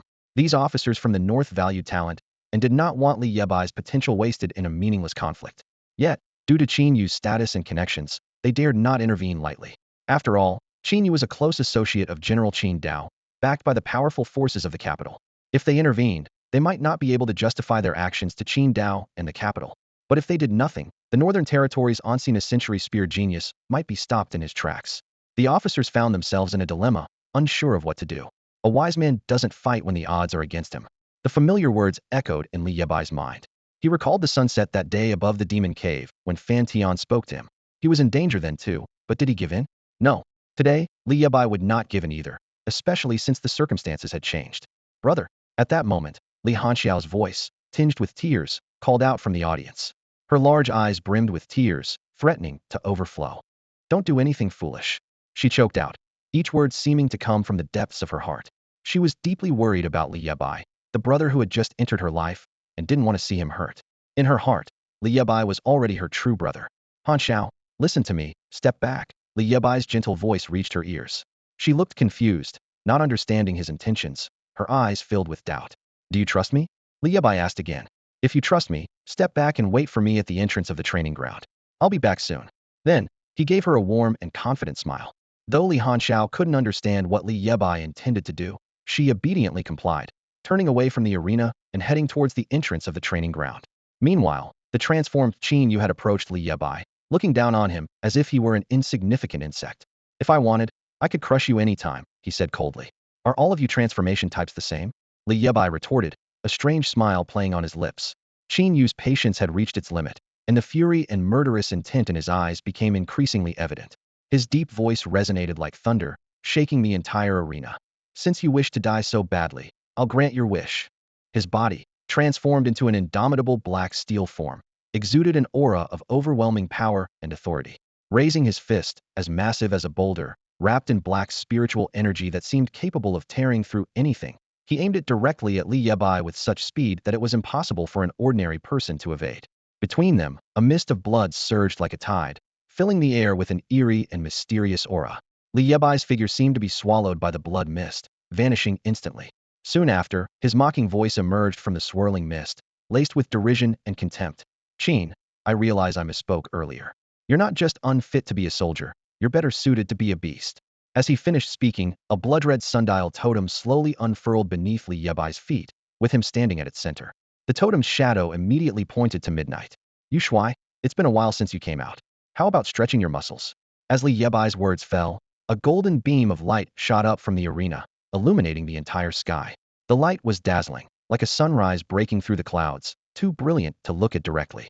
Within this radiant golden light, a towering spectral figure, 100 meters tall, appeared. Initially hazy, it soon solidified into a corporeal form made of spiritual energy. At this moment, everyone could finally see the true form of the summoned spirit.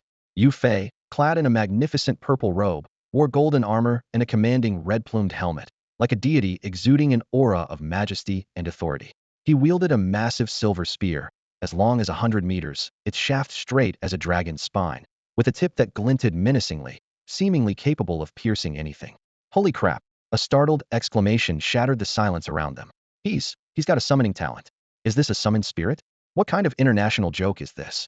Another person shouted in disbelief, their voice tinged with astonishment. The crowd erupted in a frenzy of shocked cries, quickly retreating, fearing being caught up in this earth-shattering confrontation. As they moved back, they all looked up, their eyes filled with awe. Though they had seen summoners and summoned spirits before, the colossal summoned spirit before them left everyone utterly speechless. Is this that boy's summoned spirit? An officer stammered, unable to believe what he was witnessing. In the Northern Army, summoners were incredibly rare, and now, this towering summoned spirit left them all profoundly astounded. A summoning spirit over 100 meters tall, and it's human? How is this possible? In that moment, everyone felt like they were in a dream. The vast arena seemed especially small in comparison to the enormous summoning spirit. At the entrance of the training ground, the spectators' hearts gradually calmed as they began to closely observe Li Bai on the stage. Someone nearby urgently reminded, didn't you notice?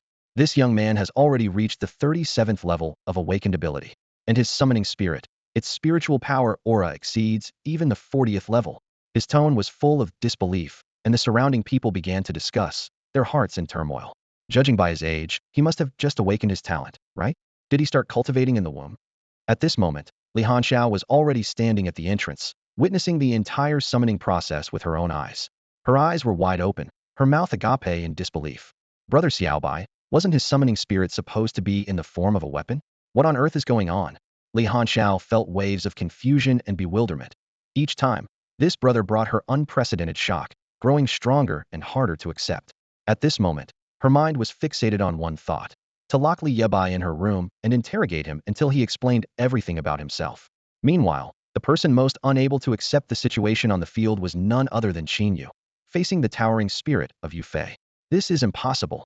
Qin Yu's voice was almost a scream, but in front of Yue Fei's towering 100-meter spirit, his voice seemed utterly insignificant, as if drowned by a giant wave. Qin the soldier, help me understand. What does it mean to bully the small with the big? Li Bai's lips curled into a cold smile, his eyes showing disdain and mockery. Yue Fei at level 45 against your Black King Kong at level 45? Seems fair, doesn't it? Li Bai looked at Qin Yu with amusement, full of confidence. Qin Yu was momentarily stunned on the stage but quickly regained his composure, burning with anger inside. So what if it's a summoning talent? No matter how tall the summoning spirit is, its strength isn't determined by height alone. He gritted his teeth and charged towards Li Bai. However, at that moment, Yue Fei's spirit finally moved. With the enhancement of his divine form, his body stood towering like a skyscraper. Yue Fei gently lifted his foot, and the massive boot struck like divine retribution. The enormous height difference meant that Yue Fei's kick sent Qin Yu's Black King Kong flying like a kicked ball, crashing to the edge of the arena, raising a cloud of dust. At this moment, Qin Yu felt as if every bone in his body was about to shatter, a wave of intense pain crashing over him, almost unbearable. He spat out a mouthful of blood that splattered on the arena. I'm a dignified soldier, and I can't even defeat an 18-year-old kid?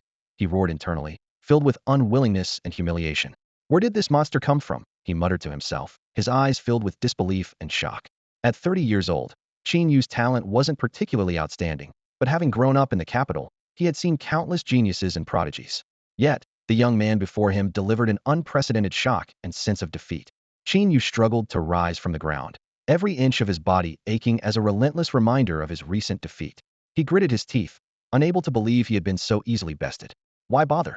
Li Bai stood leisurely on the dueling platform, his demeanor relaxed, as if he possessed the spirit of Yue Fei. As a summoner with awakened talents, he barely needed to exert himself. His opponents not only had to contend with him, but also with his summoned spirits. Ordinary summoned spirits were challenging enough, let alone the formidable spirit of Yue Fei.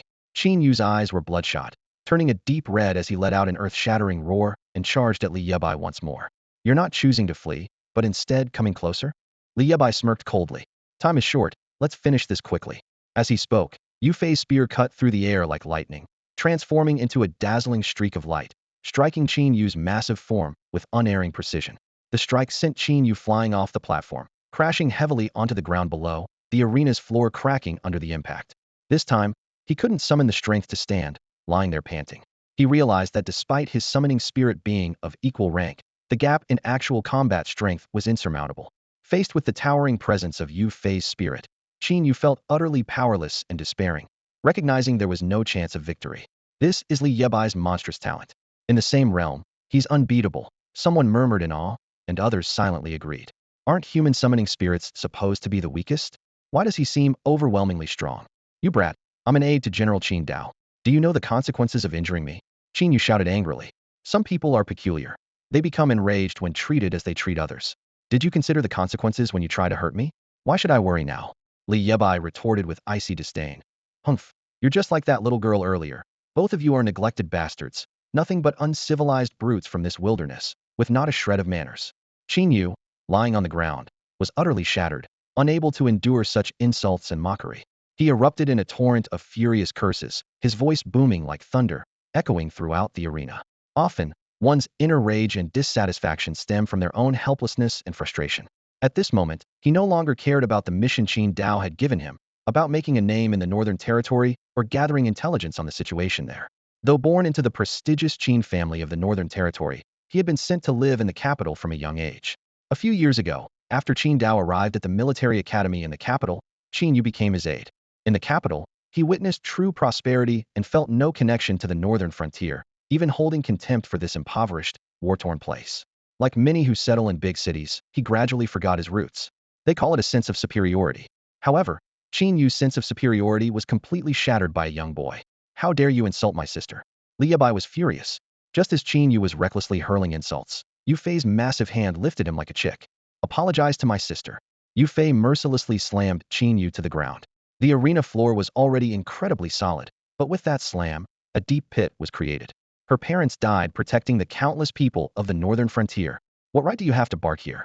Li Bai's roar echoed throughout the arena. His anger stemmed from his heartache for Li Hanxiao, that red-clad girl who persisted in practicing with her spear through wind and reign. What was she striving for? In this world, which girl doesn't love beauty, doesn't want to enjoy life to the fullest at the best age, to be the best version of herself? Yet, Li Hanxiao chose a different path. Every day she wielded a heavy wooden spear, sweating profusely in the monotonous training ground. No friends accompanied her, only endless sweat and tears, and hands full of calluses and scars. What right did Qin Yu have to insult such a girl? At that moment, everyone in the arena was stunned, their eyes filled with shock and disappointment. The image of Qin Yu in their minds shattered like glass hit with a heavy hammer. Even the anticipation for Qin Dao's arrival was extinguished like a flame doused with cold water. They never imagined that, in Qin Yu's eyes, the northern frontier was a barren land, and they, the people of the north, were seen as savages to be looked down upon. Then, Yue Fei lifted Qin Yu again, like a trivial stone, and slammed him hard onto the ground. The arena floor, under the immense impact, was once again gouged with a deep pit. And Qin Yu, under this heavy blow, was knocked back from his black diamond form to his human form. Qin Yu, I've always said, you're unworthy of being a soldier, Li Yebai's cold voice rang out. The northern frontier, it was never a barren land. The northern frontier lived up to every single person. During his time in Haimo City, Li Bai deeply felt this. The people here lived simply, yet never complained. Their sons, fathers, husbands, went to the battlefield without hesitation, never to return. This is why the northern frontier is less developed than other places, because most of its men sacrificed themselves on the brutal battlefield of the endless forest. Yet, because of their sacrifice, the demon tribes have never dared to invade the central plains for 100 years. Such a northern frontier, such a land of heroes, what right did Qin Yu have to defame it? Li Bai stomped on Qin Yu's face, his voice cold as a blade. Apologize to my sister. In that moment, everyone present was stunned. Qin Yu was completely bewildered, never expecting the boy to be so bold and ruthless. The boy seemed utterly indifferent to his own status and unfazed by the potential consequences.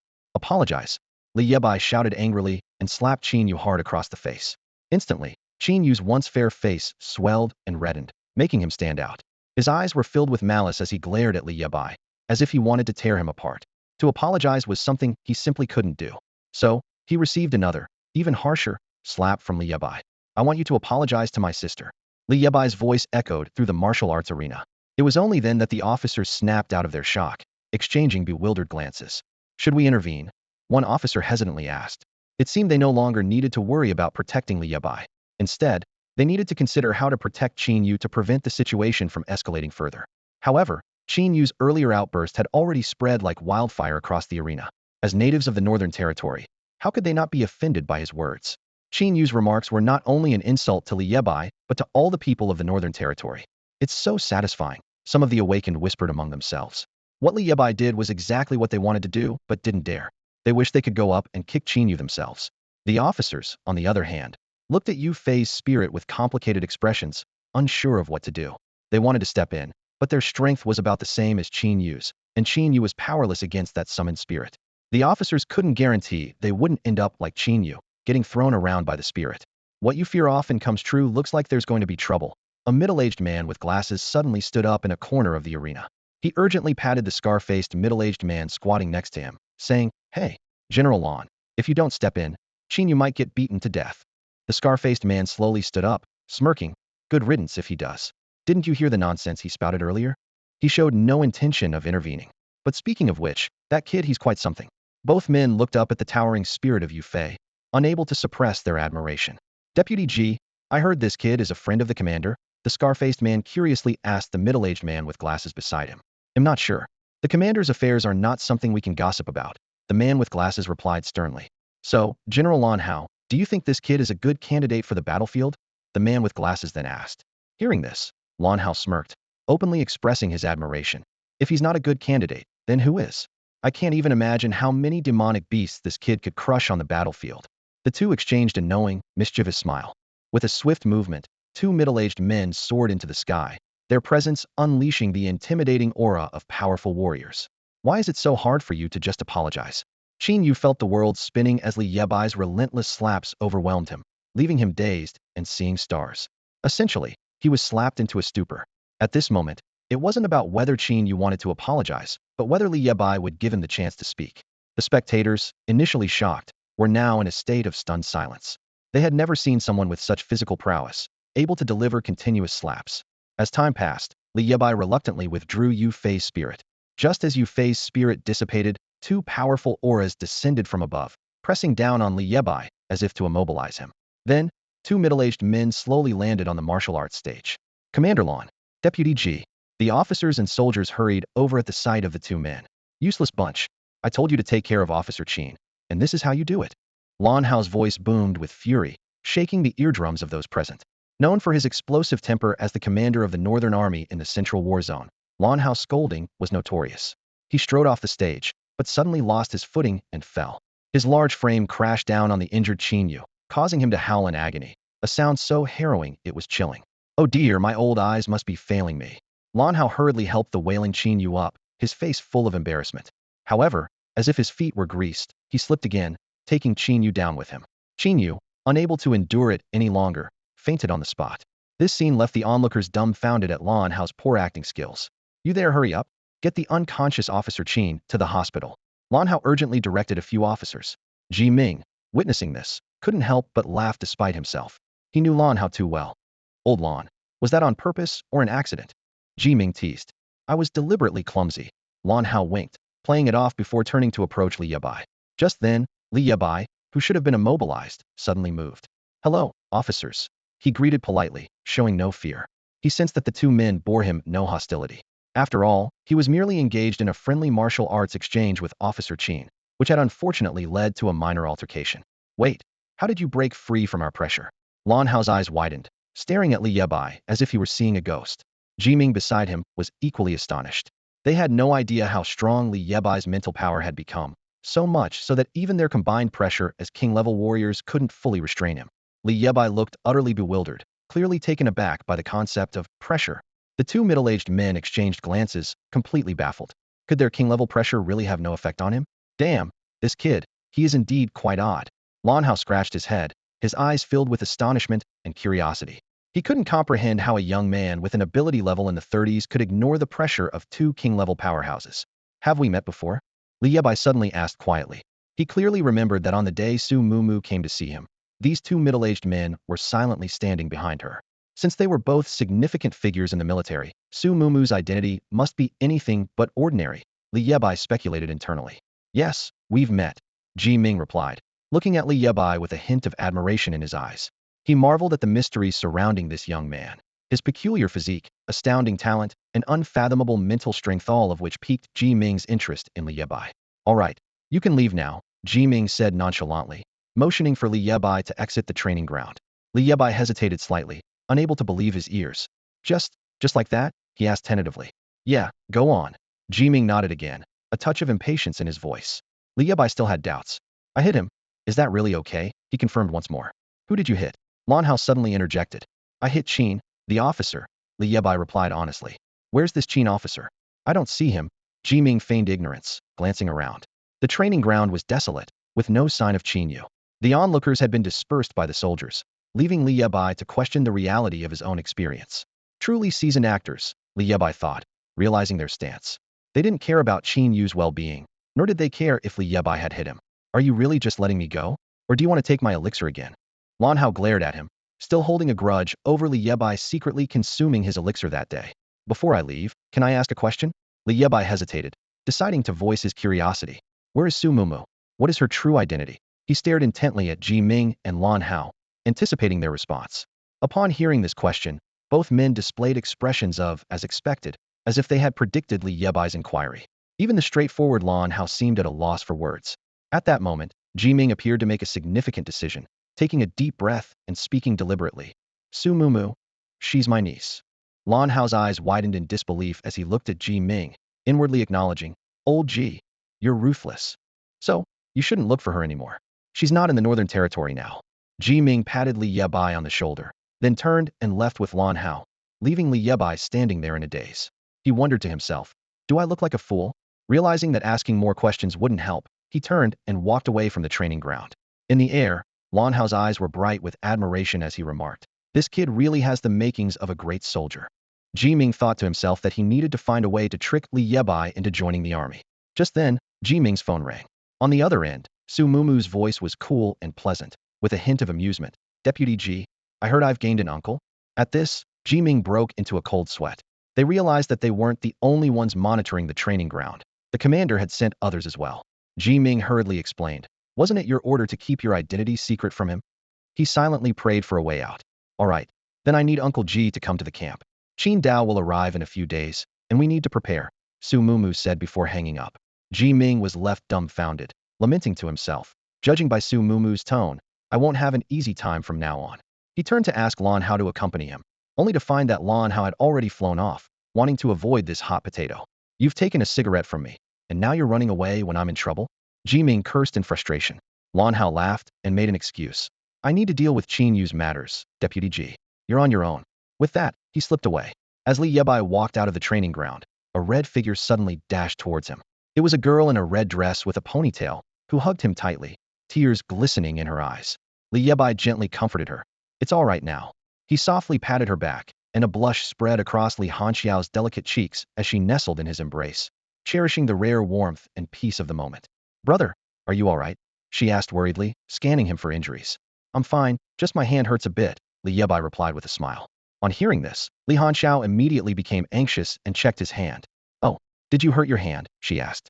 No, it's just from hitting that guy too hard, Li Yebai replied with a mischievous grin. They both burst into laughter. Li Hanxiao playfully punched Li Yebai's shoulder, pretending to be angry. Why didn't you tell me earlier that you're such a good shot and so talented? I was worried about you all this time. Li Yebai silently recalled Yue Fei's teaching. Be humble in life, bold in action, but he chose to ignore it. Li Hanxiao understood that her brother, Li Yebai, must have some unspeakable reasons for his actions. Even though he kept many things from her, his care and protection were as meticulous as that of a real brother. She couldn't help but replay the earlier scene in her mind. Li Yebai stood with a gun, unwaveringly stepping forward to protect her, like a deity descending to earth, sending Qin Yu flying and angrily demanding an apology. In that moment, Li Hanxiao felt an unprecedented sense of security. In this world, only Li Yebai, only her brother, would go to such lengths for her. With this thought, a warm feeling surged in her heart, and she held Li Yebai's hand tightly. As the sunset bathed the ancient streets, the two strolled homeward. Suddenly, Li Yebai spoke, his tone carrying a hint of nervousness. Hanxiao, if I wanted to thank a girl, what kind of gift do you think I should give? Li Hanxiao's heart tightened, sensing an unusual tone in her brother's words. Bro, are you in love? She stared at Li Yebai's face intently, her expression like someone who had caught a mouse stealing cheese. Li Yebai felt slightly embarrassed under her gaze, and the image of Su Mumu's cool and beautiful face flashed through his mind, causing his cheeks to redden slightly. No, I just want to thank someone. Li Hanxiao clearly didn't believe him and continued to press. Is it Aunt Wang's daughter? Absolutely not. You're overthinking it. It's just a friend. Seeing Li Hanxiao's slight jealousy, Li Yebai had no choice but to explain helplessly. Li Hanxiao asked half doubtfully, really? Li Yebai nodded firmly. All right then, let's not go home tonight. I'll take you to the night market. With that, Li Hanxiao pulled Li Yebai in another direction. The night market in Haimo City, though not bustling, had its own unique charm, exuding a different kind of lively atmosphere. In this city, long plagued by the ravages of war, the night became a precious time for people to escape reality and seek solace. People stepped out of their homes to gather with family and friends, drink and laugh together.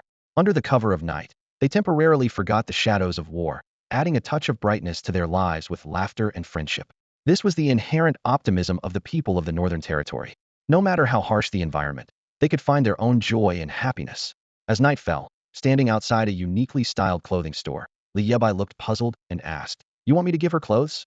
Li Hanxiao, still holding his hand, laughed as they walked. No, you misunderstood. I want to buy you clothes. Look at you, wearing the same two outfits every day. As your sister, how can I let such a good physique and appearance go to waste? Since arriving here, Li Yebai had been focused on regaining his strength and healing his body, paying little attention to his appearance. Seeing Li Hanxiao insist on picking out clothes for him, he willingly accepted her kind gesture, especially since he didn't have much money. This one, and that one. Li Hanxiao excitedly selected men's clothing from the store, undoubtedly possessing a keen sense of style. As the saying goes, clothes make the man, just as a saddle makes the horse. After careful selection and coordination, Li Yebai's already handsome appearance and tall stature were further enhanced by the clothes, making him look exceptionally charming and distinguished. Li Hanxiao's attention was suddenly caught by some traditional-style clothes on display. Curiously, she asked, Oh, what are these clothes? The shop assistant kindly explained, Oh, these are specially prepared for the annual temple fair here in Haimo City, the most lively event of the year. Li Yebai took a closer look and noticed that these clothes were similar to the new Chinese-style menswear he had seen in his past life. Especially striking was a simple black and white shirt embroidered with a unique black dragon pattern from Haimo City, adding a distinct flair that was eye-catching. Brother, Li Hanxiao exclaimed excitedly, immediately asking the shop assistant to bring the shirt for Li Bai. Once he put it on, his entire demeanor transformed. Paired with simple black trousers, the embroidered shirt accentuated his presence, making Li Bai, with his white hair, look like a graceful figure straight out of a comic book. Li Hanxiao and the shop assistant were momentarily stunned by the sight. "Brother, do you like this shirt?" Li Hanxiao broke the silence first, noticing how much Li Yebai seemed to like it. "This is a gift from me to express my gratitude," she said shyly, then picked a white long dress for herself. Her already outstanding looks and figure were further highlighted by the dress, making her look like a fairy descended to earth, stunning and ethereal. As the siblings reveled in their joy, voices from the neighboring store caught their attention. "Did you hear? There's a remarkable young man at the martial arts arena today."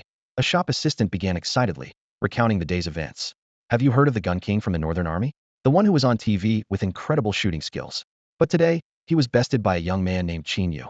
We thought Qin's shooting skills were unbeatable, but he lost to a teenager. Then, Qin got so mad, he even insulted our northern region, calling it a barbaric land. Such a sore loser," the assistant continued. "Wow, you should have seen that young man. He was like a god descending from the heavens, so majestic and impressive." Another curious assistant inquired. "So, what's his name? Got any photos?" "Oh, I forgot to ask his name." "Photos?" The place was full of officers, no way to snap a picture, but he was really handsome with white hair. "Though, if I'm honest, he seemed like he might be gay, because a lot of very handsome guys are," the assistant said, pointing in Li Yebai's direction. Li Hanxiao burst into laughter, holding her stomach, sneaking a glance at Li Yebai. The shop assistant was oblivious that the subject of their conversation was right there. "Brother, you're a celebrity now," Li Hanxiao teased with a smile. Today, in this part of Haimo City, Li Yebai had already become a legend. "It's just a fleeting reputation," Li Yebai replied awkwardly, recalling the shop assistant's comment about his contacts, feeling a shiver run down his spine. "This isn't funny, kid," Li Hanxiao suddenly said seriously, looking at Li Yebai. "With your talent and strength, I believe, you'll become famous across the northern region one day." She was confident about this. As night falls, the moonlight gently drapes the earth like a delicate veil. In this city, which has endured the trials of war, the annual temple fair is in full swing. People don their carefully chosen outfits and take to the streets, their faces lit with smiles and joy. They walk in groups or hand in hand, relishing this rare moment of happiness, releasing the stress and fatigue within, trying to momentarily forget the pain and suffering brought by war. The fair is a spectacle of lights and sounds, bustling with people and brimming with an array of food, games, and performances that captivate the eye. Li Hanxiao clings tightly to Li Yebai's arm as they weave through the lively crowd. Their striking appearance draws the attention and admiration of passersby. Li Hanxiao murmurs, "Gifts for girls. There are just so many." Li Yebai smiles and replies, "Let's keep looking. We might find exactly what I'm looking for." He plans to head to the northern military camp tomorrow, hoping to gather news about Su Mumu. He recalls that when she brought him here, she mentioned where to find her, but at that time, he was barely conscious, and the interference from high-altitude flight left only a vague memory that she mentioned the northern camp. However, visiting her to express gratitude without a gift seems inappropriate. "Why don't we check out the flower shop first? You can't go wrong with flowers for a girl," Li Hanxiao suggests. "If I remember correctly, the largest flower shop is right at the square." Li Hanxiao has never felt as happy as she does today. Growing up with her father managing a hospital, she learned to live independently from a young age. Now, she finally experiences the joy of companionship. At this moment, in the most bustling and vibrant square of the fair, a grand fireworks display is about to unfold. Ladies and gentlemen, for this year's fireworks festival, we've prepared a unique event. The host of the fireworks festival enthusiastically engages the crowd from the center of the square. He holds up an item for everyone to see. Behold, the Lioli flower, crafted by the finest sorcerers of the north. This flower uses the legendary elixir, the luminous flower, as its base, fused with exquisite Lioli jade to create this awakens spiritual artifact. In the host's palm rests a radiant, exquisitely shaped spiritual artifact resembling a delicate pink and white rose in full bloom, intricately carved from crystal clear Lioli.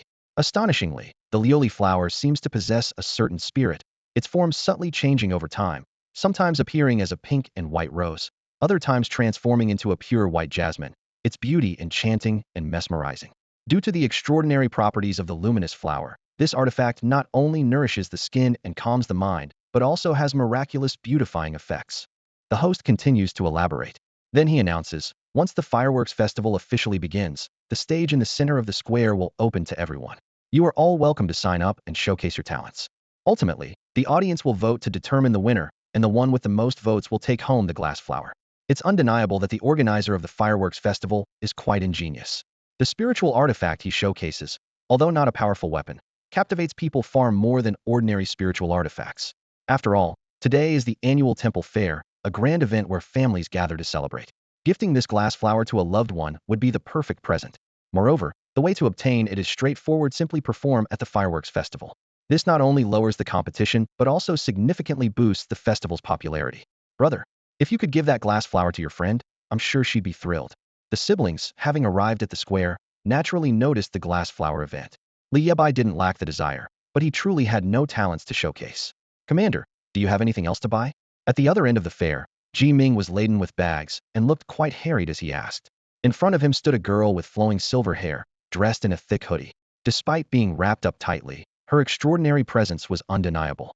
Uncle Ji, is it tiring carrying things for your niece? The girl's cool and pleasant voice came from behind a mask. Ji Ming immediately straightened up. Please, don't hold it against me. I'm just trying to keep things discreet for you. Ji Ming was truly at a loss. Ever since the fair started, the commander hadn't done a thing but dragged him along. Su Mumu bought everything in sight. That wasn't the issue. The problem was that it was all on Ji Ming's dime. Moreover, this girl never picked the best, only the priciest. In no time, Ji Ming was covered in shopping bags. He couldn't even use his spatial artifact because it was already filled with various vegetables. Ji Ming was dumbfounded. The commander of the Central Northern War Zone was buying groceries at a fair, even talking about making a stew. To him, the world was becoming stranger by the day. Lan Hao, if you were here, I'd eat you alive. Ji Ming cursed inwardly. Commander, let's stop shopping. I just heard there's going to be a fireworks festival at the square. Should we go take a look? In a bid to lighten his load, Ji Ming quickly suggested. Hearing the word fireworks, the girl's eyes lit up. Fireworks. It seemed to stir a memory. All right, it's been a long time since I've seen fireworks. To avoid drawing attention, Su Mumu put on a hat. Once she was sure she was well disguised, they headed towards the square. At that moment, the bustling square echoed with the organizer's loud announcement. Ladies and gentlemen, the fireworks festival is about to begin. Those interested in participating can now head to the stage. Instantly, the area around the stage was crowded with talented individuals of all ages, each eager to showcase their unique skills. Brother, are you really not going to give it a try? Li Hanxiao turned to Li Bai, her eyes filled with anticipation. You could perform with your spear. Your skills are so impressive, they'd surely wow the crowd. Perform with a spear? Li Bai shook his head helplessly. The Yu Wumu 13 spears is a combat technique meant for defeating enemies, focusing on lethality rather than spectacle. In such a setting, exuding such a menacing aura wouldn't be appropriate. The moonlight was bright and clear, perfect for a hearty drink. Just then, a slightly tipsy, teasing voice echoed in Li Bai's mind. My great sword immortal, you've finally awakened. I've been waiting for you. If Li Bai remained silent any longer, Li Bai would soon forget him. What? Bai, are you suggesting we drink together? Li Bai was either asleep or losing his mind every day. Li Bai chuckled helplessly. Aren't you the top celebrity of the Tang dynasty? Do you have any special skills you could teach me? At that moment, Li Bai desperately needed a talent he could showcase, as he was indeed captivated by the glazed flower. Unlike ordinary crafts from his past life, it was meticulously crafted as a spiritual artifact. Its stunning appearance alone would be irresistible to any girl. TSK. Talents, you ask? Of course, I have some, the voice teased. But first, you need to down 10 taels of wine before I'll teach you. Li Bai was taken aback. At such a crucial moment, Li Bai was telling him to go find wine. It was clearly a delay. Besides, he wasn't a heavy drinker. Asking him to drink a whole gin was too much. Would pineapple beer do? His question was met with a prolonged silence from Li Bai. All right, I'll drink. Determined to get that glazed flower, Li Bai was willing to go all out. Brother, where are you going? Li Hanxiao called out in surprise as Li Bai suddenly turned to leave. I'm going to buy water. Li Bai replied hastily, his steps unyielding. Just then, the organizer of the fireworks festival announced loudly. The fireworks festival has officially begun. The theme of this talent show is the moon. If your performance relates to the moon, you have a chance to win the glazed flower. As the announcement concluded, a dazzling firework shot up from the ground, streaking across the night sky like a brilliant meteor. The fireworks festival had officially begun. Various fireworks burst in the sky, colorful and diverse in shape. Some resembled blooming flowers, vibrant and colorful. Others looked like shooting stars, leaving radiant trails. Some even mimicked twinkling stars, decorating the night sky with a dreamlike wonder. This grand fireworks feast left everyone present mesmerized, as if they were in a magical world. Brother, are you sure that's water you're holding? Li Hanxiao asked incredulously, eyes wide as she watched Li Bai. He was clutching a bottle of white liquor, gulping it down with such gusto. It seemed he was drinking refreshing spring water rather than alcohol. However, the strong smell of alcohol quickly filled the air, causing Li Hanxiao to cover her nose with a frown, looking quite displeased. A searing sensation suddenly surged from his throat, making Li Bai feel as if he had swallowed molten lava instead of wine, burning every inch of his skin. "Why does this wine taste so awful?" he muttered, his brows furrowed in dissatisfaction with the taste. Yet, Li Bai was unaware that the northern region's wine was famous for its strength, and most people could only handle a few taels a day. His way of guzzling it down as if it were mineral water is probably an unprecedented feat. "Are you drunk?" Li Bai's slightly teasing voice drifted softly. "My head feels dizzy." Li Bai felt the world begin to spin, and everything before his eyes slowly blurred. It's good to be drunk. When you're drunk, you can grasp its profound mystery. Li Bai's hearty laughter echoed in his ears. At this point, Li Bai was already staggering, barely able to stand, as if his body was no longer under his control. In his mind, scenes gradually emerged, and the figures in these scenes were none other than Li Bai. On the stage, against a backdrop of dazzling fireworks, people began showcasing their talents. The first to take the stage was a skilled magician uncle. Though he wasn't an awakened one, with his polished skills and profound expertise, he exuded an extraordinary charm on stage. With deft hands and fluid movements, he astonishingly conjured a miniature version of a full moon right in front of everyone, as if plucking the bright moon from the sky and placing it in his palm. "Bravo! Incredible!" The onlookers marveled, applauding enthusiastically. The moon was crystal clear, emitting a gentle glow, leaving everyone in awe. The magician uncle successfully earned the precious votes of the audience. Soon after, the stage welcomed more talented performers, each showcasing their unique abilities. The performances were diverse, singing, dancing, thrilling acrobatics, and humorous skits, keeping the audience enthralled and the atmosphere lively. Quickly, it was time for the final performer. A handsome, graceful young man stepped up. His awakened gift was the ability to manipulate sound waves, giving his voice an unparalleled charm. His act was a song titled Moonlight. With the aid of his unique sound waves, his singing was extraordinarily beautiful, like a heavenly melody, melodious and touching. Each note seemed caressed by moonlight, gentle yet powerful. The audience felt as if blessed by the moonlight, immersed in the enchanting melody, unable to extricate themselves. "Doesn't it feel like his voice has magic? It's so beautiful." Someone in the crowd couldn't help but admire. "Yes, not only is he handsome, but he's also so talented." Among the crowd, some girls were already swooning. In an inconspicuous corner of the square, Su Mumu also applauded the young man's voice. "Adjunct Qi, what do you think of his singing?" "Magnificent." At this moment, Qi Ming wouldn't utter an extra word. Even if the young man sang a pile of crap, he would still praise it as a heavenly sound.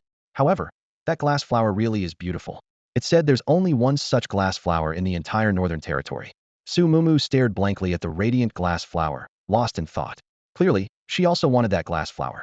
After all, its allure to women was undeniable, but with Su Mumu's status, it was impossible for her to get on stage herself. What does it matter if you're a king-level expert or the commander-in-chief? It's still hard to get a flower.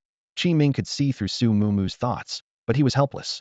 If Lan Hao were here, perhaps he could perform a live chopping act on stage. On stage, the voting concluded, and as expected, the handsome young man received the highest number of votes. At this moment, he was undoubtedly the biggest winner of the evening.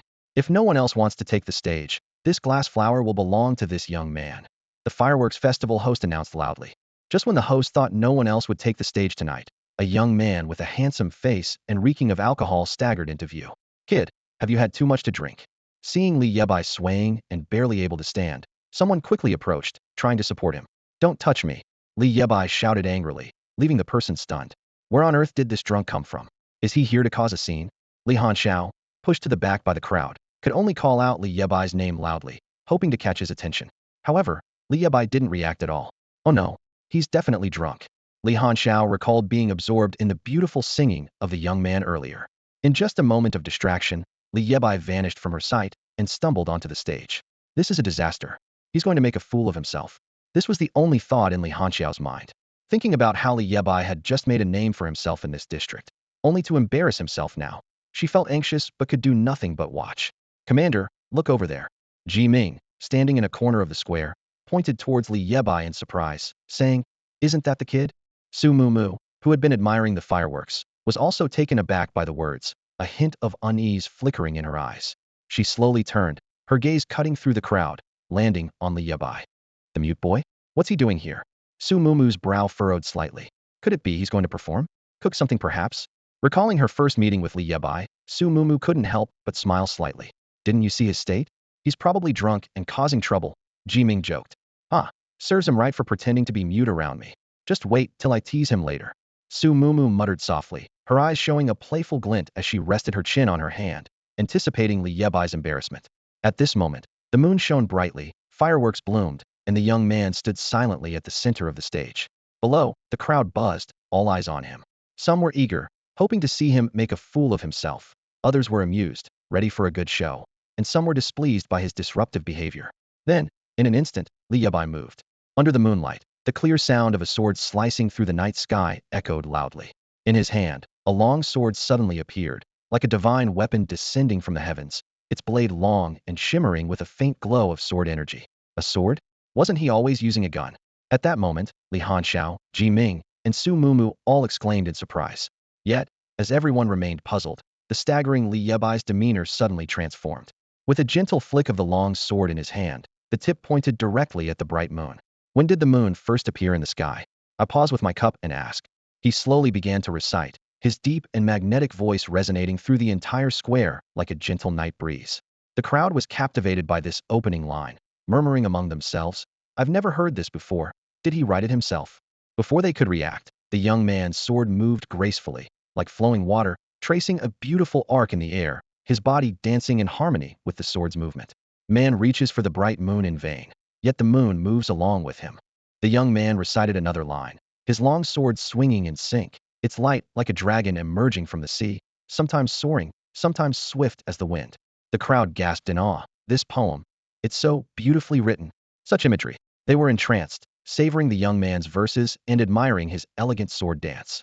At this moment, Li Yebai's swordplay grew more intense, akin to a celestial being dancing with a sword amidst the clouds.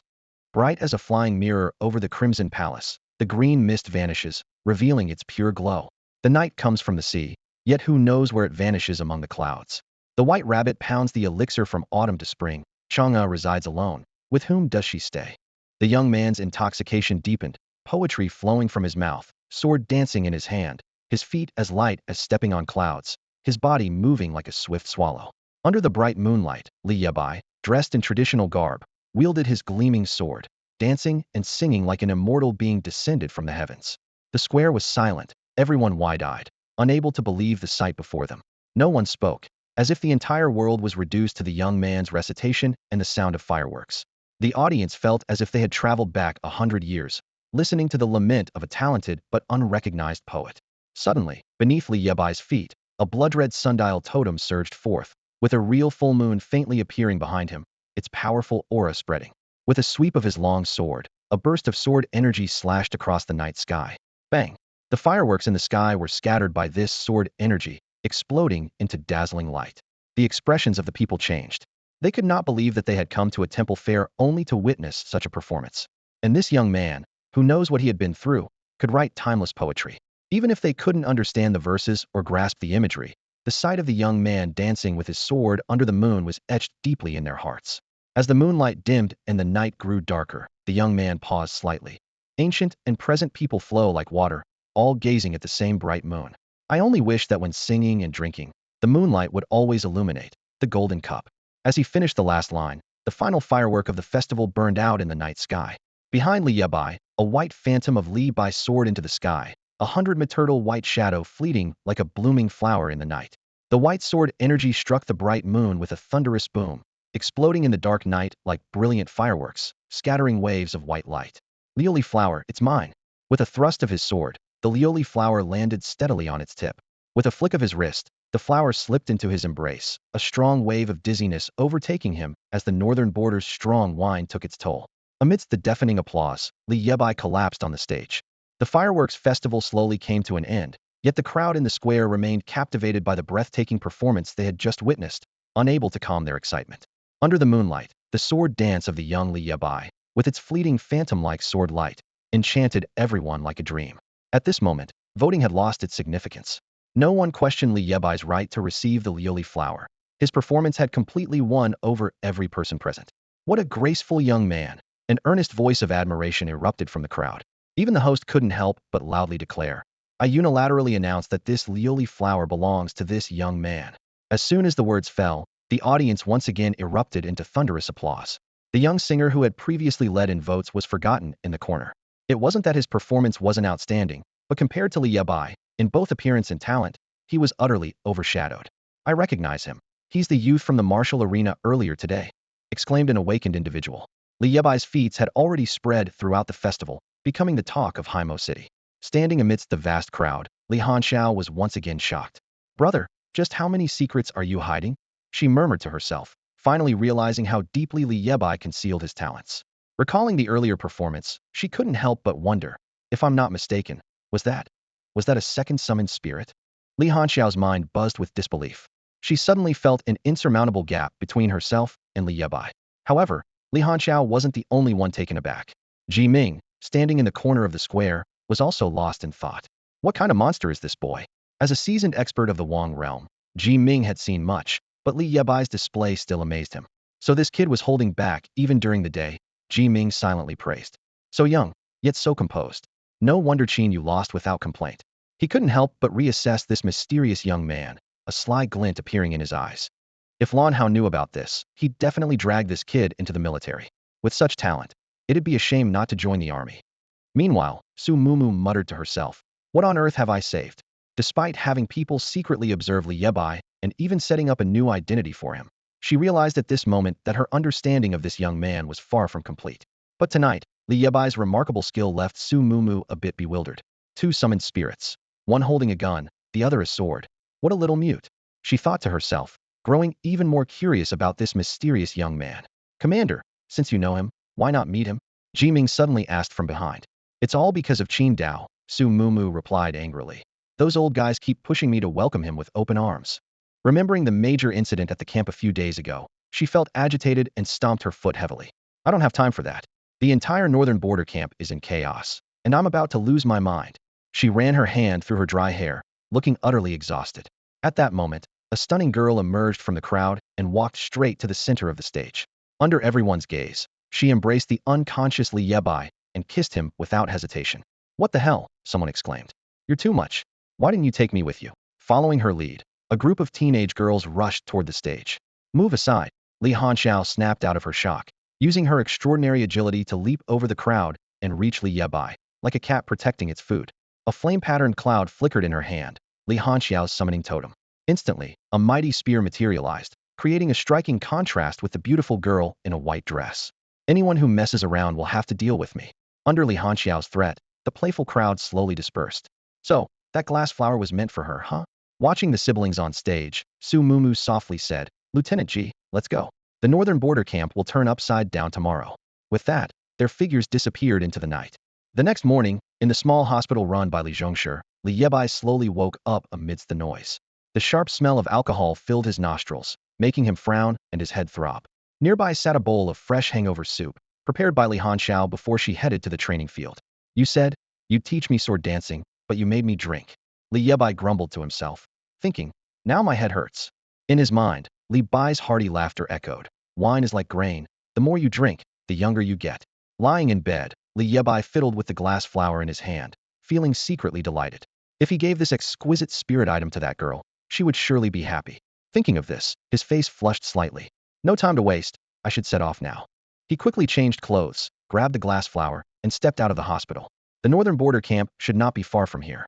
After confirming the route, he sprinted towards the camp. The northern border military camp is strategically located on the outskirts of Haimo City, close to the front lines, making its geographic position extremely important. When Li Yebai stood at the entrance of the camp, he was taken aback. For such a critical military site, the security should have been very tight. However, as he looked around, he found the area surprisingly deserted and silent. Hey, young man, a voice suddenly called out. Yes, you. Stop looking around. Li Yebai turned to see a soldier with sunken eyes and heavy dark circles approaching him briskly. This is a military camp, not a school.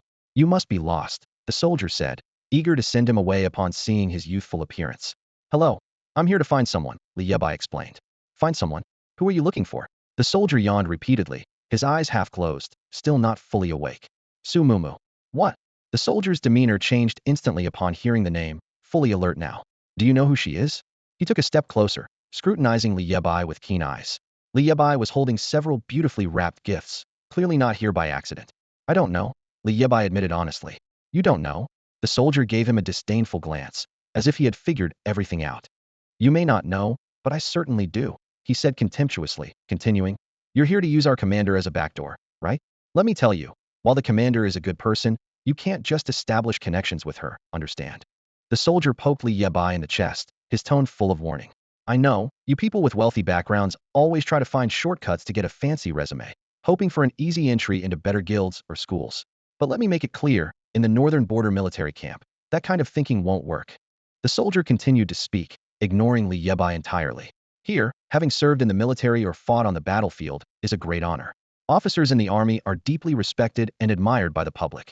Their status far surpasses that of some celebrities or socialites because they are heroes who protect the nation, deserving of respect and admiration. Commander, Li Bai's mind buzzed with the soldier's words. That young girl with impressive abilities was actually the commander of the northern border military camp? This revelation was hard for him to believe. Although he had sensed that Su Mumu's identity was extraordinary, he never imagined she would hold such an important position. He couldn't reconcile the image of the adorable silver-haired girl with the role of a commander. In his mind, such a position should be held by someone seasoned and composed, an older individual. The soldier didn't give Li Bai much more time to think.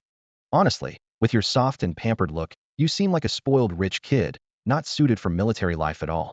He said bluntly, and judging by your age, you probably just awakened your talent not long ago, right? The soldier continued, a hint of disdain in his voice. All right, I've said what needed to be said. You should leave now. With that, the soldier turned to walk away. Li Bai hurriedly explained, I'm here to thank her. You've misunderstood me. The soldier let out a cold laugh, a look of disdain in his eyes. Thank her? Who in Black Missouri City, or even the entire Longjiang province, doesn't thank her? The reason the demon tribe hasn't breached the northern defenses in recent years is all because of the commander. Do you think you're the only one who knows to thank her? Li Bai was left speechless, realizing he had already been labeled as someone trying to pull strings. He wanted to argue, but the soldier interrupted him bluntly. Don't think I don't know what you're up to. The military camp isn't a place where just anyone can stroll in. What makes you think you have the right to be here? Do you have the strength for it? The soldier's firm attitude stemmed from the fact that in the northern military camp, military achievements, merits, and honor were held in the highest regard. Here, strength was everything. Only by being strong and achieving great military feats could one earn respect and admiration. Just then, a military green truck approached from afar. The soldier immediately ran to greet it, leaving Li Bai standing at the gate, deeply understanding the phrase, a scholar meets a soldier, reason is hard to convey. A four-person squad emerged from the truck. The squad leader shook his head, sighing, another fruitless day at the border front. We only managed to capture a wild boar beast. Hopefully, we can find some useful clues from this creature. He handed the gatekeeper a cigarette and pointed to the boar tied to the back of the vehicle, continuing, don't underestimate it just because it's a boar. It has a power level over 40, with thick skin and high defense. It took the four of us a lot of effort to capture it alive. The squad leader furrowed his brows. Ever since that three-eyed crow appeared, these demon tribes have become increasingly cunning. The gatekeeper greeted them. Thank you for your hard work. Please register here, and you can go in. He led the group into the checkpoint. At that moment, the once quiet military truck was interrupted as the boar, covered in sharp spikes, suddenly opened its blood-red eyes. It let out a deafening roar, and its spikes grew wildly, sharp as swords. With the violent friction of its spikes, it easily broke free from all restraints. The boar's roar alarmed everyone at the checkpoint. Before anyone could react, it charged like a rampaging beast, toppling the truck and heading straight for the camp gate. The sturdy gate was forcibly breached by the boar's fierce impact. Oh no, this beast can still evolve, a squad member shouted in horror. Quick, catch it. We can't let it escape. Watching the figures of the departing group, Li Bai glanced around and muttered under his breath. Just so you know, it's not that I didn't register. It's just that there's no one here. With that, he cautiously slipped through the gates of the military camp. To his surprise, the vast camp was nothing like he had imagined. It was empty, like an abandoned ghost town, with no sign of life. Since he was already there, Li Bai wasn't planning to leave empty-handed. As he explored, he had one thought in mind, to find Su Mumu. However, unfamiliar with the layout, he quickly lost his way. After wandering around, he found himself on a wide training ground. At the same moment, a familiar dark-skinned young man approached him with a suitcase. Their eyes met, and they instantly recognized each other. Senior Shuetao? Li Bai exclaimed. What are you doing in the military camp? Shuetao asked curiously. Since their last encounter at the training ground, Shuetao had been impressed by this mysterious young man. Li Bai's mastery of spear techniques had left him in awe, even challenging his own understanding of the art. Li Bai paused, momentarily lost for words. Just then, a menacing aura suddenly locked onto him, sending a chill down his spine. He spun around to see a frenzied wild boar glaring at him with blood-red eyes. Damn, who let you into the camp, kid? The gate guard shouted in surprise upon seeing Li Bai. Danger! Immediately, the four-person team rushed over. Seeing the boar beast's aura intensifying, they wore serious expressions and quickly assumed battle positions. Senior Xue Tao, please protect that young man, the team captain urged. Me? Protect him? Xue Tao was taken aback, pointing to himself, as if finding the request absurd. Protect Li Bai? The group urged him anxiously, clearly nervous. This is a level 40 awakened beast. Seeing Xue Tao unmoved, the group grew more anxious. Just as they finished speaking, the boar's aura became even more violent, as if ready to charge at any moment. To everyone's senses, Li Yebai's spiritual energy was the weakest, almost indistinguishable from an ordinary person's. Li Yebai refrained from releasing his spiritual energy because he didn't want to awaken the green liquid within him. Whenever he used his energy, the green liquid would absorb it, causing him to fall asleep. Only when it was satisfied with energy would it not drain him, allowing him to stay alert. This was a pattern Li Yebai and Li Zhongshe had discovered, but beyond that, he knew nothing about the green liquid. Thus, in the boar beast's eyes, Li Yebai appeared to be the easiest target. Suddenly, the boar beast moved. Its muscles swelled rapidly, and the spikes on its body made a chilling noise as they rubbed against each other. Just as the group prepared to surround it, the boar abruptly changed direction and charged directly at Li Yebai. Senior Xue Tao, the team captain shouted urgently, signaling him to protect Li Yebai. Understood. Xue Tao finally snapped into action, ready to engage the threat. Xue Tao nodded emphatically, understanding the situation. He took a long stride, quickly distancing himself from Li Yebai like a bolt of lightning, gripping his suitcase tightly. Everyone was taken aback by his actions. The squad leader's face turned pale, and he shouted anxiously, Senior Xue Tao, why are you running away? I asked you to protect him, not your suitcase. However, an even more shocking scene unfolded. Just as the wild boar was about to charge at the young boy, a towering golden phantom, 100 meters high, emerged behind him. With a thunderous sound, the golden figure stepped forward, carrying an overwhelming force of destruction, instantly crushing the fierce boar into a lifeless pulp. Then, the other foot of the golden phantom descended, creating a massive crater in the ground, sending dust and flesh flying. The boy remained motionless, standing in place, and the field fell into a dead silence, the air seemingly frozen. The sound of everyone swallowing nervously was particularly clear in the quiet. Looking at his suitcase, Xue Tao let out a sigh of relief, wearing a just-as-I-expected expression, and thought to himself, my foresight is top-notch. A level 40 beast, just like that gone? The guard licked his dry lips, his eyes wide as if they might pop out of their sockets. He couldn't believe what had just happened. The pale young boy he had underestimated possessed such terrifying power. Realizing this, the guard felt a deep sense of shame and even a bit of fear. The boy's displayed strength could easily overpower him, a mere gatekeeper. The four-person team was also stunned, staring at the boy as if they had seen a ghost. A level 37 summoner, with a summoned spirit that had level 45 power. The scout in the team relayed his observations. The brief appearance of the towering golden phantom left them unsettled for a long time. If they had been on the receiving end of that foot, they now understood why Senior Xue Tao had made a quick exit. It was clear the boy didn't need any protection. This is my friend. Xue Tao finally broke the silence as the others hesitated to approach. He's the grandson of Dean Li Zhongshe. Xue Tao revealed Li Yebai's identity to the group. Li Zhongshe was well known in the camp for treating soldiers and providing high-quality spiritual medicine. Upon learning Li Yebai's identity, the astonishment on their faces did not diminish. Old Li keeps such a low profile, hiding such an extraordinary grandson? We've never heard of him. Realizing he was Li Zhongshe's grandson, their attitude towards Li Yebai instantly became more amicable. Even the gatekeeper hurried over to apologize to Li Yebai. All right, let's disperse, the captain called out, urging his team to handle the situation. Dean Li is one of our own in the Northern Frontier Army, so make yourself at home. He patted Li Yebai on the shoulder, genuinely admiring him. A hero at such a young age. He was truly impressed by Li Yebai's talent and strength displayed earlier. In a reception room, Xue Tao and Li Yebai sat facing each other, the atmosphere somewhat tense. Li Yebai eagerly asked, Senior Xue Tao, do you know where the commander-in-chief is now? Xue Tao's expression changed slightly at the question, and he almost lost his grip on the water cup in his hand. He immediately retorted, why are you looking for the commander-in-chief? She's a straightforward person. Before Li Yebai could respond, Xue Tao continued, the commander-in-chief is not here right now. She's gone to the front lines at the border. Upon hearing this, Li Yebai's brow furrowed instantly, and a sense of foreboding arose within him. Have the demon clans started a war? He asked. Xue Tao shook his head, his eyes complicated, and replied gravely, no, it's not a war. But the situation is more severe than war. Almost all the soldiers in the camp have been dispatched to the front lines. As you can see, the camp is nearly empty now. He waved his hand and, seeing the puzzled look in Li Yebai's eyes, continued, just a few days ago, the leader of the Snow Wolf squad, the captain of the Snow Wolf Squad, was killed. He died at the hands of the demon clan. Snow Wolf Squad. Li Bai recalled that Li Hanxiao had introduced him to the Snow Wolf Squad at the training ground and asked in confusion, "Isn't that the most elite ace unit in the Central Northern Theater?" Xue Tao nodded. "Yes, the Snow Wolf Squad is indeed the strongest unit in our army. Originally, I was also about to become a member of the Snow Wolf Squad." He sighed and shook his head helplessly. The captain of the Snow Wolf Squad was named Balong. He served in the Central Theater for 10 years and earned numerous military honors. Every special mission assigned to him by the organization was completed flawlessly. As a senior, he saved many lives on the battlefield. In the camp, from the commander-in-chief to every soldier, there wasn't a single person who didn't respect him and see him as a role model.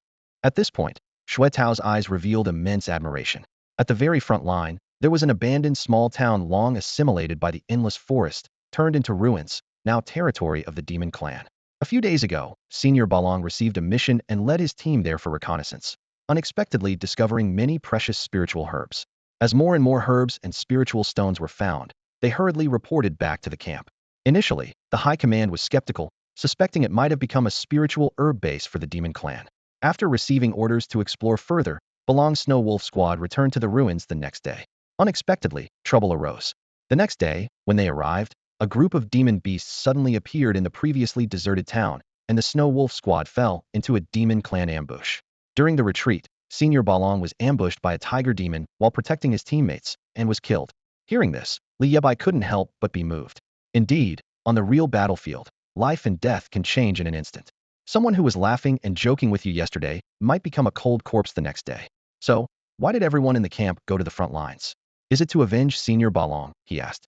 Xue Tao gritted his teeth, the veins on his hand bulging as he waved angrily. You're not wrong, but that's not the main issue here, he continued, his voice a mix of frustration and anger. After killing Elder Balong, the demons hung his body on the front line's flag. As the respected captain of the Northern Army's elite unit, Elder Balong's body was not given a proper burial, but instead became a tool of humiliation for the demons. This filled Xue Tao with immense shame. No soldier can endure such humiliation on the battlefield. Xue Tao's voice was low and resolute, recalling General Wu Guang's concerns. General Wu Guang believed it to be a plot by the Three-Eyed Crows and warned everyone not to act rashly. However, bettered by illness, General Wu Guang was unable to act. The Three-Eyed Crows had become his nightmare, and although Xue Tao knew it was their scheme, he felt powerless. Those demons are incredibly cunning.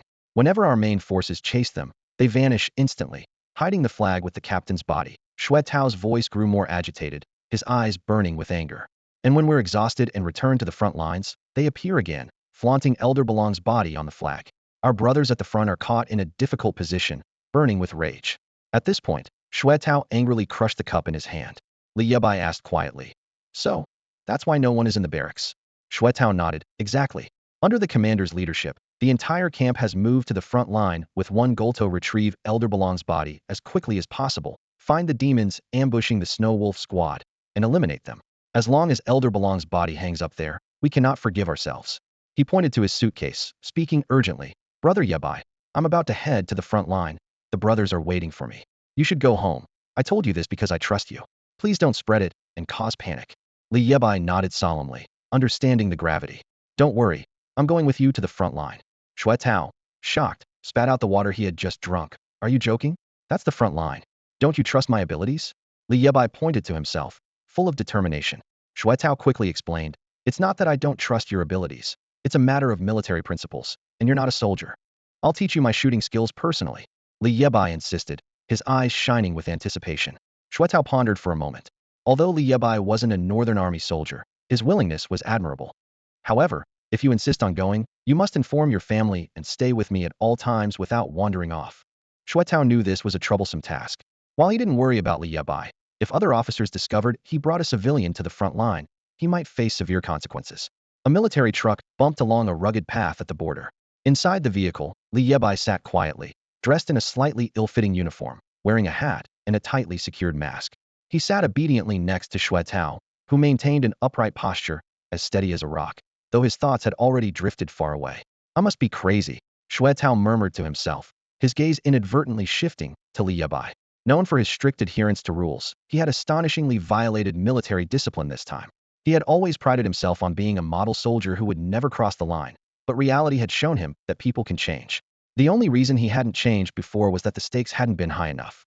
The terms Li Bai offered were irresistible and impossible for Xue Tao to refuse. Fascinated by marksmanship from a young age, Xue Tao was captivated after witnessing Li Bai's extraordinary shooting skills. He longed to learn the essence of Li Bai's technique. Meanwhile, Li Bai felt a sense of unease. Before their departure, he had reassured Li Hanxiao and Li Zhongshe that he would be teaching Xue Tao marksmanship at the military camp and would return in a few days. After receiving Li Hanxiao's concern and Li Zhongshe's advice, he reluctantly ended the call. In that moment, Li Bai felt the warmth of family and the comfort of being cared for, a truly wonderful feeling. He didn't want to deceive his family, but he also didn't want to worry them. As he gently caressed the glass flower in his hand, he still felt shaken by the girl's identity. The stark contrast challenged his perception, making it difficult to accept the reality before him. The girl he remembered was now the commander-in-chief of this war zone. Surely, she must possess extraordinary qualities. After a moment of reflection, Li Bai gazed out the window at the remote borderland. Soon, he would step into this war-torn battlefield. This journey wasn't just about finding Su Mumu to express his gratitude. More importantly, he had seized a rare opportunity. He urgently needed a substantial source of spiritual energy to quickly enhance his abilities. The green liquid within him acted like a greedy parasite, continuously draining his spiritual power. His Sundial totem's hand had already moved past the ox hour and was nearing the tiger hour. Despite his efforts to absorb spiritual energy, it was too weak to cause any significant change in the Sundial's hand. Li Bai understood that if he wanted to unlock the third soul and rapidly increase his combat strength, this approach wouldn't suffice. The borderland, with the endless forest as its cover, was teeming with the demon race and abundant with wild spiritual herbs and stones. These were crucial cultivation resources for him. As each harbored their own thoughts, the military truck quietly entered the frontline base at the border. Here, various makeshift tents were neatly arranged. Looking around, the teams of four were busy, orderly, and silent. Some were resting listlessly, while others were gearing up for the next round of searches. After Li Bai got out of the vehicle, he noticed a cloud of unease hanging over everyone's faces, a reason he understood well. Xue Tao quickly pulled Li Bai close and warned him in a low voice, "Don't wander off. And don't speak out of turn. Stay by my side the whole time. You don't have a military ID number, and if anyone questions your identity, we're both in trouble." He gestured by drawing a line across his neck, indicating the consequences of exposure. Fortunately, everyone was too exhausted to pay him much attention. Xue Tao then led Li Bai into his team's tent. "I've already briefed my teammates. They'll cover for you. As long as the four of us stick together, we can bluff our way through any checks," he explained, exhaling softly. Li Bai was puzzled. "But doesn't that mean there's an extra person? Aren't teams supposed to be for people?" Xue Tao replied, "Our team's guard is injured and has been recuperating in the camp these past few days. He's about your size, so as long as you keep quiet, you're him now, got it?" Li Bai nodded, thinking to himself, "My reliable senior." The man before him, with his rugged appearance, had an unexpectedly meticulous nature. Just then, a sharp whistle pierced the air, signaling an assembly. "Let's go." Xue Tao's eyes widened as he stood up quickly. "Remember, don't talk. Just nod if someone speaks to you, understand?" he whispered as they walked. Soon, at the temporary base on the border front, the combat groups quickly gathered in the open central area, with Li Bai blending into the crowd. Suddenly, a familiar face appeared before them. It was Lan Hao, the commander of the Northern Army in the Central Theater. Clad in military uniform with a fierce black dragon embroidered on his chest, he exuded the commanding presence of a general. As the assembly concluded, a skilled individual suddenly cast a talent, enveloping everyone in a blue shield. This shield prevented anyone outside from seeing or hearing anything, clearly a measure against eavesdropping by the scouts of the demon race with special abilities. Everyone understood that the matter at hand was of great importance. Lan Hao cleared his throat and spoke directly. "Everyone, I am straightforward and don't like beating around the bush. Just now, we detected signs of demon activity in the ruins of a small town ahead. According to the scouts from the Snow Wolf team, Captain Belong's body is likely in the hands of these demons." As he finished speaking, 3 middle-aged men appeared beside Lan Hao, emanating a powerful aura of level 50 spiritual energy, a strength surpassing most in the Northern Army camp. Xue Tao's voice was a soft murmur at this point, and Li Bai turned his gaze to the 3 men, pondering, are they the teammates Senior Balong saved at the cost of his life?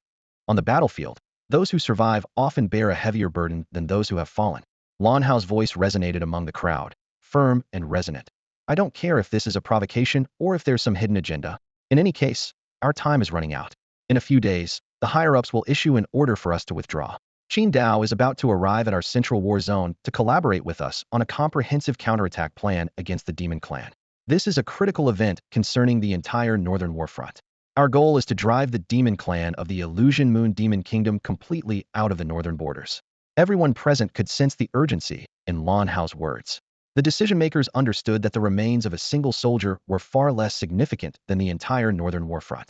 This was an undeniable fact that everyone was aware of, yet powerless to change. Thus, they had only 10 days.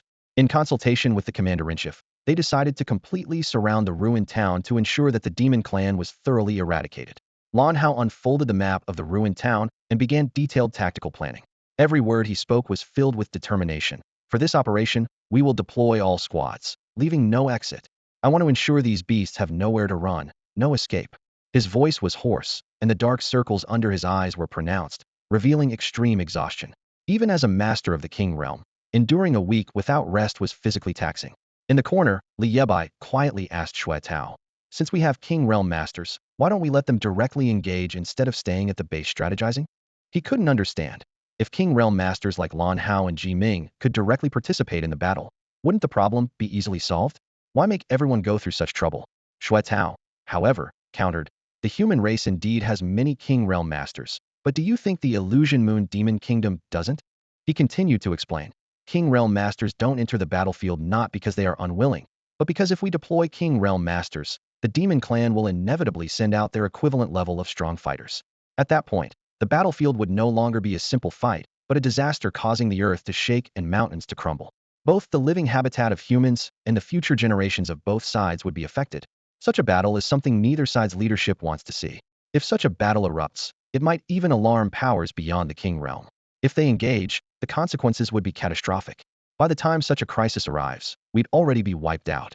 After listening to Xue Tao's explanation, Li Yebai suddenly understood. The essence of war is the plundering of resources, and the way these high-level forces fight directly eliminates resources. It's akin to nuclear weapons in the previous life. Masters beyond the King realm are the nuclear weapons. Soon after, Lan Hao completed the detailed tactical deployment for each squad. Scouts from each squad stepped forward to receive the deployment maps specific to their teams. The rest of the team members dispersed, busy organizing their equipment to prepare fully for the upcoming battle.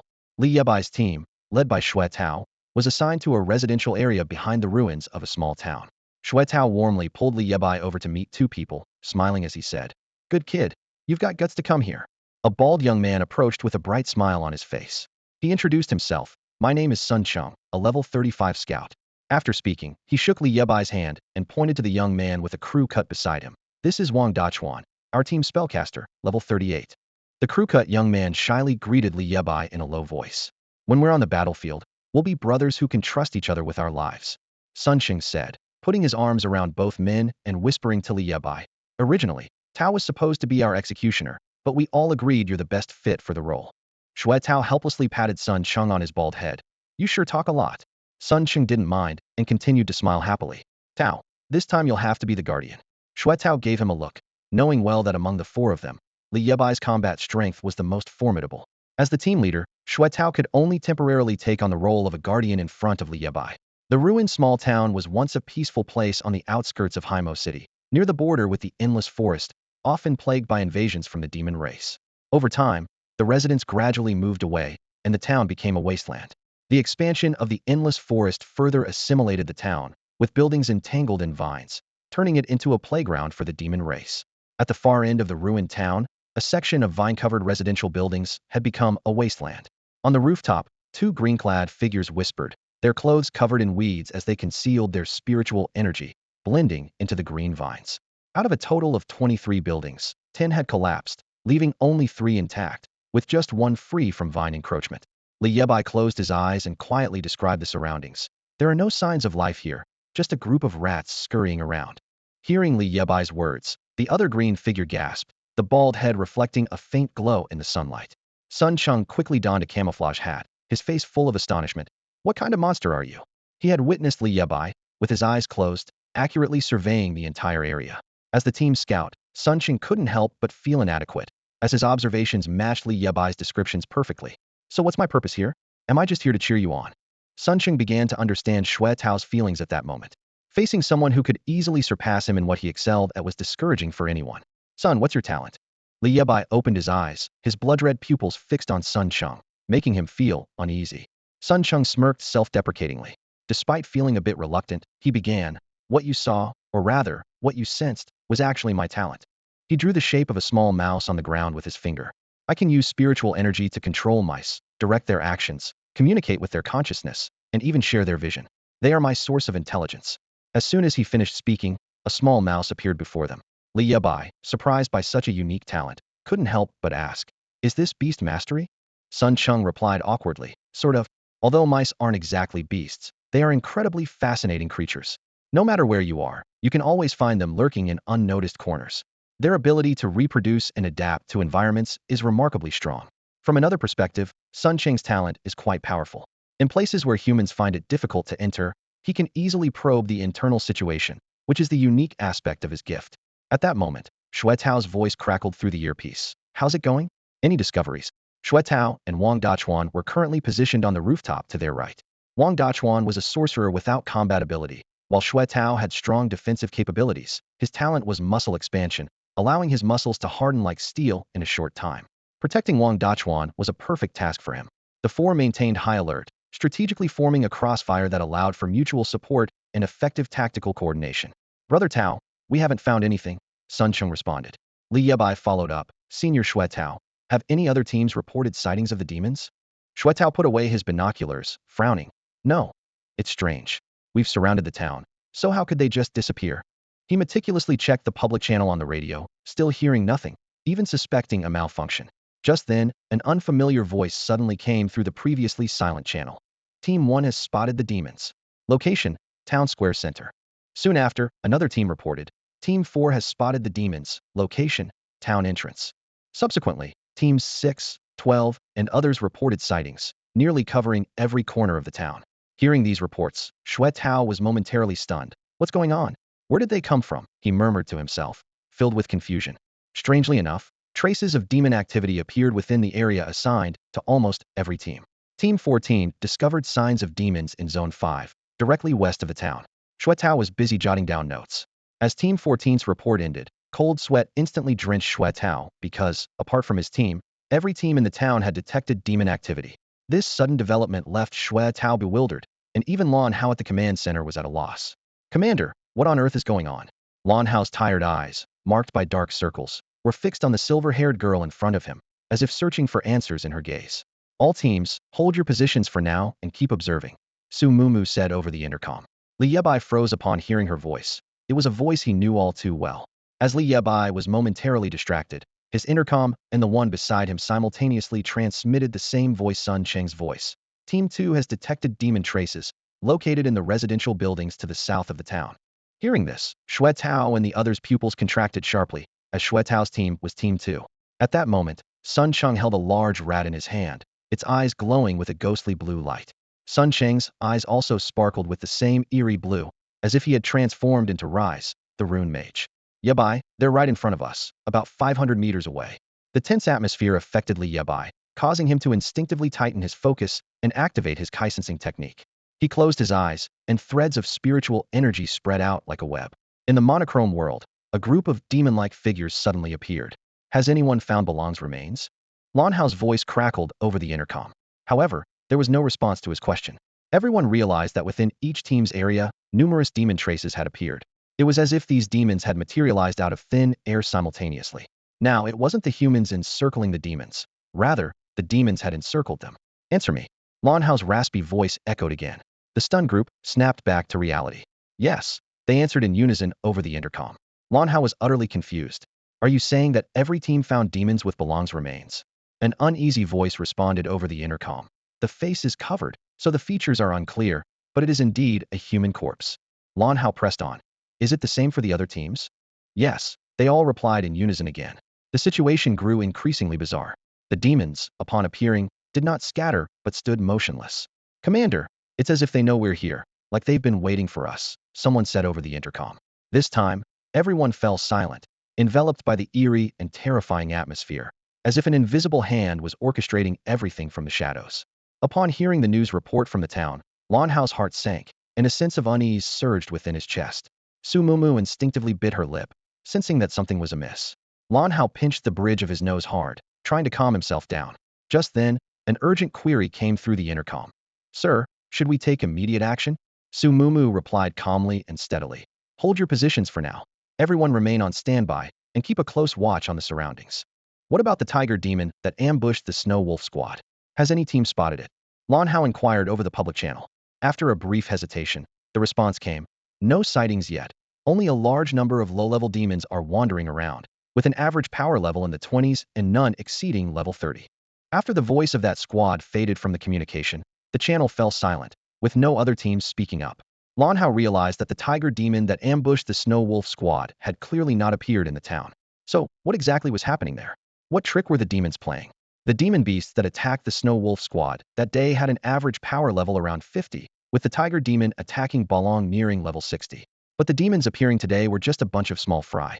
Lan Hao, known for his straightforward nature, was not adept at strategizing. Such matters were usually handled by Wu Guang.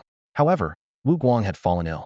Ji Ming and Lan Hao, two king-level warriors, exchanged glances and found themselves at a loss for words.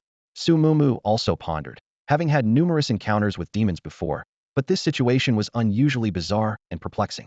They had delayed issuing orders because no one dared to take risks lightly. At this moment, aside from the soldiers on missions and those stationed at other city borders, nearly all the core forces of the Haimo city's military were gathered in that ruined town. A total of 1,200 warriors, 300 combat squads. These were just cold numbers on paper, but on the harsh battlefield, they represented countless lives and the hopes and futures of many families. Therefore, they couldn't recklessly issue any orders. They had to take full responsibility for the safety of these soldiers' lives. The situation was critical, and no one dared to gamble, which was why Su Mumu had ordered them to stay put. While Lan Hao and the others were deep in thought, Li Bai was also observing the demons from a distance. Sun Cheng's eyes were filled with an intense gleam as he closely monitored the demons' every move by controlling a swarm of mice, asking, Yebai, have you discovered anything new? Li Bai closed his eyes tightly, focusing on the flow of energy. Within a radius of 500 meters, all the scenes unfolded vividly in his mind. In the world of intertwined black and white, the demons were numerous and varied in form. Most of the creatures in the area were predominantly black bears and ape-like beings. They either stood or lay scattered throughout the space. Sun Qing suddenly asked, have you noticed how strangely they're positioned? From a human perspective, these creatures seemed to be wandering aimlessly. However, from a mouse's viewpoint, their behavior appeared highly unusual. Sun Cheng continued speaking with a tone of curiosity. Mice are social animals, adept at cooperation, with each member maintaining close ties with the group. Surprisingly, these creatures exhibited behavior strikingly similar to that of mice. The positions they took, the distances between each creature, were perfectly maintained.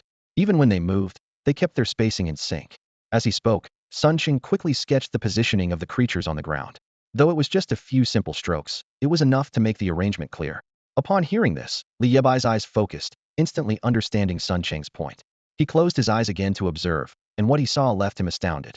Indeed, Sun Cheng was a scouting genius. The situation was exactly as he described. The creatures seemed to be wandering, yet they maintained the same distance between each other. Additionally, Li Bai keenly noticed that their activity area had defined boundaries. They always stayed within a specific range, and once they approached the edge, they would turn back without crossing the line, moving with precise regularity. It was puzzling. There were no mines buried underfoot, so what on earth was going on? Li Bai was utterly baffled by the scene before him. Yebai, take a closer look at their movements and positions. Don't they resemble a military formation? Yue Fei's voice suddenly echoed in Li Bai's mind. Marshal Yu, what have you discovered? Li Bai eagerly asked for guidance upon hearing Yue Fei's voice. As he observed, the creature's movements and positions were extremely orderly, with precise control over distances. In the military, such a situation could only mean one thing. They were forming a tactical array. An array? Are you talking about a formation? Li Bai asked in surprise, finding it hard to believe. Could these creatures really be deploying a formation? Exactly. Since you haven't personally led troops, it's natural that you wouldn't notice the subtleties, Yue Fei explained slowly. But I've led troops in battle for many years and have a fair understanding of formations. The movements of these creatures clearly follow the rules of an unusual formation. However, I suspect they are just a small part of the entire formation, the full extent of which is hard to determine. Yue Fei's words ignited a spark in Li Bai's mind. Brother Sun, quick, get your map out. Li Bai exclaimed, pulling Sun Cheng up. The glint in Sun Cheng's eyes quickly faded. Map? What map do you need? Sun Cheng asked, puzzled. In the army, doesn't every scout unit carry a detailed large map? I need that map now. Li Bai urged anxiously. Wow, how do you know that? You're not a scout. So how do you know so much about our role? Without explaining, Li Bai began searching Sun Cheng's belongings. Seeing his urgency, Sun Cheng reluctantly pulled out a large map from his back pocket and handed it to Li Bai. Li Bai quickly unfolded the map, revealing the entirety of the ruined town to them at a glance. It's a basic duty of a scout. Of course I remember it clearly, Sun Chung said with a confident smile as he looked at the map. All right, please mark their positions for me, Li Bai urged, his eyes filled with urgency. Quickly, the faster, the better. Sun Chung was momentarily taken aback. He licked his dry lips and replied helplessly, Xiao Bai, do you know how many people are involved in this operation? 1,200. 300 squads. You want me to mark all of them so quickly? I only have one pair of hands. He understood that Li Bai had likely discovered something crucial, but the request was indeed too demanding. Suddenly, an idea struck Sun Chung, and a smug smile appeared on his lips. For another scout, your request might be impossible, like climbing a mountain. He paused, his tone filled with pride. But you happen to have the Mouse King Sun Chung on your side. As he spoke, a glint of determination flashed in his eyes. Before long, a swarm of tiny mice emerged from the surrounding vines and crawled onto the map, lining up neatly. Under Sun Cheng's command, these mice, as if trained soldiers, swiftly and accurately poked 300 holes with their sharp claws on the map, each hole representing the position of a squad. You're a real genius, Li Bai exclaimed in amazement at the sight. He had never seen such a talented scout, and Sun Cheng's clever move left him in awe. As Li Bai and Sun Chung were engrossed in studying the map, the demon clan in the town suddenly began to stir. It was as if they had all received a command at the same moment and stopped in their tracks. Report, sir, the demons are acting strangely, came the urgent reports from other squads over the communication channel. What exactly is happening on the ground? Lan Hao asked quickly, his tone unusually grave. The reporting squad suddenly fell silent, seemingly shocked by the scene before them. They're hanging those bodies on a large flag and starting to shout. The soldier's voice trembled with barely concealed anger. In every area monitored by the squads, the demons hoisted their trophies onto a massive banner, waving it fiercely while shouting and howling in a grotesque celebration. Those damned beasts! How dare they mock Elder Belong's remains? Came a low, furious curse from the rooftop in the town center. Throughout the ruins, the soldiers' angered curses echoed in every corner. The demons' actions were a blatant assault on their dignity, as if they were being humiliated in the worst possible way. However, the demons did not stop there. They began to cruelly mutilate the bodies with their sharp claws, dismembering them piece by piece. Commander, should we take action? The soldier's voice came through the communication channel once more, laced with anger and sorrow. Commander, we can't bear it any longer. The provocation from the demon clan is blatant. More voices joined in, echoing their fury. Today might be their only chance to avenge Balong. If Balong's body was indeed being treated this way, and they had the opportunity to avenge their fallen comrade and bring Balong's body home for a proper burial, they couldn't stand idly by. Lan Hao felt a surge of anger, eager to eliminate the arrogant demon clan and avenge his fallen comrades. However, reality placed him in a dilemma. The hanging bodies made it impossible to identify which one was Balong's. Damn it, the demon clan wants to play tricks on me. Do they think they can scare me? Lan Hao's voice was icy and resolute. I refuse to believe that among all these bodies, none is Balong's. He glanced at Su Mumu beside him, appearing to have made a decision. Do you have confidence in quickly dealing with those demons? Lan Hao's heavy voice resonated through the communication channel. Yes, those demon beasts aren't strong. We can ensure the battle is over in an instant and complete the mission. The soldiers' anger could no longer be contained, and their spirits were high.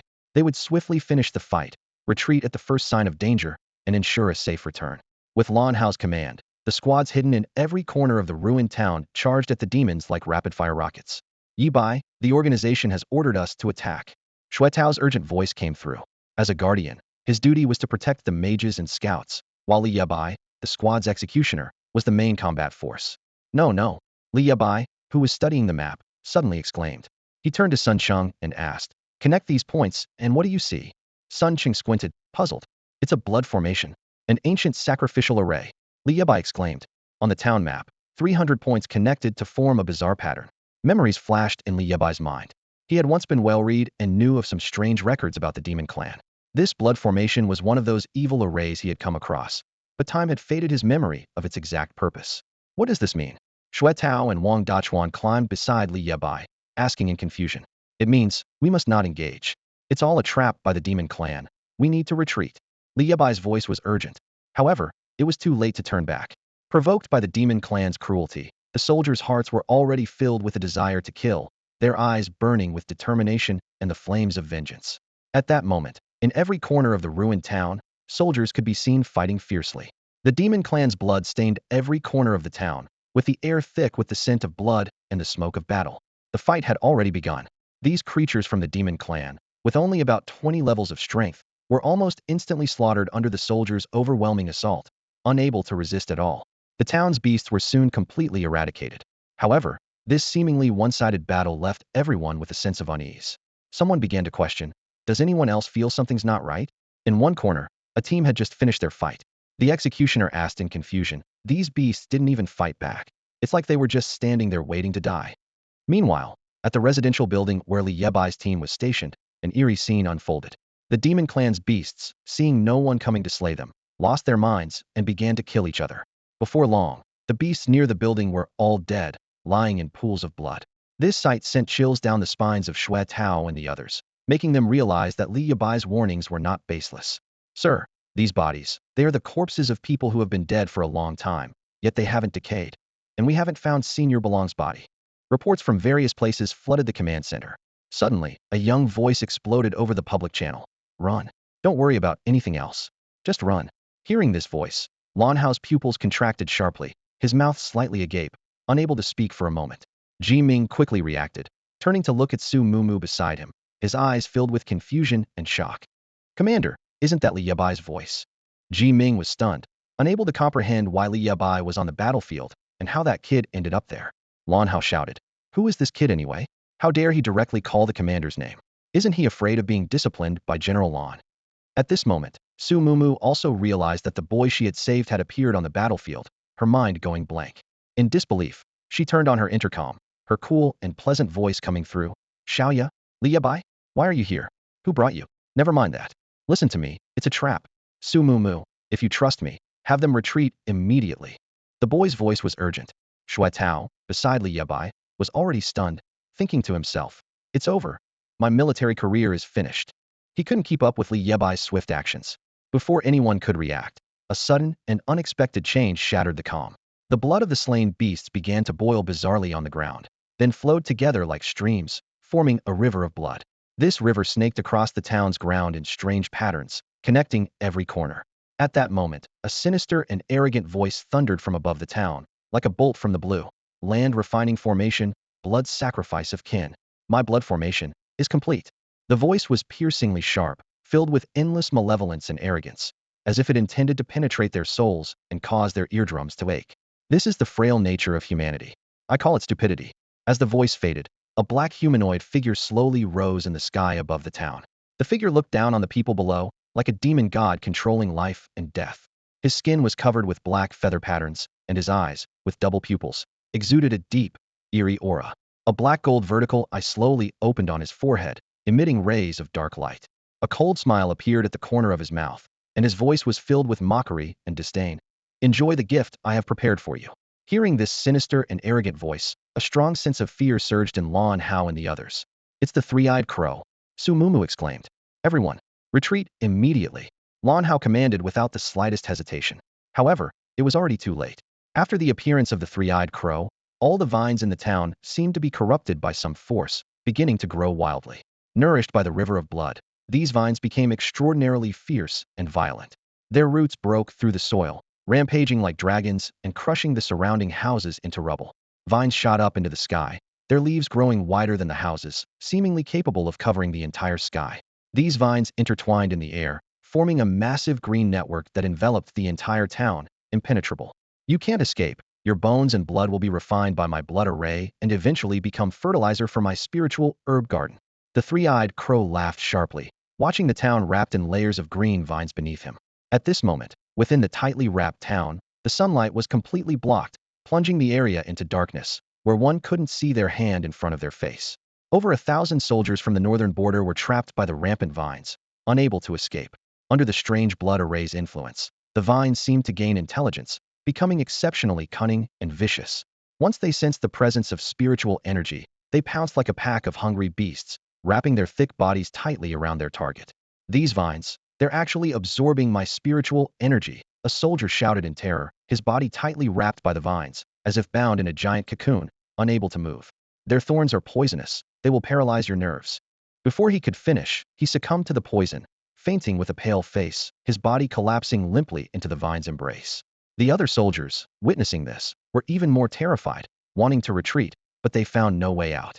In the residential building where Li Bai and the others were located, they were temporarily unnoticed by the vines due to their distance from the blood rivers and their higher position. Sun Cheng's hand emitted a flickering blue light, the only source of illumination in the area. Sun, turn off the light, Li Bai shouted. As Sun Cheng's blue light flickered, the vines in front seemed to sense something. It's over, my life is about to end, muttered Shui Tao. The vines swayed in midair, keenly sensing the intense spiritual energy emanating from Sun Cheng. In an instant, they dispersed into countless green shadows, like the claws of a demon, fiercely pouncing toward the rooftop where the group stood. Brother Sun, do you remember the building behind us without any vines? Li Yebai urgently reminded. Quick, let's head there. Upon hearing Li Yebai's reminder, the group didn't hesitate and immediately leaped off the building. The speed at which the vines grew exceeded their expectations, like a wildfire raging out of control. Just as they jumped, the towering building was instantly ensnared by massive vines, collapsing into ruins. Follow me to the back. Li Yebai pointed in a direction for Shui Tao, his voice echoing in the darkness. In the dim light, Shui Tao couldn't discern directions at all, so Li Yebai closed his eyes, relying on his ability to sense energy to lead Shui Tao while vigilantly watching their surroundings to cover their retreat. The vines seemed to sense their presence and continued their frenzied onslaught. Seeing this, a long sword appeared out of thin air in Li Yebai's hand, its blade gleaming. He unleashed sharp sword energy, slicing the massive vines in half, scattering them in all directions. However, at that moment, Li Yebai noticed that Sun Cheng was still standing there, motionless. Brother Sun, what are you doing? Li Yebai urged anxiously. At this point, Sun Cheng was holding the Rat King in his arms, running towards Li Yebai, his eyes glowing with a ghostly blue light, seemingly unaffected by the surrounding darkness. Shui Tao quickly shouldered Wang Dachuan and stepped into the building that had yet to be overrun by vines. However, Sun Cheng, a moment too slow, found his feet ensnared by the rapidly growing vines, unable to break free. Damn! Sun Cheng exclaimed in surprise, struggling fiercely to shake off the newly sprouted vines. Despite his efforts, the thorns on the vines left a deep, alarming cut on his thigh. Go! Li Yebai swung his long sword, scattering the vines attempting to entangle them into pieces. But the growth rate of these vines was astonishing, seemingly possessing endless vitality. Li Yebai dared not linger, and after Sun Cheng broke free, he was the last to dash into the building. In the dark room, the four of them quickly concealed their spiritual energy. The vines paused momentarily around them before vanishing without a trace. Sun Cheng's leg wound throbbed painfully, causing him to gasp. Li Yebai also breathed a sigh of relief, surprised that his earlier discovery had allowed them to narrowly escape. Brother Sun, risking your life for a rat. Li Yebai teased as he watched Sun Cheng tend to his wound. Sun Cheng, stroking the Rat King, laughed foolishly. Heh, in your eyes, it's just a rat, but to me, it's family. The plump rat affectionately nuzzled against his chest. There are no traces of vines here, but we can use some spiritual energy. Sun Cheng immediately said. Outside, as long as you don't emit the aura of spiritual energy, those vines won't attack you. This was the result of Sun Cheng's recent observation. As a scout, analyzing the opponent's abilities in battle is part of his duty. Dachuan, Sun Cheng's injury is up to you, Shui Tao said, patting Wang Dachuan, who had a bowl-cut hairstyle. Wang Dachuan nodded slightly, and then, miraculously, strands of green silk appeared in his hand. These threads wrapped around the wrists of several people. Seeing this, Li Yebai couldn't help but ask in surprise, what kind of talent is this? You'll find out soon enough, Sun Cheng said with a mischievous smile. At that moment, he was amazed to see that the wound on Sun Cheng's leg was visibly healing. Meanwhile, similar but much milder wounds began to appear on Li Yebai and the others' legs. This is my talent, shared vitality, Wang Dachuan explained. I can distribute one person's injuries among several of us, allowing his wounds to heal quickly. Then, I gradually distribute the remaining injuries to others, reducing them bit by bit. Hearing this, Li Yebai was completely bewildered. Is this a sorcerer's talent? He realized then that his team was truly a group of oddballs. While they were resting, a sudden, urgent sound of something slicing through the air came from above the small town. Su Mumu arrived at high speed with Lan Hao and Ji Ming. At this moment, the black humanoid figure remained suspended in the air, as if waiting for their arrival. Its black gold vertical pupils emitted a soul-piercing black light, disdainfully scanning the three newcomers. Oh! The three-eyed raven sneered contemptuously. In a hurry? Here to rescue someone? Do you really think you have a chance to save anyone with me standing here? Su Mumu gazed at the black-clad man before her with a complex expression. The legendary divine beast bloodline, the three-eyed raven, was right in front of her. Seeing the arrogance of the three-eyed raven, Lan Hao was instantly enraged and shouted, Three-eyed raven, if you have the guts, face us on the battlefield for a real fight. What do these tricks prove? When it comes to tricks, we demons are far behind you humans. The three-eyed raven laughed sharply. I thought you might see through my plan, but you let your anger cloud your judgment and fell into my trap so easily." Its tone was laced with amusement, as if everything was under its control. As the three-eyed raven finished speaking, Lan Hao's aura surged like a volcanic eruption. The spiritual energy of a king-level expert burst forth, enveloping the entire space. "What? General Lan wants to kill me." Seeing Lan Hao's reaction, the three-eyed raven laughed even more maniacally. "I'm not at king level, but do you think I'm alone today?" As soon as it finished speaking, 3 golden-winged pungs flew down from the sky where the three-eyed raven hovered.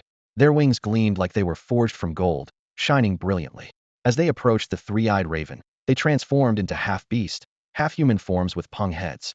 Their figures were immensely robust, exuding an aura that equaled, if not surpassed, that of Lan Hao. Lan Hao and the others' expressions changed. "Commander Su, General Lan, did you think my Phantom Moon Demon Kingdom was out of capable hands?"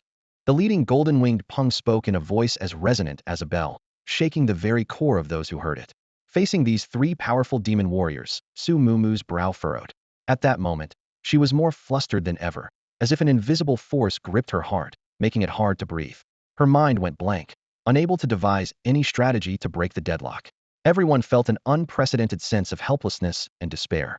In the demon race, reaching the king realm allows one to take human form, marking a significant leap in power and an important milestone in their cultivation.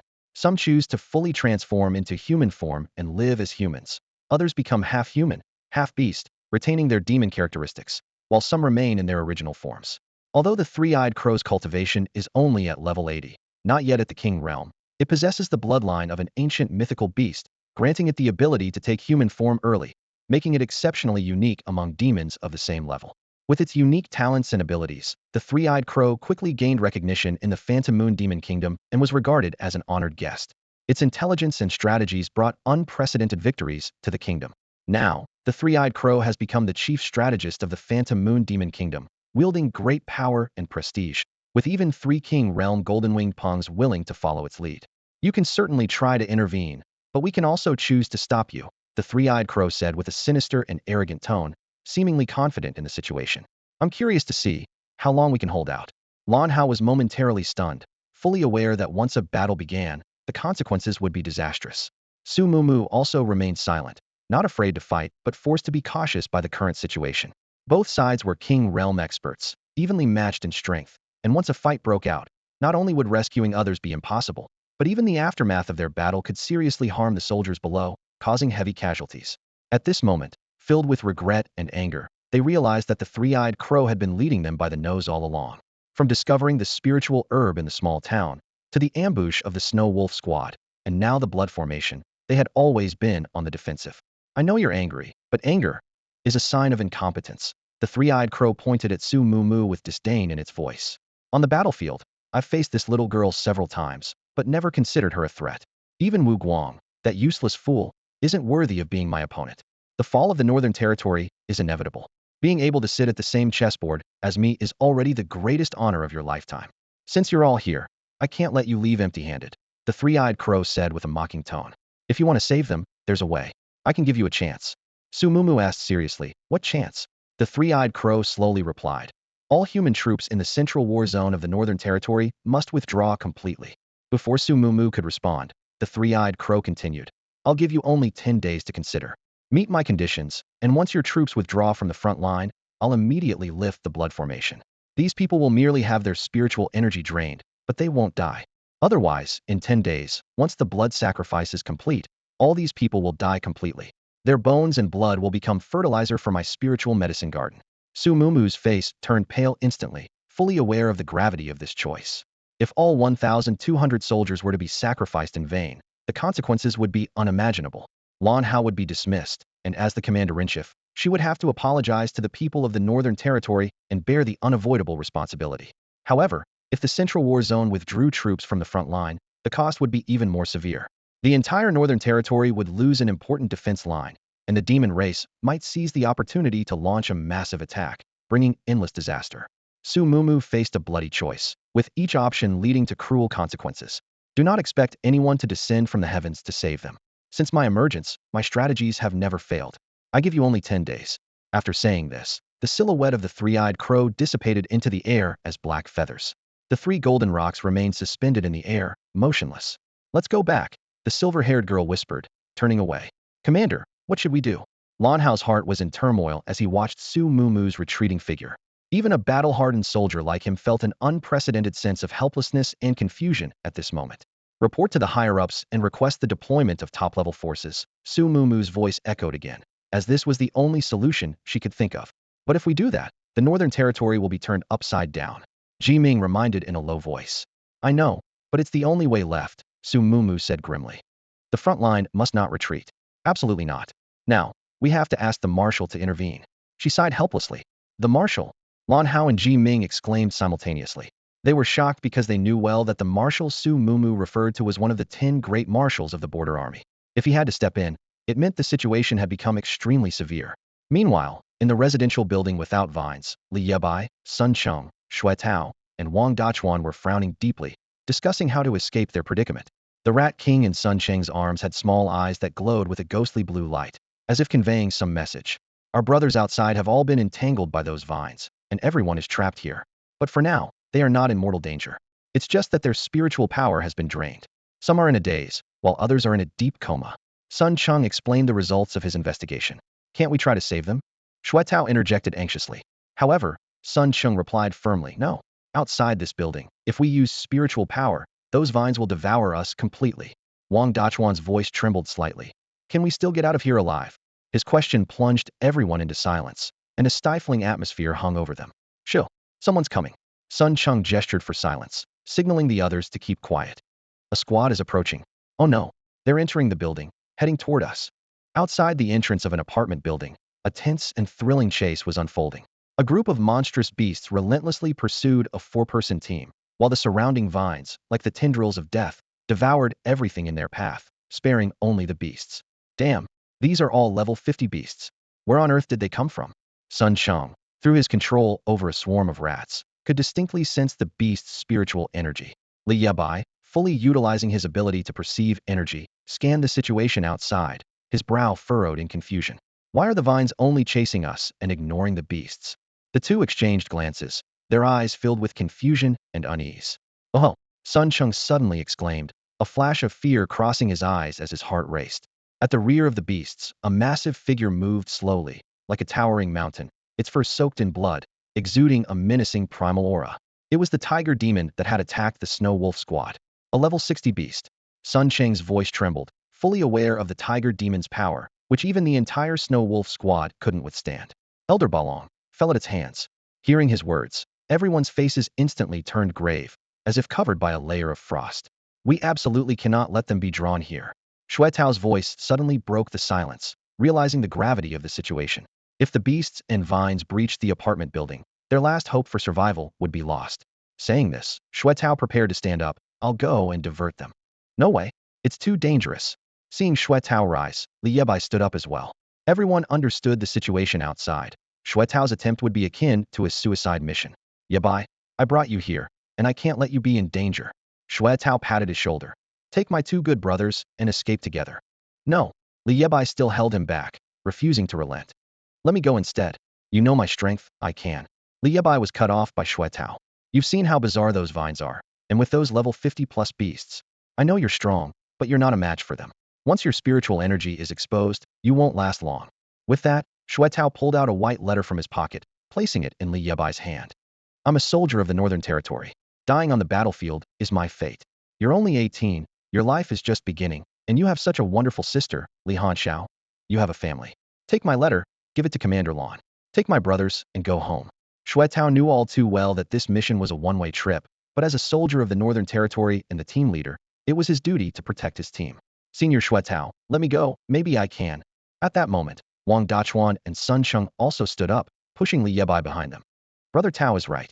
We are soldiers of the Northern Territory. Dying on the battlefield is our destiny. Sun Cheng touched his bald head and gave a silly smile. Ever since we joined the Northern Army, we never planned on returning home alive. With that, he pulled out a yellowed letter from his pocket and said to Li Yebai with a grin, Little Yebai, you know I have a big map, but you didn't know I also have a will. Wang Dachuan also took out a white letter from his chest, which was undoubtedly his will too. The 3 wills were placed in Li Yebai's arms simultaneously, leaving him stunned. These thin pieces of paper felt incredibly heavy in his hands. Li Yebai had never imagined that his comrades, fighting alongside him every day, carried a will with them. Don't be surprised. Everyone in the Northern Army does this. Sun Qing patted Li Yebai's shoulder. The three of us will distract them. You must escape.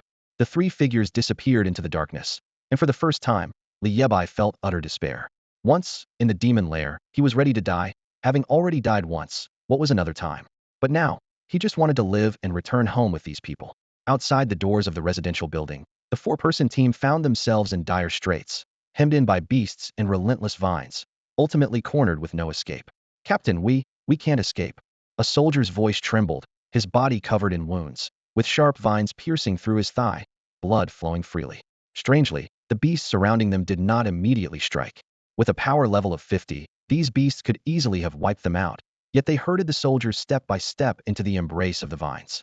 Facing the oncoming vines, despair filled their hearts. Just as the vines were about to engulf them, a towering figure suddenly descended from the sky. Xue Tao, incredibly strengthened, tore the vines apart like a muscle-bound colossus.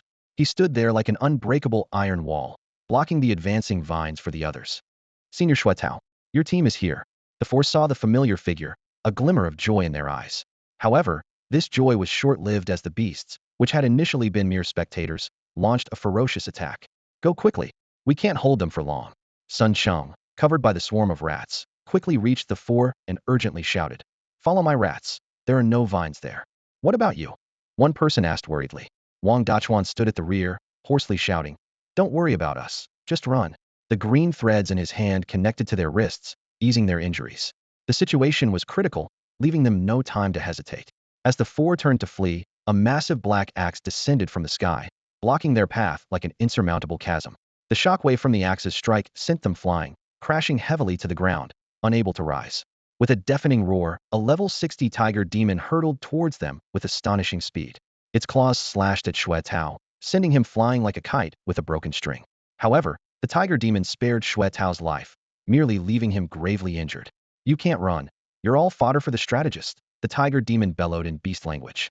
The giant axe, as if summoned, spun through the air, returning to the tiger demon's back. Faced with the overwhelming strength of the tiger demon, a deep sense of despair weighed heavily on everyone's hearts, like a set of shackles. Wang Dachuan gritted his teeth and shouted to Sun Cheng, distract them. Run. Seeing four people already down, they couldn't afford to let the beasts and vines be drawn into the residential building, which was Li Yebai's only chance to escape. Without hesitation, Sun Cheng swiftly summoned thousands of rats to engulf the beasts in a tide of rodents. He then turned and ran with all his might in the opposite direction. With the support of their shared life force, Xue Tao managed to stagger to his feet. However, Wang Dachuan suddenly coughed up blood, the price for sharing Xue Tao's injuries. Despite the vast number of rats, the power gap between the beasts and the rodents couldn't be bridged by sheer numbers. The beasts' claws tore through the rats like fragile paper.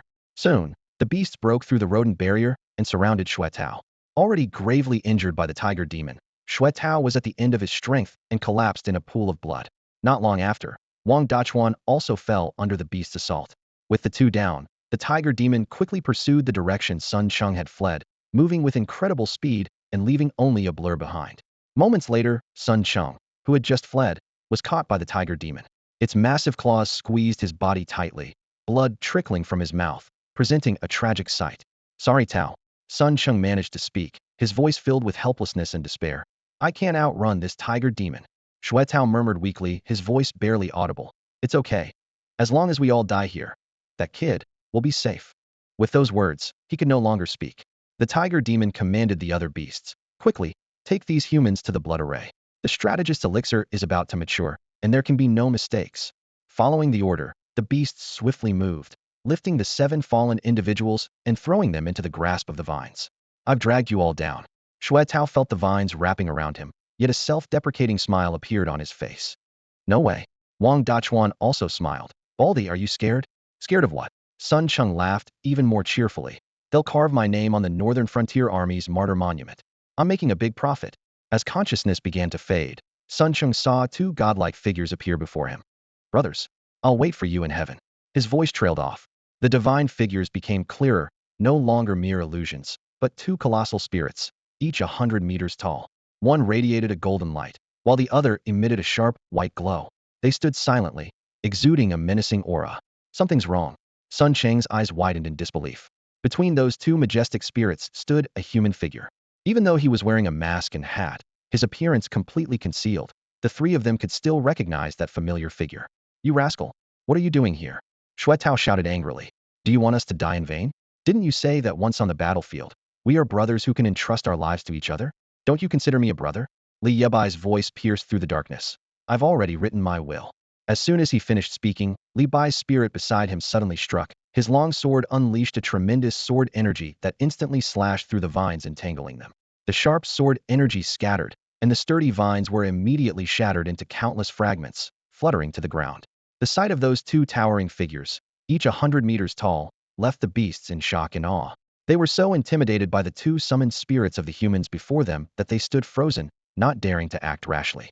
Even though the aura of these two spirits wasn't exceedingly powerful and was somewhat weaker compared to their own spiritual energy, the fierce aura and intense killing intent they exuded soared to the sky, instilling fear in the beasts, making them hesitant to advance. A bunch of useless fools. Do I have to do everything myself? What's the point of having you? The tiger demon roared in fury when it saw its subordinates hesitating. Only then did the beasts snap out of their daze, roaring as they charged straight at Li Bai. Yebai, I've got this. Yue Fei stepped forward to shield Li Bai. Despite the 5-level difference between him and the beasts, Yue Fei was no ordinary summoned spirit. His strength and battle experience far exceeded those of his peers. Battling a dozen level 50 beasts, he didn't falter in the slightest. With a thrust of his spear, sparks flew, and a beast was sent flying. He wielded his spear as if he were back on the battlefield, dismantling the beast's attacks with his piercing spear. However, seeing Li Yebai's two spirits, the vines seemed to lose their sanity, madly lunging at Yue Fei, while the beast's assaults grew even fiercer. They bit and tore at Yue Fei's body, gradually causing his spirit to become less solid. Pengju, let me help you. From above, Li Bai's voice resonated. He swung his sword with a powerful motion, and a gigantic sword formed from sword energy descended from the sky, smashing the beasts and vines to pieces. A building collapsed in the aftermath, with blood and rubble scattering everywhere. Freed from entanglement, Yue Fei leapt into the air, his spear dancing like lightning, piercing the remaining beasts into shreds. In just a few moments, with the cooperation of the two spirits, all level 50 beasts were annihilated, leaving none alive. What the hell? What kind of monster is this? Sun Cheng rubbed his bald head, staring at Li Bai, as if he were seeing a ghost. By this time, Shui Tao and the others had appeared beside Li Bai. Earlier, while Yue Fei drew the beast's attention, Li Bai had flown with his sword and rescued them all from the vine's grasp. Witnessing the scene before them, they were too stunned to speak. The 4-person team also struggled to their feet. Someone from Shui Tao's team, having seen one of them before, pointed to Li Bai beside them and squinted, asking, Shui Tao, is this your team's Imperial Guard? Yes, Imperial Guard. Hearing Shui Tao's response, everyone fell silent. Shui Tao, are you taking us for fools? The 4 people looked skeptical. How could this young man, with such terrifying strength, be just a guard of Shui Tao's squad? Could he be a secret expert planted by Commander Lan in your team? Shui Tao was secretly pondering, not daring to speak his thoughts aloud. He was already bewildered. Recalling the training ground, he had only seen Li Yebai's first summoned spirit. Now, standing before them, Li Bai had 2 summoned spirits. What shocked him even more was that these 2 spirits could easily crush those level 50 awakened beasts. Even though he was severely injured, Shui Tao's eyes were wide open, unable to believe what he was seeing. The young man before him was so powerful that he seemed unfamiliar. I feel like this kid alone is as strong as an entire snow wolf squad, muttered Sun Cheng, who had also gotten up, equally astonished. Sun Cheng's shock was no less than Shui Tao's. This guy was a prodigy. If he really joined the Northern Army, he'd surely make a name for himself, at least a general someday. Although everyone had temporarily freed themselves from the vine's entanglement, the tiger demon wasn't planning to let them go. Bang! Bang! With a heavy thud, a massive axe cleaved through the air, suddenly attacking them. Just in time, Yue Fei reacted swiftly, swinging his spear and effortlessly deflecting the giant axe. The axe spun in the air a few times before landing steadily back in the tiger demon's hands. Humph, you humans have some skill, it sneered, its tusks grinding with a grating noise in the darkness.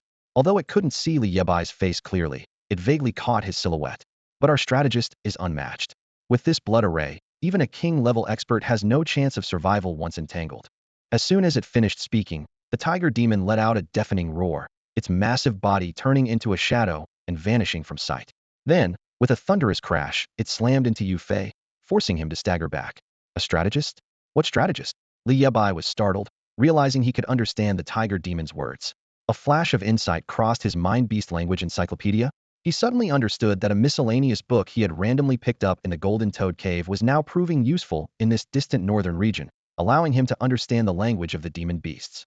Kid, we don't have much time, Li Bai urgently reminded him, interrupting Li Yebai's thoughts.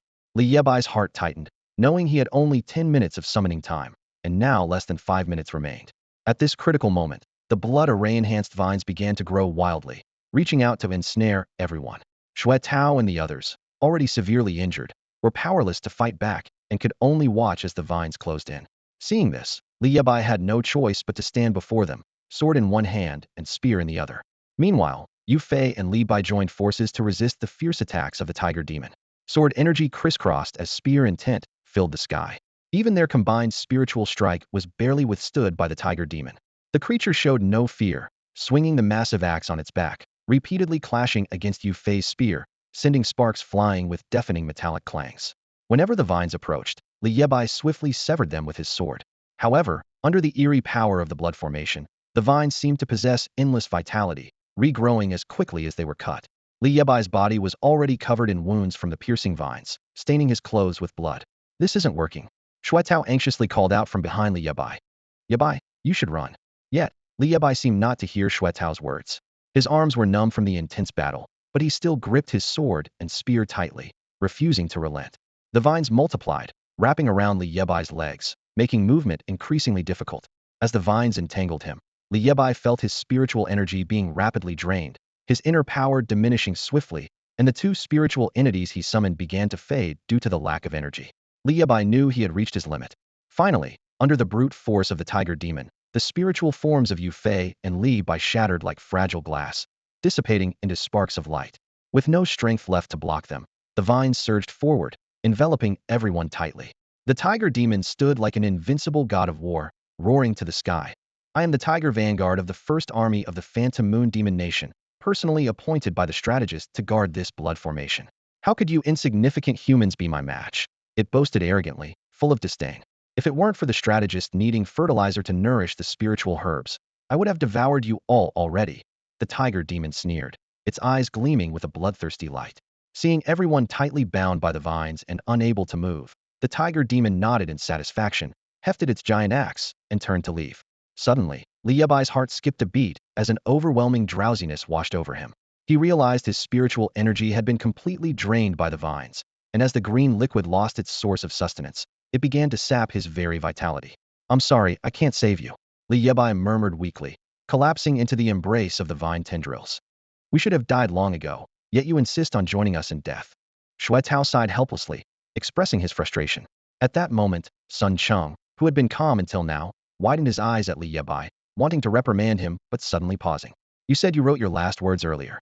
Sun Cheng sat slumped in the tendrils, gritting his teeth as he struggled to ask, what did you write? Li Bai suddenly opened his eyes, took a deep breath, and shouted with all his might. How can we say we have no clothes when we stand together? In that moment, his youthful roar echoed through the night. Xue Tao softly repeated those 8 words, tears quietly tracing down his cheek. How can we say we have no clothes when we stand together? Those words seemed to hold a certain magic, gradually being echoed by faint yet resolute voices through the soldiers' comms. These soldiers, tightly bound by vines but clinging to a sliver of consciousness, used their last ounce of strength to respond to Li Bai's call. How can we say we have no clothes when we stand together? In the darkness, Li Bai struggled against the overwhelming drowsiness. Suddenly, Sun Cheng's voice broke the silence. Yebai, have you ever wondered why I'm bald? Li Bai's mind was too foggy to respond. Sun Cheng continued his murmuring. To train those rats, I spent all day with them. Everyone knows these little creatures aren't exactly clean. He didn't mind his own words and went on. Later, I was unfortunate enough to catch a virus and got cancer. My hair fell out just like that. When I first joined the camp, no one wanted to team up with me. They all knew I was the weirdo who lived with rats, but I don't blame them. Sun Cheng's voice was hoarse and low. Only Tao and the others were willing to accept him as a brother. At this moment, his tone was filled with pride. Yebai, you're also my good brother. I might not have earth-shattering talents, but I do have a group of true brothers. Sun Cheng seemed to have made a decision, biting his lip. Yebai, before I die, I want to tell you a secret. Sometimes, bigger isn't always stronger. Someone like me, a rat person, can still defy this damn fate. As he finished, his eyes suddenly gleamed with a ghostly blue light. Xue Tao, seeing this, shouted excitedly, Sun Cheng, what are you doing? Li Bai, slightly more awake now, felt a sense of foreboding. You beasts, let me show you what a rat king is. Sun Chung roared, and in an instant, the ground shook violently, as if the entire earth was trembling. Before everyone's eyes appeared a swarm of rats, dense and surging like ocean waves. They charged, roaring, forming a black tornado that rushed toward Li Bai. These rats were neither mystical beasts nor possessed any spiritual power. They were merely the lowest creatures in nature. Yet, at this moment, driven by Sun Cheng's will, these seemingly insignificant lives gnawed through the vines that bound Li Bai. The vines, sensing the threat, went berserk, flailing their tendrils and slaughtering the obstructive rats. However, the sheer number of rats was overwhelming, with tens of thousands sacrificing themselves to chew through the vines on Li Bai. Finally, Li Bai broke free from the vine's grip, though he lacked the strength to stand, utterly drained and struggling to speak. At that moment, the rats began to organize. One group swiftly carried Li Bai toward the safety zone at the back of the residential building, while another group formed an impenetrable wall of flesh, holding back the vine's frenzied attack. Yebai, goodbye. At that moment, Sun Chung exhausted all his spiritual power and closed his eyes for the last time. As the night passed, the boy lay powerless in the ruins of the dilapidated building. Meanwhile, Xue Tao, Sun Chung, Wang Dachuan, and the rest of their four-person team remained forever within the blood-soaked vines. Li Yebai slowly opened his eyes, the air filled with a faint medicinal fragrance. To his surprise, he found that this scent had miraculously restored some of his energy. This is the glazed flower. He suddenly remembered the glazed flower spiritual artifact he carried and quickly took it out for a closer look. The flower was emitting a gentle glow. He recalled hearing that the glazed flower had calming and restorative properties. He never imagined it would awaken him from unconsciousness. Li Yebai marveled at this in his heart. Struggling to his feet, he scanned the ground. Several blood-stained farewell letters lay scattered, stark against the floor. Beside them was a white note, his own farewell letter. Memories of brother Sun and senior Xue Tao flooded his mind, and his eyes grew moist. Clutching the letters tightly, his mind went blank. It was the second day since they had been trapped by the blood array, and Li Yebai's situation was dire. He had lost all his spiritual power, his body was covered in wounds, and the most critical threat was the possibility of slipping back into unconsciousness at any moment. Out of the 1,200 soldiers who participated in this mission, he was the only one left, the rest ensnared by the vine blood array, their fates uncertain. The town was now deserted, leaving Li Yebai all alone. Stepping outside would mean facing perilous dangers and the constant threat of encountering beasts. Yet staying put was merely awaiting his doom, the blood array ready to consume him. In my current state, what can I possibly do? In this deadly predicament, Li Yebai felt like a powerless pawn. Just then, a heavy, beastly roar shattered his thoughts. There's no one left in this blood array, yet I'm made to patrol every day? Rank really does crush the lower ranks. No, it crushes pigs. The voice sounded again. Li Yebai tensed, quickly standing and scanning his surroundings warily. Brother Pig, do you smell a human scent around here? Came another alluring voice. My nose isn't as sharp as yours. I just want to eat human flesh, not guard that lousy herb garden every day. Wait, this smell? It's part human, part demon. Strange. Could it be one of our kind? The alluring voice mused. Just outside the room, separated by a single wall, four demonic beast figures came to a halt. Leading them was a large, muscular black boar, gripping a spiked club, a blade of grass dangling lazily from its mouth. Beside it stood a fox-head beast, its head resembling a fox with three tails sprouting from its back, covered in soft orange fur.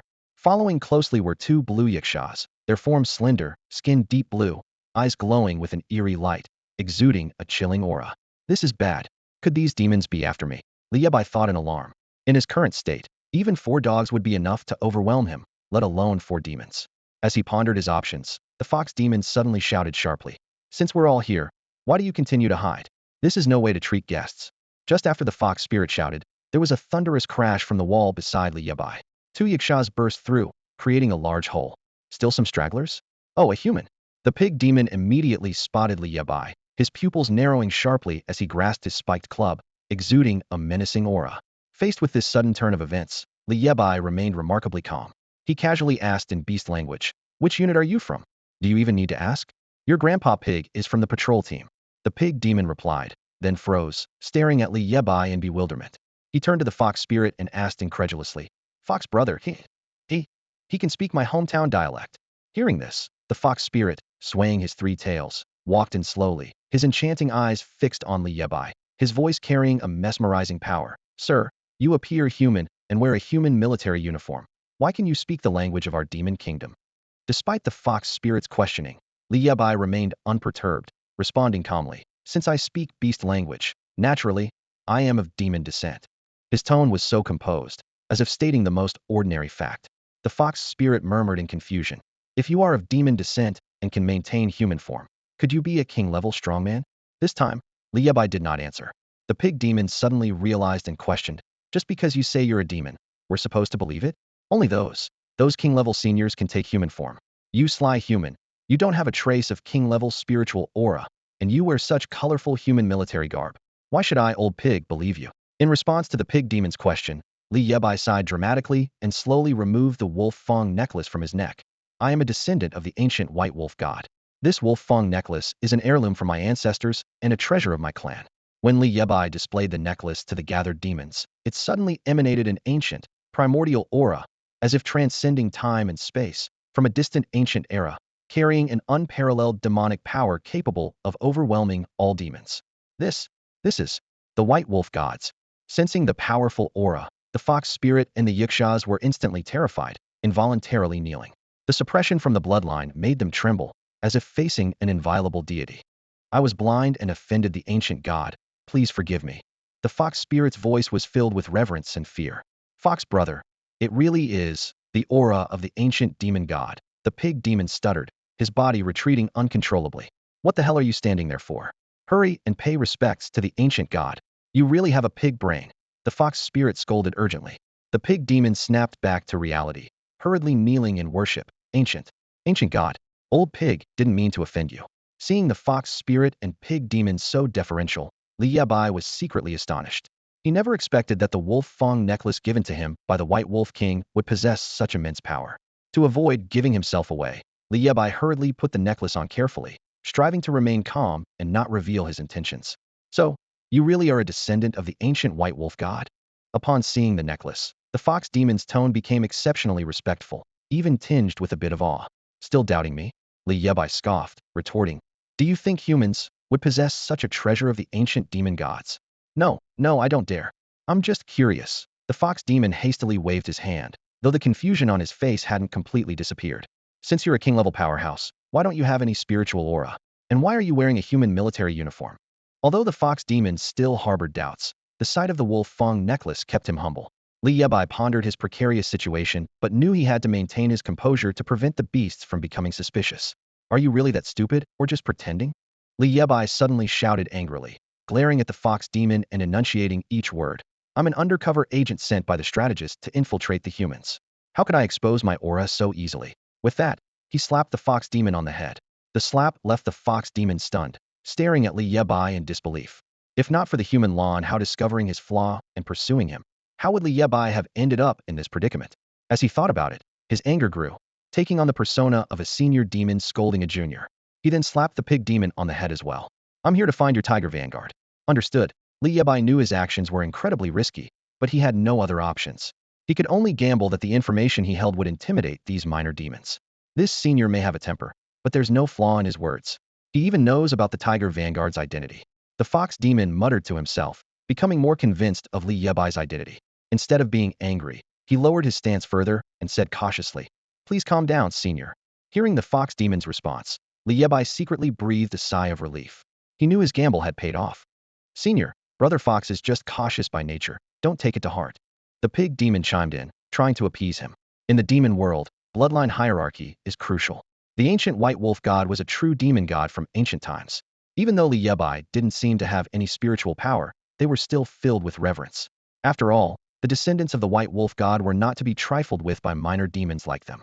Li Bai remained silent, standing there with a lingering look of anger on his face, ready to explode at any moment. Seeing this, the group of lesser demons dared not make any rash moves. Senior, you mentioned looking for Lord Minghu earlier?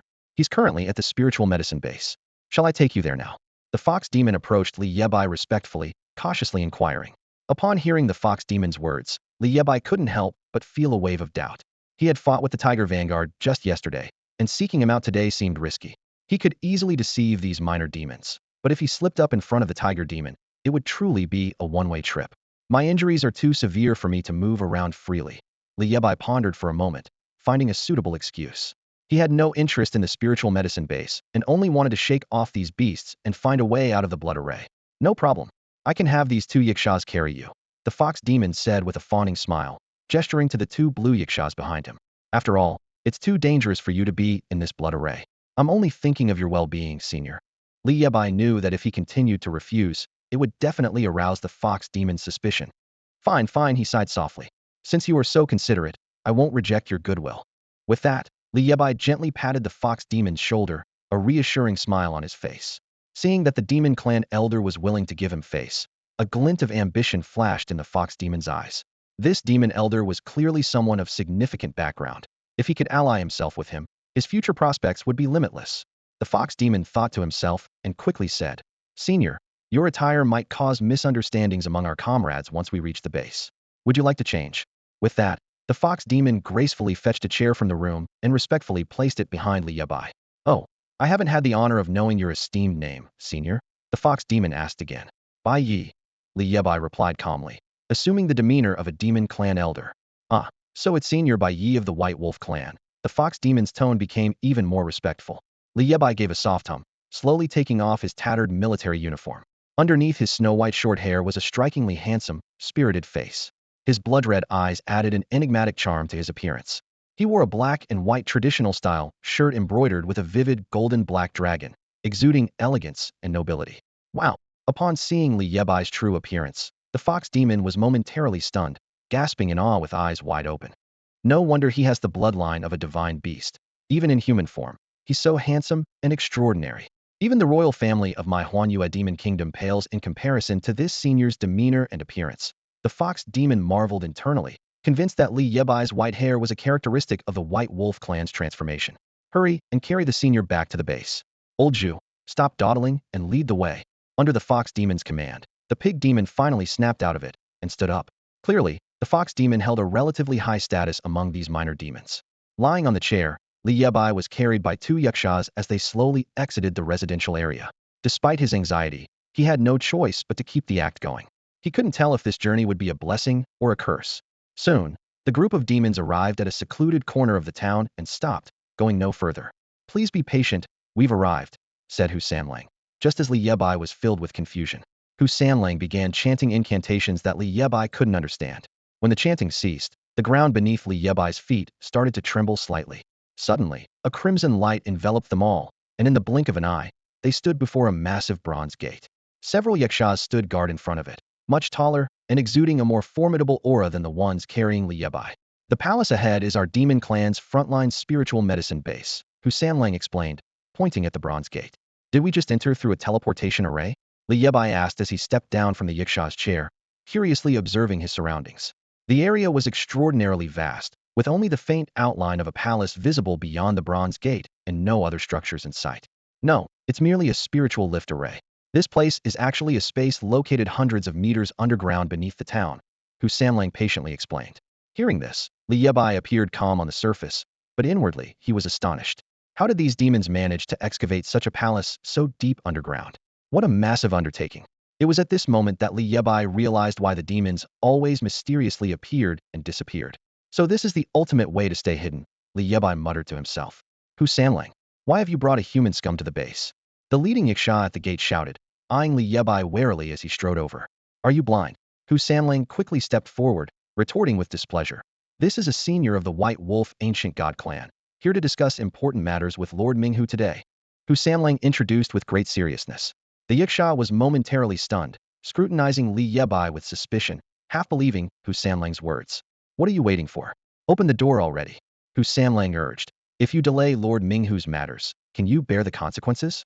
It had to be said, Hu Sanlang was indeed skilled at flattering others, and Li Bai was quite pleased by his words. The yaksha, intimidated by Hu Sanlang, hesitated for a moment before obediently heading towards the gate. Don't dawdle. Open the door. Hu Sanlang pushed. Finally, the heavy bronze gate slowly opened, and a rich aroma of medicinal herbs rushed out, saturating the air with a potent spiritual energy that was invigorating.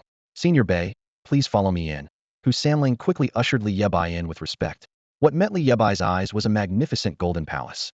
The palace floor was covered with dense medicinal gardens, resembling a sea of green.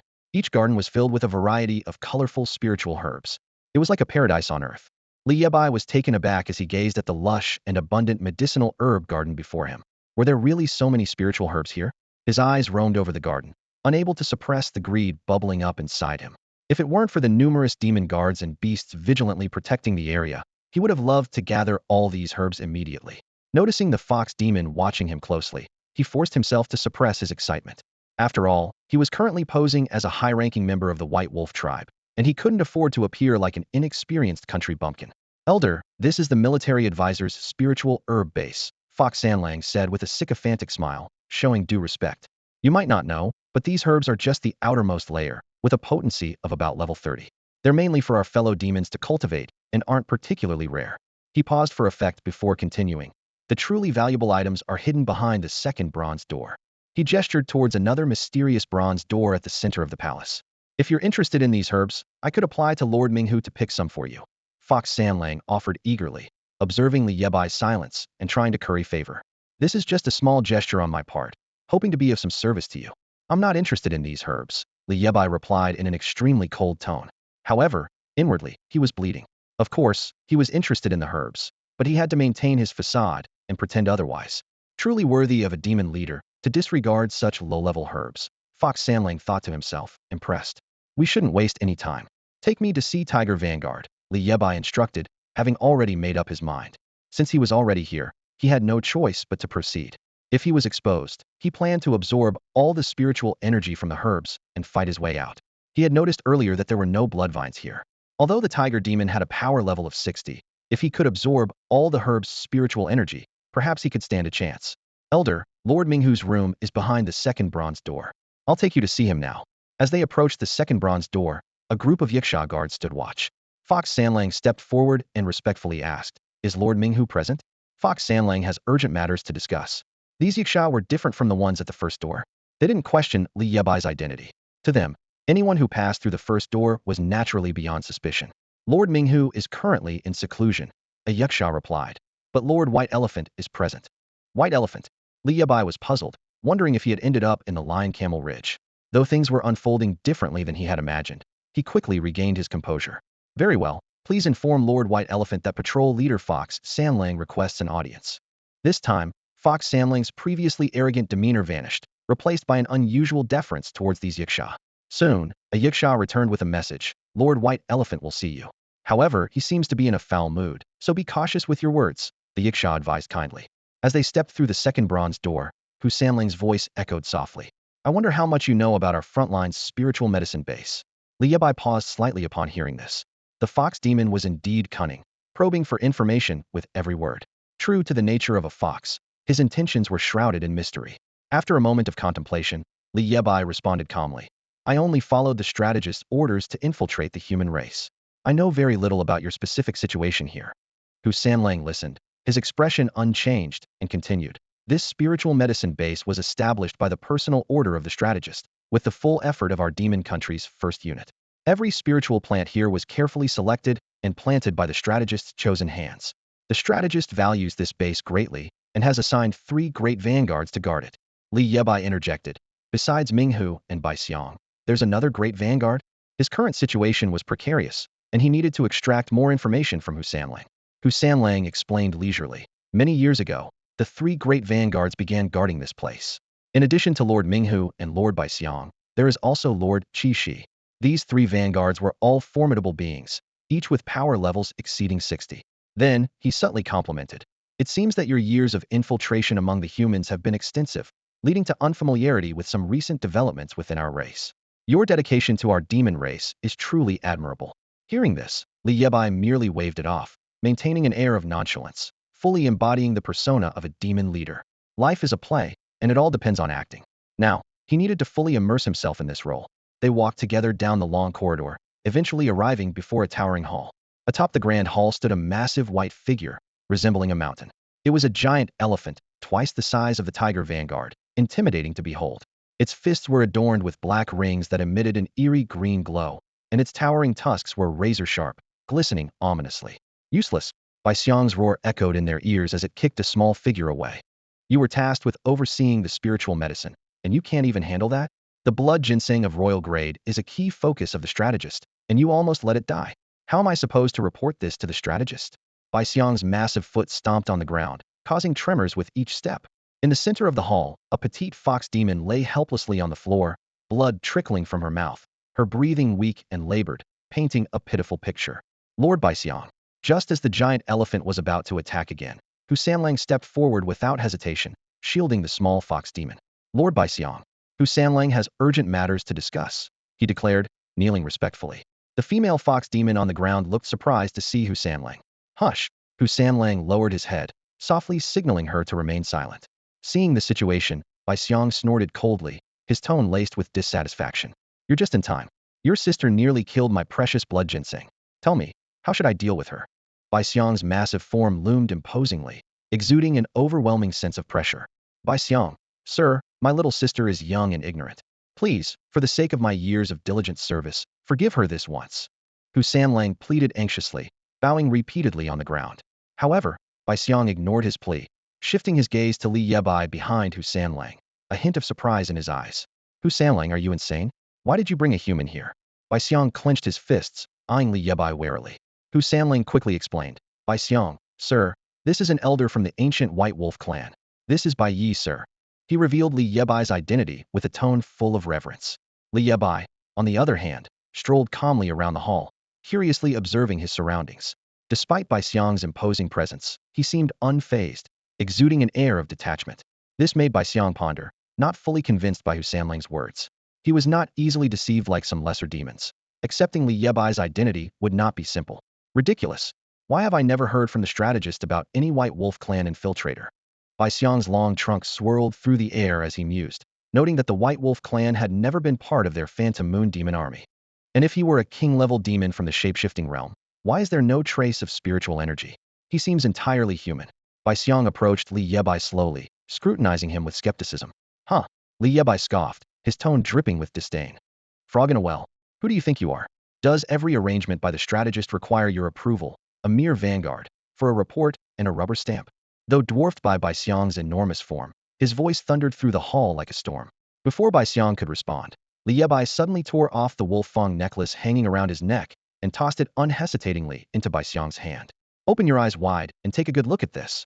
As the necklace touched Baixiang's hand, an ancient and primal aura instantly filled the air, and a fleeting vision of the ancient white wolf god flashed through Baixiang's mind.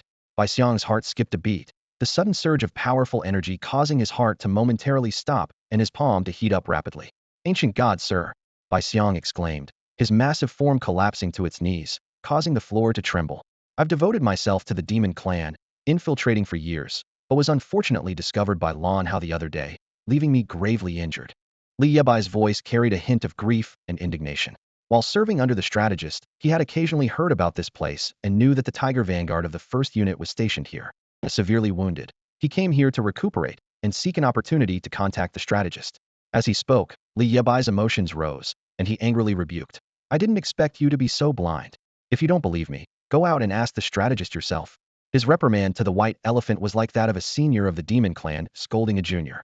The white elephant was taken aback and then respectfully returned the wolf fang necklace to Li Yebai, kneeling on the ground and speaking with a trembling voice. Senior Bai Yi, it was my oversight. Please forgive me. The strategist has already set up a sacrificial blood array here, and even he can't enter. We subordinates certainly can't leave. His tone became more respectful, and he was almost convinced of Li Yebai's identity. In the demon clan's view, a bloodline treasure would never be passed to outsiders, and the wolf fang necklace around Li Yebai's neck was indeed a treasured demon clan artifact, owned only by extraordinary beings, certainly not by humans. I don't care. Since I'm not welcome here, I'll leave. Li Yebai snorted coldly and turned to leave. Once the blood array opens and I recover, I'll personally seek out the strategist and tell him how you've been taking care of his blood ginseng. With that, he rose to leave. Senior Bai? Senior Bai. The white elephant, seeing this, prostrated his massive body before Li Yebai, blocking his way. He was genuinely scared. Although he still harbored doubts about Li Yebai's identity, everything the latter said, including the identity of the Dark Tiger, was flawless. Moreover, even if Bai Ye's identity was a sham, once the sacrificial blood array completed in 8 days and the strategist arrived, escape would be impossible. But if Li Yebai was genuine, the white elephant would be doomed. Li Yebai was not only associated with the strategist, but was also a powerful figure of the King realm and a descendant of the White Wolf ancient god. The white elephant, merely a minor vanguard officer, could not afford to offend such a figure. Li Yebai's strategy was indeed effective, completely breaking down the white elephant's psychological defenses. The white elephant lay respectfully before him, adopting an even more humble posture. Although Li Bai appeared calm on the surface, internally, he was tumultuous. In the earlier situation, even a slight slip would have led to him being crushed by the white elephant. Now, having lost all spiritual power, he relied solely on his acting skills. Senior Bai Yi, the white elephant lord is truly considering the interests of the demon clan. Please calm down. At this moment, Hu Samlang stepped forward, speaking on behalf of the white elephant. Hearing this, Li Yebai snorted again. Considering you brought me here, I'll let it go today. After all, if Li Yebai continued to maintain such a stern demeanor, it could easily lead to overacting and revealing a flaw. Hearing this, the white elephant breathed a sigh of relief. Senior, please take the seat of honor. He quickly and respectfully invited Li Yebai to the main seat of the hall. Just then, a rash yiksha burst in, breaking the tranquility of the hall. White Elephant Lord, something's wrong. The yiksha's voice was filled with urgency. Nonsense. Can't you see I'm entertaining a distinguished guest? The white elephant rebuked angrily. However, the yiksha seemed oblivious to the reprimand and continued anxiously. White Elephant Lord, the King Realm blood ginseng's roots are about to wither. Upon receiving the message from the yiksha, Bai Xiang's mind went blank. It was over. This was the only thought that crossed his mind. The invaluable royal-grade blood ginseng was a spiritual medicine that the military strategist highly prioritized. If anything went wrong under Bai Xiang's watch, and when the blood array was activated, the strategist himself came to the base. Not even 10 lives could atone for such a grave mistake. Quickly, go check the secret chamber in the pagoda. Bai Xiang's eyes widened with anger as he glared at the female fox demon prostrating on the ground. Then, he restrained his anger, turned to Li Yebai, and respectfully said, Senior Bai, please wait a moment. I'll be right back. However, Li Yebai didn't sit down to wait. Instead, he began to walk directly, following closely behind. There's no need. Take me there to have a look. I have some experience in cultivating spiritual medicines. He was also quite curious about that blood ginseng. Hu Sanlang had mentioned that the truly valuable items were hidden behind the second bronze door, and Bai Xiang's mentioned blood ginseng must be one of them. Moreover, Li Yebai wanted to see for himself what rare treasures the legendary three-eyed crow was hiding. Seeing this, Bai Xiang had no choice but to respectfully lead Li Yebai outside. Accompanied by Bai Xiang and the yiksha, they quickly reached the entrance of a towering pagoda. The area was heavily guarded, with numerous yiksha guards standing by, each exuding a powerful aura, clearly having reached the level of 50 in spiritual ability. Senior, please follow me. Bai Xiang gestured for the yiksha to step aside and personally opened the pagoda's door for Li Yebai. As the door slowly opened, an awe-inspiring scene unfolded before their eyes. The pagoda had 3 floors, and on the first floor where Li Yebai stood, a winding corridor twisted and turned like a giant dragon coiled within. Along this corridor, the doors to numerous secret chambers stood at intervals. Senior, take a look. Each secret chamber within this pagoda meticulously cultivates spiritual medicines that are of particular importance to the strategist. Bai Xiang explained in detail as he led Li Yebai forward. The sheer number of secret chambers was truly astonishing. Only the strategist possessed such formidable strength and resources. Li Yebai marveled, his words filled with admiration for the three-eyed crow, as if he were a devout follower. Bai Xiang immediately agreed. You are absolutely right, Senior. The strategist not only possesses unparalleled wisdom, but is also an expert in collecting spiritual medicines. The pagoda had 3 floors, the first with 20 secret chambers, the second with 15, and the third with only 5. Although the number of chambers decreased with each floor, the spiritual medicines within became increasingly rare and of higher grade. Typically, they were responsible for overseeing the spiritual medicines on the first and second floors. As for the third floor's medicines, aside from needing to periodically replace the spirit stones to maintain their growth, even Bai Xiang was not permitted to enter freely. After Bai Xiang finished explaining the structure of the pagoda, he led Li Yebai to the door of a secret chamber on the first floor. He stopped, his expression serious, and pointed to the chamber door in front of them. Senior, this is the chamber where the royal-grade blood ginseng is located. Upon hearing the white elephant's words, Li Yebai's pupils contracted sharply, and he was secretly alarmed. A blood ginseng of the king level was only planted on the first floor? What kind of extraordinary treasures could be hidden on the third floor? His heart surged with waves of emotion, unable to calm down. At this moment, the white elephant had already quietly opened the door to the secret chamber. Instantly, an extremely rich aura of spiritual energy, mixed with a refreshing medicinal fragrance, wafted towards them. The spiritual energy in the air was so dense it seemed as if it could condense into droplets, almost tangible. As he stepped into the chamber, Li Yebai couldn't help but take a deep breath, the rich spiritual energy permeating every cell, making him feel a kind of intoxicating euphoria. In the center of the chamber, a cluster of small spirit stones was densely arranged around a central presence, emitting a faint glow. Within this circle of spirit stones was a patch of soil shimmering with tiny glimmers. 10 fist-sized spirit stones were meticulously placed in the center, with a blood ginseng standing proudly atop them, its leaves and flowers exuding a captivating fluorescence. However, beneath the surface of this blood ginseng, several exposed roots were visible, one of which had already turned yellow and withered, with the leaves gradually wilting. Senior, what should we do about this? Seeing the scene before him, the white elephant lost all his usual authority and demeanor, looking more like a child who had made a mistake and was at a loss. He quickly turned to Li Bai, eyes filled with hopeful light. Senior, do you know how to save this blood ginseng? Please, you must help me. Li Bai quietly observed the crimson blood ginseng, silent, as if pondering. Don't worry, I can heal it soon. I'm quite skilled in cultivating spiritual herbs, he said calmly. Really? The white elephant was instantly excited upon hearing Li Bai's words. Absolutely, Li Bai replied, stepping forward to closely examine the blood ginseng's roots. Could you please tell me the method to heal this blood ginseng? I'll immediately send someone to. Just as the white elephant was speaking, Li Bai stepped forward, pinched the withered root, and pulled it out, along with the withered leaves. See? It's all good now. Witnessing this, the white elephant was petrified, unable to even close his mouth as Li Bai casually pinched the blood ginseng. In that moment, the white elephant's mind went blank, as if the entire world had come to a standstill. His heart seemed to stop, his pupils dilated, and everything spun around him. After a long while, the white elephant finally came back to his senses, eyes wide with disbelief as he stared at Li Bai. Senior, you just pinched it like that. Is this reliable? A king-level blood ginseng, and Li Bai just pinched it. It wasn't just the blood ginseng he was pinching, but the white elephant's lifeline. Just tell me if it was quick or not, Li Bai said, clapping his hands. Before the white elephant, the blood ginseng still emitted its glow, seemingly unaffected. Quick, it was like a miracle.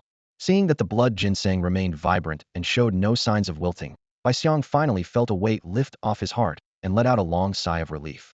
Sensing the rich spiritual energy emanating from the blood ginseng, Li Bai couldn't help but admire.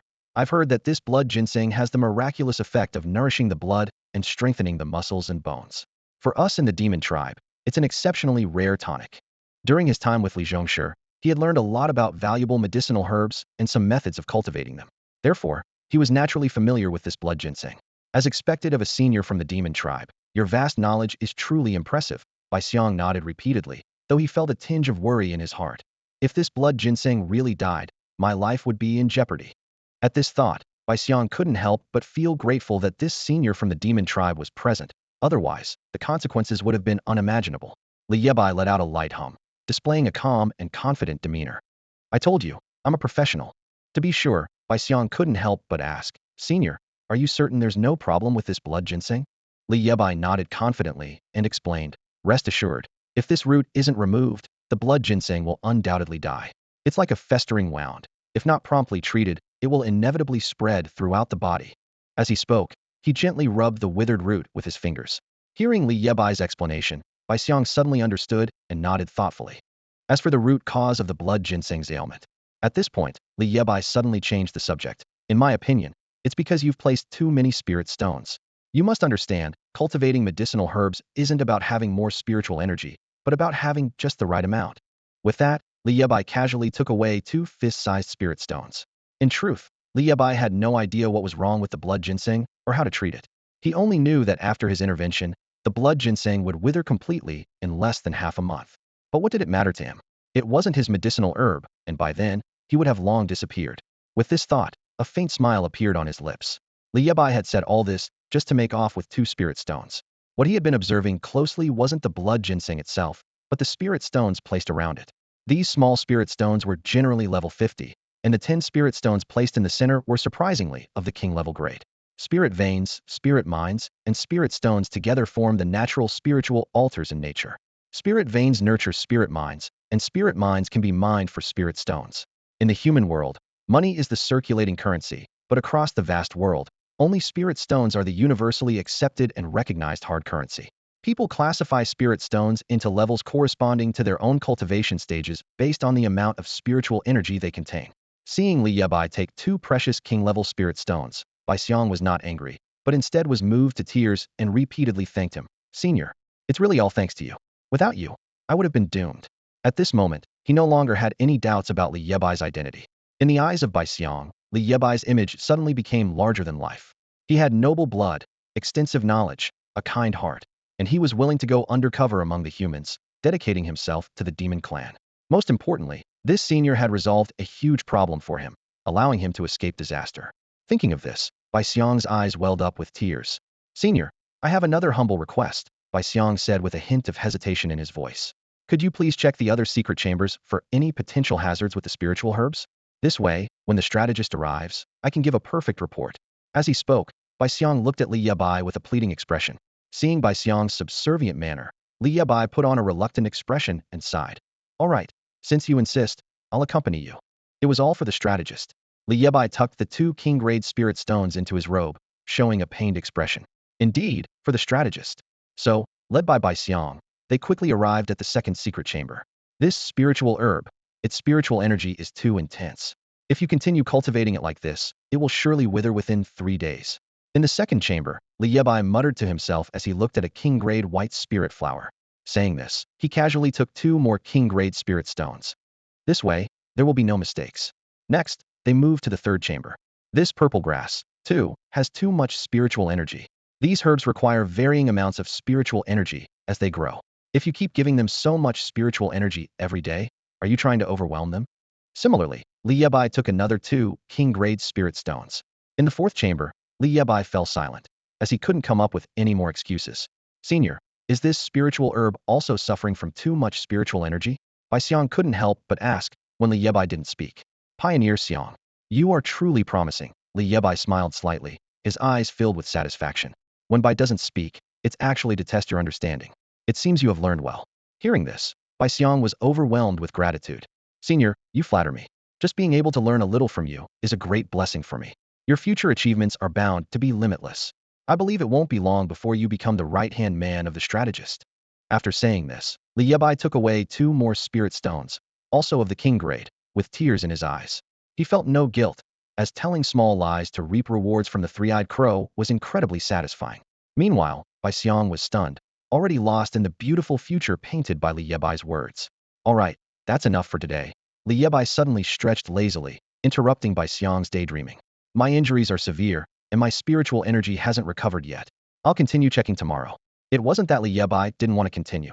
He just couldn't carry any more spirit stones. Pioneer Xiang, could you find a place for me to recover, preferably somewhere quiet with abundant spiritual energy? Li Bai urgently needed to restore his spiritual energy. This way, even if he got caught, he'd have some capacity for self-defense. The white elephant suddenly brightened up, pointing in a direction, and said, near the pagoda, there's a secluded hall with an incredibly dense concentration of spiritual energy, and it's unguarded. You can rest there temporarily to heal your injuries. Li Bai feigned curiosity and tentatively asked, that hall, does it have any special significance? Lowering his voice, the white elephant replied mysteriously, you might not know this, but behind that hall is a hidden medicinal garden. The spiritual herbs there are treasures personally cultivated by the Grand Advisor. Li Bai exclaimed in surprise. Spiritual herbs grown by the Grand Advisor himself. Is that true? The white elephant smiled slightly and continued. When the spiritual herb base was first established, the Grand Advisor unexpectedly discovered a spiritual mine underground. After extracting all the spirit stones, he didn't take them away but buried them beneath the garden to nourish the spiritual herbs. With his meticulous care, the herbs in that garden have nearly reached the king's level. That's why the spiritual energy is so dense there. After hearing the explanation, Li Bai was shocked and thought to himself, this three-eyed crow has cultivated an entire garden of king-level spiritual herbs. Just as he was in awe, the white elephant leaned in closer and whispered, unfortunately, just as those spiritual herbs were about to mature to the king's level, the spirit stones ran out. Li Bai interjected. So, that's when he set up the sacrificial blood array. He aimed to extract more information from the white elephant. Impressive, being under the Grand Advisor's command. You hit the nail on the head, the white elephant complimented, showing a look of admiration. You're correct. To hasten the maturing of that batch of spiritual herbs, the Grand Advisor devised the sacrificial blood array. He used the bones and blood of human soldiers above ground as nourishment for the garden. At this point, the white elephant's face revealed a proud expression, as he was part of this grand scheme. Those foolish humans were completely fooled by the Grand Advisor. Huh? In 8 days, those human soldiers will turn into pools of blood. Li Bai clenched his fists, his nails digging into his flesh, yet his expression remained unchanged. With only 8 days left until the end of the sacrificial blood array, his compatriots, those soldiers of the Northern Territory, would all be sacrificed. The roar of Sun Chang, the figure of Xue Tao, the gaze of Wang Dachuan, all replayed in his mind. Li Yebai knew time was running out. He must find a way to dismantle the blood array, not just to save himself, but also to save them. Li Yebai was momentarily stunned, then continued to probe. If the garden is so important, why hasn't the Grand Advisor assigned soldiers to guard it? The white elephant's smile grew even more enigmatic, and he whispered, "The Grand Advisor specifically ordered that no one is allowed to enter the garden. He set up a deadly poison array near the medicinal garden, capable of instantly corroding even a master at the Wang level into a pool of blood. Thus, there was no need for heavy guards there." Not long after, Bai Xiang led Li Yebai to a side hall. The room inside the side hall was filled with intense spiritual energy. At this moment, Li Yebai's gaze fell upon an old wolf, covered in scars, standing silently at the door of the side hall like a wooden statue, motionless. "Senior, this old wolf was severely injured on the battlefield and is now disabled, so I arranged for him to clean the side hall," Bai Xiang explained respectfully to Li Yebai. He then turned to the old wolf and barked, "Old wolf, are you blind? Hurry over and pay respects to our demon clan's senior." Hearing Bai Xiang's angry shout, the old wolf immediately opened his eyes, as if awakening from a deep sleep. He walked over slowly with a limping and awkward gait, bowed his head respectfully, and said in a hoarse voice, "Pay respects to you, sir." The two ghastly scars on his throat suggested that if they had been any deeper, he would have been separated from his body and met his end. "Senior, if you need anything, just instruct this old wolf," Bai Xiang said before tactfully leaving the side hall, allowing Li Yebai to enjoy the tranquility. The old wolf dutifully stood guard outside the door. Li Yebai gently closed the door, finding himself in the dimly lit side hall. He carefully took out 10 precious Wang-level spirit stones, each emitting a faint wave of spiritual energy. His eyes flashed with a blood-red hue as the sundial totem at his feet instantly emerged. In a flash, the 10 precious Wang-level spirit stones turned to ash and dispersed into the air. However, when Li Yebai checked the state of his spiritual energy recovery, he was stunned. "My spiritual energy has only recovered less than 30%? Is this a joke?" He muttered to himself, having drained 10 Wang-level spirit stones only to restore less than 30% of his power. He had hoped to restore most of his energy, but reality dealt him a harsh blow. "This amount of spiritual energy is naturally insufficient for you," Li Bai's familiar and carefree voice echoed in Li Yebai's mind. Now that Li Yebai has regained some spiritual energy, he can naturally establish a connection with the two divine spirits in his mind. He asked in confusion, "What's going on?" "Your spiritual energy is unique.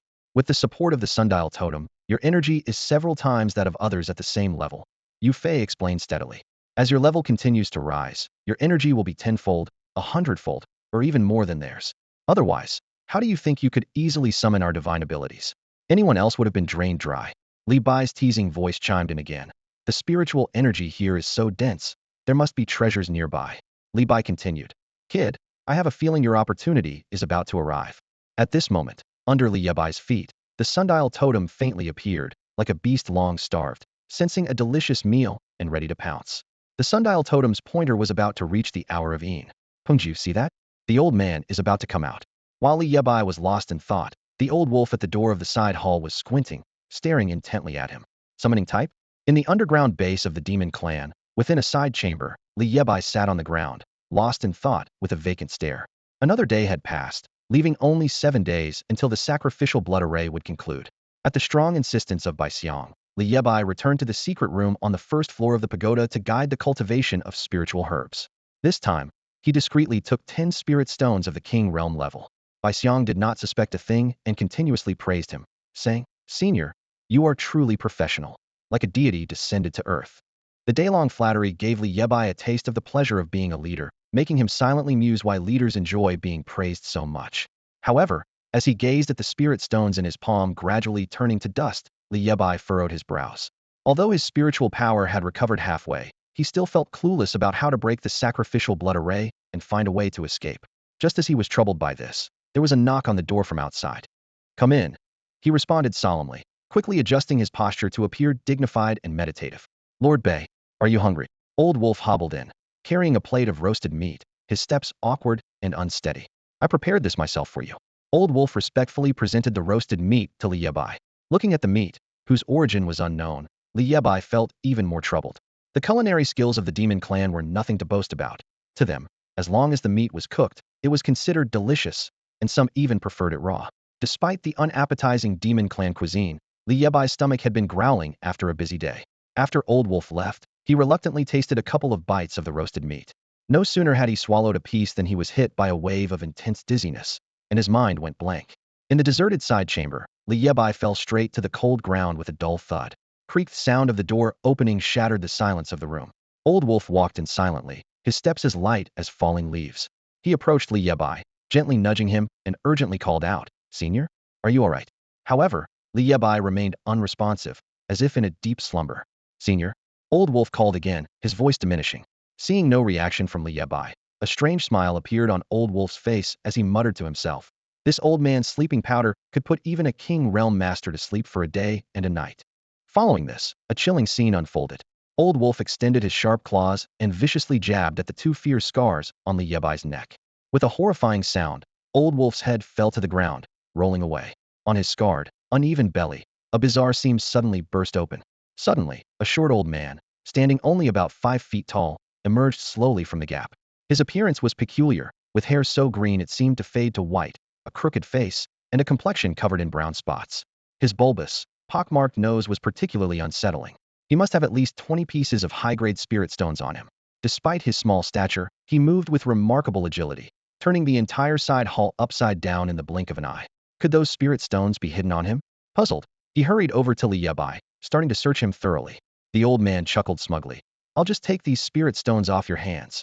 But his smile soon froze as he discovered, to his surprise, that Li Yebai had nothing on him. How could this be? The old man was baffled. Just then, the young man before him suddenly opened his eyes, his eerie blood-red pupils fixed intently on him. "What's impossible?" Li Yebai's lips curled into a sly smile as he looked at him teasingly. "You? How are you awake?" The old man exclaimed in disbelief, staring at Li Yebai. He was sure he had drugged Li Yebai into a deep sleep. "Of course I'm fine, but you're about to have a problem." Li Yebai chuckled softly, his tone carrying a hint of coldness. In the old man's moment of shock, a sword and a spear silently appeared at his neck, summoned by Li Yebai's spirit manifestations of Li Bai and Yue Fei. "Should I call you Old Wolf? Or human?" Li Yebai stood calmly, his eyes glinting with a cold light. "You, young one, are quite strange." Despite the sudden turn of events, the old man remained unflustered. A dull sound echoed as a powerful surge of spiritual energy erupted from within him, dispersing Li Bai and Yue Fei's spirits into shimmering golden particles that vanished into the air. "If you won't play nice, don't blame me for playing rough," the old man sneered, advancing steadily. Feeling the powerful spiritual energy emanating from the strange man, Li Yebai was astonished. This odd figure possessed spiritual energy surpassing level 70. With his skill in discerning energy, Li Yebai could keenly sense this. "With such strength, why do you resort to trickery, pretending to be a demon?" Li Yebai asked coldly, trying to gauge the old man's intentions. However, the strange man did not answer, instead replying, "Pretending to be a demon? It seems I'm not the only one here doing that, am I?" Clearly, the old man had seen through Li Yebai's disguise.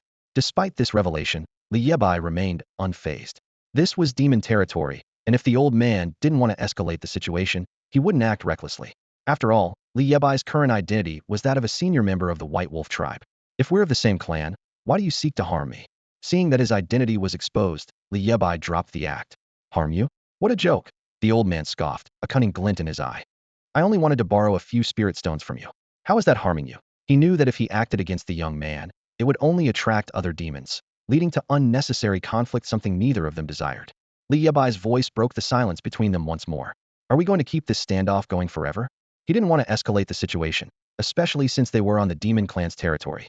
However, the little old man ignored him and bent down to pick up his wolf pelt.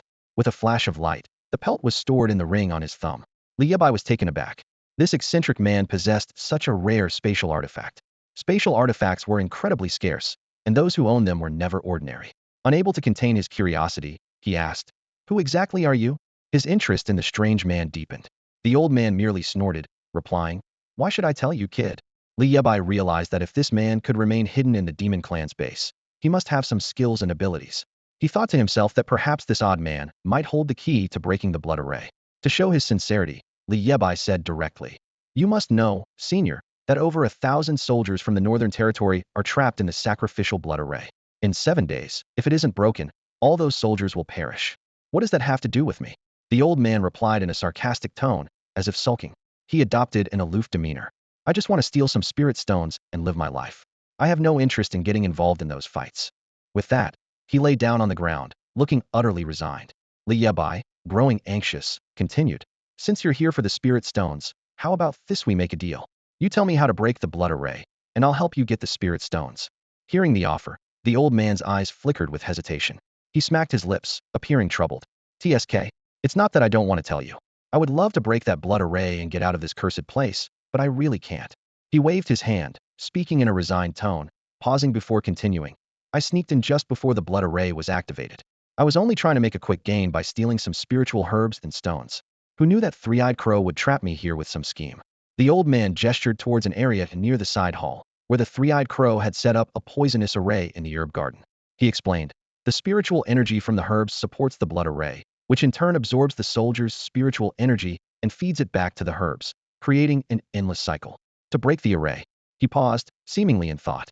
Unless you uproot all the spiritual herbs inside that poisonous array, without the support of spiritual energy, the blood array will naturally collapse.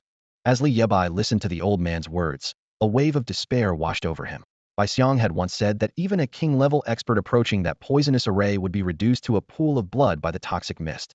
Even if a master from the Wangjing realm were to come, it wouldn't help, let alone someone who's just a level 37 consciousness user like a small fry. As Li Bai was lost in thought, the old man spoke again. I didn't tell you all this for nothing. You have to answer my questions, too. He stared intently at Li Bai, as if trying to see through him. Hearing the old man's question, Li Bai snapped out of his thoughts. He considered it for a moment and replied, I was indeed unconscious at the time, but I regained consciousness quickly. As for why, I'm not sure. He shook his head, trying to lighten the mood with a joke. Maybe your knockout drug was expired? This remark, however, infuriated the old man. Impossible. That's nonsense, he shouted angrily. You brat, give me your hand. For the sake of our kinship, I'll let you off today, but you need to let me see what's going on. With that, his short stature lunged forward and grabbed Li Bai's arm. Li Bai had no choice but to extend his hand and let the old man examine him.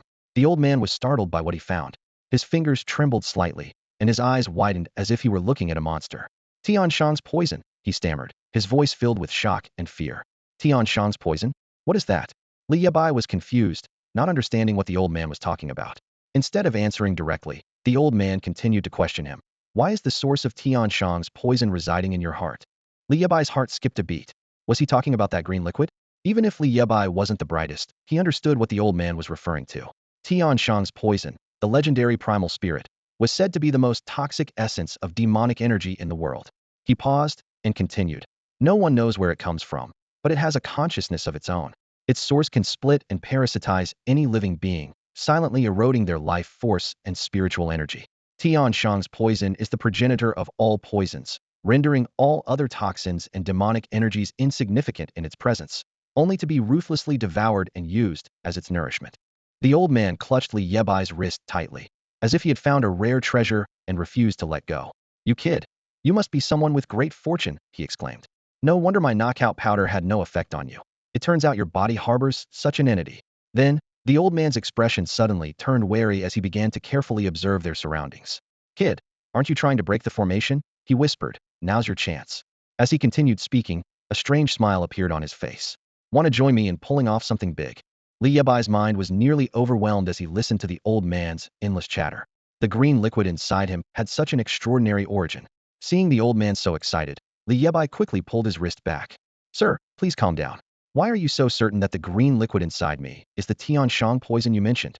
It wasn't that he didn't believe the strange old man, but this green liquid was tied to his life, and he had to be cautious. I, Ji Nichio, have traveled far and wide for decades and have seen plenty of bizarre things. The old man, noticing Li Yebai's doubt, widened his eyes in discontent. The aura emanating from you is identical to the legendary Tian Shang poison. It can't be wrong. Tell me, does this thing constantly drain your spiritual power? Li Bai nodded. Seeing this, the old man continued to question. Only spiritual power can barely suppress this evil entity. Once your spiritual power is depleted, it will start consuming your energy, right? Li Bai nodded again, this time with a more serious expression. Then there's no doubt. The old man slapped his thigh, looking extremely excited. Now, you have become the host of this evil entity. With it, you will be immune to all poisons, and no evil in the world can harm you. In fact, they might even be devoured by the Tian Shang poison. Devoured? Li Bai keenly caught this keyword and couldn't help but interrupt. That's right, the Tian Shang poison's origin is rumored to have the ability to constantly devour and evolve. As for whether this rumor is true, I don't know. Upon hearing this, Li Bai finally believed that everything the strange old man said was true. The Tian Shang poison within him came from that demon cave, but why it appeared in the bottomless demon cave was beyond Li Bai's speculation. Sir, You truly are knowledgeable. You've told me so much, yet I haven't asked your name? Li Bai inquired. I'm Ji Nichio, a spirit core hunter. The old man surprisingly responded politely. Spirit core hunter? Li Bai asked curiously. Ah, yes, I linger around the border between the demon and human realms, muddling through, gathering some spiritual herbs, stealing some spirit cores, doing some small business. Ji Nichio spoke while casually brushing his sparse hair, looking rather self-deprecating. Kid, we really got to know each other through a bit of conflict. He chuckled, his eyes showing a hint of friendliness. But you need to be honest with me. I bet your name isn't really Bai Yi, is it? The old man lifted his head, straining to see Li Yebai's expression. Just call me Yanzu. Li Yebai replied with a slight smile. In the demon territory, he didn't want to easily reveal his real name. Yanzu. Ji Nichio repeated the name, nodding. A good name. As he pondered, Li Yebai spoke again. Senior Ji, the opportunity you mentioned to break the formation, could it be? Before he finished speaking, his gaze had already shifted in a certain direction. That's right. Ji Nichio's lips curled into a smug smile, his eyes glinting with cunning. Are you interested in the medicine garden of the three-eyed crow? Li Bai heard this and gave a knowing smile. He thought to himself, would the elder believe him if he said he wasn't interested? At this moment, the old man and the young man exchanged a silent glance. Outside a white wall near the side hall, Li Bai paced back and forth, while the old wolf beside him looked around vigilantly. A layer of purple-black miasma enveloped the white wall like a mysterious veil. This seemingly simple miasma was actually a deadly trap. If anyone came near, the poison would attack like a ferocious beast, instantly turning the intruder into a pool of blood. Inside the white wall was the medicine garden treasured by the three-eyed crow. Ji Nichio pointed confidently at the towering white wall before them and said, breaking the blood formation isn't actually difficult. You just have to walk through the main entrance and pull out the spiritual herbs one by one, and the blood formation will collapse on its own. Li Yebai stopped a step away from the miasma, frowning, clearly still hesitant. He couldn't help but confirm again. Senior Ji, is this really reliable? After all, if he misjudged, his life would be forfeit. Don't worry, you have the poison of Tianshang protecting you. This trivial poison formation is nothing to fear. It's as good as non-existent for you. Ji Nichio said impatiently. Just get on with it. As soon as he finished speaking, he kicked Li Yebai into the poison mist. Remember to bring back plenty of spiritual herbs for this old man. Ji Nichio's voice gradually faded in Li Yebai's ears. Li Yebai plunged into the poison formation, instantly surrounded by the toxic mist. The formation seemed to have a mind of its own, immediately sensing the intrusion. A strong sense of paralysis followed, as if an invisible force had immobilized him. The toxic mist surged violently, trying to engulf Li Yebai completely. However, a strange scene unfolded. The once aggressive poison, upon nearing Li Yebai, melted like snow in the sun, turning into gentle mist and being quietly absorbed by his body. As time passed, Li Yebai gradually adapted to the sensation within the poison formation. His once stiff body began to move freely, and soon he was able to move with ease. He took a deep breath and stepped out of the poison formation's range with ease. Is this the poison of Tianshang? Li Yebai marveled. The poison of Tianshang was truly extraordinary. However, as he looked up, the scene before him left him even more astonished. The architecture within the white walls was extremely simple, surrounded by plain square white walls, appearing quite humble. Yet, under the protection of these walls, lush medicine gardens were hidden. Each garden was densely planted with over 50 spiritual herbs. Li Yebai did a quick count and found that the total number of spiritual herbs here reached over 200. Over 200. Almost reaching the level of king-grade herbs? Under the influence of these mystical herbs, strands of white spiritual energy drifted through the air like ribbons. These strands of energy surged towards the blood-red formation on the white wall. Li Yebai understood that hesitating even for a moment would be disrespectful to these precious herbs. Resolute, he thought. Let's do it. With that, he stepped into one of the herb gardens. Instantly, the blood-red sundial totem beneath his feet began to swirl.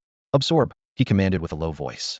As soon as he spoke, the sundial totem emitted a humming sound, as if responding to his call. The totem slowly expanded and enveloped the herbs beneath him. In a matter of moments, the once vibrant herbs turned to dust. Simultaneously, a torrent of spiritual energy flooded into Li Yebai's body like a deluge. As the energy poured in, his aura rapidly recovered and soared. Level 38. Level 45. Level 55. Li Yebai's aura surged like a tidal wave. Due to the unique nature of the sundial totem, the amount of spiritual energy required for each level was immense. Yet, with this overwhelming influx, he felt an unprecedented sense of pleasure and comfort, immersed in indescribable bliss.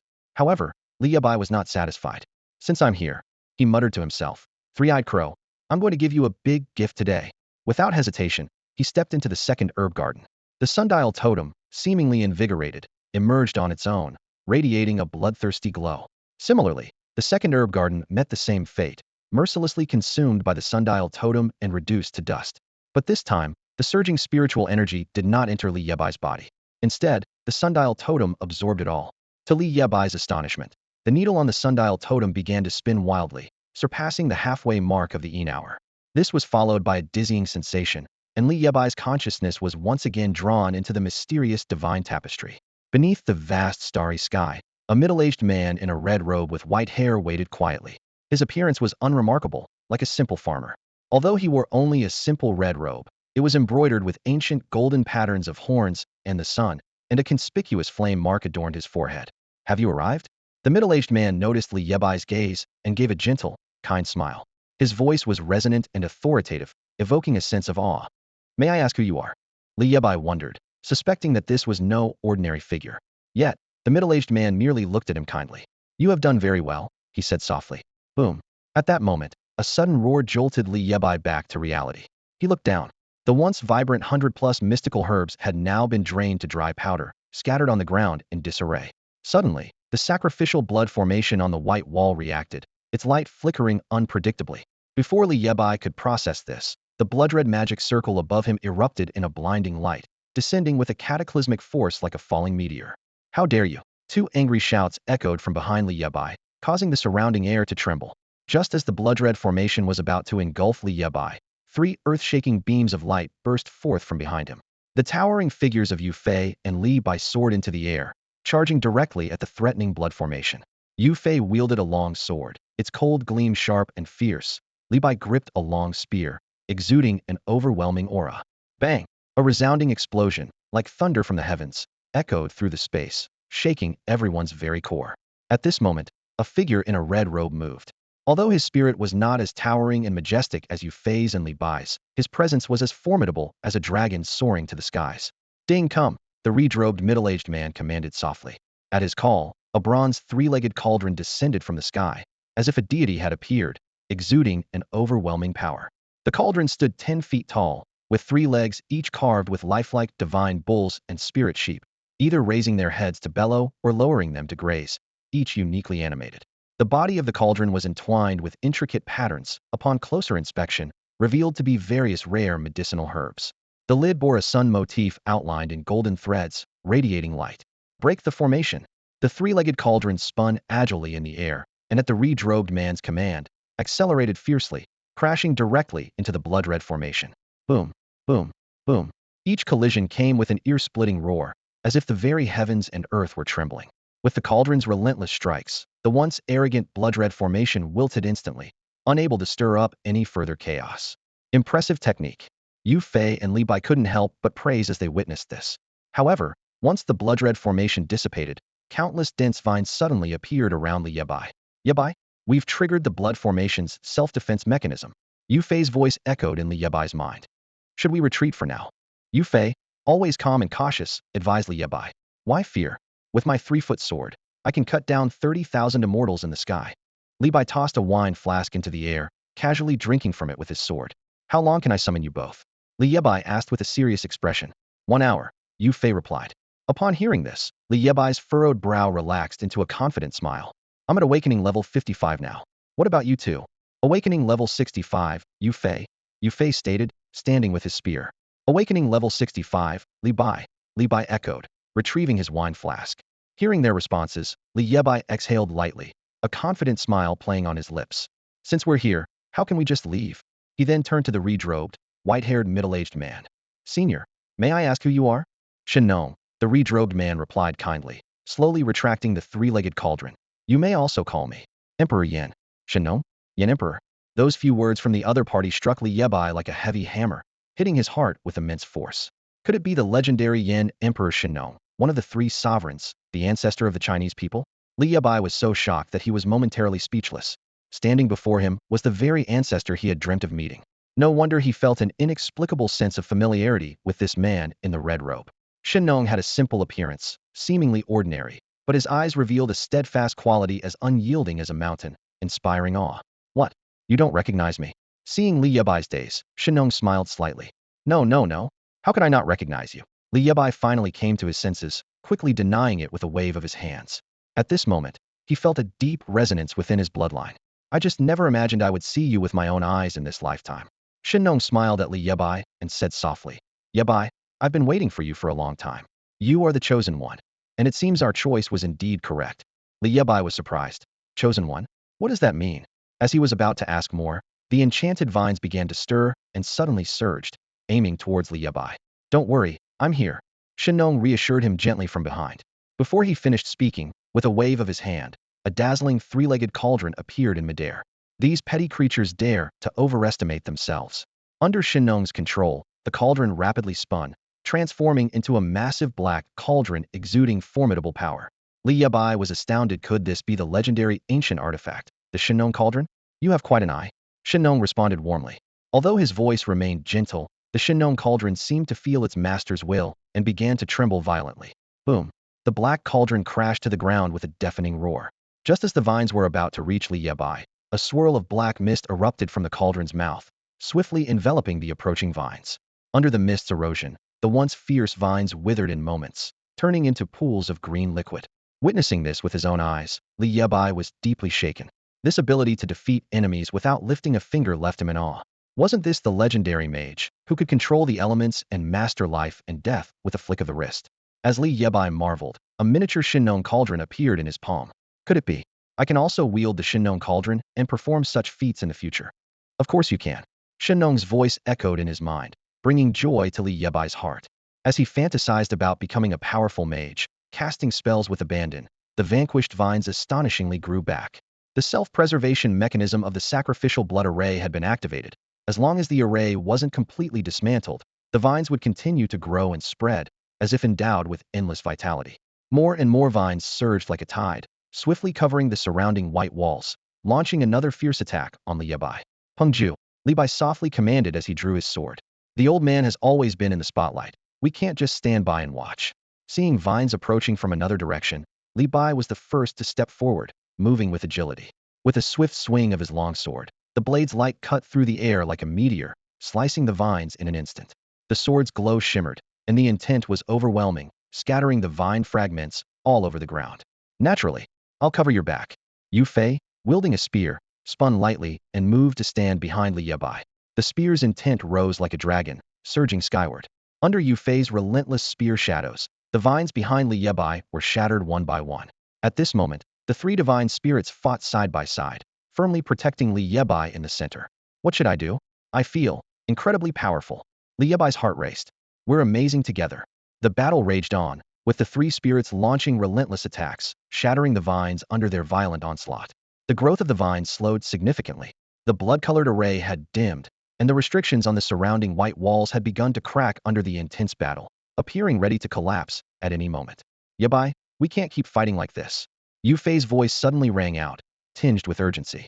We've destroyed most of the array's spiritual power. If we continue to attack, it might trigger its self-destruct mechanism. At that point, it could devour everything around it, including the innocent soldiers.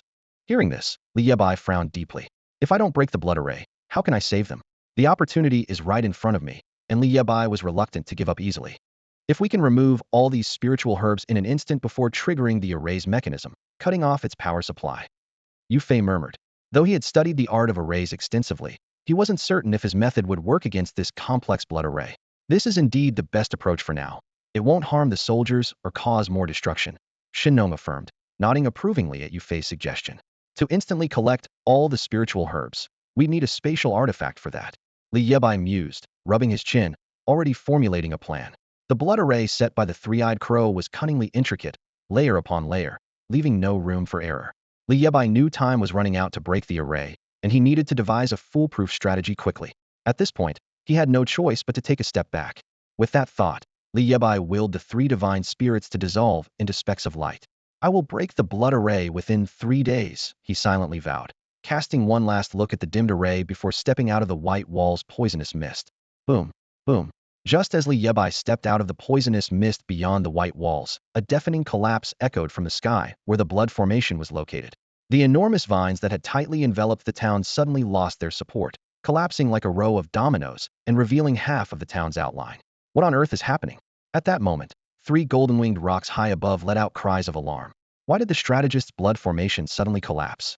Could a human expert have come to break the formation? A powerful aura erupted, and the rocks flapped their massive wings, swiftly flying over the collapsed blood formation, scanning the surroundings with sharp eyes. Did they find anything? One of the golden-winged rocks asked in a deep voice. No, I can't sense a trace of human presence. The other two rocks replied after a careful search, shaking their heads. If that's the case, quickly report to the strategist. One of the rocks immediately spread its wings and flew swiftly into the distance. At the front line of the Illusion Moon Demon Kingdom, a camp stood like a fortress, filled with the heavy scent of blood. Yet, in one corner of the camp, a quaint wooden cabin was unexpectedly built. In the center of the cabin, a three-eyed crow dressed in black sat focused in front of a chessboard. He placed a chess piece with a crisp clink. Surprisingly, opposite the three-eyed crow, there was no opponent. He played both black and white pieces, engaging in a solitary game with himself. Suddenly, as the three-eyed crow placed a piece, a sudden pain pierced the vertical eye on his forehead. Just then, urgent reports from outside the cabin broke the silence. Strategist, General Rock has urgent news. Enter. The three-eyed crow replied calmly. Before his voice faded, the golden-winged rock appeared before him, looking tense. The blood formation is in trouble? Before the rock could speak, the three-eyed crow preemptively asked, "How did you know, strategist?" The rock's expression changed, surprised. "You came to report, so it can't be good news." The three-eyed crow responded unhurriedly, a cold smile curling his lips. "Tell me, what exactly went wrong with my blood formation?" As he asked, his hand continued to place chess pieces, as if everything was under his control. The golden-winged rock then detailed the anomalies with the blood formation. After hearing the report, a flicker of emotion finally appeared in the crow's previously calm eyes. "Oh, is that so?" he murmured, a hint of surprise in his voice. Gradually, his pace of placing pieces unconsciously slowed. Since it's not a human expert breaking the formation, the three-eyed crow set down his piece, gazing deeply into the distance, and spoke slowly. "Then there must be an issue within the blood formation itself." Hearing this, the golden-winged rock's pupils contracted sharply in surprise, asking, "You mean, it's the work of the three vanguard officers, Ming Hu, Qi Shi, and Bai Xiang, within the base? These three generals are well known for guarding the spiritual medicine base, which is why the golden-winged rock first suspected them." However, the three-eyed crow calmly waved his hand, dismissing the suspicion. "No, there's a saying among humans. Don't use someone you suspect, and don't suspect someone you use. Even if they had 10 times the courage, they wouldn't dare betray me." He toyed with a chess piece in his hand, deep in thought. It must be the human soldiers trapped there who are up to something. Upon hearing this, the golden-winged rock looked incredulous. How is that possible? No one can escape the confines of that blood array. Clearly, he found this conclusion hard to believe. This time, the three-eyed crow remained silent. After a long pause, he suddenly looked up, the vertical pupil on his forehead opening to emit a mysterious black light. Instantly, the chess pieces on the board began to move on their own, shifting according to an eerie pattern, as the three-eyed crow's fingers danced among them. Witnessing this, the golden-winged rock felt a renewed sense of shock. He pondered, recalling rumors that the strategist's divine beast bloodline originated from an ancient god, the crimson-eyed black crow. It was said that the crimson-eyed black crow's mental power could cover the entire continent, excelling in divination, knowing the past, and foreseeing the future. Could it be that the strategist was using that legendary divination technique? The golden-winged rock was filled with doubt and watched the three-eyed crow intently, afraid to miss any detail. At that moment, the chessboard suddenly shook violently, accompanied by a deafening roar, as the pieces exploded into fine powder like leaves caught in a gale. As the smoke cleared, only 2 chess pieces remained on the board, one black and one white, aligned along the central axis in a peculiar standoff. "Strategist, what is happening?" asked the golden-winged rock, utterly confused. "King against king, general against marshal." The three-eyed crow murmured, staring at the 2 pieces. "A fated situation, unsolvable. I've never seen such an omen." "Strategist, I still don't understand," the golden-winged rock said, scratching his head, bewildered. The three-eyed crow pointed at the 2 pieces and slowly explained, "I am the general, and he is the general. I am the king, and he is the king. According to the omen, although we are evenly matched, he is ahead, I am behind. He is above, I am below. This implies I will ultimately be defeated by him." The three-eyed crow frowned and sighed softly. "Impossible.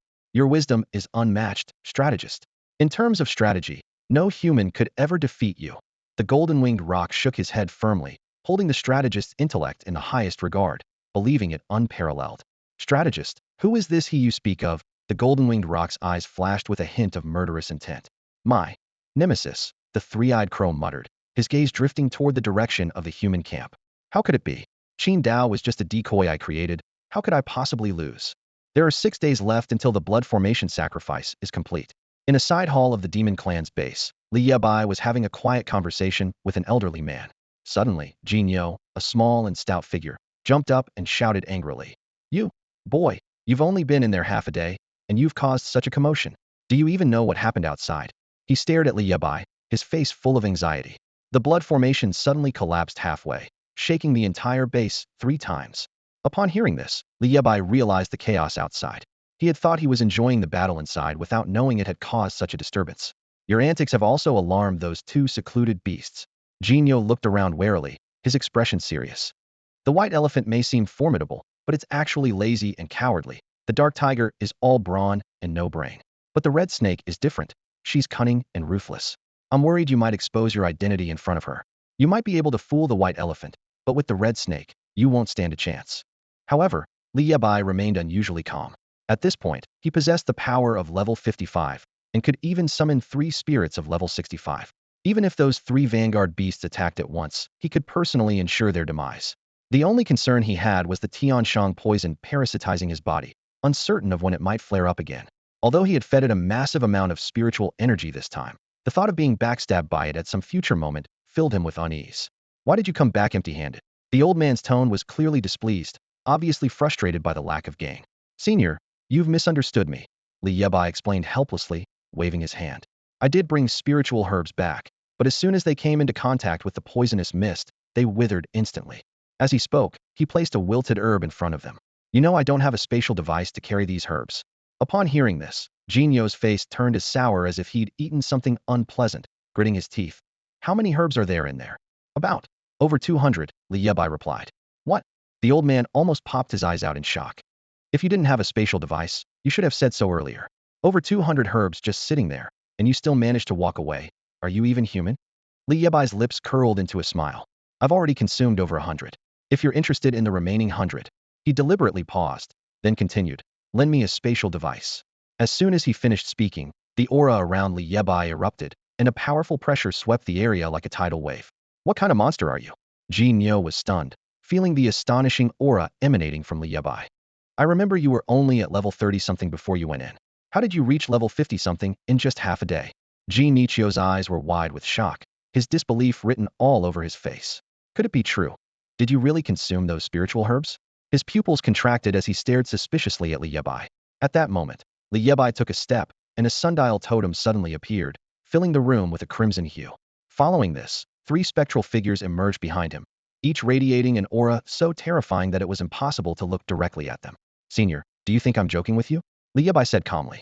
Now, with the power of 3 formidable spirits, he felt confident enough to face Jin Nichio, who was at level 70 in spiritual ability. His sole focus was to break the blood formation tomorrow and rescue the trapped northern army. The strange old man before him was just the beginning of his plan.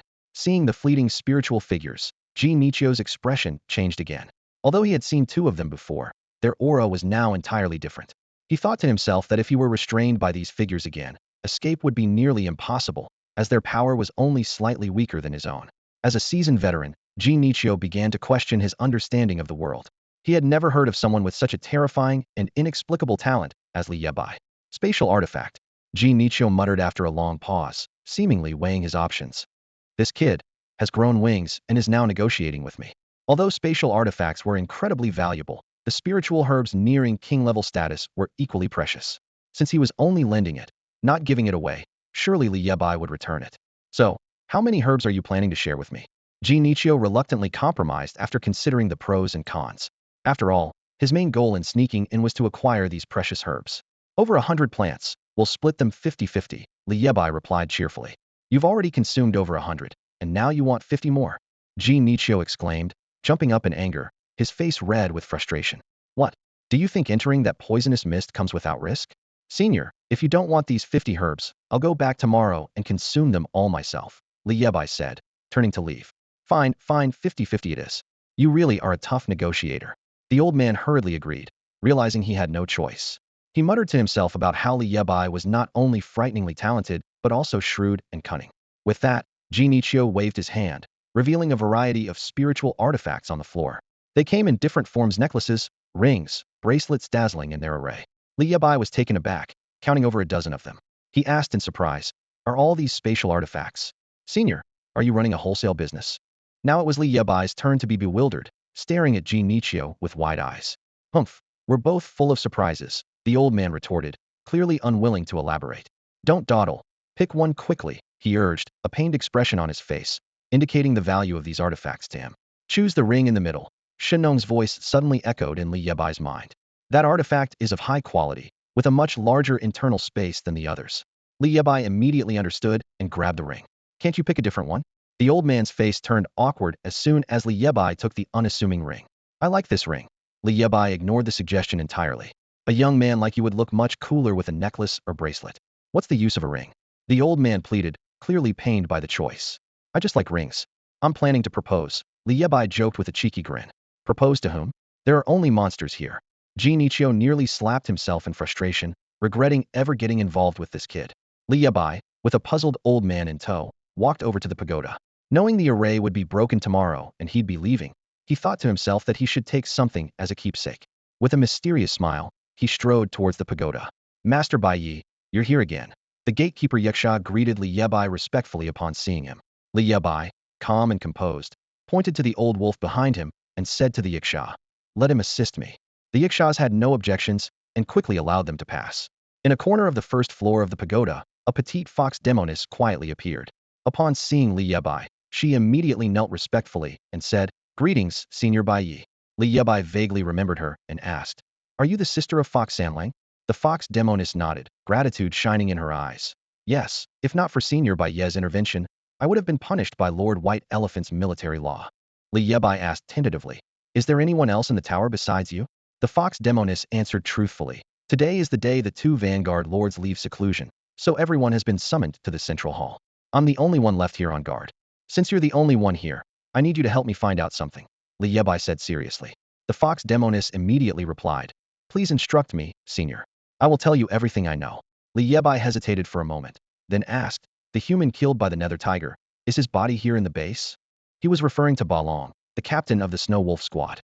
After thinking for a moment, the fox demoness replied, "There is indeed a human body. However, it's placed in Lord Red Snake's room, and we're not allowed to inquire about it." Upon hearing the name, Red Snake, Li Bai and the old wolf behind him both visibly tensed, a look of seriousness flashing in their eyes. "All right, you can go back. I can handle things here." Li Bai gestured for the fox demoness to leave. She dared not delay and quickly retreated. "What on earth are you up to?" Jean Nichio's voice carried a hint of nervousness and unease. "This is the treasure vault of the Three-Eyed Crow. Don't do anything reckless," he warned Li Bai. Jean Nichio's concern was not unfounded. This pagoda was one of the most important treasure vaults of the Three-Eyed Crow, and any disturbance could cause the entire base's beasts to rush in, with dire consequences. Even though Jean Nichio possessed level 70 spiritual power, his talent wasn't combat-oriented, and he couldn't withstand an assault from the three beast vanguards and countless lesser beasts. "Relax, I'm just here to take something," Li Bai said, putting on a ring and opening the door to a secret chamber. Inside, a king-level bailing flower appeared, immediately recognized by Jean Nichio as a precious spiritual medicine, his eyes filled with awe. However, what happened next left him utterly shocked. Li Bai, without any hesitation, directly stored the Bai Ling flower into his spatial artifact. Not only that, he also packed away the surrounding spirit stones and soil. "Are you crazy?" Jean Nichio exclaimed. "How can you be so reckless? Aren't you afraid those beasts will find out?" Li Bai ignored the old man, swiftly moving towards the next secret chamber. As he opened the door, a rich aura of spiritual energy and the fragrance of herbs greeted him. "Holy crap, that's the legendary Ziwei herb," Jean Nichio exclaimed. "It's said to nourish the soul, a treasure coveted by the spirit clan." His eyes were filled with desire as he looked at the king-level Ziwei herb. However, before he could take a closer look, the herb vanished from his sight, leaving the chamber empty. Li Bai glanced at his space ring with satisfaction and quickly moved to the next chamber. Jean Nichio was already numb with shock, never having imagined someone would dare to rob the Three-Eyed Crow's treasure vault. As a familiar chamber was opened, it revealed the blood ginseng, whose roots Li Bai had previously removed. He couldn't help but feel a pang of regret. Such a pity for this king-level blood ginseng. If it were healthy and intact, I'd really strike it rich. "I can heal and cultivate this blood ginseng," came the confident voice of Shinong in Li Bai's mind. He felt a surge of joy, remembering the presence of this powerful figure, and hesitated no longer. He infused a trace of spiritual energy into the ring on his hand, and soon, The blood ginseng was stored in the spatial artifact. The old man's ring had a space large enough to fit a classroom, so storing these spiritual herbs was no problem. Under Ji Nyochio's wide-eyed gaze, Li Yebai swept through the entire first floor of secret chambers. He was swift and decisive, clearing out 20 rooms, each containing precious king-level spiritual herbs, all of which were mercilessly stored in his ring. Kid, you're ruthless, Ji Nyochio swallowed, secretly complaining to himself. Though greedy, he feared for his life and didn't want to get too involved with the three-eyed crow. Once discovered, they would definitely hunt him down worldwide. This isn't theft, this is outright robbery. Yet, Li Yebai's actions didn't stop. He headed straight to the second floor of the tower. Damn, by the time Ji Nyochio reached the second floor, Li Yebai was already heading to the third. Yinzu, are you insane? Looking at the 15 empty secret chambers on the second floor, Ji Nyochio was utterly stunned. He thought he was greedy, but compared to this young man, he was practically a saint. Now, he truly understood the phrase, pluck every feather from a passing goose, and strip the skin from a departing beast. I feel like even if a chicken came by, he'd make sure it laid an egg. At this moment, on the third floor of the pagoda, Li Yebai held 5 large iron boxes in his hands, staring at them blankly. He wondered to himself if this was the treasure of the third floor. Despite their plain appearance, he couldn't open them no matter how hard he tried. In his mind, Shinnong's voice calmly explained, these are specially crafted sealed spiritual artifacts. Li Yebai couldn't help but chuckle inwardly. He knew that powerful figures often like to be modest. If Shinnong didn't possess the renowned Shinnong Ding, he might have believed him. Shinnong continued, to open these artifacts, you must activate them with bloodline power. It seems only the bloodline of the pagoda's owner can break the seal on these 5 artifacts. Li Yebai frowned slightly and silently cursed the cunning three-eyed crow. However, since he was already here, he wasn't about to leave anything valuable behind. Resolutely, he stored the 5 iron boxes into his spatial artifact with ease. In his ring's space, 20 king-level spiritual herbs were neatly arranged, each emitting a faint spiritual glow, rare treasures in the world. Additionally, from the 15 chambers on the second floor, Li Yebai had scavenged numerous precious materials for crafting spiritual artifacts and some seeds of extinct spiritual herbs. It had to be said, the three-eyed crow indeed had some depth. Each of these materials and herbs was a priceless treasure, capable of making someone instantly wealthy or even reaching the pinnacle of life. Shinnong, these 5 stones are quite peculiar. Earlier, in a chamber on the second floor, Li Yebai had stumbled upon 5 stones resembling ice. Holding them in his palm, he felt the piercing cold emanating from them, invigorating his mind. This is spiritual marrow. After carefully examining the stones for a while, Li Yebai suddenly recalled their origin. In the spiritual veins, only a rare few spiritual stones mutate into the legendary spiritual marrow. He murmured to himself, eyes fixed on the 5 precious pieces of spiritual marrow, afraid they might vanish in the next moment. Judging by their size and the aura they exuded, they were likely at least king-level spiritual marrow. Li Yebai marveled, his eyes gleaming with undisguised joy. A single piece of king-level spiritual marrow contains spiritual power equivalent to 10 stones of the same level. Yebai, you've really hit the jackpot this time, Shinnong suddenly remarked. If I refine these 5 pieces of spiritual marrow into a spiritual medicine and you consume it, the threat of the Tianshang poison might be completely neutralized. Li Yebai's pupils dilated in shock, and he thought to himself that if he could resolve the problem of the Tianshang poison, he wouldn't have to worry about being betrayed by that guy again. Kid, you're really risking it all for money, aren't you? At this moment, Ji Nyochio slowly crawled up, his face full of helplessness, and his gaze fell on Li Yebai. In the entire northern territory, only he dared to openly oppose the three-eyed raven. Ji Nyochio shook his head, fully aware of the power and influence of the three-eyed raven, knowing that no one in the northern territory could defeat them. If they knew it was Li Yebai, the entire Illusion Moon Demon Kingdom would undoubtedly see him as their #1 enemy. To Ji Nyochio, Li Yebai's reckless behavior seemed like a path to self-destruction. Master Bai Yi, came the clear call of a female fox demon from the lower level of the tower. Li Yebai and Ji Nyochio quickly went down to see the fox demon, looking hurried and moving swiftly. She bowed respectfully, a hint of urgency in her voice. Senior Bai Yi, the 3 Vanguard Lords invite you to the main hall for the banquet. Understood, Li Yebai replied calmly, showing no sign of panic. Before tomorrow, do not open any secret chamber doors here, or the spiritual energy will leak, and the strategist's elixirs will wither. Do you understand the consequences and costs? The fox demon nodded repeatedly, responding quickly. Rest assured, my lord, I understand. After instructing the fox demon, Li Yebai proceeded to the central hall. Ah, Senior Bai Yi, we've been expecting you. Upon entering the hall, Li Yebai was greeted by a large white elephant. The white elephant warmly introduced, ladies and gentlemen, this is the descendant of the White Wolf ancient god clan under the strategist's command Senior Bai Yi. He ushered Li Yebai to the seat of honor in the hall. On the other side of the hall, a muscular and burly tiger demon was drinking heartily. It was the tiger vanguard who had battled with Li Yebai that day. Meanwhile, beside the tiger, a petite and elegant snake demoness squinted her eyes, scrutinizing Li Yebai seated in the center. Senior, the voice of the tiger, slightly drunken, echoed in the hall. Why do I feel like we've met somewhere before? Li Yebai's heart skipped a beat. Could he have been discovered? The tiger was known for his simple mind and strong limbs. How could he be so perceptive? Since you're a transformed senior, why don't you have any aura of the king realm? The tiger continued to provoke, his tone full of mockery.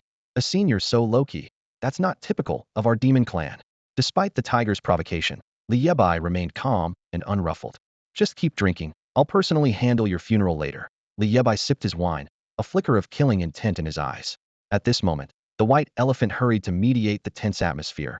Brother Tiger, show some respect. Senior Bai Yi has been tirelessly working for the strategist elixirs. You should apologize immediately. However, the tiger scoffed dismissively, unconcerned. Apologize? Humph. I only respect true powerhouses. He looked provocatively at Li Yebai, then turned to the red snake beside him, speaking coldly. Hey, say something. Weren't you the one who invited him here? Why are you silent now? At this moment, the red serpent slowly turned around, its deep and raspy voice echoing in the air. Bai Yi, do you know the reason behind the collapse of the blood array today? Her eerie eyes fixed intently on Li Yebai's face, emitting a strong wave of mental power. This was the red serpent's innate ability, mental detection. Li Yebai remained calm, unfazed by the serpent's probing. His mental strength had long surpassed the king level, reaching a realm even he couldn't fully comprehend. The serpent's mental power was like a mud ox entering the sea, effortlessly engulfed and vanished without a trace by Li Yebai's mental force. Seeing this, the red serpent frowned slightly, a hint of surprise crossing her face. She had been confident in her mental probing, believing that even a king-level expert would not remain unaffected. Trying to play tricks, are you? Li Yebai sneered, and then fine cracks appeared on his face, with colorful ripples emanating from them, forming the shape of a divine mask. This was Li Yebai's first talent, a form he rarely used as his mental power was often engaged in communication with divine souls. However, the red serpent's audacity to attack him with mental power had stirred his anger. Haven't even made a move myself, and this one already started probing, he thought to himself. Then, a vast ocean-like mental power surged from his mind, quickly coalescing. Under the gaze of his blood-red eyes, this mental force, carrying Li Yebai's intent, directly struck the serpent's pupils. In the grand hall, the red serpent let out a piercing scream. It felt as if someone had viciously stabbed her brain, the excruciating pain nearly unbearable. Her pupils began to dilate, blood trickling from one eye, losing color and becoming dull. With just one counterattack, Li Yebai had rendered one of the serpent's eyes blind. Master, truly worthy of a king-level expert. I deeply apologize. The serpent's voice trembled. Li Yebai's mental power far exceeded her expectations, reaching heights she could not fathom. Witnessing the serpent's plight, Ming Hu's drunkenness instantly faded, replaced by an indescribable fear. If you have something to say, say it. If not, I'll take my leave, Li Yebai stated coldly, as if nothing had happened. Master, Bai Xiang hurriedly interjected. We invited you here to discuss how to deal with the changes in the blood array. He explained further, now that the blood array has collapsed, if we don't take action, when the strategist arrives, we'll be doomed. Bai Xiang placed all his hopes on Li Yebai, unaware that the elder before him was the mastermind behind it all. Since the formation of the three-guard blood array, there hadn't been any incidents, indicating that someone must be sabotaging it from the shadows. She spoke with a hint of malice in her voice. Oh, are you suggesting? Li Yebai smiled faintly, a playful glint in his eyes. That it was my doing? She hastily defended herself. No. How could I dare suspect you, my lord? Despite her words, she was filled with doubts about Li Yebai's identity and had never truly believed in this so-called elder of the demon clan. She sensed an unusual change in body temperature from him, one that did not belong to the demon clan. As she was explaining, Li Yebai interrupted her. No, you guessed right. This left Bai Xiang stunned, staring blankly at Li Yebai. Elder Bai? What does this mean? The sudden turn of events left Bai Xiang momentarily unable to react, while Qi quick mind immediately grasped the situation, her eyes widening as she demanded, Who exactly are you? Faced with Qi question, Li Yebai merely smiled faintly. Sorry, I came in a hurry and forgot my coffin. As soon as he finished speaking, blood-red sundial totems surged beneath his feet, enveloping the entire hall in a crimson hue. Immediately after, 3 divine spirits soared into the sky. The first, a golden figure wielding a spear. The second, a white figure brandishing a sword under the moonlight, its blade unstoppable. The third, a red figure with fiery brows and red robes, stepping forward with authority. Tomorrow, I'll hang your heads on the Northern Army's banners. Li Yebai declared loudly, his voice thundering through the hall. You're human? How is this possible? Bai Xiang finally realized that the supposed demon clan elder was a human in disguise, making him feel like a fool. Infuriated, Bai Xiang pulled out a pair of pitch-green gauntlets and swung his heavy fists at Li Yebai. Bang! A loud crash resounded, sparks flew, and the entire hall seemed to shake. In the nick of time, a spear suddenly thrust into Bai Xiang's iron fists, forcing him to stagger back. Your opponent is me. Yue Fei's cold voice rang out as he flicked his purple robe, his silver spear stirring up a fierce wind, sending Bai Xiang flying with another thrust. Who do we have here? Isn't this the human soldier from that day? Ming, whose drunkenness had vanished, his tiger eyes fixated on Li Yebai with anger. A defeated soldier dares to come here to die by Tiger Grandpa's hands. Ming, who drew his massive axe, his body emitting the sound of cracking bones. However, before he could take another step, a sword aura had already struck, soaring skyward with unparalleled intent to cut down gods and demons alike. Boom! Ming, whose body was sent flying out of the hall by the sword aura, his giant axe cleaved into two useless pieces.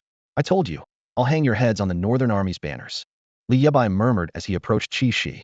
Human, I advise you not to touch me. The snake venom in my body could turn even a king-level master into a pool of blood. Qi Shi hissed threateningly. Li Yebai curled his lips into a disdainful smile, unfazed by Red Snake's threats. He was intrigued by her so-called venom, eager to witness firsthand just how ineffective it truly was. A flicker of anger flashed in Red Snake's eyes as she furiously drew a gleaming whip from her tail, warning, "You will pay for your ignorance." Before her words could fully settle, she spat out her tongue, releasing a viscous green poison. As Red Snake brandished her whip, ready to fight to the death, a colossal three-legged cauldron suddenly descended from the sky. It was the divine Yin Emperor Shinno. With a thunderous crash, the cauldron landed heavily, crushing Red Snake's lower body into a mangled mess of flesh and blood. The excruciating pain surged like a tidal wave, nearly causing her to lose consciousness. Blood splattered onto Li Yebai, staining his clothes with its vivid hue. Ha ha ha. In the end, I still win. Red Snake laughed maniacally with only her upper body remaining, her voice filled with glee and malice. However, contrary to her expectations, Li Yebai did not succumb to decay and agony. Instead, he slowly approached her, as if nothing had ever happened. With a cold smile, he unsheathed an ancient, gleaming sword.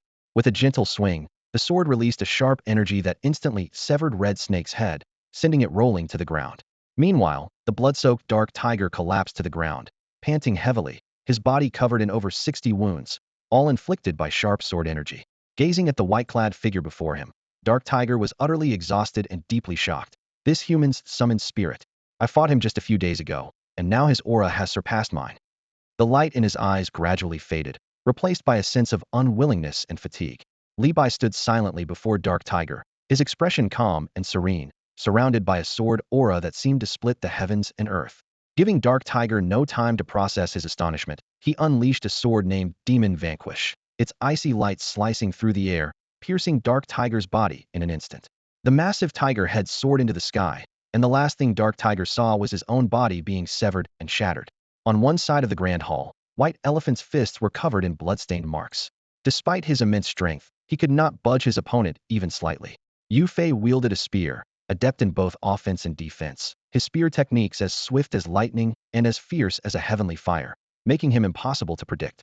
Whenever Bai Xiang thought he found a flaw and saw an opportunity, Yue Fei's spear would strike like lightning, neutralizing his attacks one by one. Finally, in a moment of Bai Xiang's distraction, Yue Fei's spear pierced through his neck like a dragon emerging from its lair. Bai Xiang's head fell heavily to the ground, and a badge slipped quietly from his waist.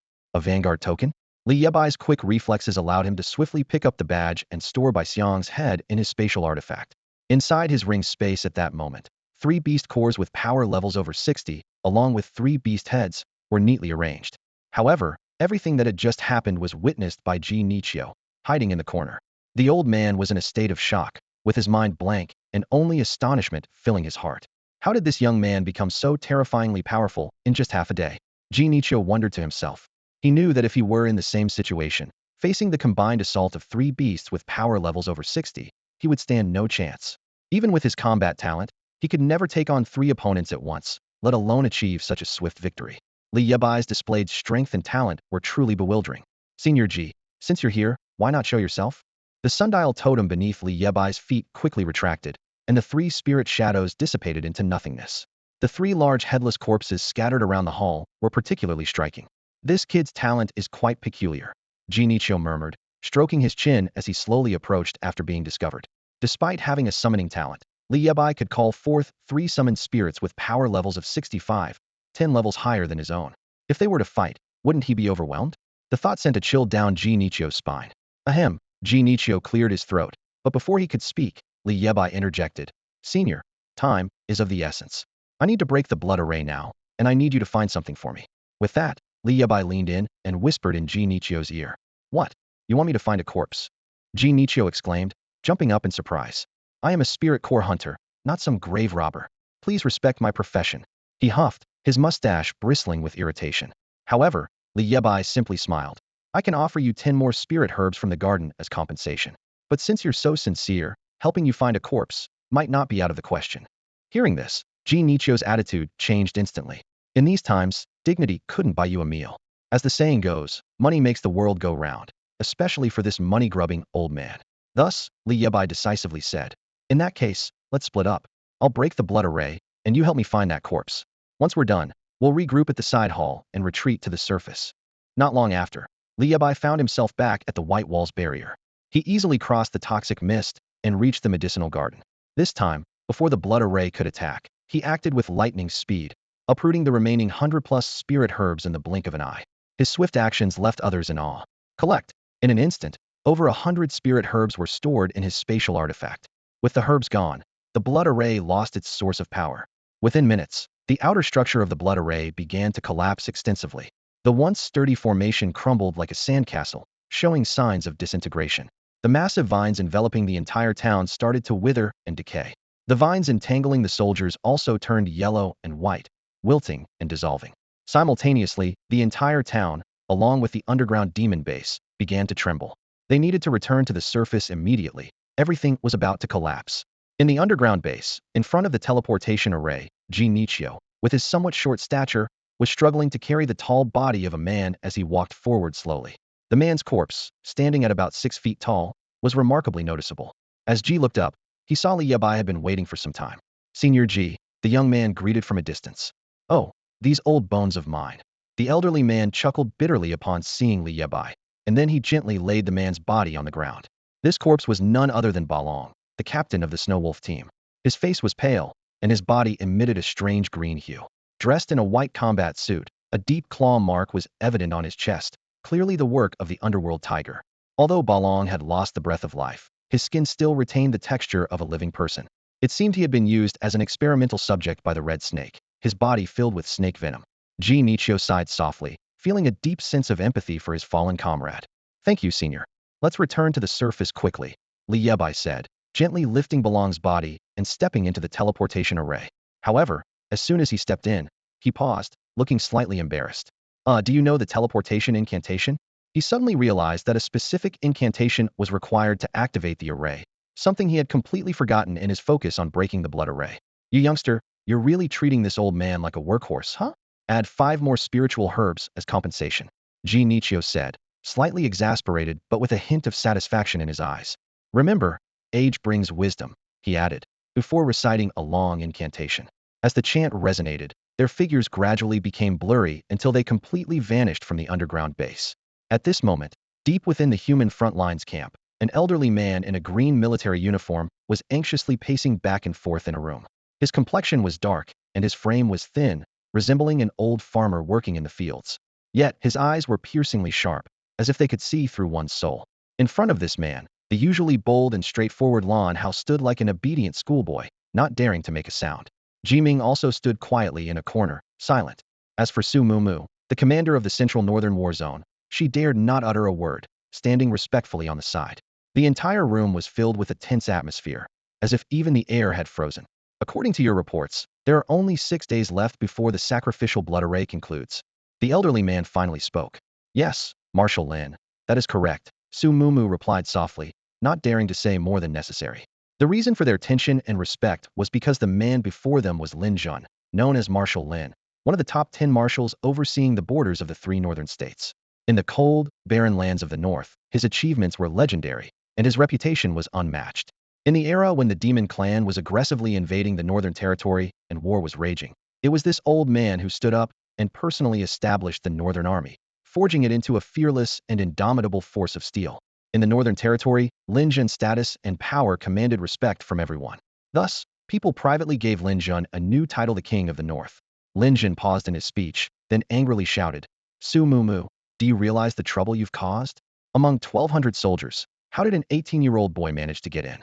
How are you managing the army?" His leopard-like eyes were fixed on the silver-haired girl before him. "If these warriors die in vain, how will you, as the commander, explain to the people of the Northern Territory? And how am I supposed to explain to the capital?" With that, Lin Jin slammed the table, shattering it instantly. This outburst of anger sent shivers down Lan Hao and Ji Ming's spines, making them swallow nervously. "If it weren't for the Su family, I wouldn't have come here personally, let alone take the blame with you." Seeing the three of them bow their heads in silence, Lin Jun's tone softened slightly, though still tinged with anger. "General Lin, should we consider retreating?" Lan Hao finally mustered the courage to ask quietly. "Retreat? Never." Lin Jun's rage flared at the suggestion, and he launched into a tirade against Lan Hao. "Our land, bought with the blood of countless soldiers, cannot be abandoned so easily. The legacy of our ancestors. Not an inch will be given." Lin Jun's furious declaration left Lan Hao too intimidated to respond further, and he retreated to a corner. "I've selected 10 skilled fighters from the Northern Army in other battle zones," Lin Jun said suddenly, his hands clasped behind his back. As he finished speaking, 10 men dressed in black silently appeared outside the door. Each of them was a seasoned warrior, battle-hardened. Su Mumu and the others looked over to see that the aura emanating from these 10 was clearly at the king level. "These 10 are the only help I can offer you now," Lin Jun pointed at the three. "My plan is to use their numbers to quickly gain control over the 3 golden-winged rocks. Then, you 3 can seize the opportunity to break the formation. Perhaps then we might have a slight chance to turn the tide." Deploying king-level experts was Lin Jun's reluctant choice. Given his strength and rank, he couldn't personally enter the battlefield. If the Illusion Moon Demon Nation discovered someone like Lin Jin joining the battle, they would undoubtedly send stronger opponents. This cycle would turn the entire Northern Territory into a battlefield of chaos. Su Mumu understood Lin Jin's approach. The three-eyed crow was cunning, never leaving room for the opponent to breathe. This was why Su Mumu was willing to endure Lin Jun's scolding and even greater consequences to report the actual situation truthfully. Everyone understood that in the current situation, they had no time to consider anything else. At that moment, a report came from outside the door. "Marshal, Commander, there's a situation at the blood formation." Hearing this, Su Mumu and the others' expressions changed. "What happened? Is the three-eyed crow playing tricks again?" Lan Hao, who had been holding back, finally spoke again. "No, no." The soldier outside gasped. "The blood formation is collapsing. The demons of the Illusion Moon Demon Nation have already gone ahead." Suddenly, the old man inside the room flickered and vanished in an instant. "You 10, follow Commander Su's orders completely. You must bring back those 1,200 soldiers." The room was left with only his faint echo. Above the ruins of the small town, blood-red clouds slowly gathered, casting a murderous aura throughout the area. High above, the three-eyed crow had already arrived, with 3 golden-winged rocks hovering silently behind him. He gazed at the giant withering vines below, his brow furrowed with confusion. The three-eyed crow couldn't comprehend how his meticulously planned scheme, which had been flawless in every step, was now unraveling after just a few days. The blood array was collapsing. How had those human soldiers managed it? He muttered to himself, perplexity etched on his face. Just then, an unfamiliar presence caught his attention. Looking up, he saw a burly figure with a menacing scar across his facete was Lan Hao, who had hurried to the scene. "What are you up to, you beast?" Lan Hao demanded, eyes blazing with anger. "You promised 10 days. Is the famous three-eyed crow's word as worthless as a fart?" His tone dripped with disdain.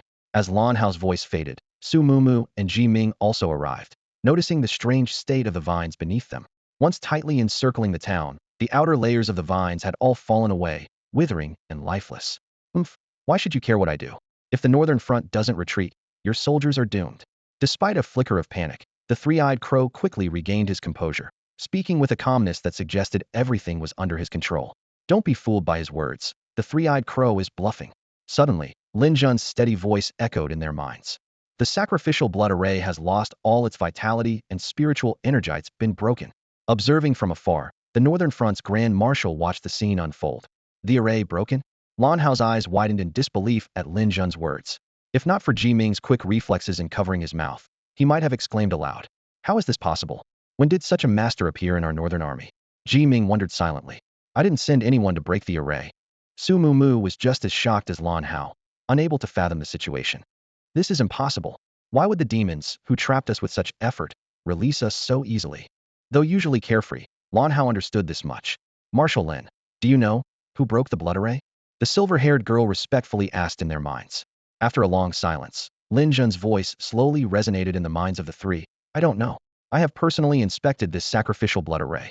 Its structure is extremely complex and ingenious. The one who can break this array must be a highly skilled expert. Although we don't know who did it yet, the fact that the blood array has been broken is undeniable. All you need to do now is stick to the plan, firmly control those 3 golden-winged rocks, and then swiftly bring the soldiers back the moment the blood array completely collapses.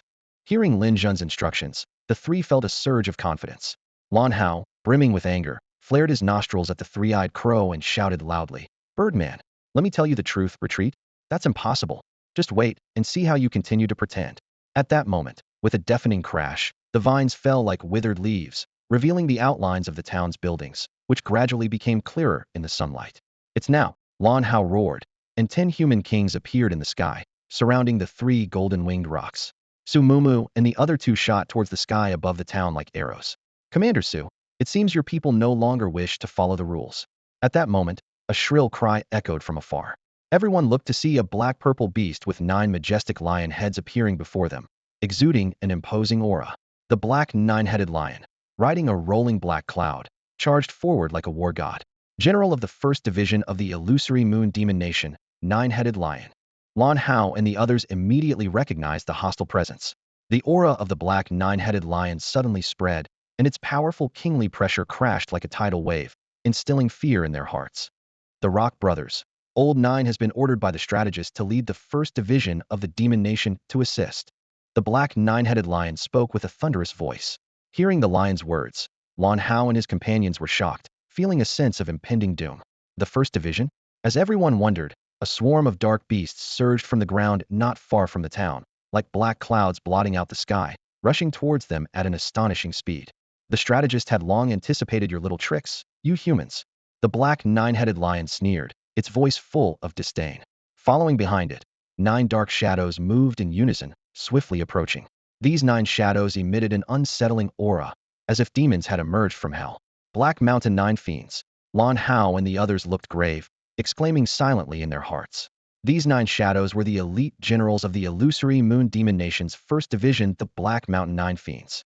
Rumor had it that these fiends were originally 9 black giant eagles, who fell into the demonic path after absorbing pure demonic and fiendish energy. The black fiendish aura they emitted was highly corrosive, capable of eroding all living things. Behind the 10 king-level demon experts, the dark mass of the demon army quickly arrived. These demon warriors were the elite forces of the illusory moon demon nation's 1st Division. A glance revealed their numbers to be over 3,000. My plan failed. It must be destiny. The 3-eyed crow held a black feather fan, looking complexly at the collapsed blood array. Let me see, my destined enemy. Who exactly are you? That's all for today. Thank you so much for watching. I hope you guys enjoyed. If you wish to have another part of this recap, please give us at least 1,000 likes. Please don't forget to comment and subscribe to our channel for more content like this. Until next time.